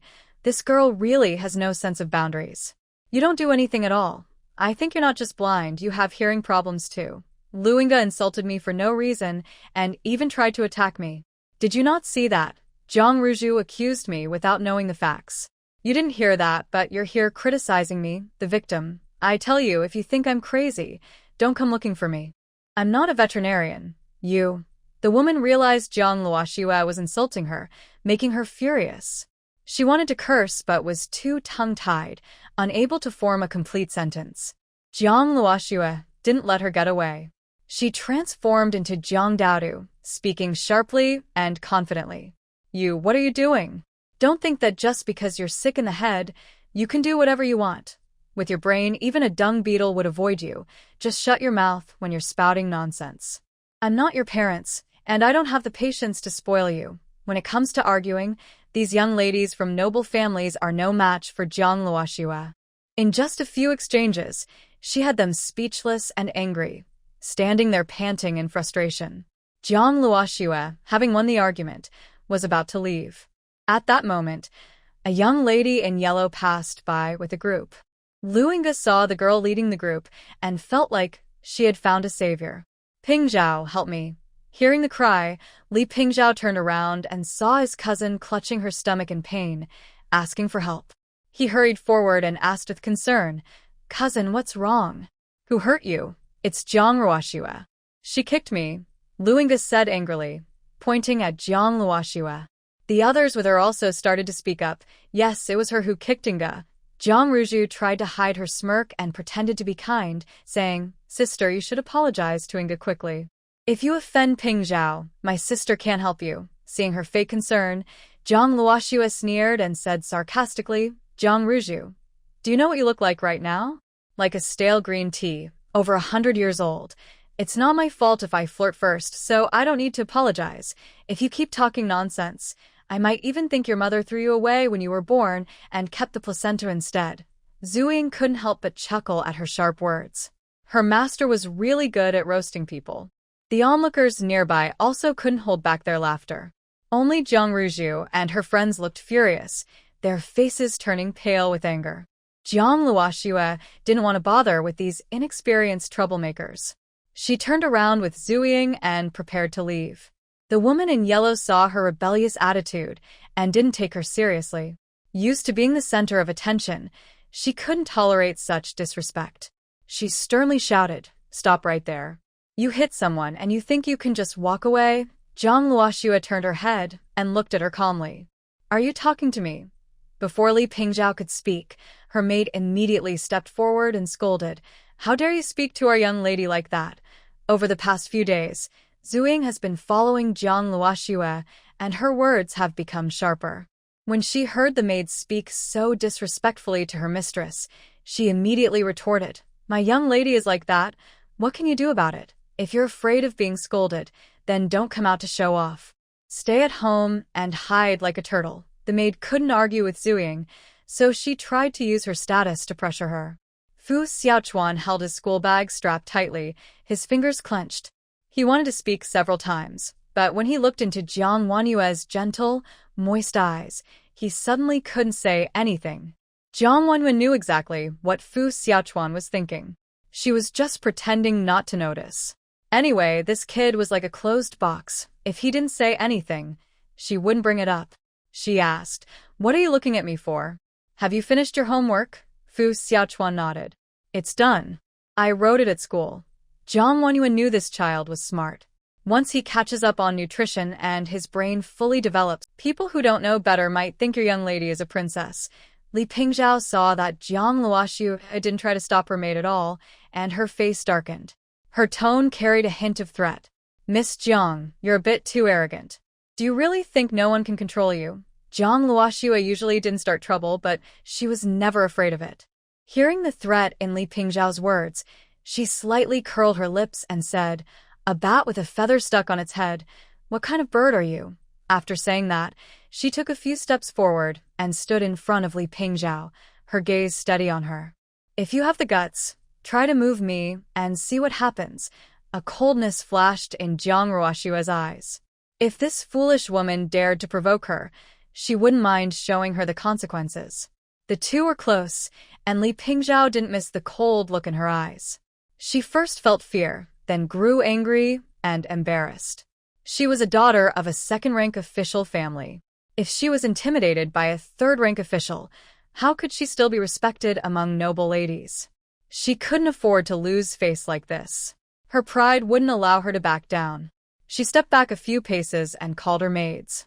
"Come, teach Zhang Luoxue a lesson." Let her know that there are always people better than her, and some people she shouldn't offend. Li Pingzhao's face flashed with a hint of malice. As someone who has been in the same circle for a long time, she naturally knew Zhang Luoxue's status in the Zhang family. Even if she were to beat this woman, who had just become a widow and was not favored at home, what would change? At most, she would lose some money and say a few more apologies, and that would be the end. With her command, several strong-looking maids, clearly trained in martial arts, immediately lunged viciously at Zhang Luoxue. Zhang Luoxue noticed the malice in Li Pingzhao's eyes and understood that she couldn't hold back today. Better to fight first than to be beaten to death. She immediately prepared for battle. Zhang Ruzhu, Luinga, and others saw Li Pingzhao about to teach Zhang Luoxue a lesson, and each of them showed excited smiles. "Let's fight." Hopefully, they can hurt Zhang Luoxue badly or even disfigure her, so she'll be stuck in a dirty water ditch for the rest of her life. But reality was often harsher than dreams. Before their wicked plan could unfold, they saw Li Pingzhao's maids lying on the ground, crying out in pain with broken limbs. Zhang Luoxue clapped her hands, looked at the maids on the ground with a blank expression, and a slight smile appeared at the corner of her mouth. Recently, she had been practicing martial arts with Zhuing. Although she couldn't defeat experts like Yi Xianchen, she was more than capable of handling these young ladies' guards. Seeing her have all her people beaten down, Li Pingzhao trembled with anger. "You! How dare you hurt my people?" Zhang Luoxue had no intention of letting the wicked culprit go. Since things had already escalated, she might as well make it even bigger. She crooked her lips into a wicked smile. "Not only did I hurt your people, but I also dare to hit you." She took a few steps forward, grabbed Li Pingzhao, and swung her fists left and right, with loud slaps echoing through the garden. In just a few hits, Li Pingzhao's face was swollen like a pig's head. Jiang Luoxue scolded while fighting. Blind fool. So eager to stand up for others. Want to bully with power? Want to hit me? Today, I'll show you what happens when you meddle in others' business.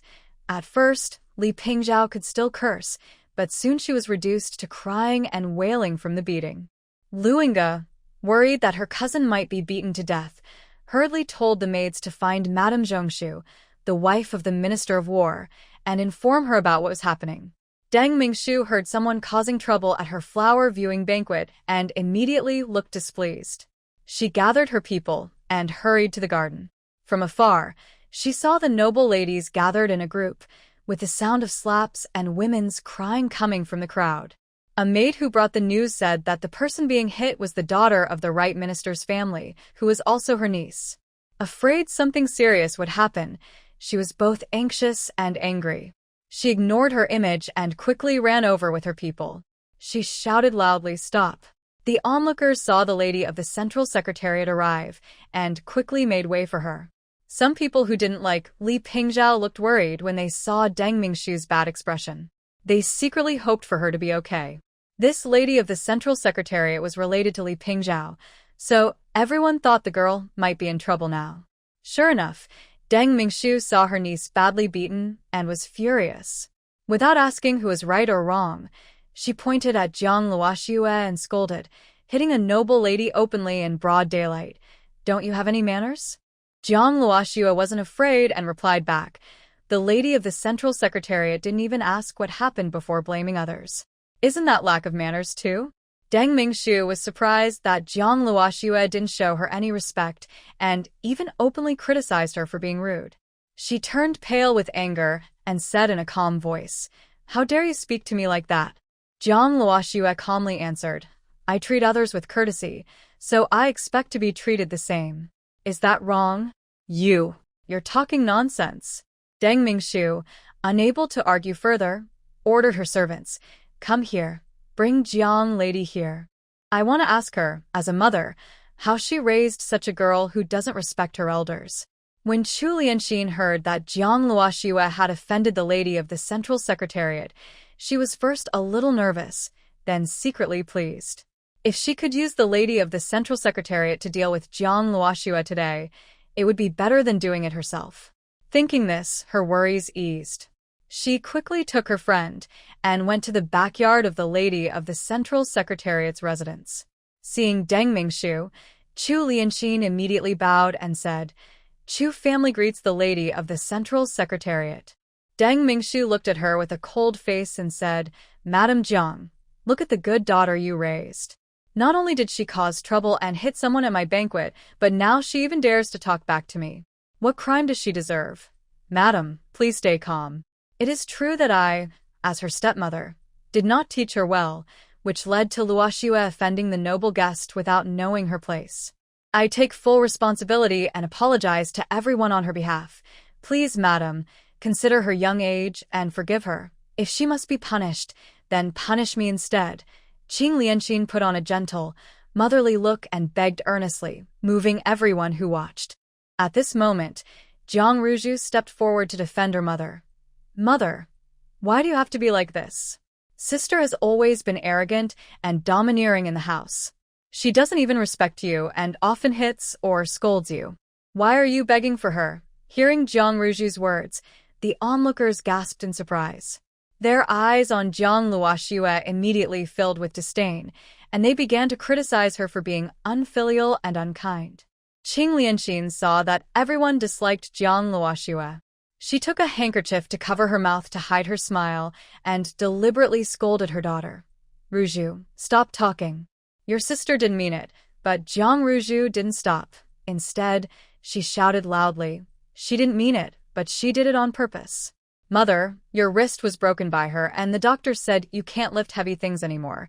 Jiang Luoxue is so vicious. Why do you keep protecting her?" "What? Jiang Luoxue actually broke her stepmother's wrist? I didn't expect her to look like an angel, but have such a cruel heart.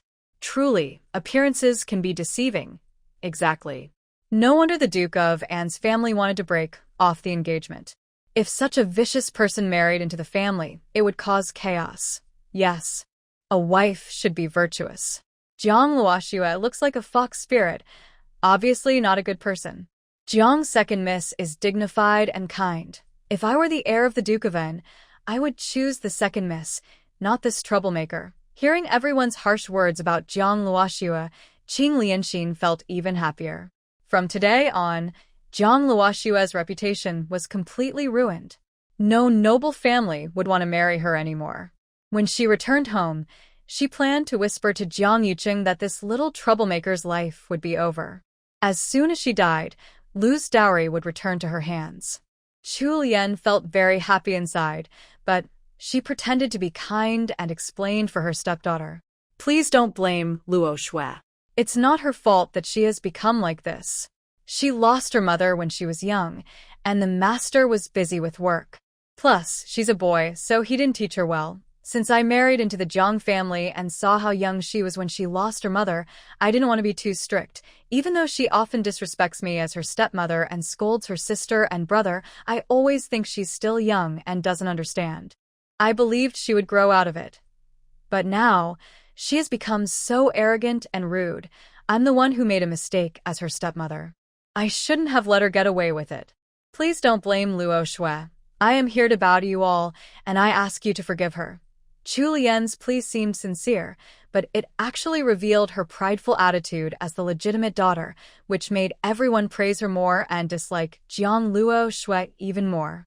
Especially Jiang Yihuan and Zhang Jingyu, who wanted to defend their friend, insulted Jiang Luo Shui even more, calling her worthless.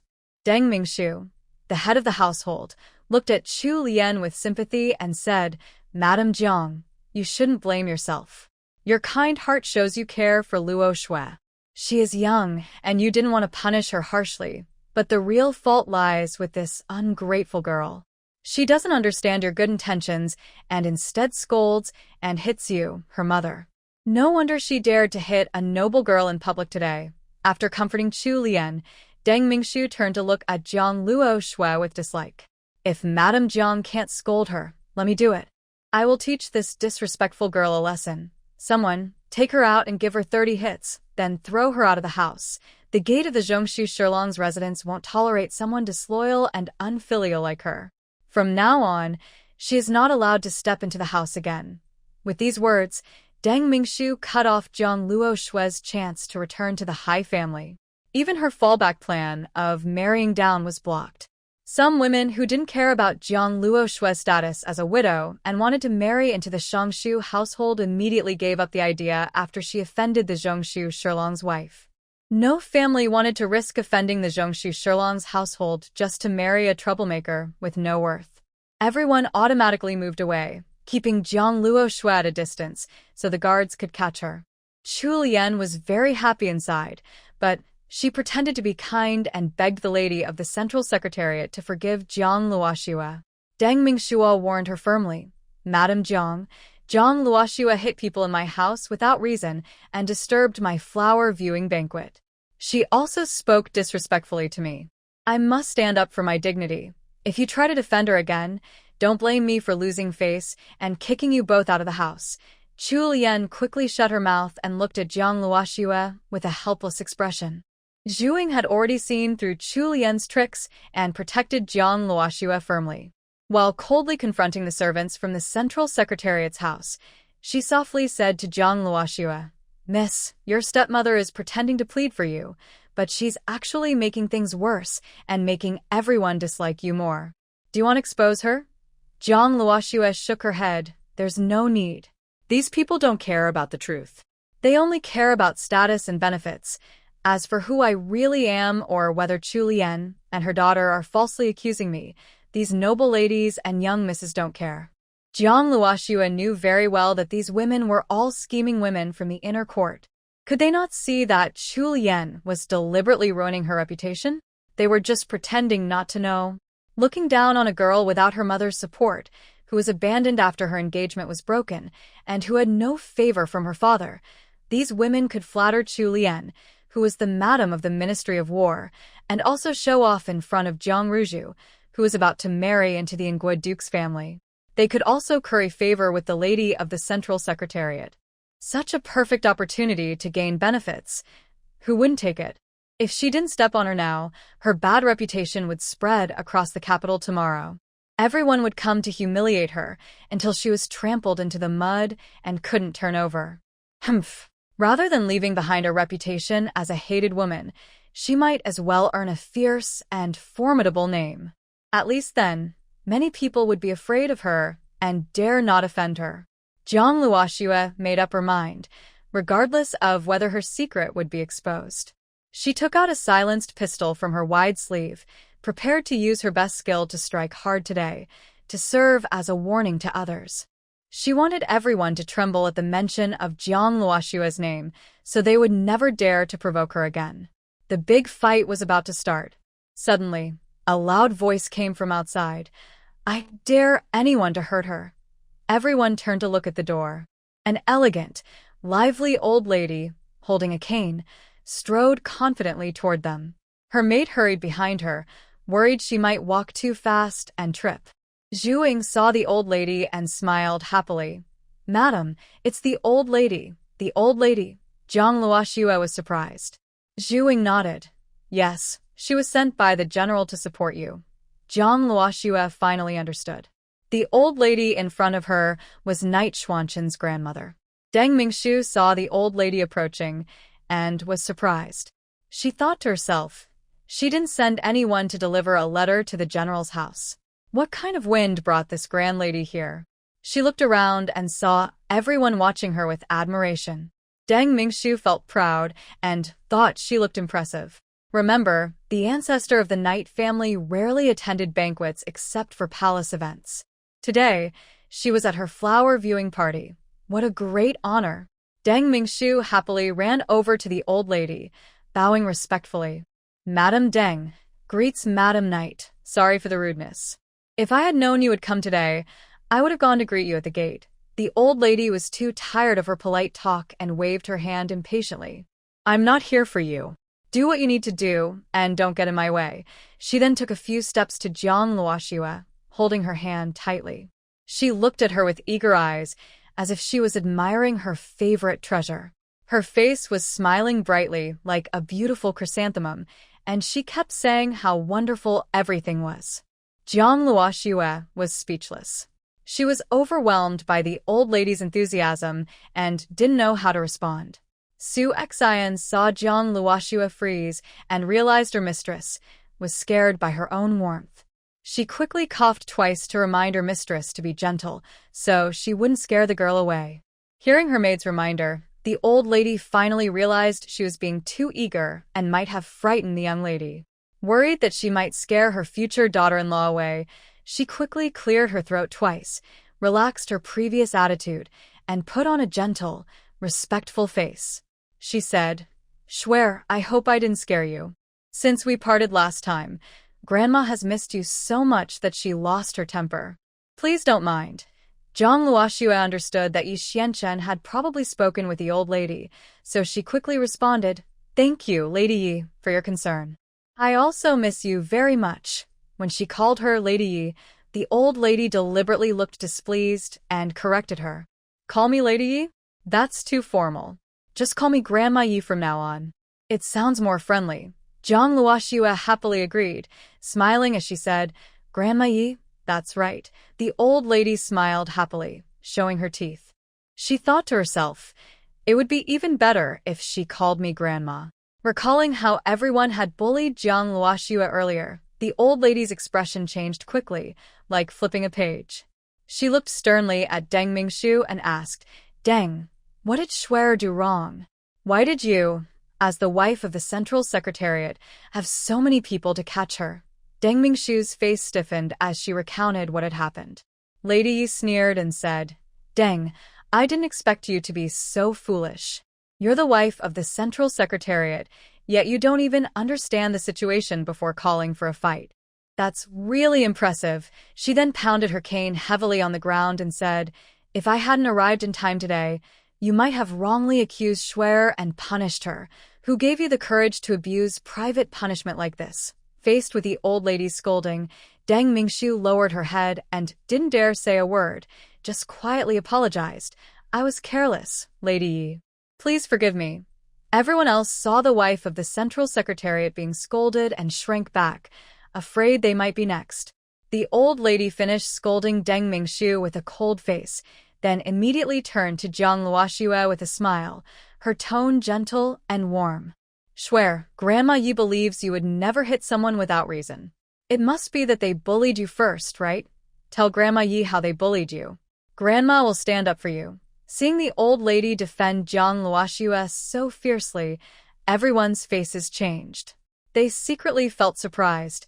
How did Jiang Luoxue, a woman who had abandoned her family, manage to gain the favor of Lady Yi? Just now, when Jiang Luoxue stepped over the fallen snow, everyone was afraid she might reveal their secrets. They all quietly took 2 steps back, wishing they could hide completely. They began to regret their actions.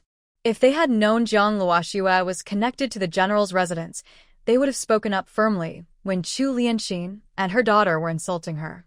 Maybe then, they could have gained favor with the general's family. Behind the general's residence is the empress and the crown prince. The noble ladies now deeply regretted their actions. Jiang Luoxue doesn't believe in being overly polite or submissive. With her grandmother supporting her, she immediately exposed the several young ladies who had spoken ill of her earlier. She also revealed how Jiang Ruzhu and Chu Lianxin secretly encouraged others to speak against her, and how the wife of the Minister of War only cared about her relatives and ignored right and wrong, even trying to harm Jiang Luoxue. She pointed out the noble ladies who had just tried to flatter the Minister of War and step on her to gain favor.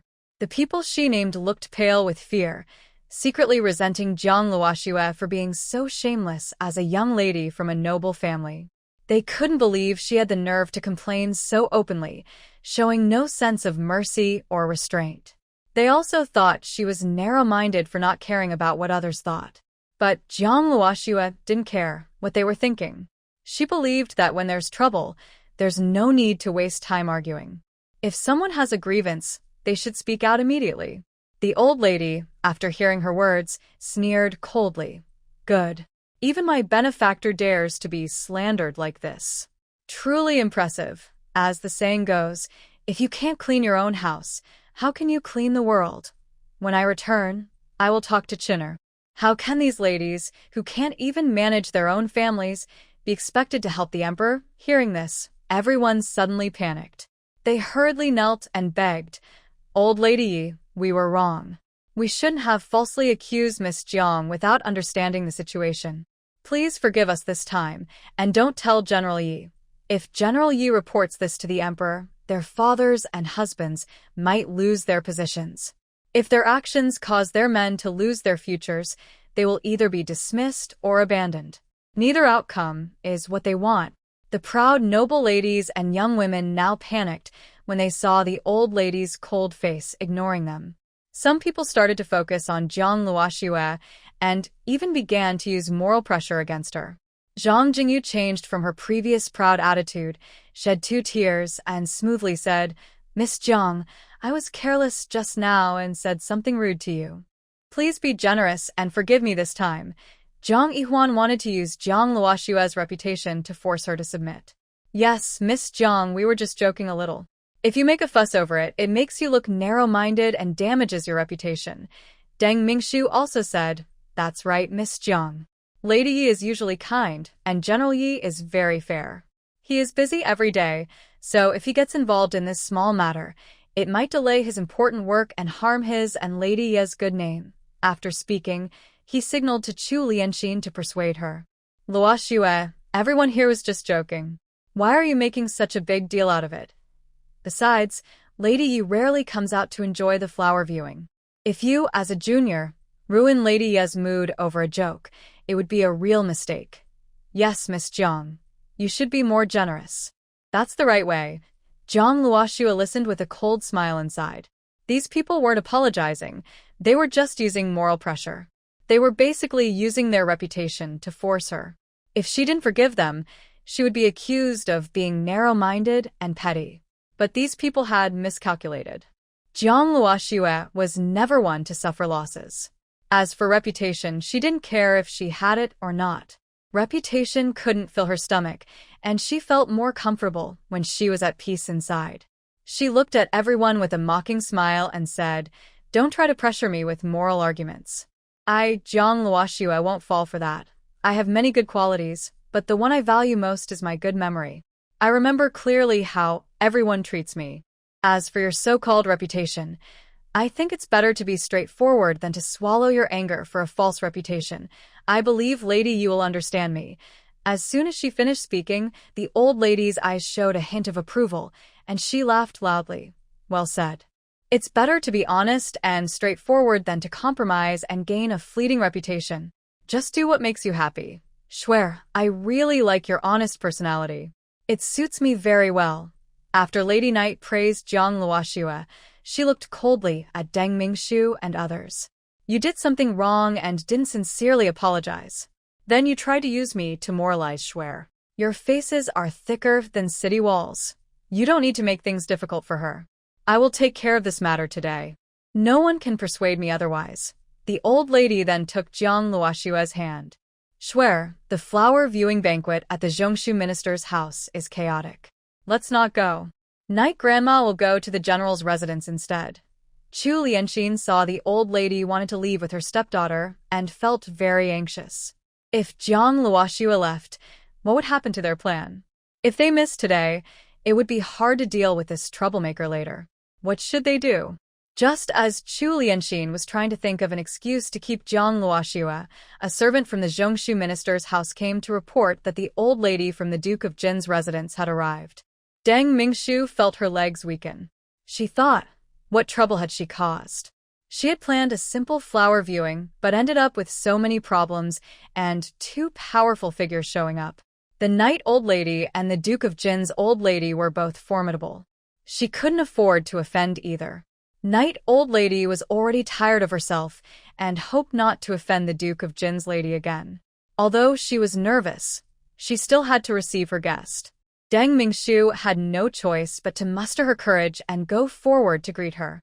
"Madame Deng welcomes Lady Zhen." The Lady Zhen from the Jingwa Duke's residence waved her hand. "Get up. I heard Zhou Yuhuan came to your flower viewing. Today is just for catching up. Feel free." After saying that, she moved closer to Knight Old Lady. "Yuhuan, you want to come out to enjoy the flowers, but why didn't you invite me?" Knight Old Lady saw her good friend and felt happy. She smiled and said, "I just decided to come at the last minute. Besides, I didn't invite you, but you still came." She came to the Zhongshu minister's house on a whim because her grandson heard that Luoxue was attending the flower viewing. He hurriedly took her from the farm that night. He told her that Miss Jiang was his lifesaver and asked her to take good care of her today, so she wouldn't get into trouble. This was the first time her usually slow grandson cared so much about a girl. Last time, he borrowed her name. This time, he wanted to personally look after her. She was very curious inside, so she hurried over happily. But today, when she saw the girl, she thought she was really good-looking. Not only was she beautiful and charming, but she was also honest and had saved her grandson's life. She was both pretty and talented. The more she looked, the more she liked her. She wished she could immediately persuade her grandson to marry her. If her grandson hadn't told her before leaving not to mention marriage, she would be eager to go to the minister's house tomorrow to propose. At first, she didn't understand why her grandson told her not to talk about marriage. Now she knew it was because the girl was straightforward and honest. Maybe she hadn't fallen for her grandson yet. Old lady wanted to help but was afraid of messing things up. If she scared the girl away, her grandson might end up single forever. After thinking, she decided to let the two young people take their time and see what happens naturally. Because Duke Jin's grandmother had arrived, Old Lady Yu was no longer in a hurry to leave. Deng Mingshu immediately prepared a fine room for the two respected old ladies so they could chat comfortably. Jiang Luoxue didn't want to disturb them, so she found an excuse to leave. Old Lady Yu was also worried that the girl might feel bored staying with the two old ladies. She reminded her to stay safe and come find her if anything happened, then let her go. Duke Jin's grandmother, Lin Sijin, noticed how her friend treated the girl like family. Being clever, she quickly sensed something unusual. Curious, she asked Yuhuan, I see you care so much about this girl. Isn't she your future daughter-in-law? Old Lady Yi leaned close and whispered, Not yet, but my grandson, who's usually clueless about feelings, seems interested in Luoxue. Today, he asked me to come watch over her because he's worried someone might trouble her at the minister's residence. After saying this, she sighed, but I don't think the girl feels the same about him yet. If things go on like this, when will they understand each other? Over the years, she had worried a lot about her grandson's marriage. Finally, her grandson showed some interest, but the girl wasn't moved. She was really anxious about it. Duke Jin's grandmother quietly gave her friend some advice. It's simple, just create more chances for the two to spend time together. With time, their feelings will develop naturally. The old lady nodded repeatedly and said, See, Jin, you are right. In a few days, I will hold a banquet and invite Luoxue to visit. That way, they will have a chance to spend time together. Two elderly women whispered inside the room about how to create opportunities for Yi Xianchen and Jiang Luoxue to get to know each other. Outside, Chu Lianxin's mother and daughter were very happy when they saw Jiang Luoxue finally alone. Chu Lianxin followed the secret signal from Zhou Xiyu and found a maid from the Zhongshu servant's residence who had been bought. She asked her to think of a way to lure Jiang Luoxue into a side room during the banquet. The maids in the big courtyard were used to this kind of thing. After hearing Chu Lianxin's instructions, they immediately knew what to do. After exchanging a quick glance, the three of them quickly dispersed when no one was around. Jiang Ruzhu thought about how, after today, Jiang Luoxue's reputation would be ruined, and Yuanxia would no longer care for her, and the belongings left by Lu Shi would become her dowry. She felt an unexplainable sense of satisfaction. Chu Lianxin was also very happy about removing her stepdaughter, who was a thorn in her side.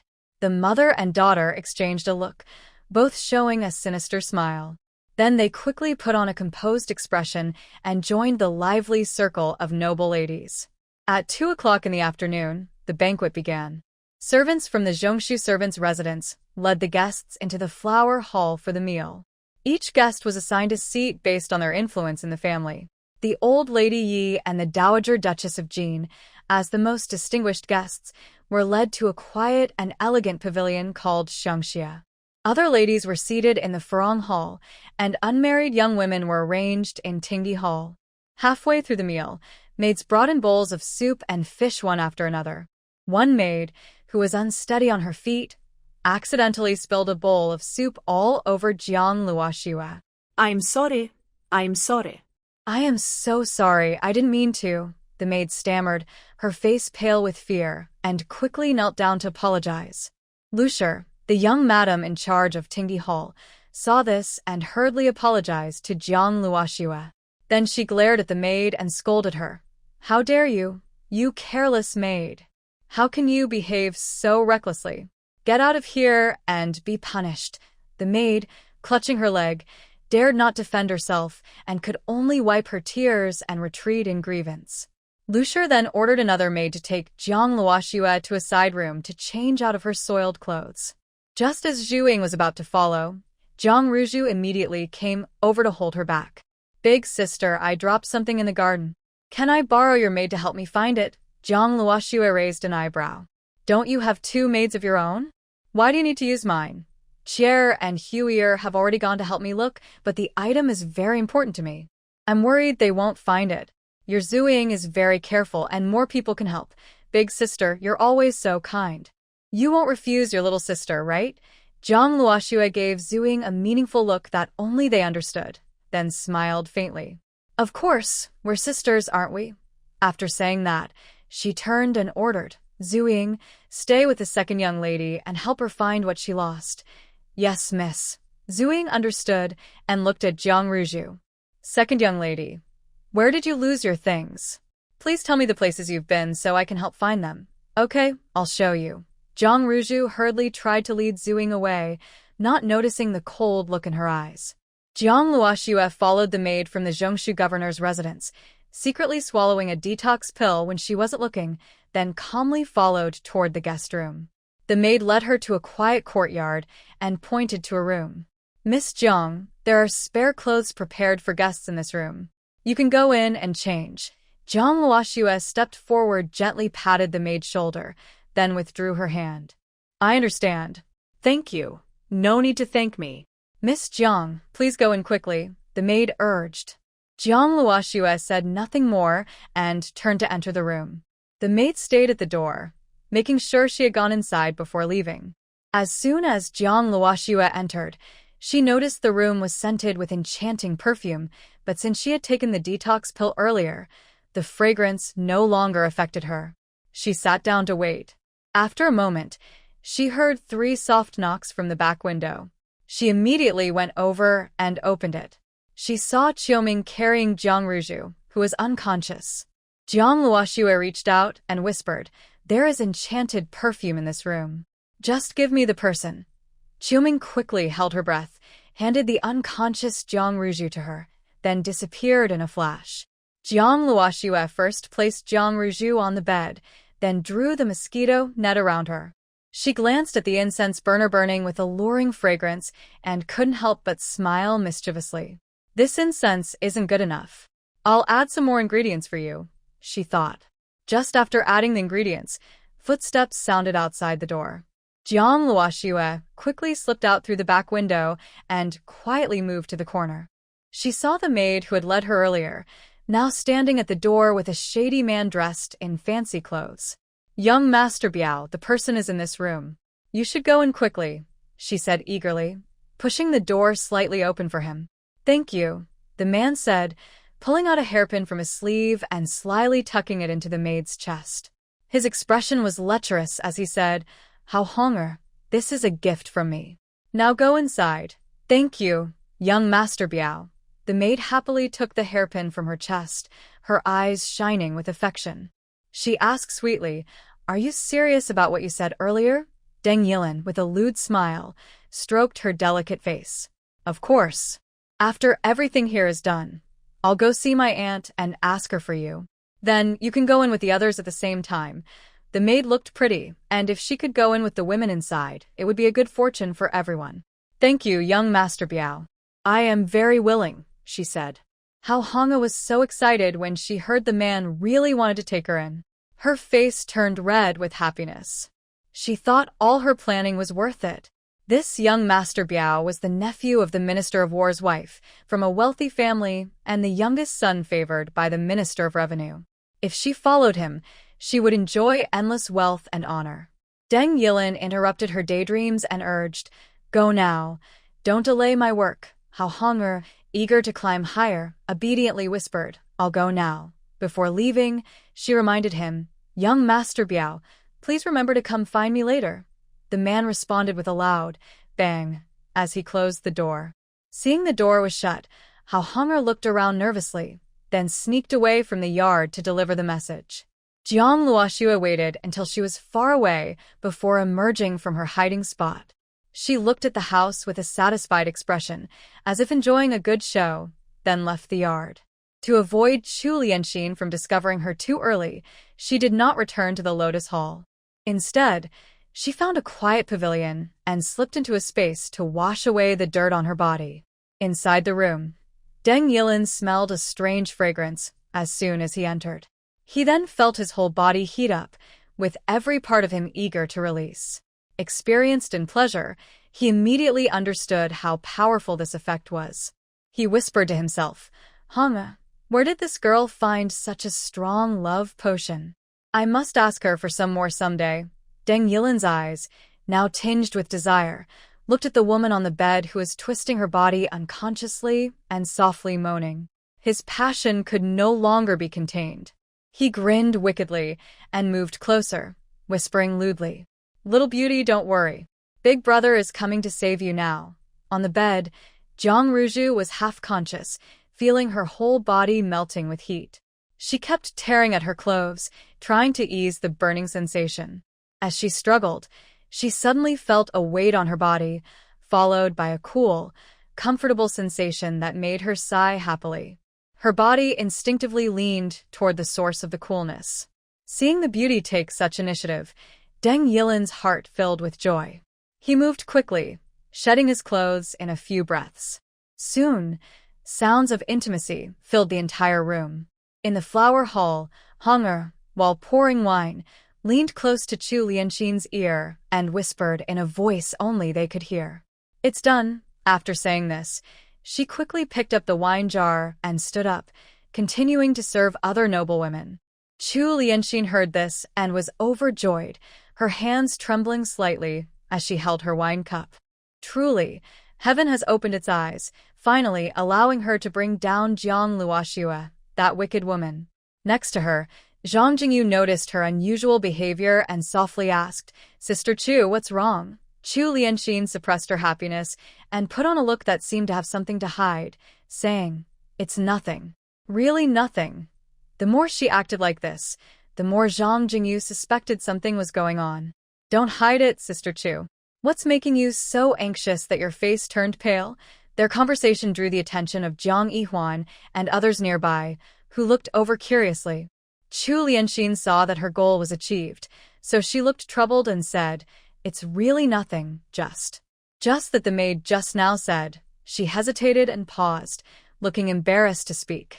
Everyone saw her expression and immediately sensed something, their faces showing curiosity.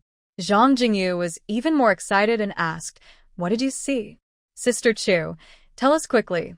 Other noblewomen also leaned in, eager to hear what she had to say. Chu Lianxin fueled their curiosity before continuing. That maid said she saw Luo Shui with a man outside the courtyard. "What? Jiang Luo Shui is so shameless. She dares to be with a man outside even in the deputy minister's house." Zhang Jingyu immediately shouted loudly. She deliberately wanted to make a big fuss and show everyone how unruly Jiang Luo Shui was. Earlier, this little troublemaker had the support of Lady Night, acting so arrogantly and not giving anyone face. Now, with a chance to humiliate her, Zhang Jingyu wouldn't let it go. Besides Zhang Jingyu, several women who had previously offended Jiang Luo Shui, along with some young ladies, also looked pleased. They wanted to see if Lady Night would still defend Jiang Luo Shui after such scandalous behavior. Even if General Night went to the imperial court to complain, the emperor wouldn't punish her family or husband over a woman who lacked shame. Everyone now thought Jiang Luo Shui's situation was perfect. They had finally found a way to break her. They all spoke eagerly, standing on the moral high ground, and began to criticize her harshly. Some said Jiang Luo Shui dared to meet a man outside during the deputy minister's wife's flower viewing banquet, showing no shame. Others said she was not only a woman abandoned by her husband, but also a promiscuous woman. They even speculated she might have been violated long ago, which made her so desperate to risk offending the deputy minister's wife, just to be with a man outside. The women's words grew more vulgar and louder. They all decided that Jiang Luo Shui would never recover from this scandal. The noble young ladies in the He-Tang Pavilion felt embarrassed and blushed all over. Their personal maids quickly stepped forward to cover their ears, afraid they might hear something inappropriate. Chu Lianxin waited until everyone had finished speaking before pretending to defend herself. "Maybe it's a misunderstanding. Things are not what you think." Before she finished speaking, Jiang Yihuan interrupted her. "What misunderstanding?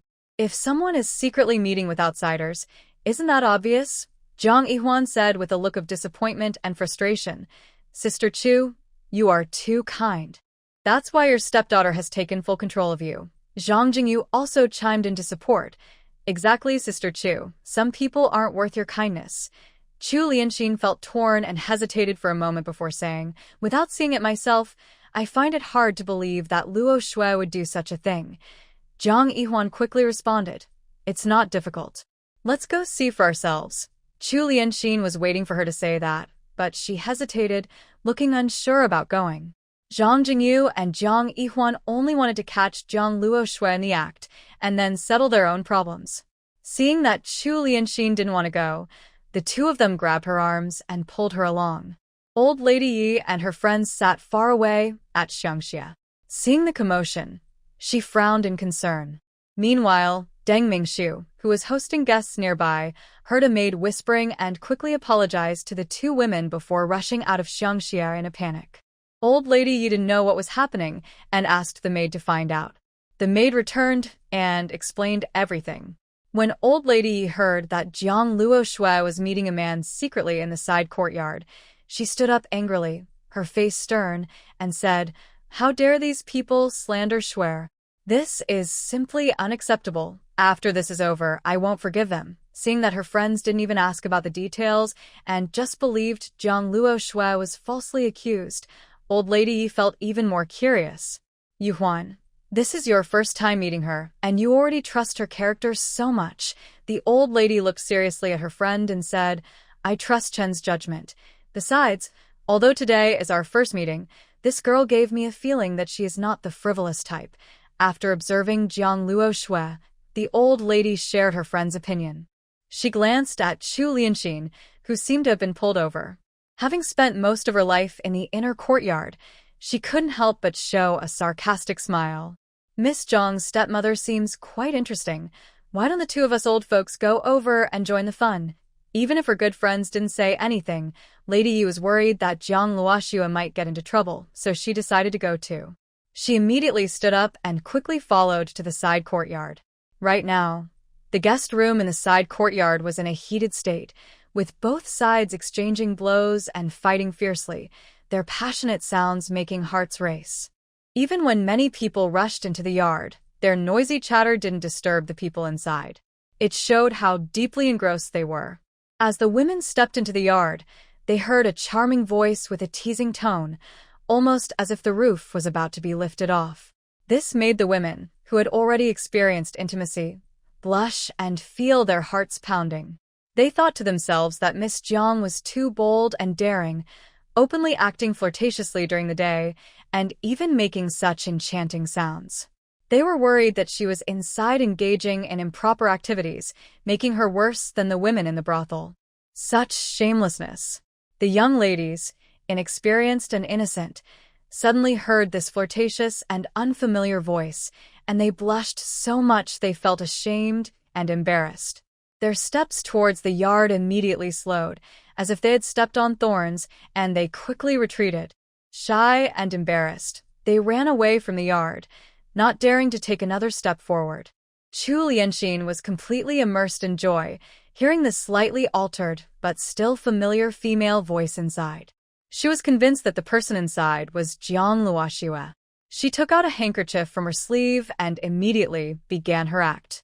Her face was pale, and she muttered to herself, "No, this can't be real. The person inside definitely isn't Luoshui. It's just that the voice sounds a bit like her, so it must be her." Chu Lianxin, looking panicked, explained to the ladies, "Everyone, believe me, the person inside is definitely not Luoshui." She tried to pull everyone away, saying, "There's nothing to see here. Let's leave first." The more she tried to hide and deny, the more everyone believed that the person inside was Jiang Luoshui. Zhang Jingyu only wanted to ruin Jiang Luoshui to silence Yi Xianchen and protect her husband's position. Naturally, she wouldn't allow Chu Lianxin to cover it up so easily. Knock, knock. She pushed open the east wing door with her knee, holding the quilt, and said, "Our humble home is simple, just these 2 rooms. You 2 princes will have to squeeze together." She placed the quilt on the small wooden bed and patted it. "This is new cotton, warm and cozy. The bed's a bit small, but you 2 can make do, okay?" Xiao Jing leaned against the head of the bed, watching her busy around, with a gentle and apologetic expression. "Thank you, Miss Su. Sorry for bothering you.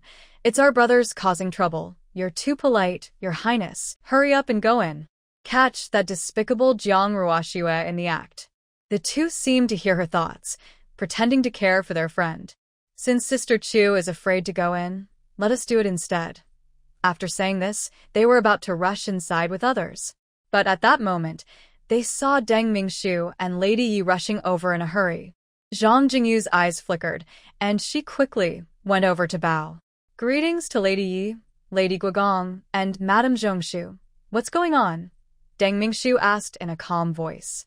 Jiang Yihuan quickly explained, "Madame Zhongshu, someone saw Jiang Luoshui shamelessly meeting a man privately inside the house. Chu's sister doesn't believe the person inside is her, so we came to confirm." Again, Jiang Luoshui. Deng Mingshu was so angry her teeth almost ground together, and her eyes seemed to spark with fire. She was just hosting a flower viewing banquet, yet it felt like she had committed a terrible crime, with trouble constantly arising. Thinking about how all these problems were caused by Jiang Luoxue, Deng Mingxiu glared sharply at Chu Lian. If she had known this family was so troublesome, she wouldn't have sent the invitation to Zhang's house. Chu Lian sensed the Zhongshu madam's anger and immediately looked ashamed, lowering her head with full apology. Seeing her like this, Deng Mingxiu could only sigh, feeling she was just a difficult stepmother, often scolded and beaten by her stepdaughter at home. She couldn't care less about Jiang Luoxue's rebellious and shameless behavior. Just then, a woman's loud, high-pitched voice came from inside the house. The women familiar with the household knew what that voice signified. Deng Mingxiu's face turned pale with anger. This Jiang Luoxue is truly daring. She dares to do such things in the mansion. Does she think the Zhongshu governor's house is a brothel? Night Lady immediately became unhappy upon hearing this and stepped forward to criticize. Mrs. Deng, you are being too rash. You haven't even seen the person's face inside, so how can you be sure it's Shuer? If it turns out not to be her, you would be unjustly ruining an innocent girl's reputation. Can you bear the consequences? Night Lady's words carried a strong threat. Deng Mingxiu paused and started to hesitate. Chu Lianxin was worried that the wife of the Minister of Literature was afraid of the general's residence and chose to cover up the matter. She quickly wiped her eyes with a handkerchief, looking sad but speaking firmly. Night Lady, I know you like Luo Shui, so you don't want to see such things happen. I am Luo Shui's stepmother, and of course I don't want the person inside to be her, but I've been with her for over 10 years. Although she is not my biological daughter, I treat her like one, so I am most familiar with her voice. I also hope that the voice inside is not hers. Chu Lianxin said this while desperately wiping her tears. This completely confirmed that the person inside was Jiang Luo Shui. The Dowager Duchess of Jin State looked at her acting so pitifully and sneered. The Minister of Literature keeps saying he treats his stepdaughter well, but your behavior doesn't seem to be helping her. Instead, it looks like you're eager for everyone to believe that the person inside is Luo Shui. You're making such a disgusting, hypocritical face. Do you really think everyone is fools? Chu Lianxin's face stiffened when she was exposed, then she started crying again. Dowager Lady Jean, you misunderstand me. I also hope the person inside is not Luo Shui, but the truth is right in front of us, and I am powerless. Night Lady snorted coldly, expressing her disgust. Humph. Stop pretending. After saying this, she turned away without bothering to look at her and sternly looked at Deng Mingxiu. Mrs. Deng, I absolutely do not believe the person inside is Luo Shui. Do you still want to continue this farce? Deng Mingxiu hesitated, torn. If she followed Night Lady, she definitely couldn't catch the culprit. But if she let Jiang Luo Shui go just like that, she couldn't swallow her anger. Similarly, Zhang Jingyu and Zhang Yihuan also did not want to let Jiang Luo Shui go. Seeing the wife of the Central Secretariat Attendant Minister look hesitant, Zhang Jingyu decided to confront Lady Yi directly and also to pull Jiang Luoxue into the mess. Only if her reputation was completely ruined could Lady Yi not speak to the emperor, and her husband's official position could be protected. She exchanged a quick look with Zhang Yihuan, then resolutely said, Is the person inside Jiang Luoxue? Just open the door and see for yourself. Zhang Yihuan immediately agreed. Yes, since Lady Yi doesn't think the person inside is Jiang Luoxue, opening the door will reveal the truth. Other noble women who shared the same thoughts as Zhang, and Zhang also strongly urged Deng Mingxiu to open the door. Chu Lianxin covered her mouth with a handkerchief, hiding her smile. Outside the courtyard, the young ladies who dared not go in also believed Jiang Luoxue was doomed this time. Some looked gleeful, others showed sympathy. Li Pingzhao and Lu Yingge's faces lit up with excitement. They couldn't wait to go in and shout, pulling Jiang Luoxue out to show everyone. The small courtyard suddenly became noisy, but the people inside were unaffected. Instead, they seemed stimulated, acting more exaggeratedly and speaking more flirtatiously. The outsiders could feel their cheeks flush and hearts race listening to them. The voices demanding the door to be opened grew louder. To save her family's reputation and her own position, they didn't care about the old lady's dignity. The situation was about to spiral out of control. At this moment, a relaxed voice sounded outside the courtyard. "Hey, what are you all looking at?" Such a lively scene. The young ladies outside froze, staring at the woman walking over gracefully, as if seeing a ghost. Luinga tremblingly pointed at her. "You. What are you doing here?" Jiang Ruoxue raised an eyebrow, with a sarcastic tone. "Miss Lu, are you saying this land belongs to you? If I can be here, why can't you?" She then walked to the courtyard gate, looked inside at the crowd, and said loudly with a smile, "I wondered why no one was in the flower hall. Turns out everyone is here. Swear, are you all right?" Lady Yi, standing behind, was the first to hear the voice. She turned and saw the girl standing neatly dressed, and she felt relieved.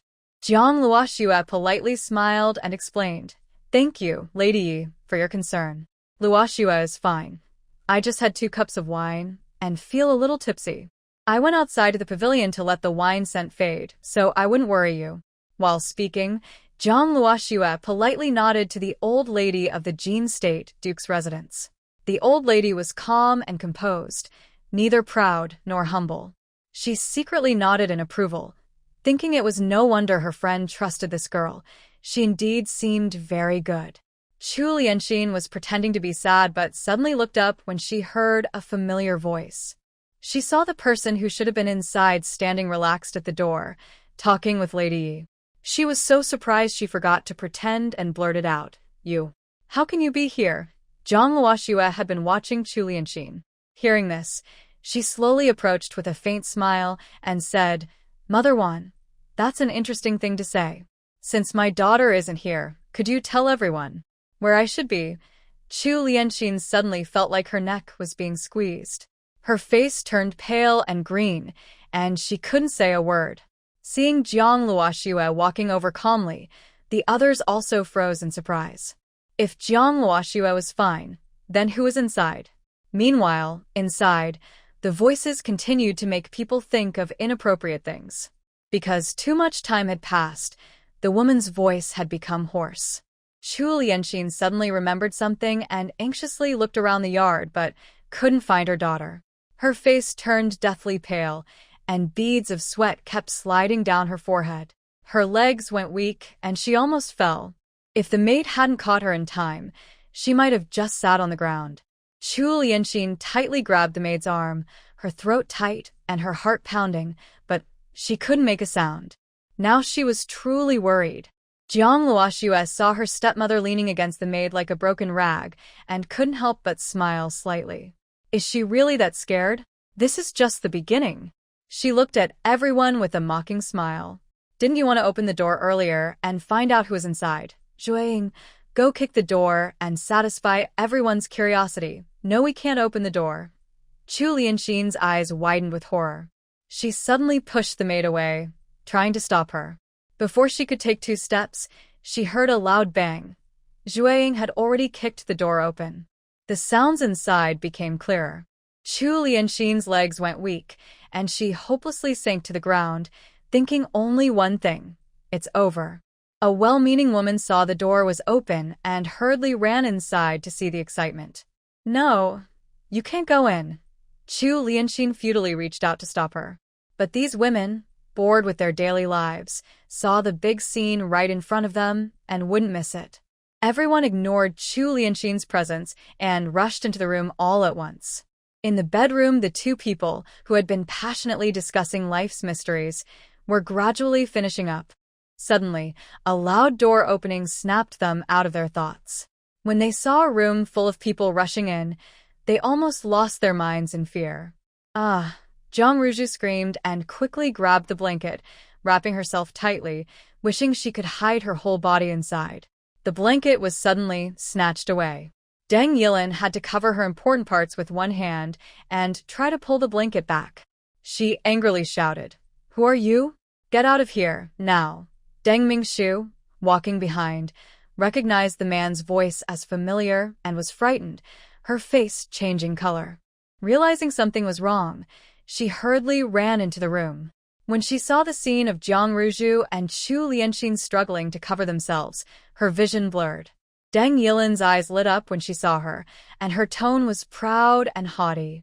"Auntie, these people broke into my nephew's room without permission. Quickly, get them all out." "Shut up." Deng Mingshu was nearly overwhelmed with anger at her reckless nephew.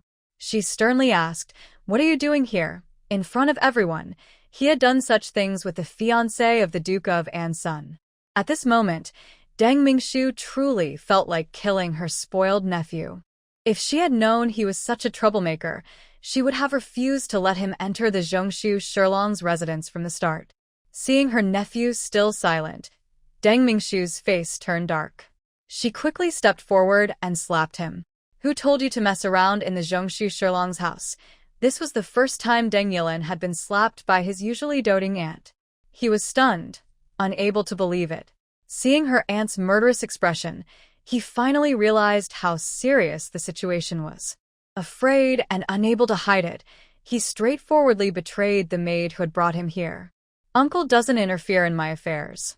Honger brought me here, saying there is a beautiful woman who admires me very much and wants to talk with me. I believed her and came over, but I didn't expect this woman to immediately cling to my nephew upon meeting. Then I couldn't take it anymore, and in a moment of rashness, I made a mistake. Uncle, this really isn't my fault. I was forced into it."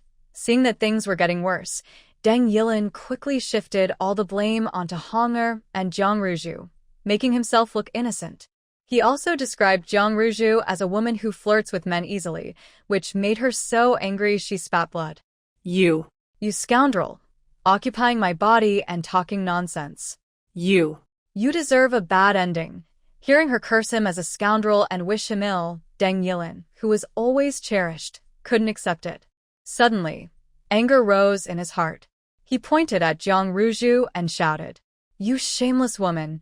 Even when you're pregnant, you still act lustful and seek men. How dare you insult me? Who do you think you are? Let me tell you, don't even think about blaming me for the child in your belly." Deng Yilin's words were like a thunderclap, shocking everyone inside and outside the house. Chu Lianxin, who was trying to rush in to see her daughter after hearing this, suddenly felt dizzy and fainted from anger. Yu Zhan and Ji Yi hurriedly held her and shouted, begging the officials from the Zhongshu department to find a doctor quickly. The women inside the house didn't care about Chu Lianxin's condition. Their eyes sparkled with gossip. What? Jiang Ruju was unfaithful before marriage and got pregnant. She already has her fiancé, and Shitzi, yet she's so reckless. Is the baby in her belly in Shitzi's or some other man's? Oh my, if it's another man's child, and in Shitzi hasn't even clarified things yet, he'll be so jealous. Wow, I didn't expect Jiang Ruju to look so gentle and lovely, but secretly she's quite the flirt. Truly, appearances can be deceiving. Fortunately, the people from the Nguigong's mansion didn't come today. If Lady An knew her future daughter-in-law was such a promiscuous woman, I wonder what she would think. You say that her mind is like a pearl, but there must be something wrong. She has such a good fiancé, yet she still flirts outside. How shameless she is. Who says she isn't? She's so greedy, she doesn't even spare the spoiled young men. The noble women point at Jiang Ruju, who is covered in bruises on the bed, clearly hurt badly by someone who loved her too much. Thinking about the sound she heard outside the door, everyone looks at Jiang Ruju with contempt. This woman is not very old, but her wild behavior is worse than that of a courtesan from a brothel. At this moment, Jiang Ruju is completely stunned. She can't understand why. Even though Zhou Xiyu had already made arrangements, the person who should bear all this is Jiang Luoxiwa. Why has it suddenly become her? The scornful looks from the women in the room feel like sharp knives cutting her flesh, piece by piece, stabbing her in the heart. It makes her feel so ashamed and angry she almost wants to die. Jiang Ruju can't take it anymore. She shouts at everyone, "Everyone, shut up. Get out." Normally, these people wouldn't dare say much because of her status as the fiancée of the young master. But now that Jiang Ruju has already been so publicly humiliated, the Duke An's estate no longer wants her. People say a fallen phoenix is worth less than a chicken, especially when her reputation is completely ruined. Who would still care about her? Seeing her still daring to shout at them, someone immediately becomes unhappy. Oh, Miss Jiang, you dare to do such things now. Are you afraid of being talked about? exactly. She still thinks she's the fiancée of young master. How shameless. Jiang Ruju, clutching her quilt, tears streaming down her face, trembles as she tries to defend herself. I didn't do it. It's all others' fault. Ha! You say others set you up? The baby in your belly was forced on you? The loud shouting just now. Was that someone forcing you? Jiang Ruju, crying, tries to explain clearly. The baby in my belly is Brother Yuanxio's. I took medicine earlier. It wasn't my intention. Someone wants to impress Madam Knight and also dislikes Jiang Ruju's previous attitude of teaming up with her mother to attack her older sister. Hearing this, they sneer and say, no need to make excuses. Which good daughter would behave like you, having affairs before marriage? By the way, I heard that young master was originally engaged to Miss Jiang, but for some reason, they broke off the engagement and he ended up betrothed to Jiang Ruju. I think Jiang Ruju charming young master and stole her sister's fiancé. This comment suddenly made everyone realize the truth. It's very likely. Jiang Ruju has only been engaged to young master and for a short time, and she's already pregnant. Maybe she has been secretly seeing him and is trying to rise in status with a child. Jiang Ruju felt ashamed and couldn't lift her head. She desperately looked for her mother. Mother, save me. At this moment, Chu Lianxin had just woken up. Hearing her daughter's cry for help, she hurriedly got up, stumbling toward the room. She wrapped her daughter tightly in a blanket and cried heartbrokenly. Ruju, my daughter, who is so cruel to hurt you like this? Tears streaming down Jiang Ruju's face, her eyes filled with anger like a fierce animal, as she looked at Jiang Luoxue standing in the yard. Mother, it must be Jiang Luoxue. She's the one who caused harm to my daughter. Chu Lianxin turned her head, her eyes red like a venomous snake, glaring at Jiang Luoxue. Jiang Luoxue, Ruju is your biological sister. How could you betray her like this? Have you no conscience? Old Lady Yi, standing nearby, saw their mother and daughter falsely accusing Jiang Luoxue and pouring dirt on her. She was so angry she wanted to go inside and scold them. Jiang Luoxue quickly stepped forward to comfort her. Grandma Yi, don't be angry. Justice will be served. If they want to smear me, they need to provide proof. Someone who wanted to flatter old lady Yi quickly chimed in. Yes, madam. You and your daughter keep saying Miss Jiang harmed Ruju. But where is the evidence? Spreading false accusations without proof isn't good, is it? Suddenly, someone remembered what Deng Lin had said earlier. Didn't young Master Deng say that a maid named Honger called him into the room? That maid must have been instructed by someone. If we bring her here and ask, we'll find out the truth. Yes, Madame Zhongshu, call Honger over, and the truth will come out. Deng Mingshu was already overwhelmed. Hearing this, he quickly sent someone to fetch Honger. Chu Lian's mother and daughter immediately changed color, but then thought that Honger had already been bought by Zhou Xiu, and since only a small amount of silver was paid at first, with the rest to be paid after the matter was settled. They reasoned that Honger wouldn't betray them for the sake of the money she could never earn as a maid for her whole life. With this thought, their hearts eased a little. However, in just a short while, the servant brought Honger in. As soon as she entered the room, Deng Mingshu loudly shouted, Bold Honger, who told you to bring the young master here? Honger didn't yet know what was happening inside and thought Deng Lin and Jiang Luoxue's relationship had been exposed. She immediately knelt down and recited what the person she brought earlier had said. Madam, earlier I took Miss Jiang to change clothes. During that time, she complained to me that Prince had broken off their engagement, and now she is an abandoned woman with no one to marry. She said she had met the young master once and admired him very much. She begged me to help her make a connection and arranged for the young master to come here to confess. I was soft-hearted and agreed to her request. As for Miss Jiang and the young master doing something improper, I truly didn't know. Jiang Luoxue, you wicked girl, Honger Says it was you. How can you still deny it? Chu Lian's eyes nearly burst with rage, wishing she could skin Jiang Luoxue alive. Jiang Ruju also shouted angrily, Jiang Luoxue, you have caused me so much trouble. May you never have a good life. Jiang Luoxue ignored the mother and daughter, looked at Hunger, who dared not lift her head, and sneered while pointing at the bed. Hunger, look up and see clearly. Who is the person on the bed, so close to your young master? Of course, it's Miss Jiang. Hunger looked up at the bed, but she couldn't finish her words, her eyes full of shock. The person on the bed had turned into Miss Jiang Air. Hunger looked at Jiang Luoxue, who was speaking nearby, and her eyes involuntarily shrank. Her face suddenly turned deathly pale. The person she brought in was clearly the one in front of her, but now it had become Miss Jiang Air. She had mistaken someone. Not only would she not get the rest of the silver, but she might also lose her life. As if she didn't see Hunger's changing expression, Jiang Luoxue stomped her feet and slowly approached her, squatting down with a cold gaze fixed on her. Hunger was so frightened by Jiang Luoxue's cold, piercing gaze that her heart pounded wildly, and she dared not look directly at her. Jiang Luoxue reached out, pinched Hunger's chin, turned her face, and whispered in her ear, "Miss Hunger, lying will bring consequences.